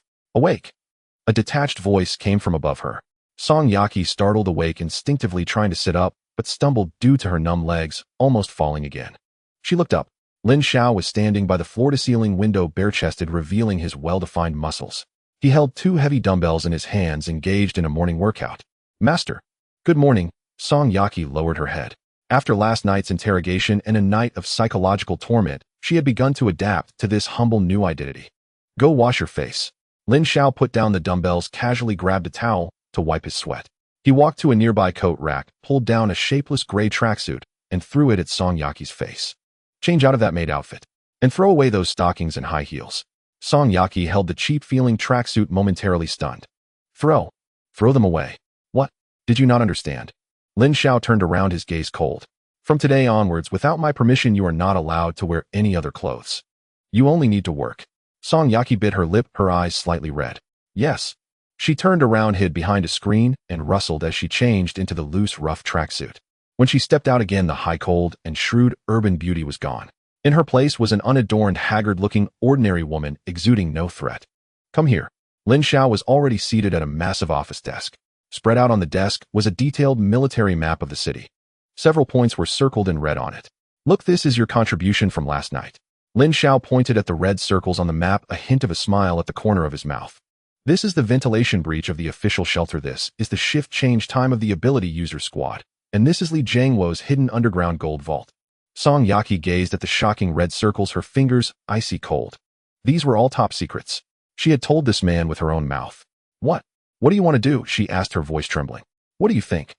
Lin Xiao picked up a red pen and drew a large cross over the position representing the municipal government. Of course we will crush the enemy in the cradle. All right, let's stop discussing that for now. It's time to start today's work. After saying this, Lin Xiao revealed a meaningful smile and looked at her with fervent eyes. Song Yaqi felt herself swallow hard under his unabashed gaze. She naturally understood what Lin Xiao meant by work. After all, she had already been working all day yesterday and still felt a bit weak in the legs. Meanwhile, dozens of kilometers away in the underground bunker of the municipal government. Crash. Li Jiangwo swept a set of purple clay tea sets off the table. On the massive display screen, the last image transmitted before the drone was shot down was frozen. Lin Xiao's humiliating middle finger and the forcibly kissed Song Yaqi. Bastard. Bastard. Li Jiangwo shook with rage, his eyes bloodshot. A nouveau riche. A filthy rogue. How dare he humiliate me like this? The advisors and officers in the command room fell silent, no one daring to provoke him at this moment. Mayor, calm down. The head of the security team, Zhao Gang, stood beside him, his face equally grim. The opposing side possesses an unidentified model of energy weapon That blue beam can instantly destroy high-altitude drones, indicating their technological level far exceeds our estimates. They may not be ordinary survivors, but remnants of some secret laboratory. I don't care who he is. Li Jiangguo suddenly turned around, his face twisted. I want him dead. I want that logistics park to be turned into ruins. Zhao ganged. At your command. Isn't that phantom team always clamoring for real combat? They've trained for 1,000 days for a moment of action. Li Jiangguo took out a black token from his drawer and slammed it down on the table. Order all members of Phantom to mobilize. No matter the means, whether it be infiltration, assassination, or a direct assault. By tonight, I want to see that bastard's head on my desk. And Li Jiangguo paused, a twisted resentment flashing in his eyes. Bring that bitch Song Yaki back alive. Since she likes to act like a dog, I will grant her wish and let her experience what a real dog cage feels like. Zhao Gang looked at the token, his eyes narrowing. The Phantom team. It was the sharpest knife in the government's hands, composed of 3 soldiers awakened with special abilities. Since its establishment, it had never failed. Yes. Zhao Gang grabbed the token, saluted, and strode away. A decapitation operation targeting the logistics park quietly commenced in the dark underground. Meanwhile, in the office of the logistics park, Song Yaki had just finished her tasks, wiping off the last gun, exhausted and slumped on the carpet. She looked out at the bright sunshine, but felt no warmth whatsoever. A strange chill crawled up her spine. At 9 o'clock in the evening, the wilderness surrounding the Hongtu Logistics Park fell into a deathly silence, with the occasional distant growl of zombies carried away by the muffled night wind. The towering container walls of the park cast sinister long shadows under the moonlight. 3 ghostly figures silently appeared by the drainage ditch on the west side. The man at the front, codenamed Ghost Shadow, was extremely thin, draped in a specially made camouflage cloak that absorbed light. He moved with incredible speed, each step making no sound, as if he were walking on cotton. Behind him was a giant nearly 2 meters tall, codenamed Titan. Titan was covered in heavy exoskeleton plating, but deftly held a manhole cover in his hands, using his strength to silently pry it open just a crack. At the back was a woman, codenamed Siren, wearing thick noise-canceling headphones, her pupils glowing with an unusual blue light in the night. Let's go. Ghost Shadow uttered a single word into his tactical headset. The 3 of them entered the dry sewage pipe in single file. A few car models recruited by Lin Xiao were leaning against the containers, yawning. Suddenly, a faint buzzing sound like that of a mosquito rippled through the air. It was the low-frequency sound waves emitted by Siren. The car models' expressions instantly dulled, their eyelids heavy as if weighed down by lead, and within 3 seconds they tilted their heads and fell into a deep sleep. Ghost Shadow peeked out from the shadows, his figure leaving behind a trail of afterimages. The high-frequency vibrating dagger in his hand traced 2 arcs in the night, not for killing, but to cut the backup power lines of the watchtower. Intelligence indicated that only 1 target possessed abilities, while the others were ordinary women. Ghost Shadow crouched atop a container, observing the unsuspecting camp, a cruel smile curling at the corners of his lips. Strike fast and decisively. Eliminate them within 10 minutes. Titan will lead the frontal assault. Siren will create distractions, and I will take his head. Remember, Secretary Song must be alive. In the central control room of the logistics park, dozens of screens flickered with cold light in front of a modified Amadiro RV console. Lin Xiao leaned against a wide command chair, bare-chested and on high alert. Behind him, the twin sisters Chu Chu and Yi sat side by side, their palms pressed together, fingertips touching, eyes closed, fine beads of sweat oozing from their smooth foreheads. Master, they have entered. Yi's voice resonated directly in Lin Xiao's mind. The big guy is prying open the ventilation duct at Area A. The woman is adjusting the sound wave frequency. She aims to paralyze everyone. The fastest runner. He's smiling, counting down, ready to act in 3 minutes. Lin Xiao stared at the seemingly empty areas on the screen that were actually triggering alarms from light sensors, emitting a low, cold laugh from his throat. Indeed, they are dogs raised by the authorities. Fast and arrogant. They have yet to realize that what they have stepped into is not a nouveau riches harem, but a slaughterhouse that is already loaded. Let them in. Lin Xiao turned to look at Su Wan beside him, his eyes filled with mockery. Turn on the power to the warehouse in Area A and set the lights to maximum brightness. How can we catch our prey if it doesn't come to the center of the trap? Yes, master. Su Wan's fingers flew over the keyboard. Without warning, the rows of high-pressure sodium lights in the previously dim industrial hall suddenly blazed to life. The bright light illuminated every gap in the containers. In the center of the hall were stacked dozens of boxes of high-end foreign wines and compressed biscuits. At that moment, Lin Xiao, who had left the RV, sat nonchalantly on a box of red wine, his bathrobe loose, with a bottle of open whiskey in his left hand and his right arm draped over the rounded shoulder of Song Yaki. Song Yaki and 3 carefully selected car models were gathered around Lin Xiao. Some knelt on the ground, helping him massage his legs, while others were peeling ice grapes with their fair fingers. They wore tight cheongsams and backless long dresses, and the air was filled with the cheap, yet strong scent of perfume. Lin Xiao tilted his head back and took a swig of his drink, laughing boisterously, appearing utterly immersed in the decadence of this apocalyptic world. At that moment, Ghost Shadow, hiding in the ventilation duct on the second floor of the warehouse, saw this scene through the grating. His pupils constricted, and he let out a sneer over the radio. I thought he was some tough character. Turns out he's just a lust-driven bumpkin. Indeed.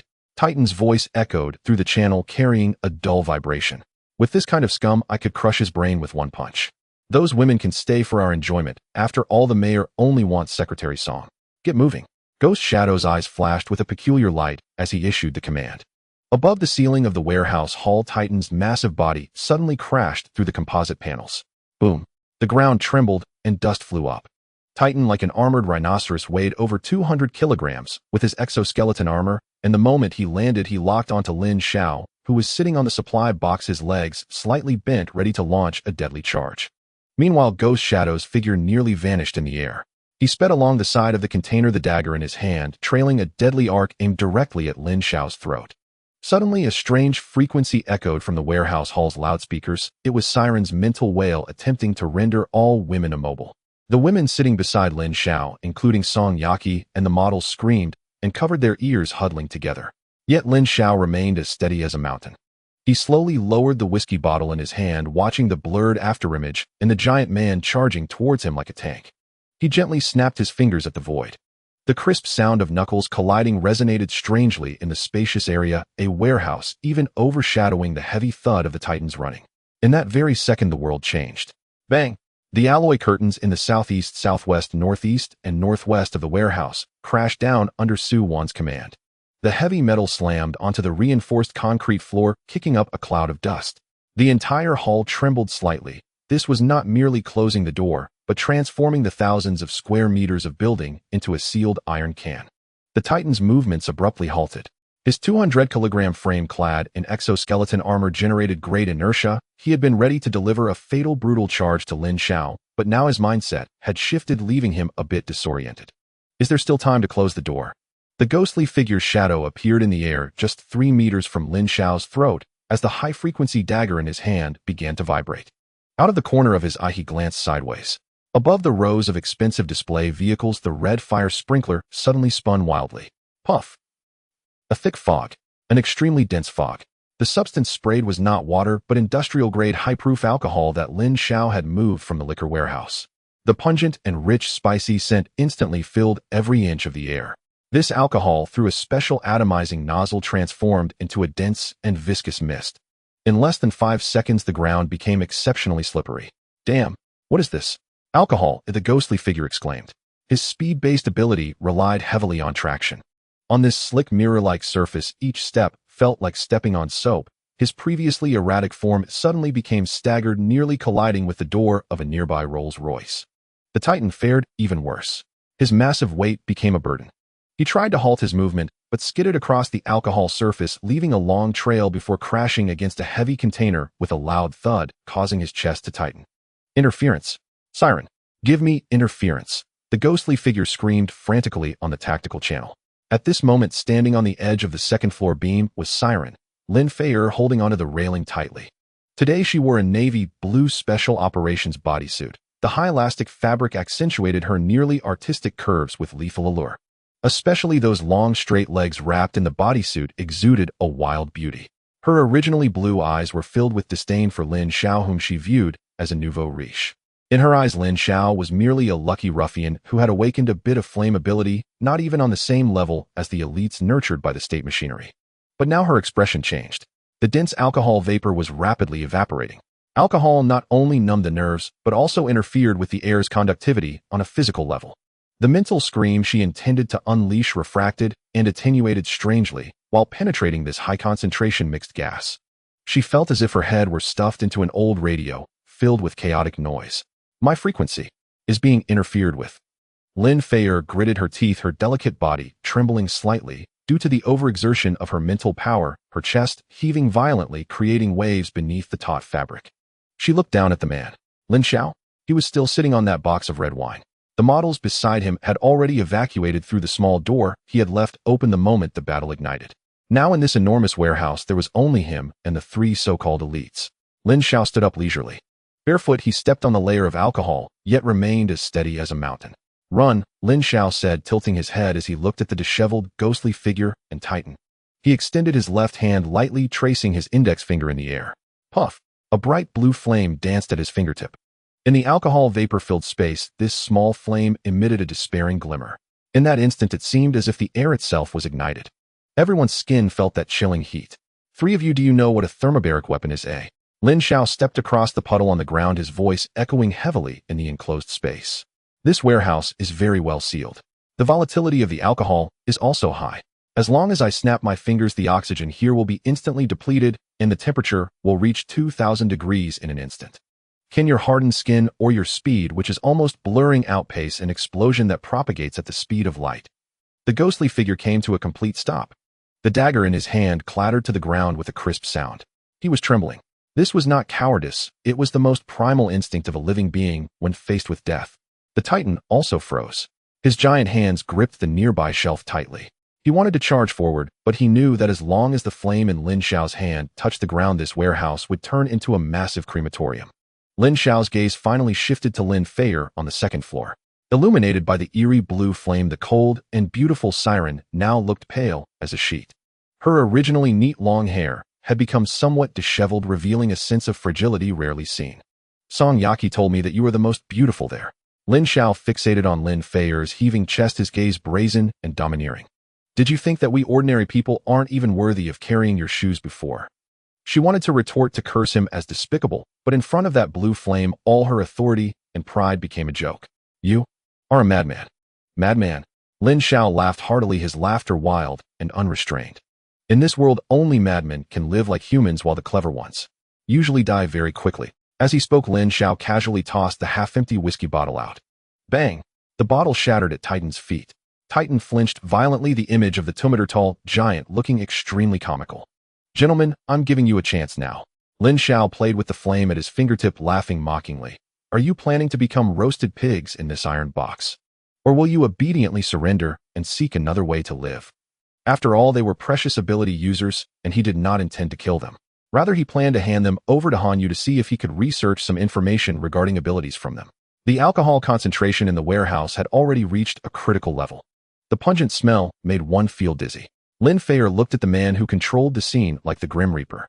Her eyes, filled with disdain, gradually dimmed under the absolute force and cunning. As Lin Feier's trembling voice of surrender faded, Titan let out a furious roar. "Surrender my ass. I'm not dead yet." As the frontline meat shield of the Phantom Squad, Titan would never bow down to a nouveau riche who relied on petty tricks. His proud exoskeleton armor creaked under the swelling muscles, and he charged forward like an out-of-control bulldozer, recklessly crashing towards Lin Xiao on the slippery ground. "Ghost Shadow, take Siren and go," Titan roared, attempting to carve out a path with his body. Lin Xiao looked at the charging giant with a hint of disdain curling at the corners of his mouth. "Go." He rubbed his fingers together. The ghostly azure flame at his fingertips, capable of exploding the entire warehouse, extinguished in an instant. "No one leaves without my permission." Boom. Lin Xiao advanced instead of retreating. He threw a punch towards Titan's massive hand, capable of crushing skulls. No flair, just raw power. It was a clash of brute force, seeking death.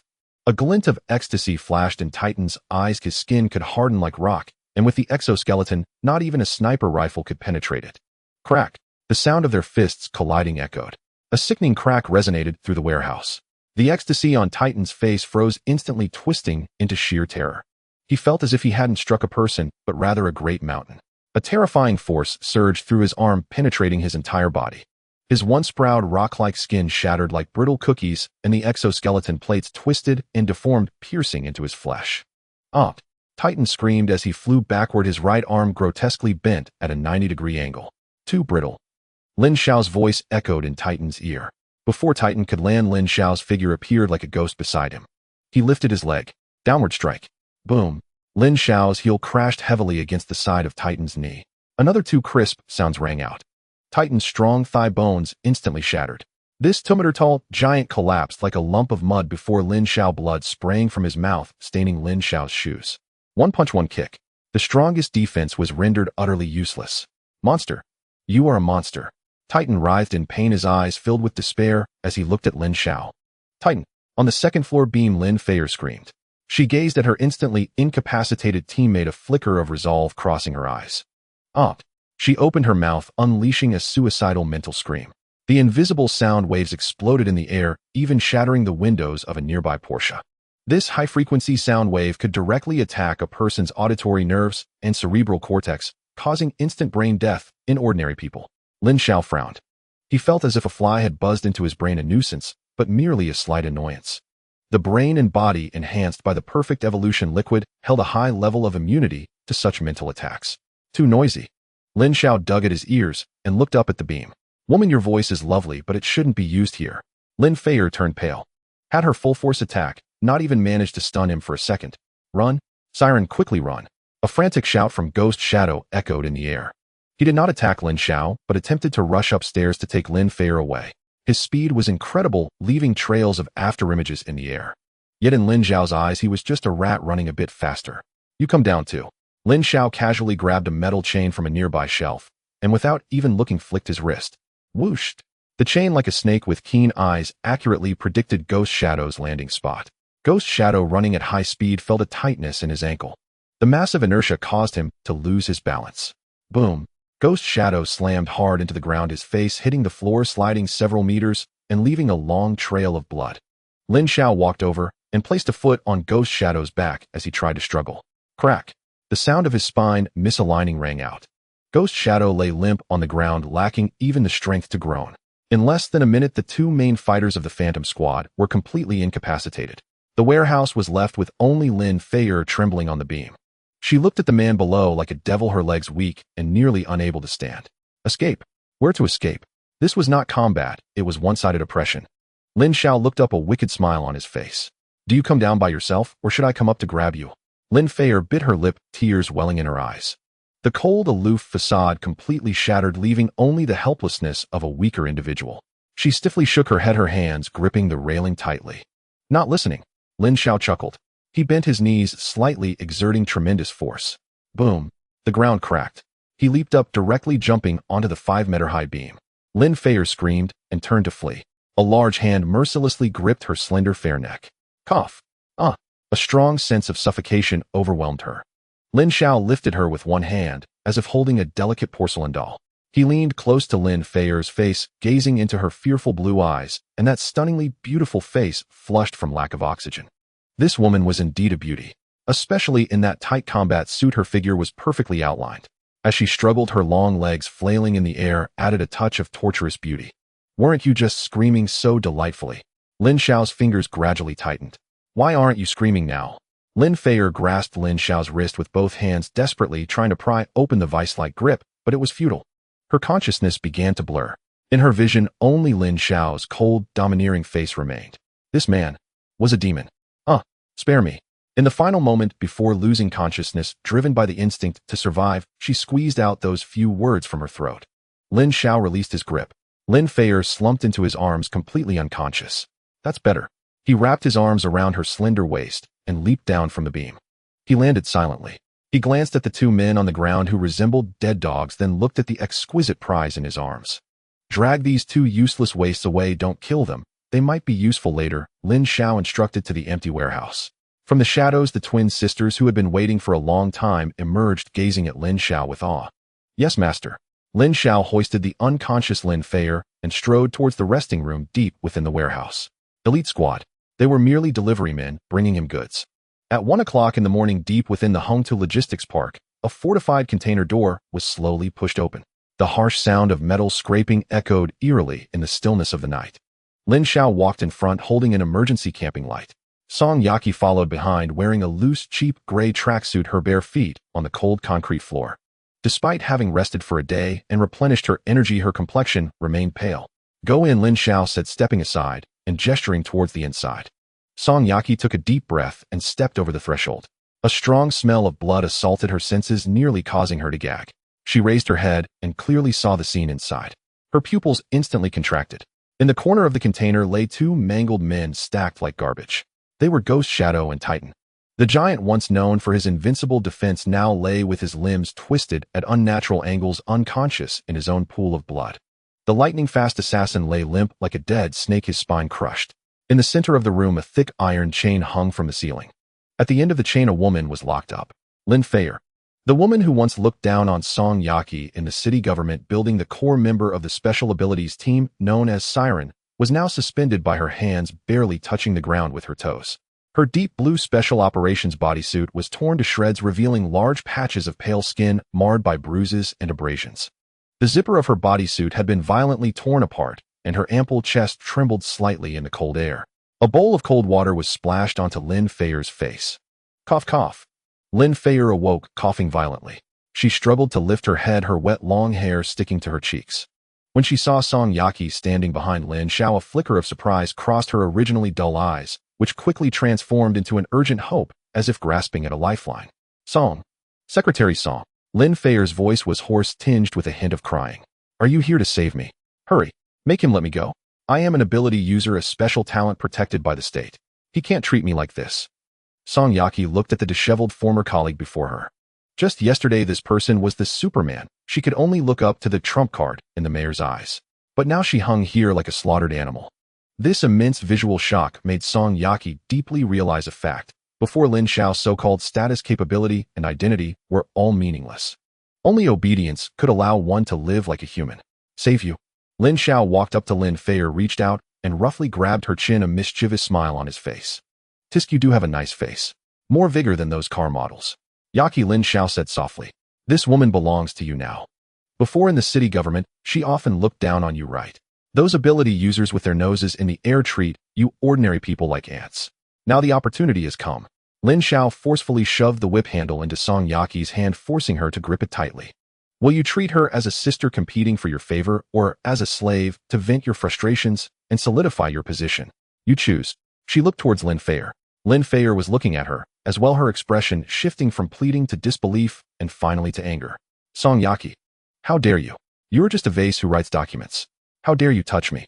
Even in this situation, Lin Xiao's inherent arrogance as an ability user made it impossible for her to accept humiliation from an ordinary person. The word vase pierced Song Yaqi's heart like a thorn. Her expression changed. Mr. Lin, she said, raising her head to look at Lin Xiao. Do I only have one night? Lin Xiao smiled slightly, clearly pleased with her expression. Yes, just one night. Before dawn, I want to see her learn how to beg on her knees. If she can't learn, Lin Xiao leaned down and whispered into Song Yaqi's ear. Then tomorrow the one hanging here will be you. After saying this, Lin Xiao turned and strode towards the door. Bang! The heavy iron door slammed shut. Inside the container, only two women remained. One was hanging her clothes in tatters. The other stood holding a whip. Song Yaqi, have you gone mad? If you dare touch me, the mayor. Up! Lin Xiao cried out in pain, her eyes wide with shock. Song Yaqi pushed her glasses up the bridge of her nose. Her expression was cold, even carrying a hint of sickly delight. Captain Lin, the mayor won't be coming. Song Yaqi stepped closer. Right now there are no special agents or ability team leaders here. Only the master's dog. That's me. And you too. However, Song Yaqi's lips curled into a cruel smile. Since I became a dog before you, you must learn how to respect your elders. Call me master. Outside the door, Lin Xiao leaned against the cold iron wall of the container, lighting a cigarette. He had not walked far. Through the iron, the sounds inside were clearly audible. The process of shattering the pride of the elite woman and bringing her down to earth was indeed a unique experience.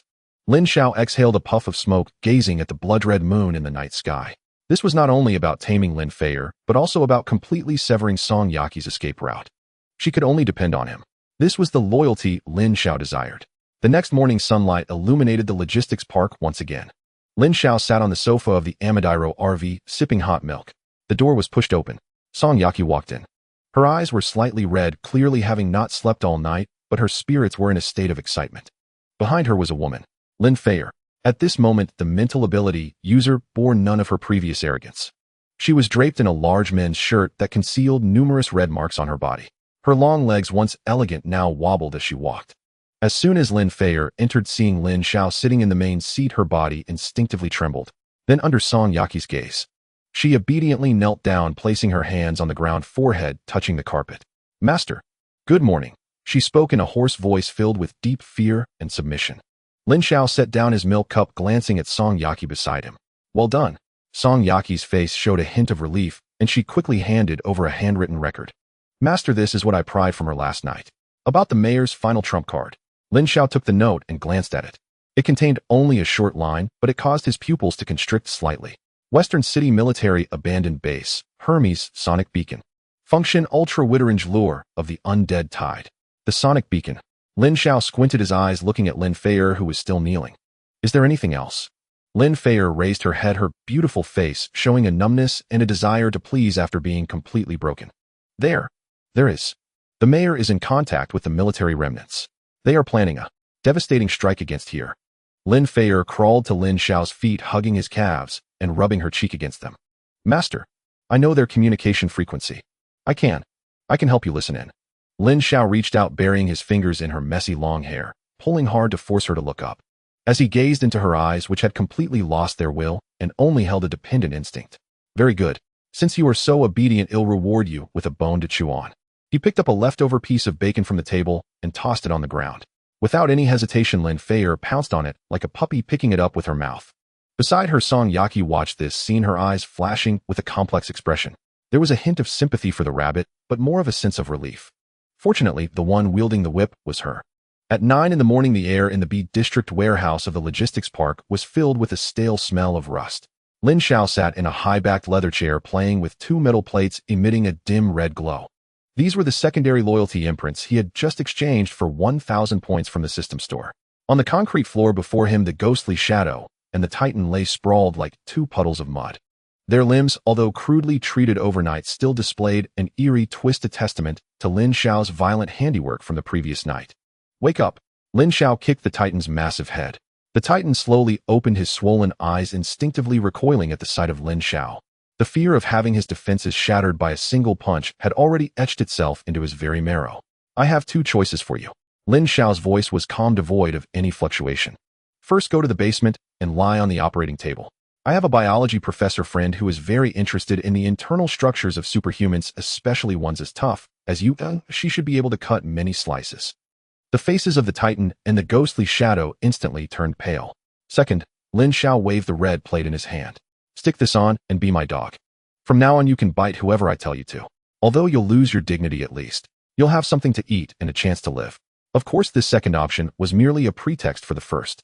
Once they became dogs, letting them serve as guinea pigs would be a simple matter. There was no hesitation. Survival is the first instinct of any creature. I choose to. Master, don't kill me. The ghostly Shadow struggled to crawl over, banging his head on the ground. I choose to too. The Titan's voice was hoarse, his massive body crawling on the ground like a fallen mound of flesh. Very good. Lin Xiao waved his hand, and the 2 imprints accurately stuck to the back of their necks. Z. A burnt flesh smell wafted through the air. With a flash of red light, the imprints fused into their skin, disappearing from sight. The ghostly Shadow and the Titan screamed in agony, rolling on the ground, while soon discovering that as long as they did not harbor malicious thoughts towards Lin Xiao, the excruciating pain would vanish. Take them away and throw them into the truck's cargo compartment. Lin Xiao waved his hand, and several model thugs immediately stepped forward, dragging the 2 away like dead dogs. After dealing with the men, Lin Xiao turned his head. In the corner, Lin Feier was kneeling at Song Yaki's feet, draped in an oversized men's shirt. She lowered her head, not daring to look at Lin Xiao. Her long hair concealed half of her face, but could not hide her pale neck adorned with mottled red marks. Lin Xiao did not take the imprints. With a flick of his wrist, he pulled out a delicate silver collar from his space. The collar was exquisitely crafted, lined with soft lambskin, and the outer ring was embedded with a circle of small diamonds adorned with a tiny bell. However, beneath this beautiful exterior lay a miniature high-voltage electric shock module. Yaki, Lin Xiao called out. Song Yaki immediately stepped forward. Dressed in a gray tracksuit today, while it did not showcase her figure as well as professional attire, her expression was more excited than ever. Master, you are my secretary. From now on, you will teach these personnel rules. Lin Xiao handed her the collar and a small remote control. Put this on her. This remote control grants you a secondary authorization if she misbehaves or displeases you. Lin Xiao's lips curled into a playful arc. You know what to do. Song Yaki trembled as she took the collar. The cold metal sensation sent a shiver down her spine. Just 2 days ago, Lin Feier was still the lofty captain of the superhuman team, not even deigning to look at her. Now the power of life and death over this woman lay in her hands.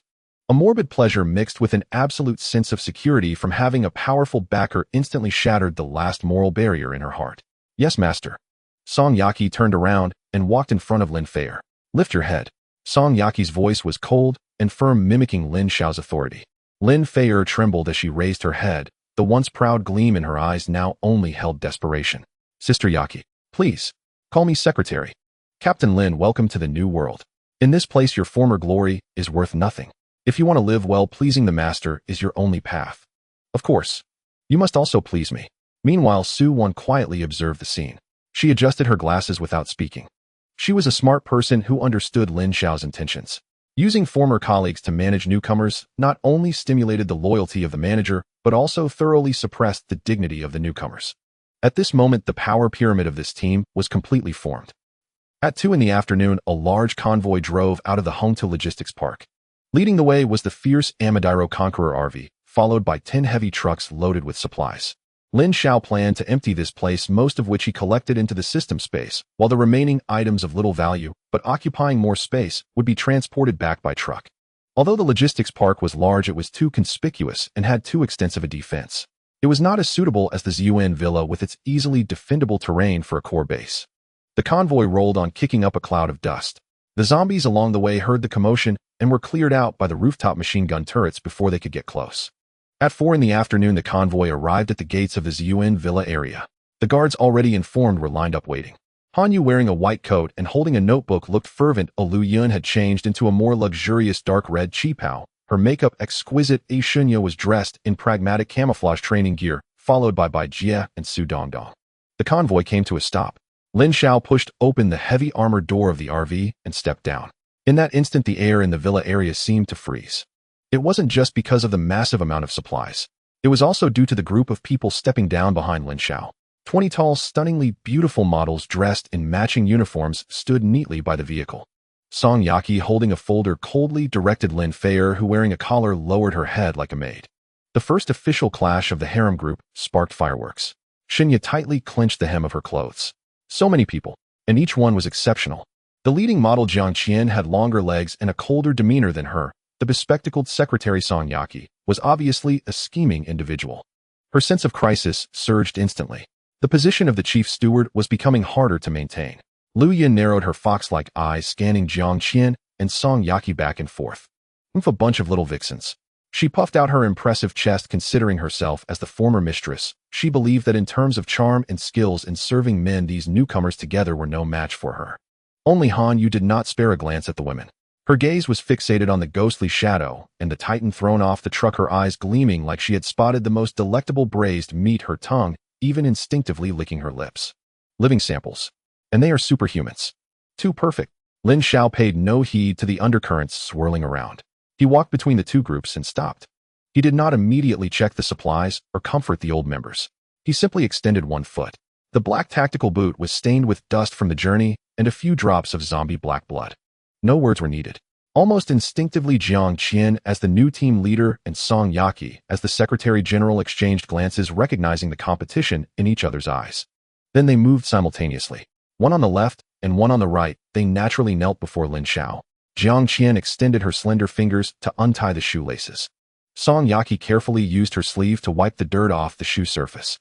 Lin Xiao accepted it all with composure, his gaze sweeping over everyone present. Whether it was the lofty female scientist, or the graceful noblewoman, or those newcomers still trying to grasp the situation. In this moment, they all understood the meaning of this action. There were no deep sisterly bonds or seniority here. Whoever could please him more, whoever knelt better, would be the one in power within this household. Welcome home. Lin Xiao reached out, patting Jiang Qian and Song Yaki on their heads. Tonight we will hold a celebration banquet. Everyone must attend. As for what this so-called celebration banquet represented, it was naturally a grand feast. That evening's celebration banquet was less of a feast and more of a grand heart-to-heart meeting. The outdoor heated pool splashed with water. By the end of the banquet, nearly everyone was slightly tipsy, sprawled out in disarray on the deck chairs by the pool, except for Han Yu. She had not touched a drop of alcohol, clad in a thick white lab coat, holding a tablet, and walked up to Lin Xiao. Boss. Han Yu was one of the few women who did not refer to him as master. In her eyes, Lin Xiao was not a master, but an investor, a boss who could provide her with endless research resources. I have completed a preliminary scan of the physical data from the 3 ability user samples. A fervent light sparkled behind Han Ye's glasses. I need to conduct live tissue sampling and analyze their abilities under extreme conditions. Speak plainly. Lin Xiao interrupted her. I want to draw their blood, cut their flesh, electrocute them, and see how loud they can scream. Han Ye's response was blunt and straightforward. Lin Xiao chuckled. He liked this crazy woman. Approved. He gestured toward Song Yaqi, who was curled up in a corner, trying to make herself inconspicuous. Take her along, too. At 7 o'clock in the evening, the underground laboratory of Villa 6 was brightly lit, as bright as day. The air was filled with a chilling scent of disinfectant. Lin Xiao awoke, but she wished she hadn't. She found herself lying on a cold metal operating table, her wrists, ankles, and even her neck tightly secured by broad leather straps, unable to move. The men's shirt she had been wearing had long been stripped away, leaving only her closest undergarments. Her fair skin reflected the cold light under the shadowless lamp. Awake! A cold voice came from beside her. Lin Xiao struggled to turn her head. Hanyu was dressed in a sterile surgical gown, wearing blue rubber gloves, fiddling with a row of gleaming scalpels and various sized syringes. Her gaze was devoid of any emotion, as if she were looking at a frog waiting to be dissected. Don't be nervous, it's just a sample collection. Hanyu pushed up her goggles and picked up a syringe thicker than her finger. It might hurt a bit, but bear with it for science. No, don't come closer. Lin Xiao looked at the glinting needle tip, her face pale with fear as she struggled desperately. But the straps were specially made, tightening the more she fought, causing her skin to ache. Let me go, you devils. Devils. The door of the laboratory swung open. Lin Xiao walked in, followed by a pale-faced Song Yaqi.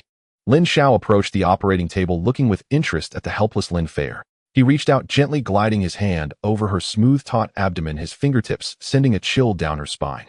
Report, Professor Han. What is special about this specimen?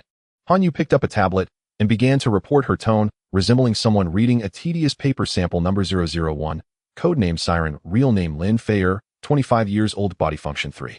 2 times that of an average person, genetic sequence stable. As she spoke, she pointed at Lin Xiao with a laser pointer. Her sound wave ability comes from the high-frequency vibrations of a mutated vocal cord. Theoretically, if we can stimulate her adrenaline to peak levels, she can emit infrasonic waves with frequencies exceeding 2000 Hz. In other words, Hanyu looked at Lin Xiao, excitement sparkling in her eyes. She can kill silently, directly shattering an enemy's internal organs. Additionally, her gene chain is extraordinarily perfect, almost without defects. She is highly suitable as a mother body for cultivating enhanced genes for the next generation, or cloning. Listening to Hanyu dissect her body with cold, emotionless scientific terms, Lin Xiao felt an unprecedented terror. It was not the fear of death. Rather, it was the feeling of being completely objectified, treated as mere data and material. She was no longer a living person, she was just an item waiting to be disassembled and studied. Don't touch me. Lin Xiao looked at Hanyu approaching with the syringe, tears finally streaming down her face, her voice choked with cries and pleas. It'll be good. I'll do whatever you say. Just don't dissect me. He reached out, gently stroking Lin Xiao's wet hair, his movements tender as if soothing a frightened kitten. Then he turned his head to look at Song Yaqi, who stood by her, lips already pale with fear. Yaqi, do you see? Lin Xiao's voice was not loud, but each word pierced her heart. Knowledge is power. Professor Han, she can wield a scalpel to determine the value of this woman's body, deciding whether she lives as a person or is preserved in formaldehyde as a pile of organs. And I, Lin Xiao's fingers slid down Lin Xiao's cheek, gently grasping her delicate chin, can decide the life and death of all of you. Now do you still think serving a city government that can barely provide enough food has any future? Song Yaqi looked at the man who controlled everything. Her thoughts grew even more resolute. What government, what army, what order? In the face of this man's absolute power and the cold reality, everything was as fragile as paper. Thud. Song Yaqi's legs weakened, kneeling on the cold floor. This time it was not forced, but a heartfelt submission. Then she raised her head, looking up at the man who controlled her fate. The eyes behind her lenses no longer held struggle or unwillingness, only pure submission. Yaqi understands. Her voice trembled, yet was extraordinarily clear. Yaqi's life will forever belong to the master. Yaqi just wants to be the most obedient dog at the master's feet. Lin Xiao smiled with satisfaction. He withdrew his gaze and looked at Lin Xiao on the operating table. Professor Han, let's end today's dissection here. After all, she's new, she needs some time to adjust. Just draw a vial of blood. Ooh, I have other uses for her. Lin Xiao patted Lin Xiao's cheek. As for you, he pointed at Song Yaqi, tonight, come to my room. 9 o'clock in the evening. In the underground shelter of the city government, dozens of kilometers away, an eerie silence enveloped the area. On the large screen in the command center, the communication device representing the Ghost team had completely lost signal about 10 minutes ago. Annihilation. Li Jiangguo sat behind the large mahogany desk, his entire being seemed devoid of strength, slumped in his chair. The cigar in his hand had burned down to his fingertips, scorching his flesh, yet he appeared oblivious. The ghost team. It was the sharpest knife in his hand, his trump card for maintaining dominance and intimidating the unruly. Now this trump card had been effortlessly shattered by a man named Lin Xiao. Mayor. The military liaison Major Zhang beside him paled as he saluted, his voice dry. According to the last audio transmission. The other side. It seems they hardly lifted a finger. This was a one-sided massacre. Li Jiangguo murmured to himself, then suddenly crushed the cigar against the table with such force that it thudded loudly. His face, usually filled with authority, was now contorted with rage. He destroyed my helicopter. He took my secretary. He killed my men. Now does he want to step on my face to rise? Li Jiangguo abruptly stood up, grabbing the keychain from the table and striding toward the already sealed lead door at the deepest part of the shelter. Mayor, where are you going? Major Zhang was startled and hurried to follow. To the No. 0 battle preparation room. Upon hearing these words, Major Zhang's legs wobbled, nearly causing him to kneel. He stood firmly in front of Li Jiangguo, arms wide open, his face filled with terror. No, Mayor, that door must not be opened. It contains Hermes. That was an experimental device used by the military for ultra-long-distance communication before the war. If the current frequency is activated, the infrasound it emits will cover a radius of 50 kilometers. Experts have long warned that such frequencies have a deadly attraction for zombies. It will trigger a city-wide zombie tide. Get out of the way. Li Jiangguo kicked Major Zhang in the stomach, knocking him to the ground. He pulled out a gun, aiming it at Major Zhang's head, his eyes bloodshot. So what if there's a riot? I'm going to die anyway, who cares about this flood? Li Jiangguo stepped over Major Zhang's body, approached the heavy lead door, inserted the key, entered the password, and finally verified his fingerprint. Click. Rumble. The sound of heavy gears turning echoed. The door slowly opened. Inside there were not piles of weapons, but a pitch-black metal control panel resembling a coffin. At the center of the control panel, there was a red launch button. Next to it connected a complex signal amplifier. This was Hermes, the messenger and guide from ancient Greek mythology. In the apocalypse, it was a stepping stone to hell. Li Jiangguo approached the control panel, resting his hands on the edge, gazing at the red button with a mad and cruel smile. Lin Xiao, don't you like to steal? Don't you like resources? Don't you like women? He'll give them to you. He'll send all the zombies in the city to you. Mayor, this will also affect us. Once the zombie tide forms, even the underground shelter can't withstand the onslaught of millions of zombies. This is mutual destruction. Major Zhang screamed from behind. Mutual destruction. Li Jiangguo turned around, his gaze as cold as a venomous snake. As long as that bastard dies, it's enough. At that time, no matter how many zombies there are, we can slowly clean up. But if he doesn't die, Li Jiangguo would have lost all face in this lifetime. He no longer hesitated, nor did he give anyone the chance to stop him. His palms slammed heavily on the red button. Buzz. There was no earth-shattering explosion. Only an inaudible, extremely low-frequency vibration wave instantly spread out. It penetrated the soil, pierced through buildings, and swept across the ruins of the city at the speed of light. Target coordinates locked: North Suburbs, Ziyuan Villa District. Locator positioning. Meanwhile, in the Ziyuan Villa District at the top floor of Villa No. 1. This was an entirely different world from the dark, damp underground shelter. Bright lights and soothing music. The gigantic outdoor swimming pool maintained a comfortable temperature of 28 degrees. The air was filled with the sweet scent of various body fragrances. Lin Xiao was half reclining on a soft couch by the poolside. Jiang Qian, the once aloof top supermodel, was currently kneeling at the end of the couch. The bikini she wore had pitifully little fabric, barely covering her impressive curves. Her wet long hair, draped over her shoulders, water droplets sliding down her collarbone, dripping onto the carpet. She gently held one of Lin Xiao's feet, skillfully applying expensive essential oil to the tops of his feet and ankles. Then she extended her well-maintained long fair hands, skillfully pressing the acupoints on Lin Xiao's soles. The pressure from her fingertips was just right, both relieving fatigue and carrying a hint of subtle seduction. Open your mouth, master. Lin Feier trembled as she brought a grape to Lin Xiao's lips. Lin Xiao took the grape along with her fingertip. Lin Feier shuddered, a blush blooming on her face, yet she dared not withdraw her hand, instead submissively allowing Lin Xiao to suck on her finger. This is power. This is strength. Laughter splashing water, soft gasps. This place was paradise. Yet amid this extreme indulgence and enjoyment, Lin Xiao's hand resting nearby suddenly halted. His enhanced, extremely keen senses caught a faint tremor that sent chills down his spine. Not just him. Jiang Qian, who was giving him a foot massage, also abruptly paused her movements. As an ordinary person, she couldn't perceive the infrasound. But she felt. The floor beneath her feet was trembling. The The red wine in the glass stirred, rippling in concentric circles. Then in the distance, from the depths of the once dead city, a suppressed, low roar suddenly erupted. That was not the sound of a single zombie. It was the simultaneous roar of thousands, even millions of throats. A hungry howl. Lin Xiao sat up straight, standing barefoot. He walked to the edge of the terrace, his gaze piercing through the night, looking towards the city. There on the originally pitch-black horizon, countless crimson eyes like a sea of red were rushing toward him. Not far away, the twin sisters, Chu Chu and Yi, awoke simultaneously from their dreams while resting on a lounge chair. They covered their ears, their faces as pale as paper, with 2 streams of crimson blood trickling from their nostrils. They were mental-type supernatural beings. In the face of the subsonic waves targeting the entire city, their brains acted like unprotected receivers, instantly filled with savage brainwaves. Master! Master! Chu Chu struggled to lift her head, her stunningly beautiful face contorted in agony, cold sweat soaking the thin fabric clinging to her body. So noisy. My head is so noisy. So many red eyes. They are looking this way. They are hungry. This was the tremor emanating from the depths of their souls.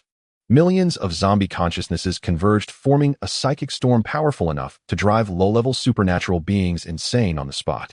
In the same moment, the perimeter of the villa where the intelligent security system personally deployed by Han Yu had just come online emitted the highest level alarm. The large screen on the terrace lit up automatically. On the originally dark radar scan, red dots appeared. At first, there were only a few, representing the scattered zombies wandering nearby. Then at the horizon's edge, the red dots formed a line. Thick and endless, the sheer number caused the counter in the upper left corner of the system to instantly break, turning it into a string of garbled characters. BZZT. Warning. Target number overflow. Defense level. Extremely dangerous. The mechanical electronic synthesized voice trembled. Boom. The ground began to shake. The water in the pool no longer rippled but started to churn violently, splashing against the walls.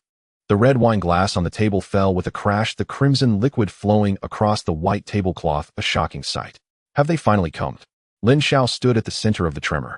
The comfort and laziness on his face vanished without a trace in that moment, replaced by a sharp intensity. Don't panic. Lin Xiao's voice was soft, yet it carried a strange power that soothed the inner turmoil of the women around him. They're just a bunch of rotten meat. He spread his arms wide. Without any superfluous words, Su Wan and Jiang Qian rushed forward. Master, your shoes. Jiang Qian held up the heavy black tactical boots and helped Lin Xiao put them on, tightening the laces. Her movements were meticulous. Meanwhile, Su Wan had already brought Lin Xiao's combat uniform. The former professor displayed an exceptional tactical acumen at this moment. She stood on tiptoe to help Lin Xiao slip on the black tight vest, smoothing out the wrinkles. Next came the bulletproof chest plate and tactical belt. Click. The sound of the buckle locking echoed. Su Wan adjusted Lin Xiao's collar. Gun. Lin Xiao reached out. Beside him, Shunya immediately handed over the freshly maintained A12 shotgun, its body glinting with a cold sheen, along with a sniper rifle. Lin Xiao slung the gun over his back. At that moment, he was no longer the playboy splashing in the pool. He was a mobile armory. He was the guardian of this Ziyuan villa. Huff. Lin Xiao exhaled a breath of turbid air. The flame energy within him began to boil, and the temperature around him surged, driving away the chill of the night wind. He took a step forward, the tactical boots that Jiang Qian had meticulously attended to thudding heavily on the vibrating floor. 1 step, 2 steps. He reached the edge of the highest lookout point of the villa. At that moment, the distant darkness was illuminated by countless red eyes. It was the color of hell. The roar crashed in like a tsunami, deafening. Lin Xiao pressed the communicator by his ear and activated the full-band broadcast. His voice resonated through the loudspeakers installed around the villa, spreading throughout Ziyuan and reaching into the hearts of each woman. Ladies. Lin Xiao gazed at the black tide that was about to engulf everything, a fierce and arrogant smile curving his lips. Game time is over. He picked up his gun and pointed it into the distance. Prepare to welcome war. The roar of the zombie tide was no longer a singular howl. 2 kilometers away, in an open area, the dark horde of zombies surged like a flood, crowding and shoving past abandoned vehicles, crushing roadside fences, and madly rushing toward the only heat source, the Ziyuan villa. They're coming. Lin Xiao put down the binoculars, a sinister smile appearing at the corner of his mouth. He pressed the communicator at his ear. Professor Han, play the music. In the underground control room, Han Yu sat in front of a circular console made up of dozens of screens. Her white lab coat was spotless, and the lenses reflected the countless red dots on the screens. In the face of data that could terrify ordinary people, her face displayed only a sickly calmness and fervor. Received, boss. First movement, detonate. She stretched out her long fingers and heavily struck the red enter key. Boom. 500 meters from the villa's perimeter, the originally flat grass and road instantly rolled up. He had long made ample preparations around the villa. The 120 pre-placed directional landmines were activated by an electric current in the same second. Tens of thousands of steel balls and shrapnel propelled by high explosives swept out in a fan shape. In that instant, the night was shredded by orangered flames. The first wave of zombies charging in had no chance to react, being violently cut in half by the metal storm. Severed limbs and blackened blood were lifted into the air by the shockwave raining down like a black storm upon the approaching horde. But this was merely the beginning. Second movement, metal storm. Han Yes' fingers danced across the keyboard. The camouflage panels on the villa's walls flipped. The unlimited firepower automatic sentry gun that Lin Xiao had obtained earlier, along with several that he had secretly exchanged for, locked onto the front. Z, the motor word. Da-da-da-da-da-da. The six-barreled rotary machine gun spat forth tongues of fire, nearly a meter long, intertwining in the night to form an impenetrable net of fire. Large-caliber bullets carrying immense kinetic energy easily tore apart the rotting bodies of the zombies. The front line of zombies fell in droves as if being harvested. The subsequent zombies trampled over their fallen companions, continuing to charge only to be blasted apart again. In just 10 minutes, a Tunterheim mountain of corpses had piled up around the villa. However, the number of zombies was simply too overwhelming. They felt no fear, no pain. They climbed atop the mountain of corpses, using their bodies to fill the blasted craters, forcefully pushing the front line forward by 50 meters. BOSS, the pile of corpses is too high, obstructing the line of fire. Han Yes' voice came through the earpiece, still calm. We need to clear the obstacles. Understood. Lin Xiao pulled out a black remote control from his pocket. He turned around and glanced at the two people who were thrown into the corner of the terrace, their hands and feet locked by chains. Ghost Shadow and Titan. These two once mighty official superhumans were now watching the inferno outside in terror. Trained soldiers for 1,000 days used them for a moment. Lin Xiao walked up to them, kicking Titan in the backside with his boot. Stop playing dead. Go down and push those piled up corpses away from me. They were both superhumans with incredible recovery abilities, though Lin Xiao had severely injured them before. They had recovered considerably over the past few days. What? Titan's eyes widened as he looked at the densely packed tide of zombies outside, trembling all over. Are you crazy? That's a horde of zombies. Going down is certain death. Ghost Shadow also looked pale, shaking his head desperately. I won't go. I won't go. You'll get us killed. Not going. Lin Xiao laughed. He pressed his thumb on a red button on the remote. Z. A surge of high-voltage electricity instantly coursed through the slave brand implanted in the back of their necks. Ah! The two let out blood-curdling screams, rolling on the ground and clutching their heads. The excruciating pain directly affecting their nervous system was 1,000 times worse than death. I'll count to 3. Lin Xiao released the button, his voice cold. Either you get electrocuted by me, or you go down and fight for your lives. Maybe you'll survive. 1. I'll go. I'll go. Titan scrambled up, peeing himself. He couldn't bear that pain for another second. The villa's main door opened a crack. 2 figures were kicked out. Roar. Seeing living people emerge, the surrounding zombies instantly went into a frenzy, grasping with countless claws. Get away. Titan let out a desperate roar. At the brink of life and death, his potential was pushed to the limit. Skin hardening activated. His skin instantly turned into a gray-white rock-like texture, and he became like a human bulldozer, lowering his head and crashing fiercely into the pile of corpses. Bang! A dozen zombies were sent flying by his impact. He grabbed a zombie's ankle and swung it like a weapon, forcefully smashing a gap in the mountain of corpses. Meanwhile, Ghost Shadow transformed into a black specter. He leaped above the heads of the horde, his dagger precisely stabbing into the eye sockets of each zombie. His task was not to endure, but to eliminate those leaks trying to crawl over the mountain of corpses. The two of them were like 2 rocks thrown into the sea, struggling to hold on amidst the black tide. On the second floor terrace, Jiang Qian gripped the railing tightly with both hands. She watched the hellish scene below, seeing Titan being knocked down by dozens of zombies and getting back up, and Ghost Shadow dancing on the tips of knives covered in blood. The visceral impact of the bloodshed made her legs weak, nearly unable to stand. Once at the auto show, she was the center of attention, feeling superior. But now she understood. In this apocalypse, without Lin Xiao's protection, her fate would be even worse than those 2 superhumans. Are you afraid? Lin Xiao's voice suddenly sounded in her ear. Jiang Qian shivered and turned her head. Lin Xiao was leisurely reclining on a lounge chair with a glass of red wine, as if the chaos below wasn't a war, but a fireworks display. Afraid? Jiang Qian nodded honestly, her voice trembling. That's right to be afraid. Lin Xiao extended his hand. Jiang Qian immediately understood and obediently knelt at his feet. She wore the torn black stockings Lin Xiao had ripped, kneeling on the hard floor. Lin Xiao's large hand covered her delicate calf, which remained taut and graceful even in fear. The warmth of his palm penetrated through the tattered stockings. Jiang Qian felt Lin Xiao's fingers gently stroking her calf. That rough touch made her shudder, yet also instilled a sense of inexplicable security. Look at those two. Lin Xiao pointed at Ghost Shadow and Titan struggling below. Are they strong? Strong. Jiang Qian swallowed as she watched Titan punch through a zombie's head. Yes, quite strong. Lin Xiao sipped his wine, his gaze cold and proud. But in my eyes, they're just slightly advanced dogs. This is the gap in power.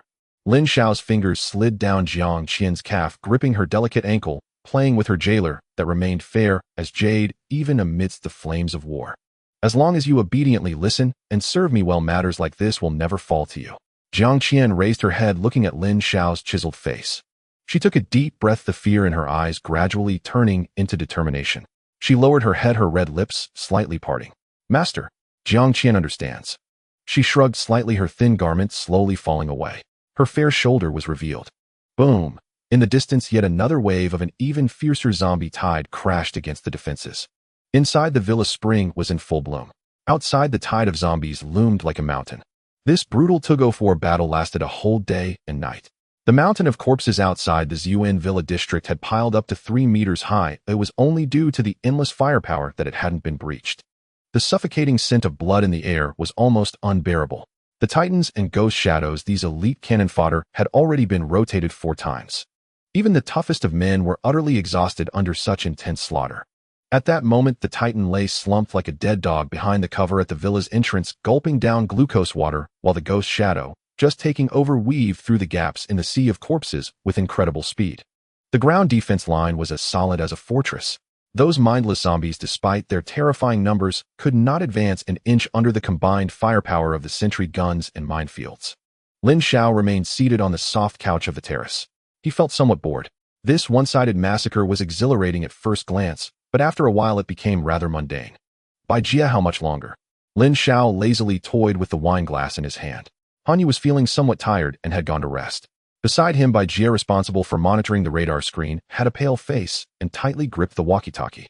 Brother, the radar shows that the density of red dots is decreasing, but... Bai Jia suddenly stood up, pointing at the pitch-black night sky, her voice shrill. Above, something is coming down. A lot of them.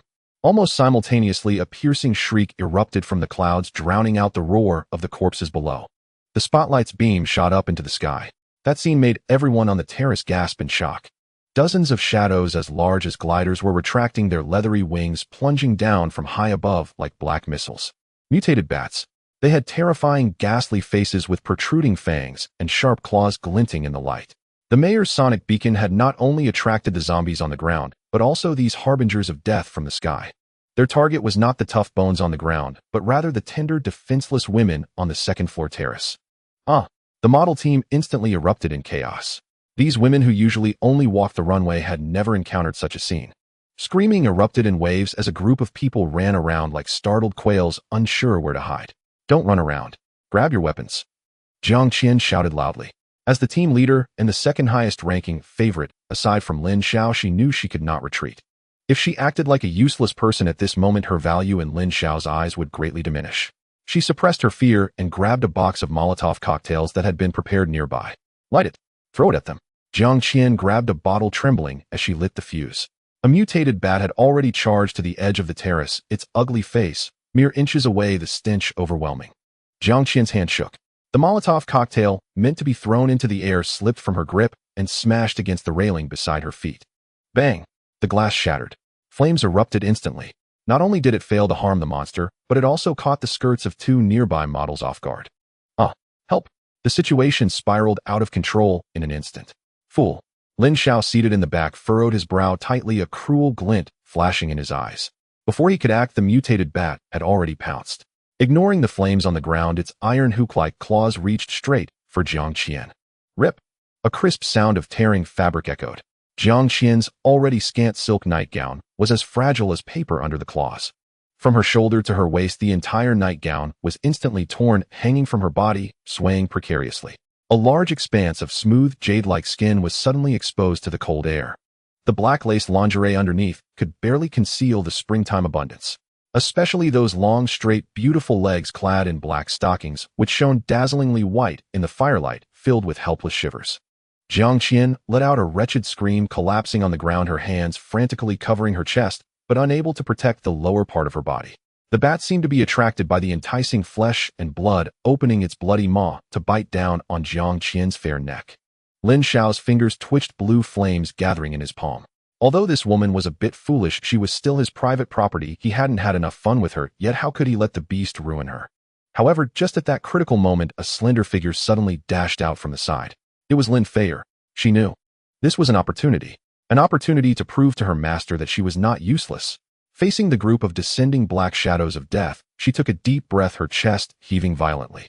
Then she opened her mouth. Get lost. There was no earth-shattering roar, only a nearly inaudible, extremely high-frequency infrasonic wave that burst forth in a fan shape toward the sky. Even though her abilities were restricted by the collar, this was still a full power strike from a mental-type ability user. Buzz. The air shimmered with visible ripples. The mutated bat poised to bite Jiang Qian froze in its tracks. 2 jets of blood shot out from its enormous ears, followed by its eyeballs bursting. Its brain was shattered. Not only it, but the dozens of bats diving from the sky seemed to have crashed into an invisible sound wave wall. Their sonar systems collapsed instantly, their brain matter boiling within their skulls. After all, bats were exceptionally sensitive to infrasonic waves. Radar was developed based on these biological infrasonic waves. Crash, crash. It was like dumplings being dropped. Dozens of terrifying flying monsters lost their balance in the air, twitching as they plummeted down. Some landed on the terrace, while others fell into the heap of corpses below. The crisis was averted. Lin Xiao wobbled, her face, pale, nearly collapsing to the ground. She turned around to look at Lin Xiao, her eyes filled with a hint of flattery and expectation. Lin Xiao extinguished the flames at his fingertips and extinguished the fire caused by the Molotov cocktails, slowly rising to his feet. His black tactical boots crunched on the glass-strewn terrace. He walked straight to Jiang Qian. At that moment, Jiang Qian was slumped on the ground, her clothes tattered, the torn silk and lace clung to her body, appearing even more tempting than if she were fully naked. Especially those legs, slightly reddened at the knees from kneeling, the skin of her inner thighs appearing particularly voluptuous under the marks left by the black stockings. She looked up at Lin Xiao, her eyes filled with fear and shame. Master. Shut up. Lin Xiao's voice was as cold as ice. His gaze indiscriminately swept over her completely exposed body, finally resting on her beautiful legs that were tightly pressed together in fear. Is this your value? You can't even throw a bottle properly and almost burn my house down. Jiang Qian trembled all over, tears streaming down her cheeks. I'm sorry, Master. Please punish me.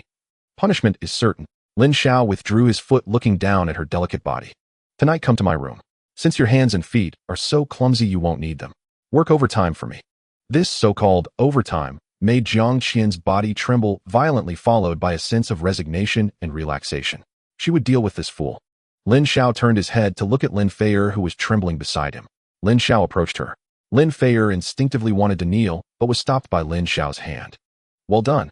Lin Xiao's hand slid down her hair, gripping the collar around her neck. At a critical moment, you were somewhat useful. Unlike some who only run around naked. Lin Xiao glanced meaningfully at the fallen Jiang Qian. Thank you for the compliment, Master. Merit must be rewarded. Lin Xiao lowered her head, a hint of superiority over Jiang Qian flashing in her eyes. At least she had climbed to this position through her own abilities. Lin Xiao turned, not even looking at the mess on the ground, and strode toward the bedroom. Behind him, 2 women followed, one ragged and stumbling, the other with her head held high, wearing a collar like a medal. In the distance, the restless sound waves in the night sky continued. Lin Xiao knew that the real big shots were still behind. 2 o'clock in the morning. This frenzied battle had been raging for an indeterminate length of time. Outside the villa, the bodies were no longer laid out flat, but stacked upon one another, forming a nauseating slope of flesh that nearly reached the railing of the second-floor terrace. The gunfire had never ceased. Under the influence of Lin Xiao's infinite armory rules, whether it was the newly exchanged 6-barreled Gatling gun in his hands or the machine guns and rifles distributed to the women, the barrels radiated a dangerous dark red hue.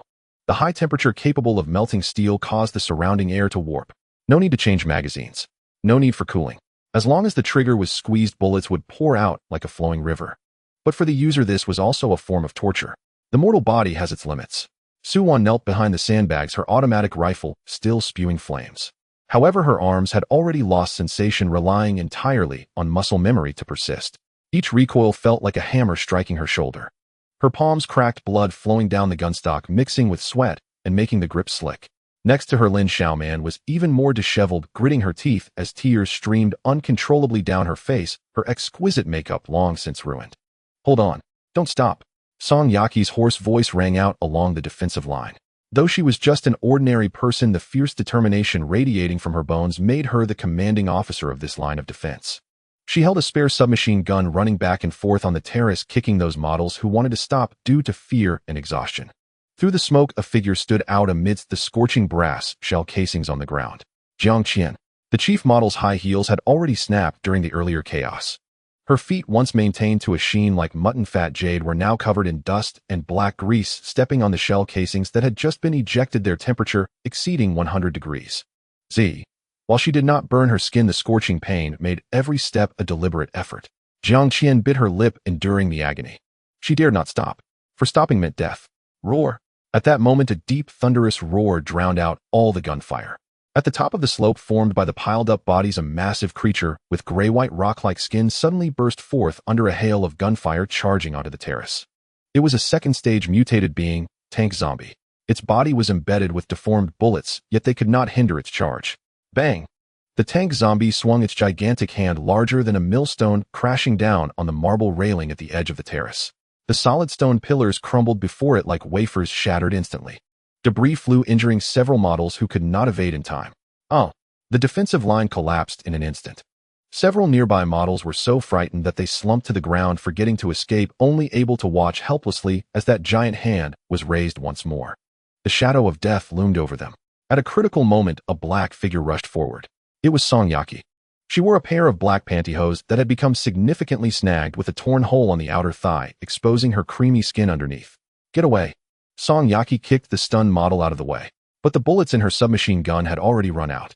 Faced with the imposing figure of the tank zombie, she had no time to reload nor the strength to lift the heavy spare machine gun beside her. In desperation, a flicker of resolve flashed in Song Yaki's eyes. She suddenly fell back, leveraging her waist and abdomen strength to catch the machine gun's barrel with precision. This was the astonishing flexibility she had unleashed amid despair. Die, you bastard! Using the strength of her legs, she forcibly turned the machine gun's muzzle to aim at the tank zombie's abdomen. However, it was futile. The tank zombie completely ignored such an attack. Its massive foot was already raised, ready to crush this defiant woman into a pulp. Song Yaki looked at the descending giant foot, despairingly shutting her eyes. In that instant, boom! A violent wave of heat swept in from the side. Lin Xiao did not turn around. He remained at the forefront of the observation deck, holding the roaring six-barreled Gatling gun with one hand. But his powerful left arm suddenly swung back. The heavy gun body traced a shadow in the air, the muzzle precise in locking onto the tank zombie behind him. There was no need to aim. That was the instinct honed through countless slaughters. Fire ability. Bang, bang, bang, bang, bang. The red-hot bullets flowed like a fiery whip, violently striking the tank zombie's massive head. Close range. Heavy firepower. Ability. The tank zombie's proud rocky skin crumbled like paper. PFF. Its head exploded in an instant. Black ichor mixed with white brain matter splattering out like a blooming flower of death. The gigantic headless corpse swayed and then fell backward, crashing heavily back into the pile of bodies. The crisis was averted. The gun barrel continued to spin, emitting a sizzling sound as it cooled. At 2 in the morning, the low-frequency tremors emanating from the city center grew increasingly intense, as if an invisible hand was relentlessly kneading everyone's heart. The death call from the Hermes beacon sent the previously aimless horde of zombies into a complete frenzy. The mountain of corpses outside the villa had been leveled as more zombies trod upon their fallen kind, filling every crevice like a black mudslide. Endless. Lin Xiao gazed at the radar screen where the red zone not only showed no signs of shrinking, but was continuously expanding, his eyes cold and piercing. Merely defending would not suffice. Even if his ammunition never ran out, the foundation of this villa would be trampled flat by the millions of feet. Since that mayor wants to play this game of mutual destruction, I will take care of that person. Lin Xiao turned around and strode toward the private elevator in the underground garage. Su-Wan, guard the house. Yes, master. Although Su-Wan felt anxious, she never hesitated to carry out orders. Lin Xiao's gaze swept over the crowd. Song Yaki, Lin Feier, come with me. This venture into the heart of the zombie tide would be cumbersome with too many people. What he needed were a living map and a living radar. In the underground garage, the all-black Doomsday Fortress-like Amadiro Conqueror heavy off-road vehicle sat quietly in the preparation area. Lin Xiao approached the vehicle and placed his palm on the front. System modify. Ding. Cost 2,000 points. Added component, fully automatic 360-degree rotating flame jet turret on the roof. Fuel type, unlimited hydrogen fuel system supplied. Features high-temperature adhesive combustion never extinguished. With a buzzing sound of metal restructuring, a menacing turret rose from the top of the vehicle. It was not a machine gun that fired bullets, but a thick flame-throwing tube glimmering with a ghostly blue sheen. Get in the vehicle. Lin Xiao pulled open the heavy armored door of the driver's seat. A wave of luxurious, cool air rushed toward him, instantly blocking out the lingering mustiness and blood smell of the garage. Song Yaki stumbled in. The fierce battle on the terrace had completely ruined her black stockings with runs, holes, and even stains of black blood. Take off that rag on your leg. Lin Xiao sat in the driver's seat, adjusting the dashboard, not bothering to look back as he spoke.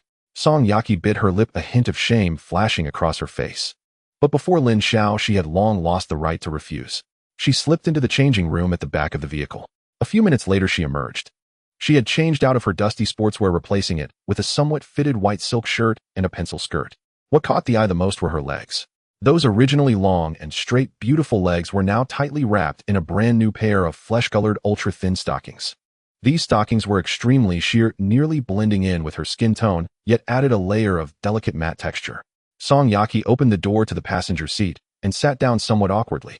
Buckle your seatbelt. Lin Xiao turned his head, his gaze unabashedly sweeping over her legs. Due to tension, Song Yaki's legs pressed tightly together, her knees tinted with an alluring pink. The thin layer of stockings clung to her skin, making the outline of her knee bones visible. As she reached out to pull the seatbelt, her body leaned forward, causing her skirt to rise slightly and reveal the firm flesh beneath. The seatbelt clicked into place. Are you familiar with the route? Lin Xiao asked. Familiar? Song Yaki's voice was dry. I'm the mayor's secretary. Oh, I've traveled this road thousands of times. Then lead the way. Lin Xiao averted his gaze and glanced at the back seat through the rearview mirror. Lin Xiao was curled up in the spacious leather chair. She wasn't wearing shoes. Her small fair feet were resting on the expensive long-haired carpet in the vehicle. Her 10 rounded cute toes were anxiously scratching at the soft pile, sinking into the carpet and then bouncing back out. As a psychic ability user, she was the most sensitive to the frenzied brain waves from the outside world. At that moment, her face was pale, resembling a frightened little beast. Do you feel it? Lin Xiao asked. Yes. It's overwhelming. Lin Xiao closed her eyes, her long eyelashes trembling. It's everywhere. But to the southeast, there's a relatively sparse gap. Hold on tight. Lin Xiao gripped the steering wheel, a fervent smile curling at the corners of his mouth. Let's go deliver a final farewell to that mayor. Boom. The garage roll-up door ascended. Outside lay the boundless darkness and the crowded tide of corpses. But in that moment, the Amadiro Conqueror resembled a moving volcano. Fire. The turret on the roof activated instantly. Whoosh. A 30-meter-long orange-eared fire dragon accompanied by the wails of death instantly tore through the darkness ahead. It was no ordinary fire. It was the Red Lotus Inferno produced by the system. The high temperature instantly distorted the air. The hundreds of zombies blocking the garage door had no time to scream, instantly carbonized, turning into a ground strewn with crisp black ash. Crushed through. Lin Xiao pressed the accelerator to the floor. The vehicle's giant off-road tires, standing at 1.5 meters tall, rolled over the thick layer of ash and debris without hindrance. Thud, thud. The muffled sound of impact echoed. A few zombies that had slipped through collided with the armored front of the vehicle, instantly turning into a mushy pulp. The vehicle trembled slightly, yet inside it remained as stable as a mountain. The luxurious leather interior, soft ambient lighting, and the consistently cool air at 22 degrees. This was paradise. Just a layer of bulletproof glass separated them from hell outside. Which way? Lin Xiao shouted. Left. Turn left. Onto Bin Road. Song Yaki clutched the door handle tightly, her face pale, as she watched the distorted faces struggling in the sea of flames outside. Lin Xiao yanked the steering wheel. The massive vehicle forcefully carved an arc through the sea of corpses. Under the effect of inertia, Song Yaki's body tilted sharply to the left. Oh, she cried out. Her long legs, tightly wrapped in flesh-colored stockings, uncontrollably slammed against the driver's side. That silky touch, even through the pants, Lin Xiao could feel it clearly, along with the elasticity upon impact at her knee. Song Yaki hurriedly tried to retract her leg, but the vehicle continued to jolt violently. Lin Xiao freed one hand. He did not push her away. Instead, he directly clasped his large hand over Song Yaki's firm, smooth thigh. What are you moving around for? Lin Xiao's voice was low, carrying an undeniable dominance. Steady your center of gravity. The heat from his palms seeped through the thin layer of ultra-thin stockings, directly scorching her skin. Song Yaki stiffened. The shame of being controlled and violated mixed with the fear of zombies pounding on the car windows left her mind blank. She dared not move. In fact, she even tightened her thigh muscles, providing Lin Xiao's hand with a stable support point facilitating his control over this giant beast surfing through the sea of corpses. Yes, master. Song Yaki bit her lip, tears welling at the corners of her eyes. This ambiguous contact under life and death speed carried a deadly sense of betrayal. To the right, there's a mutated creature on the right. Lin Xiao in the back seat suddenly screamed. Got it. Lin Xiao's eye sharpened. The turret on the roof turned accordingly. Whoosh. A fire dragon accurately engulfed the street on the right. An agile hunter that had just jumped down from a lamppost was engulfed in flames midair, turning into a fireball, screaming as it crashed to the ground. Keep leading the way.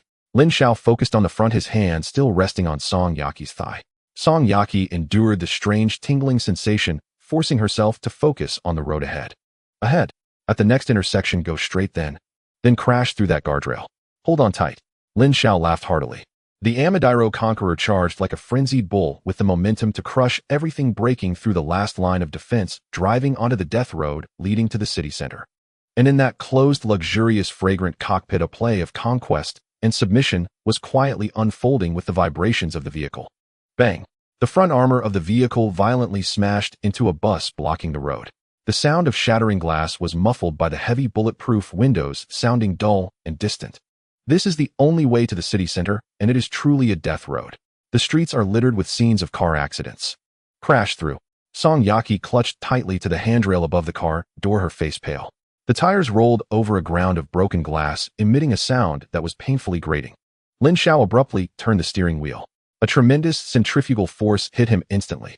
Song Yaki's body tilted uncontrollably to the left. Although the seatbelt restrained her upper body, her lower body was flung out by inertia. Oh, she exclaimed. Even though she was thrown out, she still tried her best to fulfill her duty. Go straight ahead. Cross the bridge. Song Yaki strained to assess the road conditions. Understood. Lin Xiao slammed on the gas pedal. The flame-throwing turret on the roof rotated automatically, and with a whoosh, a fire dragon cleared away several slavers climbing over the roadblock ahead. At that moment, Lin Xiao, who had been curled up in the back seat and buried in the carpet, suddenly screamed left. Up there. There's a big one. It's jumping down. Lin Xiao's voice was filled with terror, a reflexive dread of a high-level mutated creature from a psychic ability user. Lin Xiao's eyes narrowed. Before he could react, a thunderous roar sounded. The entire RV suddenly sank down, and the four massive shock-absorbing springs emitted a mournful cry under the immense weight. Above the roof, a painful metallic distortion echoed.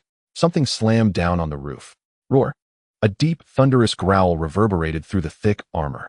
Immediately after, bang, bang, a gigantic fist was wildly pounding on the armored roof. The force was so great that it created deep, bulging dents in the reinforced roof. It was the Tyrant, a power-type second-tier mutant. This monster jumped down from some building accurately, choosing the RV as its landing point. Oh, it's coming in. Song Yaki looked at the constantly deforming steel plate above her head, her face turning pale with fright as she clutched Lin Xiao's arm tightly. What are you panicking about? Lin Xiao snorted coldly, not slowing down. If he stopped now, those ordinary zombies would flood the vehicle in an instant. He maintained high speed and even had the time to pat Song Yaki's thigh, signaling her to let go. Since it wants to hitch a ride, let's take it for a spin. Lin Xiao steadied the steering wheel with one hand while the other drew a silver Desert Eagle from his waist. He had accumulated plenty of system points in exchange for numerous weapons. Lin Xiao looked up at the sunroof, which was shaking violently. That was the only weak point on the roof, specifically left as an escape and counterattack exit. Lin Xiao, get down, Lin Xiao shouted. Then he pressed the button to open the sunroof. Sizzle, the bulletproof glass sunroof slid open just a crack. A giant hand covered in bluish-gray scales and as thick as a tree trunk forced its way in, attempting to tear the sunroof wide open. A strong stench instantly filled the cabin. The Tyrant pressed its ugly face against the gap, its murky yellow eyes fixated on the fresh meat inside, black saliva dripping from the corners of its mouth. Looking for death. Lin Xiao's gaze turned cold. He showed no hesitation. He raised the Desert Eagle, aiming almost directly at the Tyrant's forehead. At close range. Bye-bye. Lin Xiao pulled the trigger. Bang, bang, bang.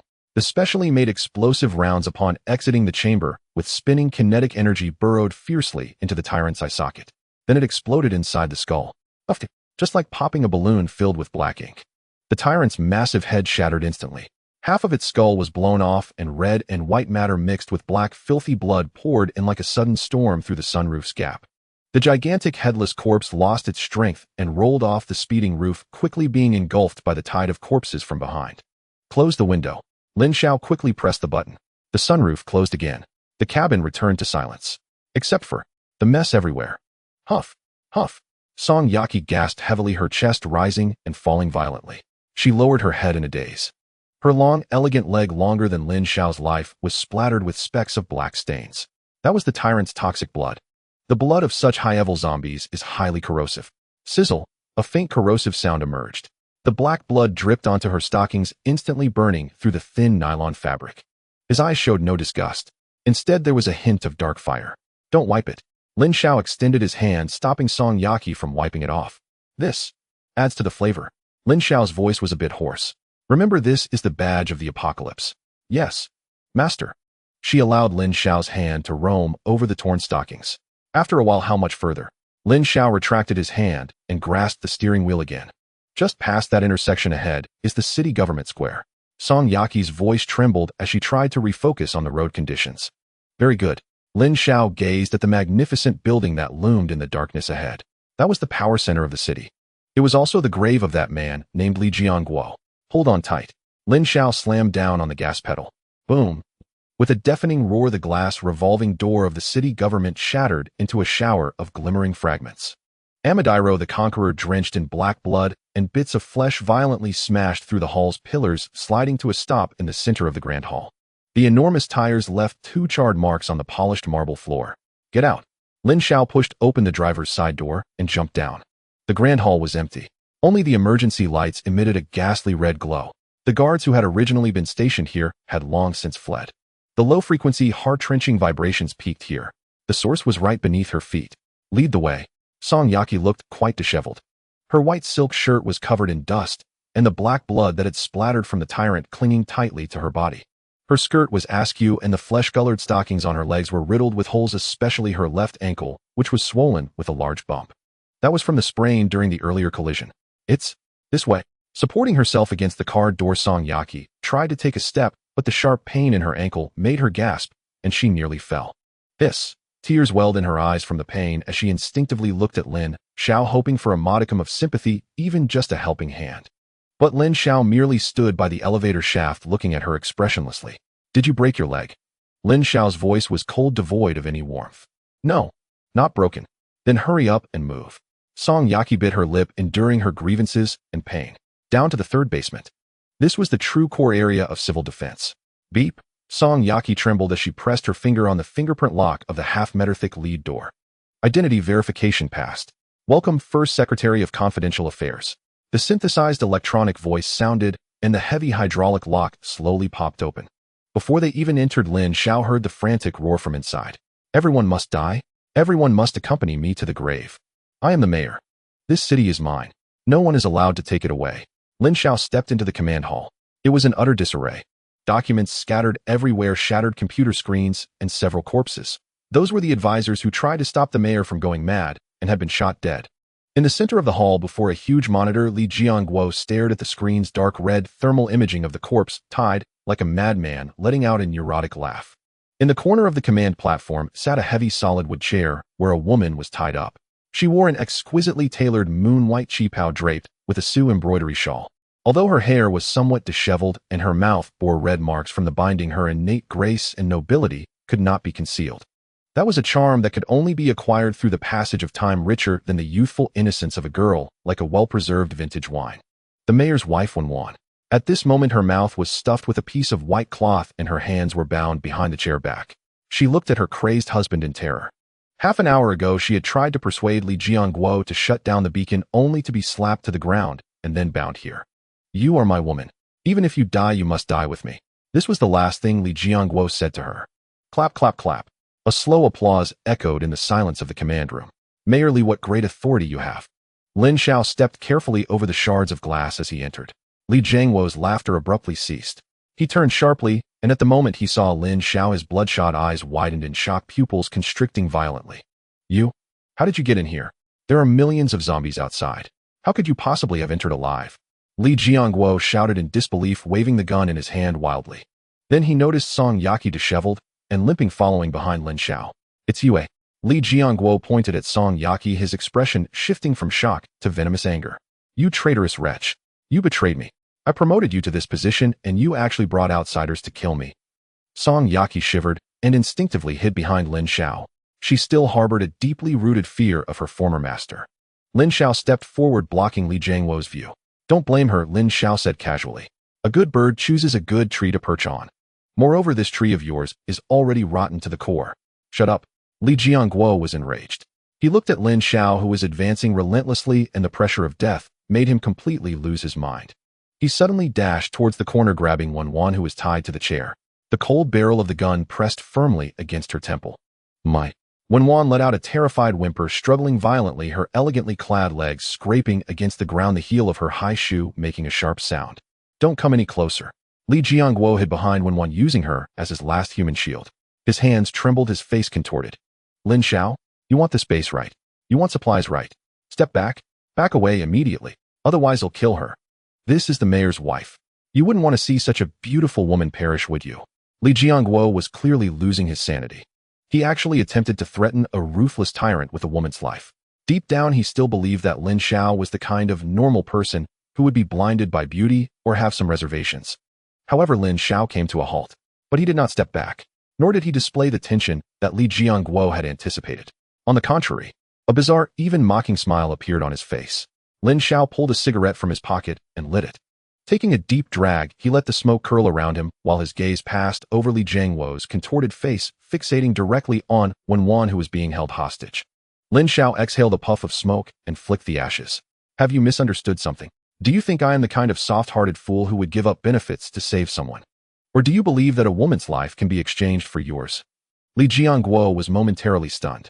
He looked into Lin Xiao's cold, chilling eyes and suddenly realized that the leverage he held in his hand was not as significant as he had imagined. I will really pull the trigger. Li Jiangguo's finger pressed against the trigger. Go ahead. Lin Xiao spread his hands, even taking a step forward. If you kill her, it would just mean I lose a collection piece. Out with the old, in with the new.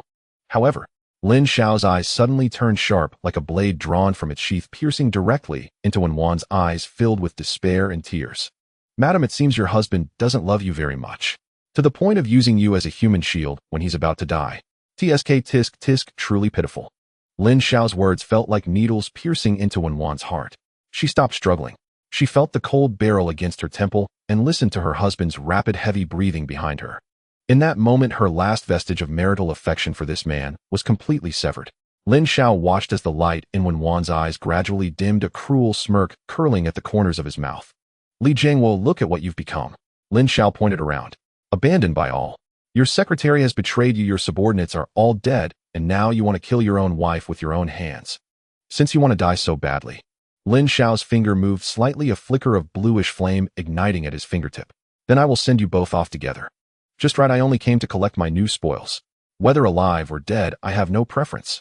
Li Jiangguo's bloodshot eyes finally lost their last thread of rationality. His face contorted as his fingers abruptly pressed the trigger. If I can't have anything, then I'll destroy it. Die. However, his finger couldn't even press down by a millimeter. At the very moment his brain issued the command, Lin Xiao moved. There was no running start, no build-up. Flame instant step, the air was left with a distorted afterimage from the intense heat. The bluish flame shot through the darkness like a lightning bolt, instantly crossing a distance of 5 meters. Sizzle. A faint yet chilling cutting sound echoed. Li Jiangguo felt a chill in his wrist, followed by a dizzying shift in his vision. He saw a hand holding a gun, tracing a parabolic arc in the air, flying away. That hand looked familiar, adorned with his favorite Vacheron Constantine watch.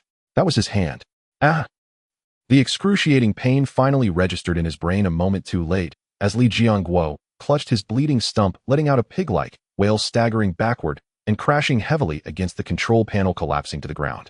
The wound was charred, and the high temperature instantly sealed the blood vessels, eliminating the need for a tourniquet. Lin Xiao didn't even glance at the writhing wreck on the ground. He stood in front of the still buzzing Hermes control panel, frowning slightly. The low-frequency noise capable of triggering a citywide zombie frenzy was maddening. It's too noisy. Lin Xiao raised his right hand. The crimson flame instantly engulfed his fist, resembling an iron fist forged from lava. Boom! He slammed his fist down. The intricate electronic components, signal amplifiers, and core chips were all reduced to smoking scrap iron beneath that punch. Sparks flew. The unsettling buzzing sound abruptly ceased. The world finally fell silent. Aside from Li Jiangwo's heavy breathing, the command room was left with only the sound of Lin Xiao's tactical boots crunching over the shattered glass. He turned and walked towards the chair in the corner. Wan remained bound, her face pale as paper. The sudden turn of events had been too swift, so swift that she hadn't even realized she had danced with death. As she watched Lin Xiao approach, she instinctively wanted to shrink back, her long legs clad in gray stockings, helplessly struggling on the ground. Don't kill me. Lin Xiao remained silent. He extended his hand not to untie the knots, but a small flame ignited at his fingertip, gently gliding over the ropes binding Wan. Snap, snap. The ropes broke. Wan felt a loosening around her body. But instead of joy for her newfound freedom, she was met with a severe numbness caused by prolonged blood circulation issues. She attempted to stand, but her legs were as weak as noodles, unable to muster any strength. She gasped, sliding off the chair. She didn't fall to the ground. Out of fear, her knees trembled violently as she knelt there. The gray stilettos she wore slipped on the smooth floor, producing a squeak sound, making her kneeling seem even more helpless. Lin Xiao looked down at her from above. His gaze unabashedly traced the elegant curve of her back, sliding down to her round, pert backside, ultimately resting on her calves wrapped in stockings. This ripe, mature charm of a married woman, tinged with an old-world grace and modesty, was indeed intoxicating after being torn apart by violence. Can you still stand, Madam Mayor? Lin Xiao's voice held a hint of mockery. Wan bit her lip, gripping Lin Xiao's pant leg, attempting to use it for support to stand, but after several failed attempts, she only ended up pressing closer. My legs. They're numb. Her voice was barely above a whisper, her cheeks burning with embarrassment. Numb. Lin Xiao raised an eyebrow, his gaze landing on Li Jiangwo, still convulsing not far away. Then let's use something stimulating to get your blood flowing.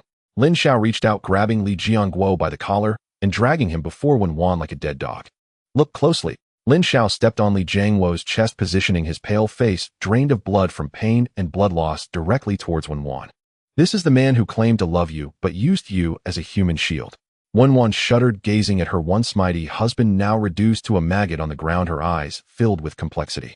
There was hatred, fear, and a touch of the sorrow of years spent as a couple. Lin. Mr. Lin. Wan looked up at Lin Xiao. Please. Give him a quick end. A quick end. Lin Xiao chuckled. He squatted down, extending his finger to lift Wan's delicate chin, forcing her to look into his eyes. Madam, do you still not understand the situation? I don't keep idle people among my spoils, let alone a saint. Lin Xiao pointed to the high heels on Wan's feet. The sharp 8-centimeter heels gleamed coldly under the light. Now I am giving you a chance. If you do it, you will become the new mistress of the Ziyuan villa, and I will give you everything you desire.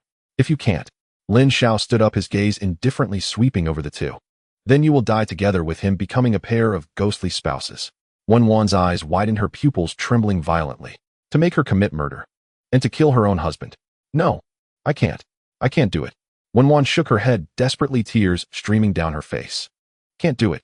Lin Xiao snorted coldly, abruptly raising the Desert Eagle in his hand, the barrel pressed against Wan's forehead. 3 seconds. 3. The cold touch of the gun made all the blood in Wan's body freeze. 2. Lin Xiao's finger was on the trigger. The shadow of death loomed over her. Wan looked at Li Jiangwo on the ground. That man was now staring at her with a resentful gaze, muttering curses. Bitch. Do you dare? At that moment, Wan recalled the determination she felt when the gun was pressed against her temple earlier. Spouses. That was a fairy tale of a prosperous age. In the apocalypse, it was a shackle that devoured people. If she didn't step down, she would die. She didn't want to die. She was still so young, she had taken such good care of herself, she didn't want to become a cold corpse. Wan stopped crying. She leaned against the side of the chair and shakily stood up. Although her legs still trembled, her gaze had changed. It was the gaze of a noble woman transformed into a beast. She lifted the hem of her qipao, revealing her beautiful legs wrapped in gray stockings. Then she raised her foot. That delicate foot in exquisite high heels hovered above Li Jiangwo's throat. I'm sorry, old Li. Wan's voice was soft yet filled with determination. I want to live. Lin Xiao stood by, watching this scene with a satisfied smile. This was the loyalty he desired. It was also the first step for this sheltered flower to blossom in the apocalypse. Step down. Lin Xiao whispered like a demon. Wan closed her eyes. She pressed down with her heel. With a heavy stomp. The chilling sound of a throat bone shattering echoed in the silent command room. The jade foot wrapped in exquisite gray stockings, along with the sharp 8-centimeter heel, pierced Li Jiangwo's throat with all the ferocity a woman could muster in her struggle for survival. Li Jiangwo's eyes widened. A stream of murky blood bubbled from his throat as he fixed his gaze on his wife, who was so close. In those eyes that usually displayed only gentleness and obedience towards him, he saw an unprecedented resolve. Blood gushed forth like a fountain. Due to the close distance, the scalding liquid immediately splashed onto the soft white qipao, staining the delicate gray stockings. The dark red bloodstains quickly seeped into the silk fibers, resembling strange flowers blooming, spreading from the ankle up to the calf, the warm sensation transmitting through the thin stockings to the skin. Li Jiangwo's head tilted to one side, his pupils dilated, and the last breath in his throat escaped as bubbles from the blood, leaving him completely silent. A once mighty figure died beneath the feet of the vase he had always looked down upon. Lin Xiao stood nearby, slowly exhaling a smoke ring. The gray smoke swirled up in the cold air, intertwining with the stench of blood. He did not go forward to support the woman teetering on the edge. Instead, he let her drown in this bloody ritual. He simply watched quietly, his eyes devoid of pity or excitement, only a calmness akin to a hunter surveying its prey. Wenwan slowly retracted her foot. Lin Xiao pointed to the large decorative relief on the back wall. "Go open the safe over there." Wenwan steadied herself against the nearby armchair and trembled as she stood up. Her legs continued to tremble, and with every step her deep black and gray silk legs soaked in blood swayed through the slit of the qipao. The blood had begun to partially congeal, forming a dark red film on the surface of the stockings, creating fine cracks with her every movement. The wet blood even left a trail of dark high-heeled shoe prints on the smooth floor, resembling some eerie mark. She reached the relief, took a deep breath, and pushed aside the hidden decorative panel. It was a cleverly designed movable copper plate, seamlessly integrated with the relief. The moment it was moved aside, a precision optical scanner was revealed inside. Beep, iris scanning. Identity verification. Wenwan. The mechanical electronic voice echoed in the empty space. Wenwan forced herself to widen her eyes, allowing the red scanning beam to sweep across her pupils. Her eyelashes trembled slightly, but her gaze had stabilized a bit more than before. "Welcome, Madam Mayor." The synthesized electronic voice resonated through the silent warehouse, carrying a hint of mockery. Click. The heavy hydraulic turntable rotated automatically with a deep mechanical rumble. Two steel doors, half a meter thick, slowly slid open to the sides, the edges of the ceiling strips creaking slightly. As the gap between the doors opened, a blinding golden light filled the entire command room. Song Yaki couldn't help but gasp in astonishment. She had never seen so much gold. In that hidden vault, an entire wall was stacked with shimmering gold bars weighing in kilograms. Lin Xiao stepped forward and casually picked up a gold bar.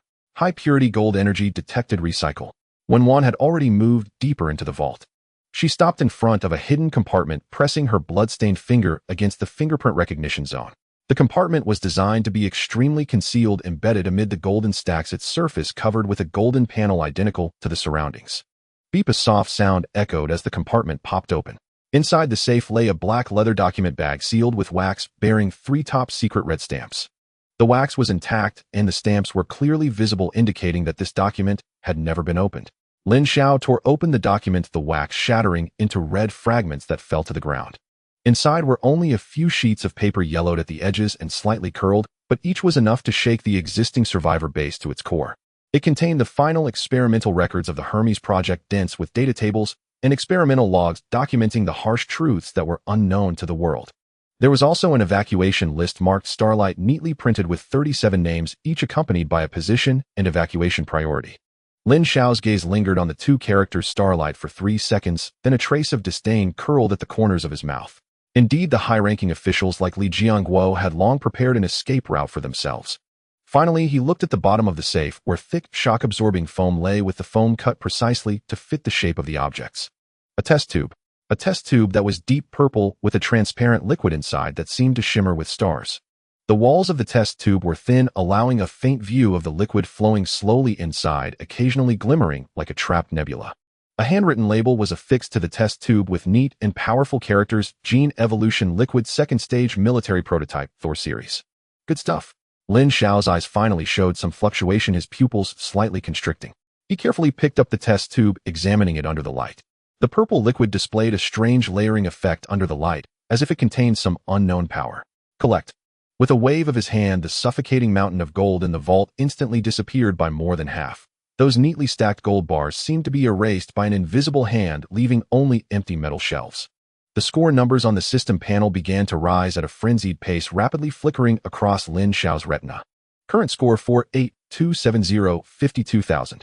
52,000, 55,730. 55730, 59,460. Watching the rapidly changing digits, Lin Xiao let out a long breath.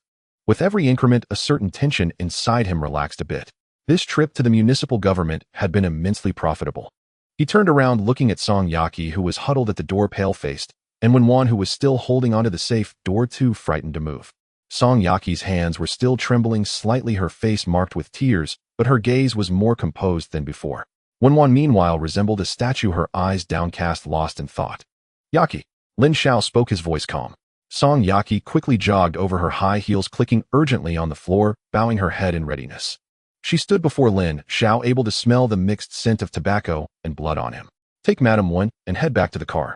Lin Xiao picked up the precious second-stage evolution liquid and strode out of the vault. His military boots thudded against the blood-stained floor, producing a steady sound. Boom. A deep, thunderous engine roar reverberated across the vast municipal square. With the destruction of the Hermes beacon, the frenzied zombie horde that had once besieged this place lost its spiritual anchor, growing sluggish and disoriented. They wandered aimlessly through the streets, only to be shattered into gory pulp beneath the iron tread of this steel leviathan. Navigate, Lin Xiao commanded, voice calm and uninflected. Yes, master. Song Yaki sat in the front passenger seat, enduring searing pain as her fingers flew across the massive LCD navigation panel, deftly rerouting around traffic-choked zones visible on surveillance feeds. In the semi-open rear lounge, Wenwan and Lin Xiao sat facing each other. Wenwan kept her head bowed. The hem of her moon-white qipao had become slightly disordered from earlier movement. Though she was now merely a trophy, an innate bone-deep elegance and dignified poise radiated from her, so overwhelming that Lin Xiao beside her dared not even draw a full breath. Engage autonomous cruise. Destination Zun Villa. Command confirmed. Autonomous obstacle avoidance and path planning initiated. Lin Xiao released the steering wheel. The heavily modified motorhome, upgraded by the system, had assumed full control. Not only could it autonomously detect and circumvent road hazards, but its rooftop flamethrower turret continuously scanned for mutants within a 10-meter radius. Lin Xiao rose, rolling his stiff neck with a quiet crack. Hours of relentless combat and unyielding mental strain had left even his formidable frame touched by a rare languid weariness. He strode toward the rear lounge. Wenwan's body locked rigidly in place. She watched him advance step by deliberate step, his gaze burning with a possessive intensity that sent shivers down her spine. He did not sit. Instead, he stretched out fully upon the wide, supple leather circular sofa, effortless, commanding, utterly unapologetic. His head sank naturally, coming to rest squarely upon Wenwan's firm, shapely thighs. A short, startled gasp escaped her lips. Master, are you tired? Her voice trembled. Her hands, once resting demurely on her knees, now hovered uncertainly in midair, unsure where to settle. Do not ask what is not yours to ask. Lin Xiao kept his eyes closed, savoring the warmth unique to a mature woman's body. He shifted subtly, settling deeper. Massage my temples. That was his second command. Wenwan bit her vermilion lips, then resignedly extended her hands. Lin Xiao, ever perceptive, shrank into the far corner, chin pressed to chest, breath held tight. And Lin Xiao suddenly opened his eyes, those fathomless pupils locking onto Wenwan's downward cast gaze. As a highly educated woman who cherished decorum above all, placing her feet upon a dining table or coffee table was a breach of etiquette she had never once committed, not in her entire life. Let alone now, when her legs served as his pillow. You didn't understand. His voice dropped colder now. He withdrew his hands and closed his eyes again, sinking back into serene repose. At precisely 6 o'clock in the morning, the rising sun finally tore through the city's brooding clouds. Golden light streamed through the panoramic windows of the armory motorhome, bathing both the skeletal ruins outside and the surreal, decadent tableau within. The motorhome rolled across the river-spanning bridge. In the distance, the Zun Villa complex emerged faintly on the horizon. Master, we've arrived, Song Yaki announced from the front seat, her voice edged with exhilaration. Lin Xiao opened his eyes. He sat upright, gazing out at the assembled retinue awaiting him beyond the window, battle-scarred, smoke-stained, yet radiant with unwavering vitality. Suwan Shunya Jiangqian. Women of divergent origins and temperaments, all now united in genuine, unrestrained jubilation at his return. Lin Xiao glanced back at Wenwan. She hastily drew her long legs away, smoothing her torn stockings and rumpled qipao, her eyes wide with apprehension and awe at the scale of this new dominion. Lin Xiao pushed open the motorhome door. Madam Wen, welcome to my empire. He leapt down and spread his arms wide. 8 o'clock in the evening. The first-floor hall of Villa No. 1. The originally extravagant European-style hall was temporarily transformed into a banquet hall of national feast standards. The massive crystal chandelier on the ceiling scattered fragmented golden light, illuminating the 10-meter-long redwood dining table. Black caviar stacked in a chilled silver platter exuded the salty freshness of the sea. Wellington steak brushed with truffle oil steamed invitingly, its flaky crust shining under the light. Rows of 1982 Lafite and blood-red Bloody Mary cocktails were arranged in an alternating fashion. In the air there was no stench of decay from zombies, only the chaotic fragrance intermingling of precious perfumes and high-end cigars. The host has arrived. Shinya had changed into a smart, deep blue uniform, holding a walkie-talkie, and crisply called out from the stairway. Inside the hall, more than 20 car models who were previously whispering immediately ceased their movements and stood up straight in unison. Lin Xiao had changed into a black handmade suit, his collar slightly unbuttoned and without a tie, exuding a wild and unruly aura. In his arm, he was holding a woman. Wan. She had changed out of the bloodstained Cheongsam and was now wearing a deep purple strapless evening gown. The velvet texture tightly wrapped around her voluptuous peach-like figure. The gown had a high slit, and as she descended the stairs, her signature gray ultra-thin stockings were once again exposed to the eyes of the crowd. She wore minimal jewelry, merely her pinned-up black hair and calm eyes behind glasses exuded a suffocating aura of a noble woman. It was a grace cultivated from years of navigating the pinnacle of politics and business. Su Wan and Lu Yun exchanged glances, both seeing a heavy sense of wariness in each other's eyes. Su Wan, once a professor who prided herself on her intellect, felt like an inexperienced student under Wan Wan's maternal-like dominance, while Lu Yun, the former real estate boss wife, suddenly felt like a nouveau riche in front of the true aristocratic lady. Everyone please take a seat. Lin Xiao walked to the main seat and sat down with a relaxed demeanor. Wan Wan naturally sat to his right. Before we begin the meal, let's discuss rewards for merits. Lin Xiao surveyed the surroundings, his voice deep and powerful. Lin Feier, hiding in the corner, trembled slightly and quickly got up, walking to the table with her head bowed. The black collar around her neck glinted harshly under the light. For the early warning you have merited. This is the evolution liquid. Lin Xiao flipped his hand, revealing a light blue vial on the table. Additionally, the electric shock function of your collar is lifted. From now on, you will serve as the base's sonic radar. Lin Feier knelt down with a thud. Thank you. Thank you for the gift, master. Song Yaki. Lin Xiao turned to the secretary sitting at the end of the table. Song Yaki had switched back to a workplace OL outfit today, though the skirt was shorter than before, and the black stockings were replaced with more enticing flesh-colored shiny ones, as requested by Lin Xiao. For your guidance you have merited. Your position as chief secretary is restored, and you will assist Su Wan with logistics distribution at the base. Song Yaki took a deep breath, pushed up her glasses, suppressing her bittersweet feelings, and gracefully bowed. Finally, Lin Xiao glanced at the car models, who showed signs of yearning. As for you all, although your combat ability is mediocre, you wash cars well. Each of you will receive an extra steak tonight, and the hot showers will be extended by 1 hour. A cheer erupted throughout the hall. The banquet officially began. The slight sounds of silver cutlery clinking intertwined with the soothing jazz music. Lin Xiao cut a piece of steak, but did not rush to eat. To his left sat Han Yu, the scientific fanatic, who was even looking down at the data report in his hands during the banquet. BOSS, the second-level potion from Li Jiangguo, has a very complex composition. It's powerful in energy, but has side effects that can damage a person's pain receptors. I need time for a second optimization. Lin Xiao nodded, appearing to be discussing serious scientific issues with Han Yu, yet his upper body leaned slightly back against the chair. At that moment, beneath the long table, a silent war concealed beneath the heavy white tablecloth quietly began. Lin Xiao felt a cold, textured sensation pressed against his left calf. It was Jiang Qian. This chief supermodel sat a bit farther from Lin Xiao, yet her 9-headed proportions completely broke the limitations of space. She boldly kicked off her high heels. Her big toe gently curled. Jiang Qian lowered her head to cut snails, her face even carrying a hint of professional elegance, yet her movements under the table were wild like a fire. Lin Xiao smirked slightly.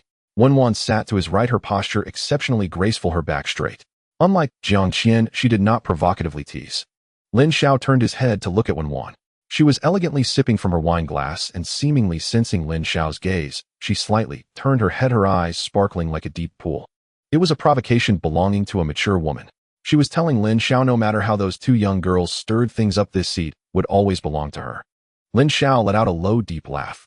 He extended his right hand, unexpectedly pressing under the tablecloth, directly gripping her thigh. Wan Wan's body went rigid. Her previously steady fingers trembled slightly, causing the red wine in her glass to ripple. She bit her crimson lips tightly without pushing him away. In that instant, the battle beneath the table escalated instantaneously. Lin Xiao looked at Han Yu across from him, who was seriously reporting his work while feeling the mature charm emanating from his side. Professor Han. Lin Xiao suddenly spoke, interrupting Han Yu's chatter. Han Yu paused, surprised. What is it? Lin Xiao tilted his head back and down the Bloody Mary in his glass, his eyes glimmering with a greedy red light. Regarding the Starlight Project. As he spoke, he forcefully pinched the soft flesh beneath the table. Wenwan couldn't help but let out an extremely brief gasp, quickly covering it up with a cough, her cheeks flushed to the point of almost bleeding. Tonight, I need a complete evaluation report. Let's discuss it in my room. Lin Xiao pushed back his chair and stood up, causing the beautiful legs beneath the table to hurriedly retract. Jiang Qian was searching for her high heels. Song Yaqi was clumsily fixing her disheveled hair, while Wenwan lowered her head, her fingers tightly gripping the expensive napkin. Lin Xiao ignored their flustered state and strode toward the study on the second floor. There the confidential documents lay quietly on the table. It was a map leading to a larger hunting ground, and this night had only just begun. At 10 in the morning, Lin Xiao finished washing up and walked into the study wearing a black silk robe. Han Yu was already waiting there.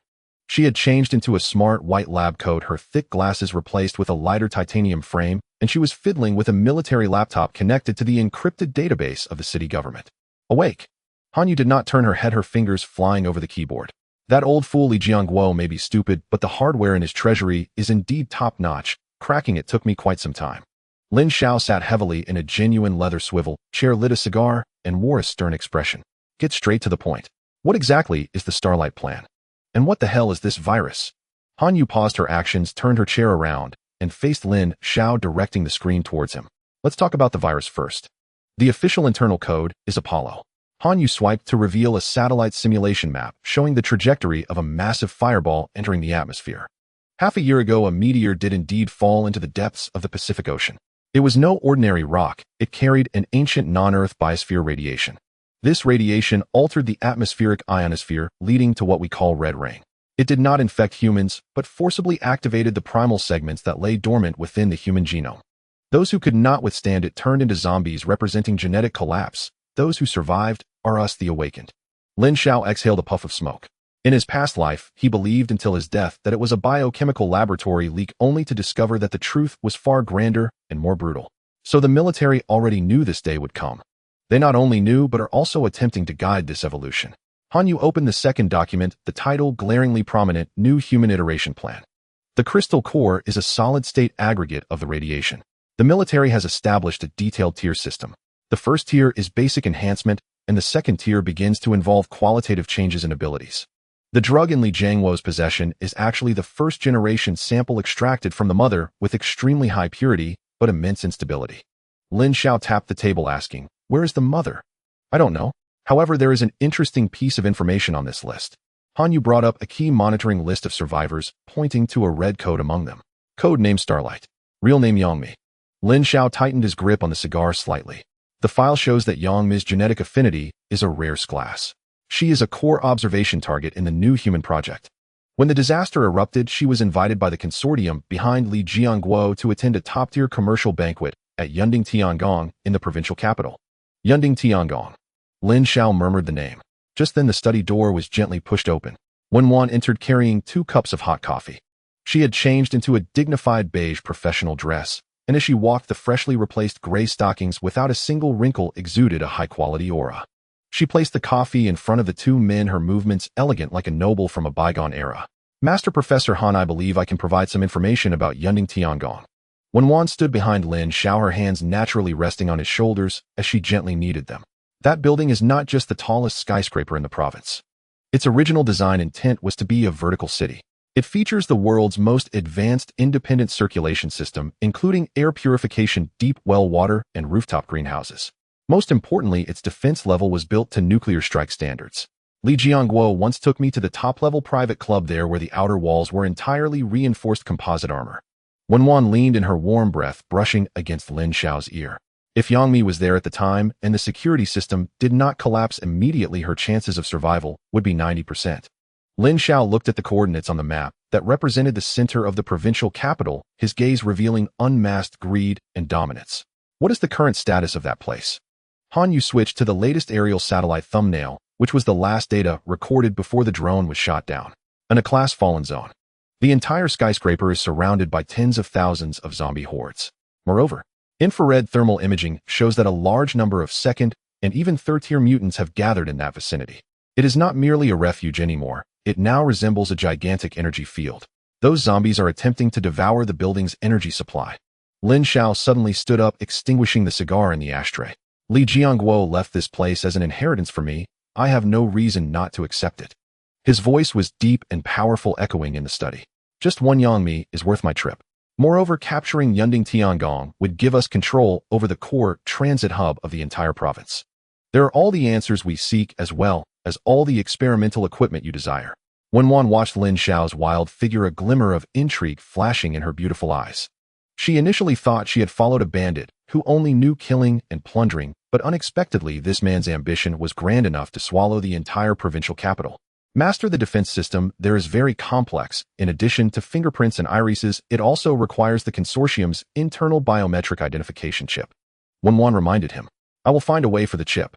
Lin Xiao turned around, his palm casually brushing over Wenwan's slender waist. Hanyu optimized that second-tier drug. Wenwan informed Song Yaki to prepare for relocation. Relocation? Hanyu was momentarily stunned. We have just established our foothold here. This place is too small. Here it's merely the lair of a mountain bandit. Lin Xiao walked to the window, watching the bikini-clad models patrolling outside, a cruel smile curling at the corner of his mouth. The place I want to go is the cloud. There are my stars, my empire, and my enemies whom I wish to crush.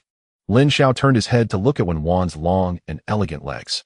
Next time when I crush an enemy's neck, I will have you executed at the top of the tallest building in the province. Wenwan trembled slightly, lowering her head respectfully, her eyes no longer holding any trace of the modesty of the old era. Yes, master. Lin Xiao closed the confidential document. The Starlight Plan officially entered his hunting range. Now that the target is locked onto the Yunding Heavenly Palace in the provincial city, the Ziyuan Villa, which once served as a sanctuary for novices, has fulfilled its historical mission. On the 14th day of the disaster, the entire Ziyuan Villa area was engulfed in a bustling yet orderly chaos. Lin Xiao did not take only food and weapons like ordinary survivors. For him, every brick and every watt of electricity here was his private property. System recover everything. Lin Xiao stood in the spacious first-floor hall, hands in his pockets, his expression indifferent. As his thoughts shifted, those invaluable golden silk Nanmu furniture, crystal chandeliers, genuine leather sofas, and even the Persian handmade carpets laid on the floor instantly transformed into streams of light, vanishing into his personal subspace. The originally luxurious living room turned into a shell in the blink of an eye. Are you even taking the curtains? Jiang Qian, who was directing the twins in moving small items, paused and looked at the bare window frames. Take them too.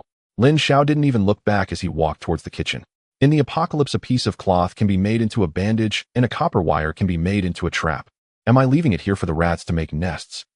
He entered the kitchen and waved his hand.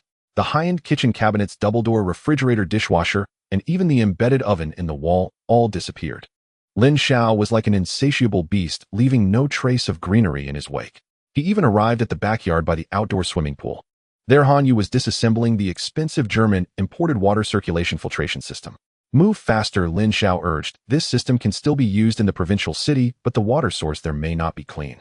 Don't worry, BOSS, I've already taken down the core components. Hanyu wiped the sweat from his forehead, holding a wrench, looking somewhat reluctant. By the way, I've also disassembled that generator in the basement along with the spare diesel tank. Lin Xiao nodded in satisfaction. This was the way to live. Since they were leaving, they would leave nothing behind. They worked until the afternoon, and the entire one villa had been emptied, until they filled every bit of space that had been expanded many times over. Master. At the entrance of the villa, Shanya stood beside a fully loaded truck, looking back at the empty mansion with a hint of reluctance in her eyes. This was the place where she and Lin Xiao truly established their relationship, and where she transformed from a frightened front desk manager into the powerful housekeeper she was now. The half-month of stable days had fostered a deep attachment to this place. What's wrong? Are you reluctant to leave? Lin Xiao walked out of the villa holding a black engineering plastic case. This place, after all, is our home, Shinya said softly, her eyes slightly red. Home? Lin Xiao scoffed, placing the case on the ground and opening it. Inside were dozens of demolition devices made from C4 explosives. Shinya, remember this. Lin Xiao picked up a piece of explosive and skillfully set the detonation time. In the apocalypse, a house is just a temporary shelter. As long as people are alive, anywhere can be home. And Lin Xiao's expression suddenly turned cold, revealing a hint of ruthlessness. The places I, Lin Xiao, have lived, even if I no longer want them, must not be allowed for others to reside in. What if other survivors or hostile forces occupy this place in the future, leveraging its terrain and defensive structures to develop and then turn against me? Preventative measures are necessary. The best defense is scorched earth. This was his logic. Better to destroy than to aid the enemy. Lin Xiao carried the explosives and re-entered the villa.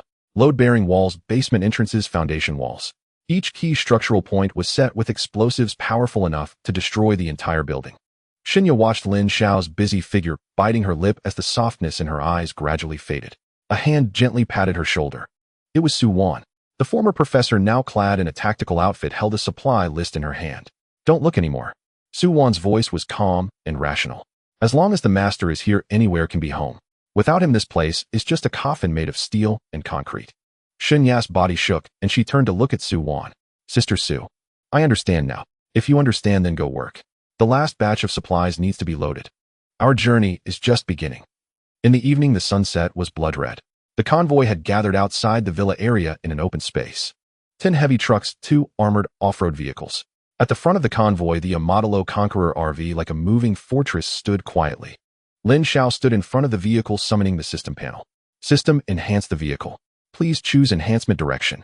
Space, folding armor, reinforcement, living area expansion. Lin Xiao decisively chose the most practical option. The road to the provincial city was bound to be turbulent. This vehicle was not only a means of transportation, but also their future mobile base. Ding. Consumed 10000 points. Vehicle upgrading. A blinding golden light enveloped the entire vehicle. The already large RV did not undergo significant changes in size, but the vehicle's lines became smoother and the originally matte armor surface shimmered with an obsidian-like glow. Upgrade complete. Mobile Fortress LV2. Feature 1 molecular level armor defense increased by 300, can resist second-tier ability attacks. Feature 2 space folding technology. Interior space expanded by 3 times, featuring independent 3-bedroom and 2 living rooms and a supply warehouse. Feature 3 all-terrain adaptive suspension, as if walking on flat ground. Lin Xiao opened the door and stepped inside. Behind the previously slightly cramped driver's seat appeared a spacious corridor. On both sides were independent lounges, a fully equipped kitchen, and even a bathroom with a bathtub. And at the very back, the master bedroom was astonishingly large. A custom round bed 4 meters wide lay in the center, covered with a thick white furry carpet and silk sheets. The head of the bed featured an all-around panoramic skylight, allowing one to see the countless stars just by lying down. This was no mere vehicle. It was essentially a moving 5-star hotel presidential suite. Lin Xiao walked to the bedside and pressed down on the mattress. The elasticity was excellent and the support was perfect. Not bad. A satisfied smile appeared at the corner of Lin Xiao's mouth. This bed was spacious enough to accommodate him and his core members for some beneficial team-building activities during their long journey. Ding! The communicator transmitted Song Yaki's voice. Master, the convoy is ready and can depart at any time. Lin Xiao pulled back his thoughts and turned to leave the bedroom. He arrived at the driver's seat, sitting on a chair that resembled a throne. Through the bulletproof glass, he took one last look at the Ziyuan villa area that once belonged to him. Now all that remained were empty shells. Goodbye. Lin Xiao took out a red remote control. His thumb pressed down. Boom, boom, boom. A series of muffled explosions resonated from within the villa area. Smoke and flames erupted. Villa No. 1, along with several surrounding buildings, collapsed under the force of the explosives, turning into a wasteland. The luxury and comfort of the past were all reset at that moment. The flames illuminated Lin Xiao's face, flickering in brightness and darkness. He felt no nostalgia whatsoever. Destruction was for a better rebirth. Set off. Lin Xiao released the handbrake, shifted gears, and accelerated. The Amadalo Conqueror's tires crushed the gravel underfoot as it raced towards the unknown road ahead without looking back. Behind him, flames soared into the sky. Ahead lay endless darkness and ambition. The wheels rolled relentlessly, crushing the silence of dawn. This steel convoy, led by Amadiro the Conqueror and followed by 10 heavy trucks, raced wildly down the cracked highway. Nothing could stop them. The horde of zombies wandering along the highway turned their heads at the roar of the engines, only to be incinerated by the flames shooting from the rotating turret atop the vehicle or crushed into pulp by the massive blast-proof tires. With limitless energy and heavy firepower at their disposal, these monsters that once instilled fear in humanity were now no more than speed bumps. Lin Xiao gripped the steering wheel with one hand, the other holding a cigarette, his gaze fixed on the rearview mirror. Their flames soared into the sky. With a thunderous boom, the once luxurious and comfortable Ziyuan villa area was completely engulfed in dust and flames. That was the novice village he had buried with his own hands. There was no sentimentality, only the lightness that comes from letting go. Goodbye to the days of petty squabbles. Lin Xiao exhaled a smoke ring, withdrew his gaze, and pressed the accelerator. The convoy sped up, driving onto the Jiang River bridge that spanned the two continental plates. This is the dividing line. On this side of the bridge lay the university town he had thoroughly scavenged. On the other side lay the unknown, filled with higher-level monsters and vast resources in the provincial city core. The wind was strong. The river wind howled against the bulletproof windows, producing a low moan. Lin Xiao turned his head to glance beneath the bridge. The once murky yellow river water had now turned a deep black reminiscent of ink. Countless bloated corpses and the remains of mutated fish floated on the surface, with occasional large shadows slowly swimming beneath, creating haunting whirlpools. There's something in the water. Lin Xiao squinted, but it was of no concern to him. As long as those things stayed in the water, he had no intention of fishing. Just then a commotion erupted from the resting area in the back seat. Stop! No, slow down. The twin sisters, Chu Chu and Yi, almost simultaneously sprang up from the sofa.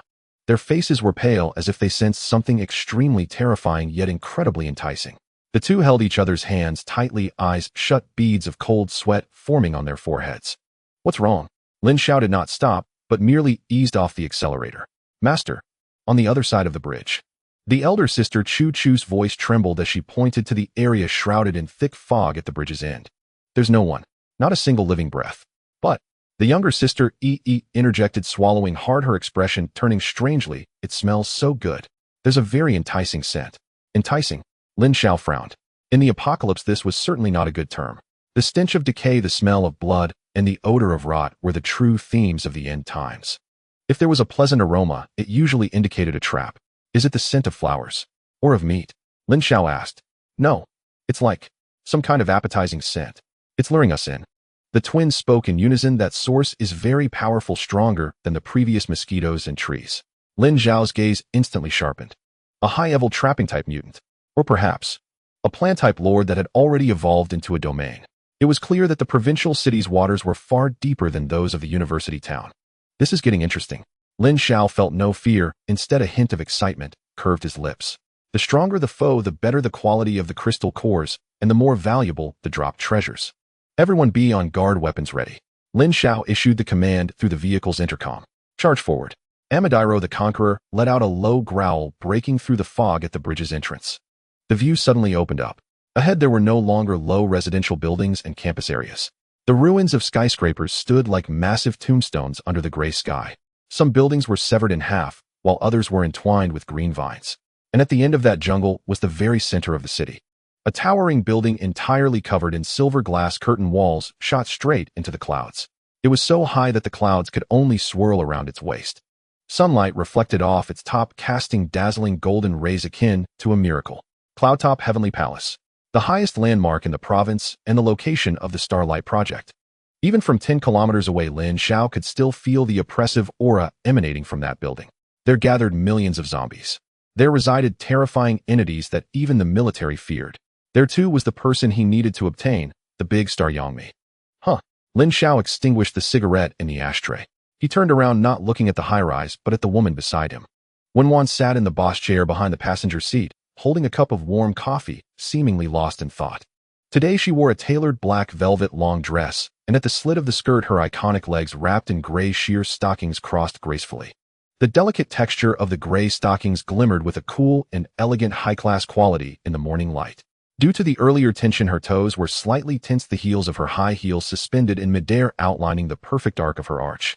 Lin Xiao reached out. His rough, calloused hand unceremoniously covered her smooth knee. The warmth of his palm instantly transmitted through the thin stockings to her skin. Wenwan shuddered and came back to her senses. She did not shy away, but obediently set down her coffee, gently placing her hand on Lin Xiao's hand, her eyes gentle like a tamed swan. The convoy advanced steadily across the Jiang River bridge. The tires rolled over the expansion joints of the bridge, producing a rhythmic clank sound. The fog on the river thickened, and the delicious aroma described as very fragrant by the twins even penetrated through the expensive air filter invading Lin Xiao's nostrils. It was not the scent of flowers, but rather a high-end flavor reminiscent of musk mixed with some unknown seafood. The massive armored vehicle Amadiro Conqueror gradually came to a halt. The heavy truck convoy behind it also braked, the sound of air brakes echoing across the empty river surface. What happened, Master? Song Yaki, sitting in the passenger seat with a map in hand, looked at Lin Xiao with some confusion. Lin Xiao remained silent. He opened the car window, and a damp river breeze rushed in. It was too quiet. There wasn't a single zombie on the bridge, only rows of lifeless lamp posts like incense sticks inserted into the river surface. Choo-choo, and the others were right. There is something big here. Lin Xiao's fingers gently tapped the steering wheel, his gaze fixed on the void outside the bridge's guardrail. Just then, boom. A loud explosion erupted unexpectedly from the rear of the convoy. The entire bridge shook violently, as if a magnitude 7 earthquake had struck. Lin Xiao snapped his head back. Through the rearview mirror, he saw a spine-chilling scene. At the end of the bridge, the heavy truck responsible for trailing loaded with protein powder and sports drinks was now suspended in the air like a matchbox caught in a child's hand. A thick, dark red tentacle resembling a water barrel and covered in suction cups the size of wash basins had somehow reached in from beyond the bridge's guardrail. It coiled tightly around the cargo box of the truck like a gigantic python from the abyss. The steel carriage emitted a series of painful twisting sounds under the grip of the tentacle as the thick metal was compressed and deformed like paper. "Ah, help!" A cacophony of screams erupted from the intercom. It was Jiang Qian's voice. As the leader of the car model team, she had voluntarily asked to check the supplies at the tail truck today to demonstrate her diligence. Unexpectedly, she had walked right into the line of fire. Inside the truck's cabin, it was pitch black with only the emergency lights flashing. The truck was tilted nearly 45 degrees and the cargo box had toppled, leaving a mess everywhere. Jiang Qian curled up in the far corner of the cabin, gripping the fixed handle tightly, her body suspended in midair. Her tight-fitting professional outfit had snagged on the sharp shelves during the violent jolt. Sizzle. As the truck shook again, her skirt and stockings were instantly torn apart. Large patches of skin white as snow were exposed to the murky air, presenting a stark visual contrast to the surrounding rusty and dirty metal. Her once proud long legs were now covered in bruises, her high heels long gone, and her bare toes curled tightly in extreme fear. Even more terrifying was that the giant tentacle was not satisfied with just grabbing the truck. The several suction cups on the tentacle squirmed, directly crushing the truck's metal shell, like greedy little mouths probing into the cabin. The viscous fluid secreted from it was highly corrosive, dripping onto the floor beside Jiang Qian's feet and producing wisps of white smoke. "Master, save me." Jiang Qian looked at the disgusting tentacle that was still writhing, and advancing despair filling her as she closed her eyes. She did not want to die. Even more so, she did not want to be eaten by such a monster. Seeking death. Lin Xiao watched this scene, the killing intent in his eyes boiling over. That was his truck. That was his supplies. That was his woman. In this world, only he could bully Jiang Qian. How dare a beast reach out? Lin Xiao kicked open the car door. He chose not to drive into it, as that would cause collateral damage. He launched himself like a black cannonball, directly jumping onto the roof of the Amadiro. The river wind howled, causing his coat to billow. Lin Xiao sprinted across the bridge littered with vehicle wreckage. His speed was astonishing, each step leaving a shallow pit on the cement ground, the explosive power of a supernatural being displayed to the fullest at this moment. 100 meters. 50 meters. The tentacle seemed to sense the threat. Its grip on the truck tightened, attempting to drag the entire vehicle off the bridge and into the unfathomable river below. "Let go," Lin Xiao roared. He drew the silver Desert Eagle from his waist and infused it with flame power. Produced by the system, it must be a premium product. Bang, bang, bang. While running, Lin Xiao raised his hand and fired 3 shots. No aiming, relying entirely on muscle memory and instinct.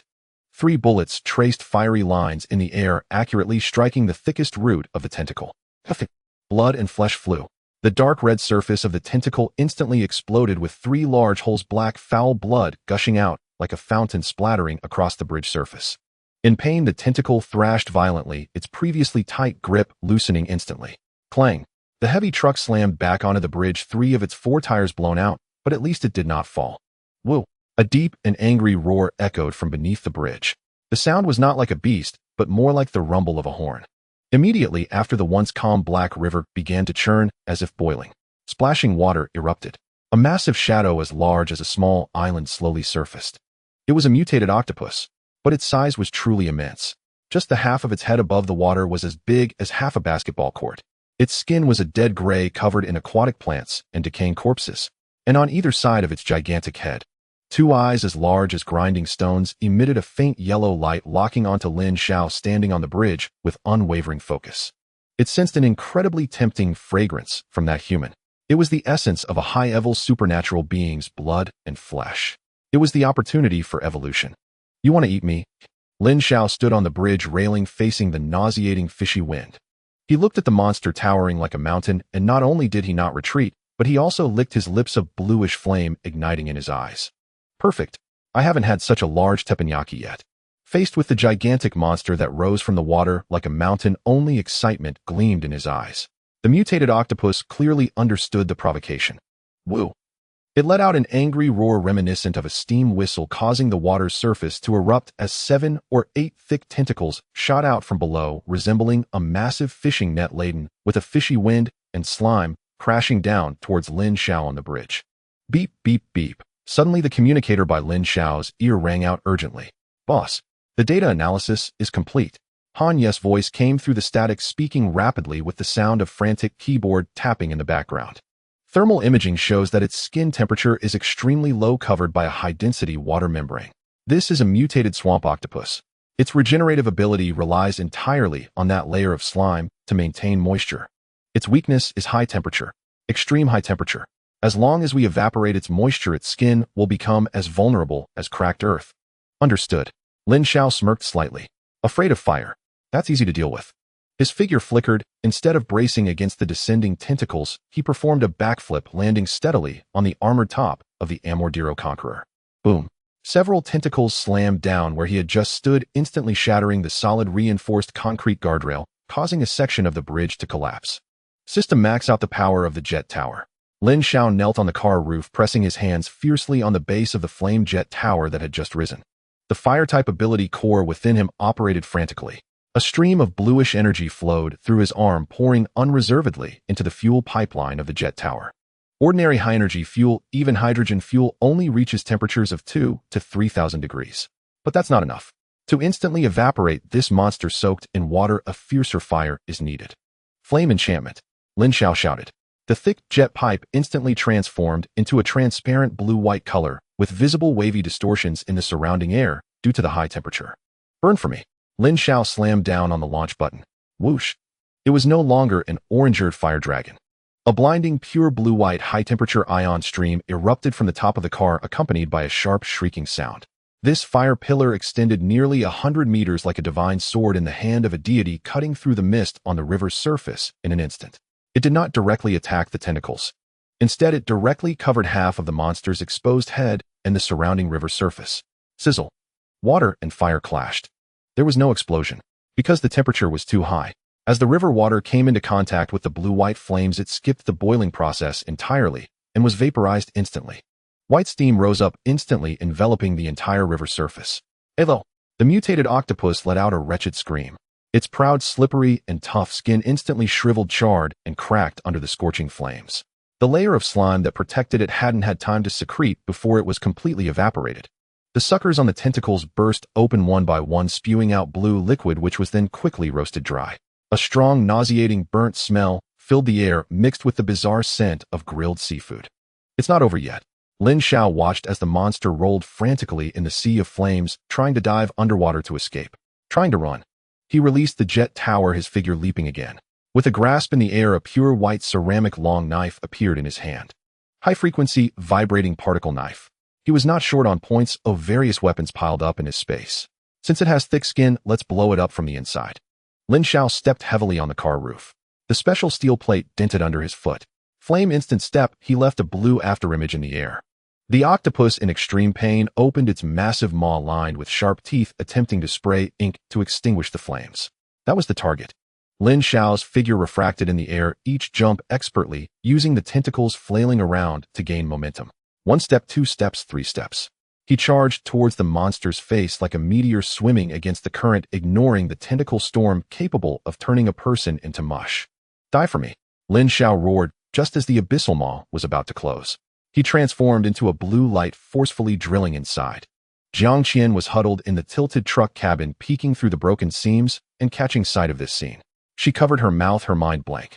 He got eaten. However, in the next second, the gigantic rolling monster suddenly froze, as if the pause button had been pressed. Immediately after, its body began to swell violently. Beneath its originally ashen skin, a dazzling red light shone through. That was the fierce fire burning from within. Boom! A muffled sound. The monster's head exploded like an overinflated balloon, bursting from the inside out. There was no gory splatter, because all the shredded flesh was turned to ashes by the high-temperature flames that followed closely behind the explosion. Only the sky filled with blue blood, which had not been completely vaporized due to its distance from the explosion center, fell like a torrential downpour. Da-da-da. The blue raindrops pelted the bridge surface and the car roof. Jiang Qian had just crawled out from the tilted cabin and hadn't steadied herself before being drenched in this foul blue rain. Her already tattered professional suit became heavy and form-fitting as it soaked up the viscous liquid.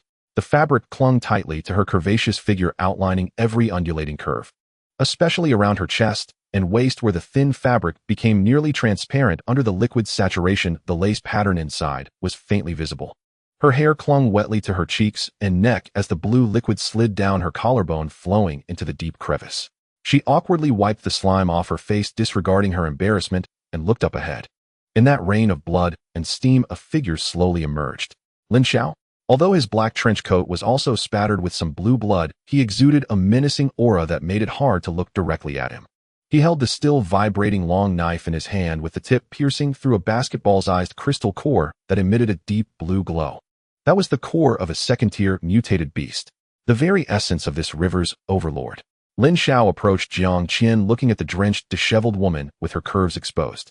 The visual effect of that viscous liquid flowing over her skin was indeed more impactful than mere nudity.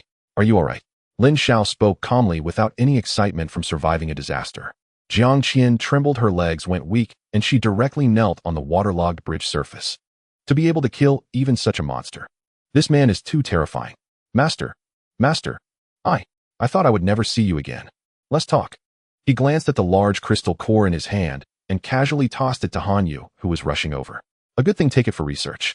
Then he turned his gaze back to Jiang Qian on the ground. His eyes lingered on her tightly soaked clothing for 2 seconds. Go wash yourself in the car. This smell is too overwhelming. Though he said he found it distasteful, Lin Xiao's fingers still traced over her slick shoulder, leaving a trail of sticky blue droplets. Tonight, make sure to wash thoroughly. He left this ambiguous remark and turned to walk towards the Amordero's driver's cabin. The convoy restarted, leaving the enormous octopus corpse floating on the river's surface, becoming yet another trivial footnote in the apocalyptic riverscape. The convoy passed over the broken bridge and returned to the smooth highway. Inside the living chamber of Amodero the Conqueror, the air conditioning was set to a low temperature, isolating them from the gradually rising heat outside and the lingering burnt smell from the river. Lin Xiao sat on a spacious leather circular sofa, holding a glass of whiskey with ice. In front of the stainless steel experimental table across from him, Han Yu was wearing single lens glasses, holding a crystal core just extracted from the head of a mutated octopus, conducting the final data analysis. After cleaning and peeling, this crystal core was only the size of a fist, presenting a deep, mysterious blue color, its texture reminiscent of gelatin rather than stone, with waves seemingly flowing within. The analysis results are in. Han Yu put down the device in his hand, adjusted his glasses, and turned to Lin Xiao. The good news is that this is an extremely rare water system mutated crystal core. The bad news is that it contains no offensive elemental energy. In other words, consuming it won't allow you to spray water or control it. Lin Xiao shook his glass, but did not express disappointment. Get to the point. Its usefulness. Enhancement. Han Yu picked up the crystal core and walked to Lin Xiao. It contains a high concentration of biological active enzymes and softening factors. While the consumer won't gain superpowers, their bodily cells will undergo essential changes. In simple terms, it can make a person's skin as smooth as that of aquatic creatures, locking in moisture. More importantly, it can significantly enhance the flexibility of ligaments and joints. By how much? Lin Xiao asked. At least 300. Han Yu held up 3 fingers and earnestly explained. This means that the consumer can easily perform actions that are unimaginable to ordinary people. Extreme bends that yoga masters can't achieve would be as simple as drinking water for her. Even certain organs in the body will have their capacity increased. Ahem. Su Wan, who was organizing documents nearby, trembled her pen, leaving a long mark on the paper. Her cheeks flushed slightly as she glared at Han Yu. This female scientist drove even more fiercely than Lin Xiao. Yet Lin Xiao listened with great interest. A 300 increase in flexibility. This was no mere auxiliary tool, it was clearly a top-tier benefit prepared for men. He put down his glass and tossed the cool gelatinous crystal core in his hand. His gaze swept over the several women in the vehicle. Su Wan had already enhanced her mental capacity and didn't need it. Jiang Qian was taking a shower. Finally, his eyes landed on Wan, who was kneeling on the carpet, helping him organize his tactical vest. Though this mayor's wife was well-maintained and appeared to be in her early 30s, her biological age was evident. A body in its 40s could not compare in stamina and recovery to those young women in their 20s. Moreover, that mature and dignified aura paired with extreme flexibility. The contrast was undoubtedly lethal. Wan. Lin Xiao called out. Wan looked up, her eyes filled with submission. Master, eat it. Lin Xiao casually tossed it. The blue crystal core arced through the air and landed in Wan's arms. She was taken aback, holding the cool item, unsure of what to do. This for me. She understood the value of this item. It was the core of a second-tier mutated beast, a trophy Lin Xiao had fought fiercely to obtain. If I say to eat it, then eat it. Lin Xiao leaned back against the sofa, his tone relaxed. You are older and your body isn't as resilient as theirs. This item can help you feel younger, so you won't fall behind the pace of the team later on. Though the words sounded harsh, warmth surged in Wan's heart. He cared about her. Thank you for the gift, Master. Wan no longer hesitated, cradled the crystal core in both hands, and brought it to her lips. The core melted in her mouth. There was no fishy taste as she had imagined. Instead, it felt like a clear and sweet spring flowing down her throat into her stomach. Immediately after, a cool sensation burst forth, flowing through her veins to all her limbs. Wan couldn't help but let out a soft moan. It was not pain, but a refreshing comfort, like a long-awaited rain after a drought. She felt every parched cell within her frantically absorbing this energy, becoming plump and full again. The soreness in her back and waist from days of fatigue vanished instantly. Most astonishingly, her skin, originally fair, it now glimmered with a faint sheen of moisture, her pores seemingly invisible, becoming as delicate as a baby's. The fine lines at the corners of her eyes were smoothed out, and visibly, she looked 10 years younger, returning to her peak beauty in her 20s. Even the aura she exuded changed. No longer the scent of expensive perfume, but a natural sweetness reminiscent of a ripe peach. How do you feel? Lin Xiao gazed at the rejuvenated beauty before him, his eyes slightly shifting. Very, very light. When Wan tried to move her arms, the smooth sensation at her joints surprised her. She felt her body was as light as a feather, as if with a little effort, she could lift her legs over her head. Talking is useless, we need to try it out. Lin Xiao patted his thigh. Come here. Wan's face flushed, but she obediently stood up and walked to Lin Xiao, sitting down with her back to him. Turn around. Lin Xiao commanded. Just as Wan was about to turn, her waist was caught by a large hand. No need to move your feet. Lin Xiao's voice sounded behind her. Use your waist. Wan was taken aback, sitting still and turning with just her waist. How is that possible? The human spine has limits. But in the next second, she was astonished to find that as she focused her intention, her waist really twisted like a water snake, effortlessly turning around 180 degrees. Her lower body remained facing forward, but her upper body had completely turned to face Lin Xiao. This posture stretched her shaped curve to its utmost. Lin Xiao leaned closer to Wan's now even more delicate and rosy face, taking a deep breath of the fruity fragrance emanating from her neck. Madam, when your tasks have increased from now on. Although Wan's face was flushed with shame, her body honestly melted into Lin Xiao's embrace, allowing him to position her at various unimaginable angles. She knew that this crystal core not only restored her youth, but also gave her the greatest asset in competing for favor in the harem. Outside the car window, ruins flew by. Inside the car, the atmosphere grew more vibrant. Lin Xiao held this transformed woman, feeling very pleased. Su-wan, take notes. Suddenly, Lin Xiao spoke up. Su-wan, sitting opposite, quickly picked up her pen, trying her best to avoid glancing aside. The mutated crystal core has directional enhancement functions. In the future, when collecting crystal cores, pay attention to classification, especially those that can enhance special attributes. Lin Xiao smiled meaningfully. The more the better. Leaving behind the shrouding mist over the river, the view ahead became clear yet cruel. This is the entrance to the airport expressway. As a crucial artery for entering and exiting the provincial city during the outbreak, this area was once the most congested zone for fleeing vehicles. As far as the eye can see, the bidirectional 8-lane road is densely packed with abandoned vehicles. Some doors are wide open, while others have crashed into each other, charred into blackened frames. Withered corpses hang on the guardrails or are trapped inside the vehicles. After half a month of exposure to the sun, they have turned into desiccated skeletons. The road conditions are poor. Lin Xiao glanced at the dashboard and manually switched the driving mode. Engage all-terrain off-road mode. Just drive straight through. Boom! The chassis of the RV lifted. Facing the impassable flow of cars ahead, there was no need to swerve. It was like an icebreaker forcefully crashing through the pile of wrecked cars. Crack, crack. The sound of metal being crushed echoed continuously. Lin Xiao held the steering wheel with one hand while the other rummaged through the glove compartment of the passenger seat to pull out a black military communication radio. It was taken from Li Jiangwo's vault. In this era where communication stations are completely paralyzed, only this high-power military device can capture a faint human voice amidst the atmospheric ionosphere interference. Z. Lin Xiao turned the knob. The piercing sound of electric current resonated in the luxurious, yet quiet cabin. In the back seat, Wen Wan had already tidied up her somewhat disheveled chi pao and sat upright. Meanwhile, Lin Feier wore a single earphone, her eyes closed and brow slightly furrowed. As a psychic, her sensitivity to sound waves and frequencies far surpassed ordinary people's. Amidst the noisy white noise, she could filter out those faint concealed signals. Master, someone is talking. Lin Feier suddenly opened her eyes, her fingers gently turning the tuning knob on the radio. Frequency 98. 5 a looping. Z. This is International Airport. Control Tower. A fragmented female voice interspersed with electrical interference struggled to come through. The voice was weak, yet it maintained a professional clarity, a broadcast tone honed through long training, exuding a sense of dignity, even in desperation. I am Chief Steward Zhao. We have 40 crew members and survivors. Trapped in the VIP lounge of Terminal 3. Monsters outside are banging on the door. Our food is exhausted. Requesting support. Repeating. Requesting support.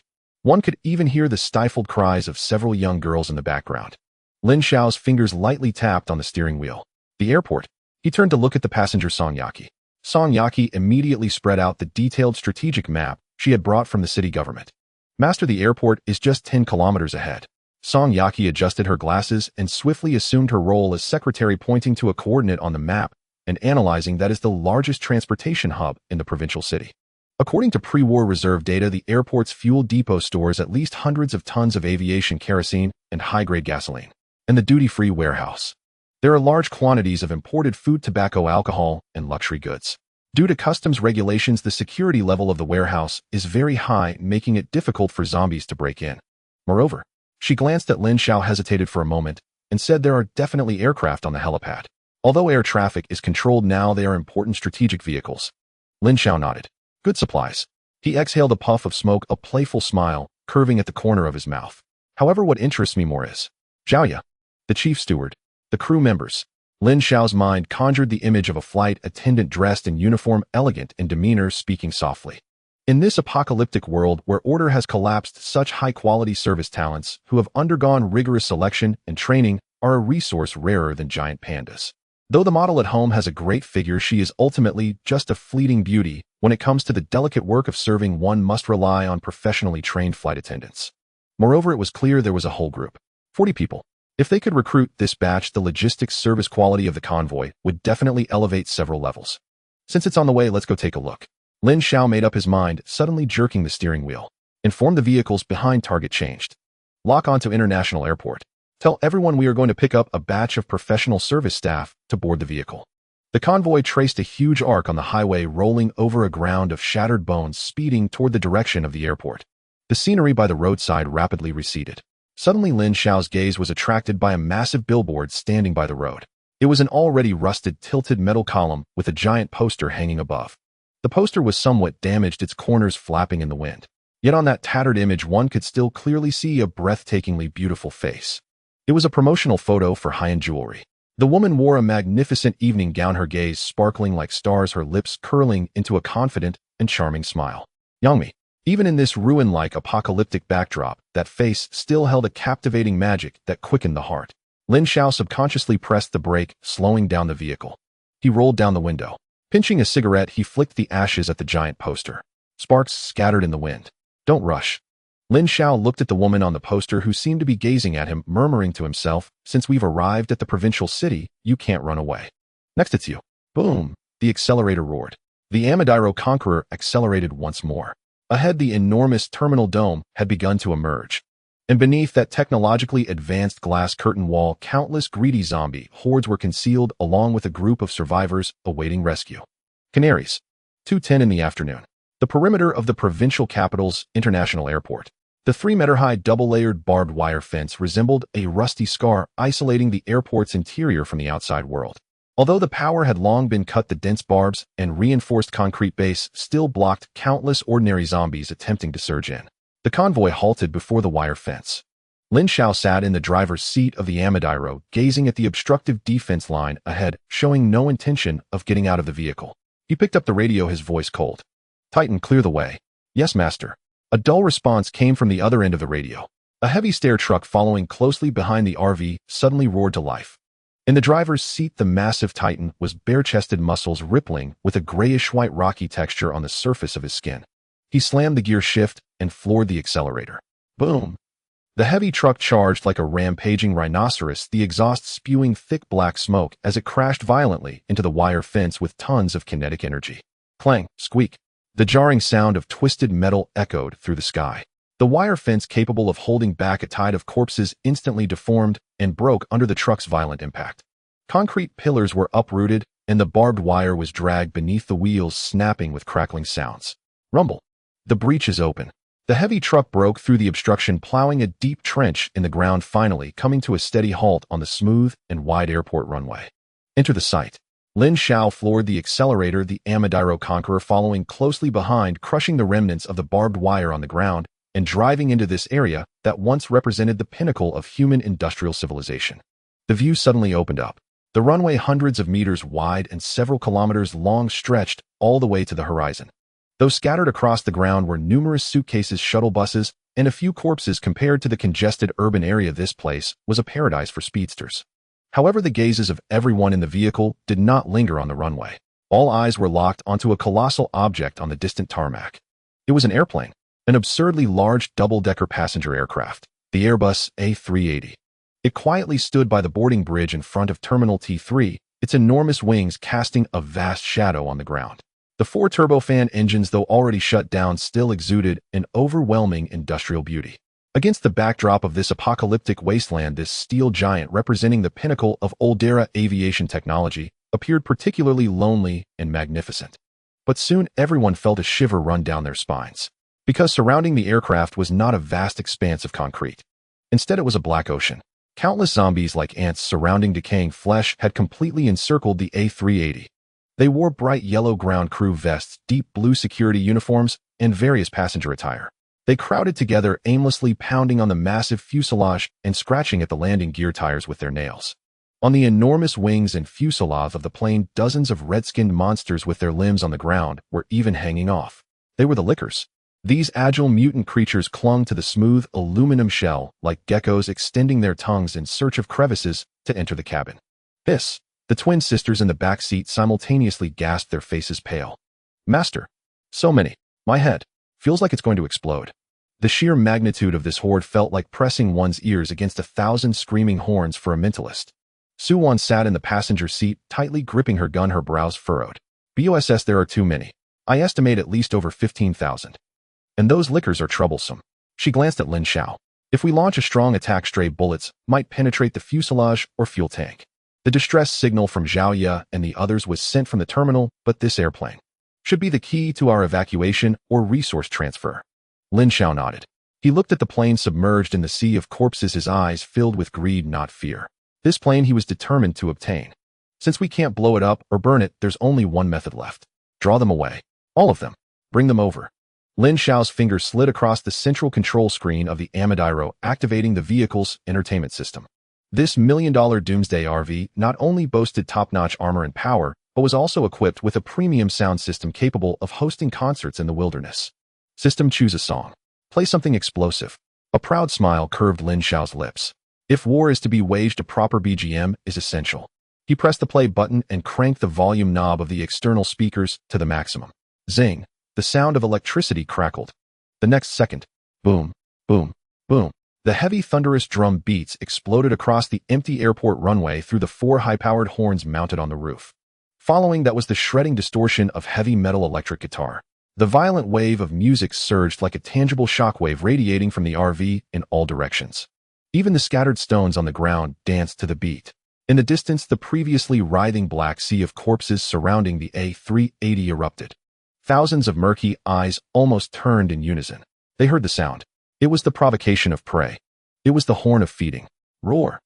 The horde erupted in an earth-shattering roar, instantly drowning out the intro of the music. The once silent tarmac instantly boiled over.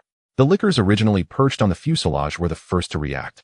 They emitted a sharp shriek, muscles straining, leaping off the wings, and landing on all fours, transforming into red flashes, racing toward the source of the sound. Then came the hordes on the ground. Lin Xiao clicked his tongue. The visual impact of this horde was honestly a bit intimidating. If it weren't for his invincible system, he would have undoubtedly fled without hesitation. They abandoned the iron bird they could not gnaw on, turned, and converged into a black torrent sweeping toward the convoy on the runway. The scene was extreme in its grandeur. On one side stood the lonely, towering steel convoy. On the other was an overwhelming, boundless sea of corpses. Between the two was the deafening sound of heavy metal rock music. "Master, they are coming." Su Wan's voice held a hint of tension, her finger resting on the trigger. Lin Xiao Man and Jiang Qian behind her, though clad in tight combat suits accentuating their curves, were now tensed with fear, unable to exhibit any charm. Lin Xiao gazed at the approaching black wave, observing the foremost licker with a grotesque visage, his expression showing no hint of panic. He even pulled out a can of ice-cold cola from the vehicle's fridge, popping it open with one hand. Fizz. The sound of carbonation drowned in the music. Good timing. Lin Xiao tilted his head back and took a sip of the cola, the icy liquid sliding down his throat, igniting a thrill. "No need for me to search for you one by one." He set down the cola and pressed a red button. It was the preheat switch for the roof-mounted flamethrowers and automated guard cannons. "Since you all have arrived, then please listen to this. Symphony of Death." Facing the overwhelming army of transformed beings like a black tsunami, Lin Xiao showed no signs of retreat. He suddenly shifted gears. The massive body of the Amadiro Conqueror shuddered slightly and then charged towards the densest part of the zombie tide. On his right side, Su Wan's heavily armored Hummer H2 also unleashed a beast-like assault. The two vehicles raced side by side, kicking up billowing clouds of dust on the wide runway. "Charge!" Lin Xiao roared, his voice echoing through the battlefield via the loudspeaker. Boom! The next second, both vehicles crashed into the horde of corpses simultaneously. This was not a battle, it was a brutal crushing. The modified heavy bumpers and sharp horns under the immense kinetic energy instantly turned dozens of zombies in the front row into flying chunks of meat. Black foul blood splattered against the bulletproof glass like raindrops, only to be ruthlessly wiped away by the windshield wipers. The vehicle rocked violently, the crunching sound of bones echoed all around. "Ignite!" Lin Xiao pressed the red button on the central console. The fully automated flame projector on the roof of the RV immediately rotated, aiming at the zombies attempting to climb onto the sides of the vehicle. Whoosh! A blue flame roared forth. This high-temperature flame, enhanced by supernatural powers, had an exceptionally strong adhesive quality. Where the flame passed, zombies were instantly ignited, turning into screaming torches as the RV sped forward, leaving behind a wall of flames hundreds of meters long, tearing through the zombie tide. "Xiao Man, it's your turn." Lin Xiao glanced at the rearview mirror. A figure leaned halfway out of the sunroof of the Hummer on the right. It was Lin Xiao Man. She wore a white fitted tank top, her long hair dancing wildly in the wind. Facing the terrifying faces around her, she took a deep breath, her eyes shimmering with a hint of pink enchanting light. Supernatural ability, enchanting body group interference, an invisible wave of spiritual energy radiated from her, spreading outwards. The zombies that had been frantically lunging at the Hummer suddenly froze. A glimmer of confusion passed through their murky eyes like machines that had short-circuited. Chaos ensued. The few high-level power-type zombies at the front unexpectedly turned and embraced their nearby, opening their mouths wide as they began to bite into each other. Roar! The horde was thrown into disarray, a scene of mutual slaughter unfolding beside the speeding convoy. "Beautiful!" Lin Xiao exclaimed in admiration. But that was not the end. At the rear of the convoy, on top of the bus driven by Titan, Jiang Qian was nervously and orderly conducting bombing operations. Although they had no supernatural powers or precise shooting skills, they possessed Han Yes specially modified enhanced ammunition. "Throw! Toss it at that big guy!" Jiang Qian shouted loudly, pointing at a massive tyrant among the zombies. Several models gritted their teeth, smashing down glass bottles filled with green liquid. Smash! Smash! The glass shattered. Green liquid splattered everywhere. This was the strong acid corrosive bomb. Hiss! White smoke billowed up. The tough-skinned tyrant let out a chilling scream. The strong acid instantly corroded its skin and muscles, revealing its stark white bones. In pain, it swung its massive arms, smashing nearby ordinary zombies into pulp. Immediately after, countless Molotov cocktails rained down like droplets. The area around the bus instantly transformed into a sea of flames. The entire airport runway had become a giant slaughterhouse. However, just as the convoy was about to break through the zombie tide's blockade, whoosh! A remarkably agile shadow suddenly sprang from the side of the terminal building. It was a jumper, a second-tier agile mutant. It landed on all fours, its back hunched, and its sharp claws as deadly as scythes. Using the momentum of its leap, it created an afterimage in the air, accurately landing on the roof of Su Wan's Hummer. Thump! The roof caved in. Its sharp claws pierced through the metal like tearing paper, attempting to rip open the roof. If it got inside, Lin Xiao Man would surely die. Seeking death. Inside the driver's seat, Su Wan's eyes turned cold. She abruptly spun the steering wheel, turning the vehicle sideways, while simultaneously pressing the cruise control. Then she kicked open the car door. Like a black leopard using the centrifugal force of the spinning vehicle, she flipped onto the roof. Today she wore a specially made black tactical bodysuit. This high-strength composite material tightly embraced her body, accentuating her shaped curves with not a single wrinkle in sight. The surface of the bodysuit glistened in the sunlight, reflecting a cold sheen just like the look in her eyes at that moment. The jumper let out a shriek, abandoning the roof in favor of lunging at this incoming prey. Its speed was extraordinarily fast, but Su Wan was faster. Supernatural ability, super brain perception prediction. Just before its claws could touch her throat, Su Wan executed an extremely tactical evasive maneuver. She leaned back, bending her knees, and at the moment her thigh muscles tensed, she glided along the ground, executing a perfect slide beneath the jumper. In that moment, time seemed to freeze. Su Wan's voluptuous chest and slender waist, tightly wrapped in the bodysuit, traced a breathtaking arc in the air. Sweat soaked her temples, a few strands of hair stuck to her cheek, and her eyes, usually hidden behind glasses, were now filled with a wild, murderous intent. Die! In the instant she slid beneath the monster, the alloy combat knife in her hand swept upwards. Swish! The sound of the knife cutting into flesh was drowned out by the rush of wind.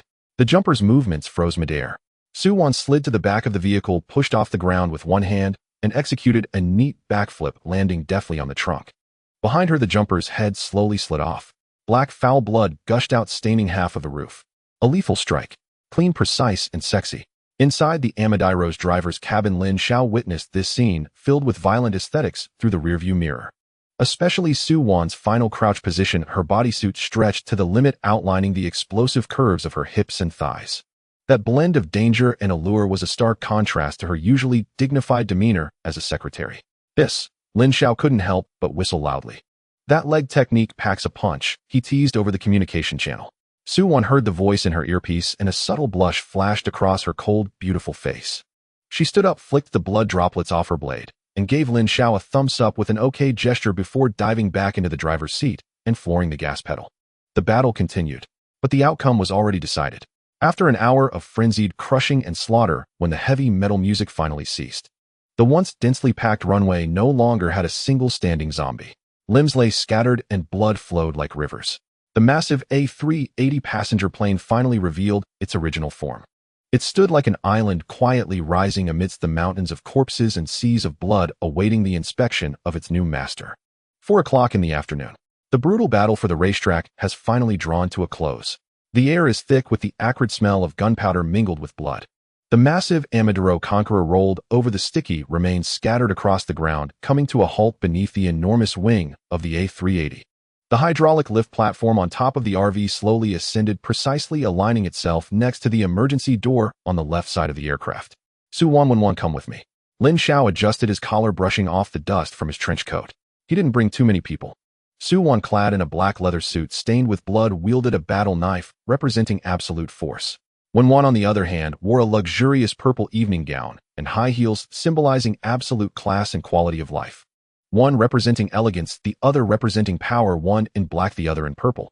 Together with Lin Xiao the tyrant, this trio, standing at the cabin door, exuded an immense psychological pressure. Knock, knock, knock. Lin Xiao did not force the door open with violence. Instead, he politely tapped his fingers 3 times on the heavy cabin door. The knocking sounded particularly abrupt in the silence of the tarmac. There was no response from within. However, Lin Xiao could sense the hurried breaths and suppressed heartbeats behind the door. Open the door. Lin Xiao's voice was calm, yet penetrating. If you don't want me to clean you out like the trash below. 3 seconds of silence passed. Click. The sound of the pressure valve releasing echoed. The cabin door slowly pushed outward, revealing a crack before fully opening. A complex odor rushed out to meet him. It was the lingering scent of expensive perfume mingled with the mustiness characteristic of a confined space and a hint of a sweet, cloying aroma unique to a feminine environment. Of course, there was also an undeniable faint smell of blood. Lin Xiao stepped into the cabin. What lay before him was not an empty aisle. Instead, it was a human wall. Standing at the narrow boarding gate was a row of women dressed in uniforms. Stop! A cold and tense reprimand rang out. At the forefront stood a woman who appeared to be around 30 years old. She wore an impeccably tailored red and blue airline uniform. The deep blue fitted blazer was buttoned up tightly with a bright red silk scarf tied in a standard professional knot at the collar. Below, she wore a form-fitting pencil skirt that barely covered her knees. The most eye-catching aspect was her legs. Despite enduring 15 days of apocalyptic confinement, she still wore flesh-colored stockings. Yet the stockings were no longer perfect, with a noticeable snag at the knee and some stains at the ankles. On her feet were shiny black mid-heeled leather shoes. She stood upright. That demeanor ingrained in her bones through countless drills allowed her to maintain the composure and authority of a chief flight attendant even in such a dire situation. Xiao, the chief flight attendant of this A380 and the backbone of this group of survivors. At this moment, she held tightly to a silver stainless steel dinner knife. It was a knife used for cutting steak in first class. Although it was not sharp in her hands, it became the only weapon against intruders. Her hands trembled slightly, but her gaze remained fixed on Lin Xiao unwavering. Behind her was a group of slightly younger flight attendants. Among them, a pair of identical twins stood out, clutching shattered wine bottles and high-heel stiletto heels, cowering behind Xiao like frightened fawns, their eyes filled with terror. Heh! Lin Xiao halted, his gaze unabashedly sweeping over Xiao. From her meticulously styled bun to the tightly stretched buttons of her uniform, and then down to her cinched waist finally resting on her calves, which were tense and pressed together from anxiety. Women who still attempted to maintain dignity and order in the face of adversity always managed to provoke a certain destructive urge in men. Is this how your airline treats guests? Lin Xiao pointed at the dinner knife in her hand, a mocking smile curving at the corner of his mouth. Xiao Ya's breath hitched. She glanced at what was behind Lin Xiao. The cold and striking woman in black leather holding a blood-dripping long knife, Su won her gaze as sharp as the blade. And the woman in the evening gown exuding an air of nobility, as if she were attending a banquet, when one looking at her with a complex, pitying expression. This combination was clearly not that of ordinary survivors, especially this man before her. The strong odor of gunpowder and his indifferent disregard for life instinctively made Xiao feel fear. But she could not retreat. Behind her were 40 lives, a group of young girls who trusted her. We have not been infected. Xiao took a deep breath, forcing herself to calm down. She even unconsciously reached out her left hand to gently tug at her slightly bunched skirt, attempting to appear more professional and presentable. This subtle movement did not escape Lin Xiao's notice. If you are the official rescue team, please present your credentials and identification number. Xiao raised the dinner knife in her hand, the tip trembling as it pointed at Lin Xiao's chest. Her voice, though dry, was firm. If you are here to rob us. She bit her lip, her eyes reddening. Then you may be disappointed. We only have expired airplane meals and a group of starving women. Robbie, Lin Xiao chuckled. He stepped closer. The overwhelming sense of pressure instinctively made Xiao want to retreat, but she forced herself to stand firm, her high heels leaving a deep imprint on the carpet. Lin Xiao extended his hand. He did not attempt to snatch the knife from her. Instead, he simply pinched the blade of the dinner knife between two fingers. With a slight exertion, ding, the stainless steel dinner knife bent easily into a 90-degree angle between his fingers. Xiao Ya's pupils dilated in shock, unable to hold onto the handle any longer, and it clattered to the ground. I am not here to rob you. Lin Xiao stepped over the discarded knife, standing in front of Xiao Ya close enough to catch a whiff of her faint body scent, which lingered despite several days without a bath, still wrapped in the uniform. He leaned down close to Xiao Ya's ear, his voice deep and domineering. Because everything here, including this plane and the expired food. Of course, it also includes you women who are about to starve. From the moment I stepped onto this plane, it has already become a matter of the Lin family. Lin Xiao straightened up, his gaze sweeping over the trembling uniformed flight attendants. Put away those ridiculous weapons. If you want to live, if you want to eat, line up for me. Now, I am going to conduct a routine security check. Lin Xiao's words fell, leaving Xiao Ya no chance to rebut. He raised his hand, curling his index finger, slightly, seemingly casually flicking the stainless steel dinner knife pointed at his chest. Ding! A crisp metallic tremor echoed. Xiao Ya felt a sharp pain in her palm, her arm instantly going numb as the knife, which she regarded as her last line of defense, flew from her grasp, spinning and embedding itself deep into the decorative panel of the cabin wall. Oh! The young flight attendants behind her let out a stifled gasp, instinctively retreating and huddling together. Suwon stepped forward, her alloy combat knife still sheathed, but the murderous aura emanating from her, forged in the crucible of bloodshed, was more intimidating than any weapon. Her black leather suit glinted coldly under the emergency lights, serving as a silent warning: whoever moves dies. Lead the way. Lin Xiao withdrew his hand without glancing at Xiao Ya's pale face and strode straight into the cabin, not pausing in the crowded, messy economy class. There lay several bodies wrapped in sheets. He ascended the spiral staircase step by step to the second floor of the plane. This was the first-class cabin. Although somewhat disordered, the spacious private compartments, soft wool carpets, and the lingering luxurious atmosphere made it feel like a different world from downstairs. Lin Xiao walked to the most spacious, luxurious suite at the front. He turned around and sat down boldly in the leather airline seat, which featured a massage function. The leather seat emitted a faint hissing sound perfectly supporting his body. Lin Xiao crossed his legs, resting his hands on the armrests, his gaze passing over the flight attendants standing at the staircase entrance, too afraid to enter, finally locking onto Zhao Ye, who was last. Chief Flight Attendant Zhao, come in. Lin Xiao pointed to the expensive handmade carpet in front of him. Let's discuss business. Zhao Ye took a deep breath. She adjusted her collar, damp with cold sweat, straightened her red scarf, and with a heavy step walked in, trying to maintain her last shred of dignity. The black-heeled shoes she wore made no sound on the carpet. Standing 3 meters in front of Lin Xiao, her hands folded in front of her abdomen, she struck a standard pose, but in this moment it seemed so helpless. Mr. Lin. Zhao Ye's voice was somewhat hoarse. We have no business to discuss. This plane has no fuel and cannot take off. If you want the supplies here, we can provide them as long as you leave us some rations and take us to the official base. Official base? Lin Xiao scoffed. Li Jiangguo has already died at my hands. What do you think that base can offer you? This statement hit Zhao Ye like a heavy blow, causing her to sway, nearly losing her balance. The mayor is dead. Chief Flight Attendant Zhao faced reality. Lin Xiao pulled out a cigarette from his pocket and lit it.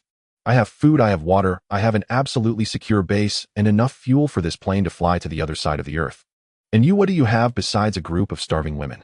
Zhao Ye bit her lip until she tasted blood. She glanced back at the young girls hiding at the cabin door, watching them eagerly. They were her team members, the ones she had fought to protect until now. We can work for you, Zhao Ye said urgently, her eyes filled with pleading. We are professionally trained. We can perform first aid, understand etiquette, and manage supplies. We are very useful. Useful. A light laugh came from Lin Xiao's side. Wenwan, who had remained silent, now approached gracefully. Her purple evening gown seemed out of place in the dim cabin, yet it was unmistakably dazzling. She didn't look for a chair, but naturally walked to Lin Xiao's side. Then she sat sideways.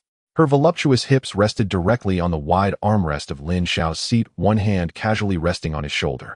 This was a posture filled with possessiveness and intimacy. Wenwan looked down at Zhao Ye. Both were mature women, both elegant beauties. But at this moment, Wenwan was the exalted consort, while Zhao Ye was a destitute beggar. Miss Zhao. Wenwan's voice was gentle, yet laced with a sting. You say you can perform first aid. Sorry, my master has professional nurses, graduates from medical school. You say you can manage supplies. Our secretary used to manage the confidential documents of the entire mayor's office. Wenwan slightly lifted her leg. Her beautifully wrapped legs, encased in gray ultra-thin stockings, drew an elegant arc in the air before gently crossing.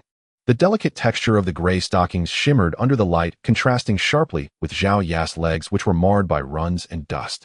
As for service, Wenwan's fingers traced circles on Lin Xiao's chest, her disdainful gaze sweeping over Zhao Ye's crumpled uniform. Do you think you in your current disheveled state can compare to me? Zhao Ye's face instantly turned pale.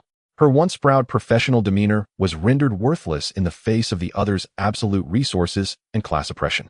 Indeed, with servants of such caliber serving tea and water around her, how could they look down on this group of down-and-out flight attendants? Deep despair enveloped the entire cabin. Just then, a light sound. Lin Xiao, like performing a magic trick, suddenly had a can of red cola in his hand. The ice-cold cola covered in water droplets and exuding cold vapor. Sizzle, the pull tab snapped open. The sound of carbonated gas bursting in the silent first-class cabin was even louder than a gunshot. Lin Xiao did not drink. He placed the cola on the coffee table in front of him. White vapor swirled around the cans, opening crystalline droplets, sliding down the red, and pooling into a small puddle on the table. Gulp. A synchronized swallowing sound came from the door. The young flight attendant's eyes turned green, fixated on the can of cola, as if it were a rare treasure. Zhao Ye's throat also rolled violently. In the current environment of extreme water scarcity, some of them had gone a long time without drinking. It was a primal instinct impossible to resist. Chief Flight Attendant Zhao. Lin Xiao's fingers lightly tapped the table, producing a rhythmic tap-tap sound. Although Mrs. Wen's words are harsh, they are indeed facts. I do not lack ordinary workers. What I want is unique. Lin Xiao leaned forward, his aggressive gaze scanning Zhao Ye, as if to strip her uniform off, unabashedly surveying her. What I want is exclusive airline service. Although this plane cannot take off for the time being, here the rules must be followed as they are in the sky. Lin Xiao pointed to the large airline seat behind him, and then to Zhao Ye's legs wrapped in stockings. Go have your people clean up and change into new uniforms. The stockings must not have holes, and the high heels must be polished. Whether serving tea or... Lin Xiao's lips curled into a wicked smile. The safety check before takeoff must all meet the highest standards. Do you understand? Zhao trembled. She understood. The so-called exclusive service and safety check were merely excuses for this man to turn them into his personal playthings. This was the final trampling of her professional dignity. But she looked at the can of ice-cold cola on the table, listening to the weak breaths of her sisters behind her. If she did not comply, they would starve to death today or be thrown out to feed zombies. Dignity. In the face of survival, it was worth less than nothing. Zhao closed her eyes. 2 lines of tears slid down her cheeks. She took a deep breath as if using all her strength, slowly, gently bowing her waist. This was an extremely standard aviation etiquette bow, her hands folded in front of her abdomen, back straight, bending at a 45-degree angle. As she moved, the tight collar of her uniform deeply pressed down, revealing a helpless and desolate white. Yes, Captain. Zhao Ya's voice trembled, yet carried a sense of resigned compliance.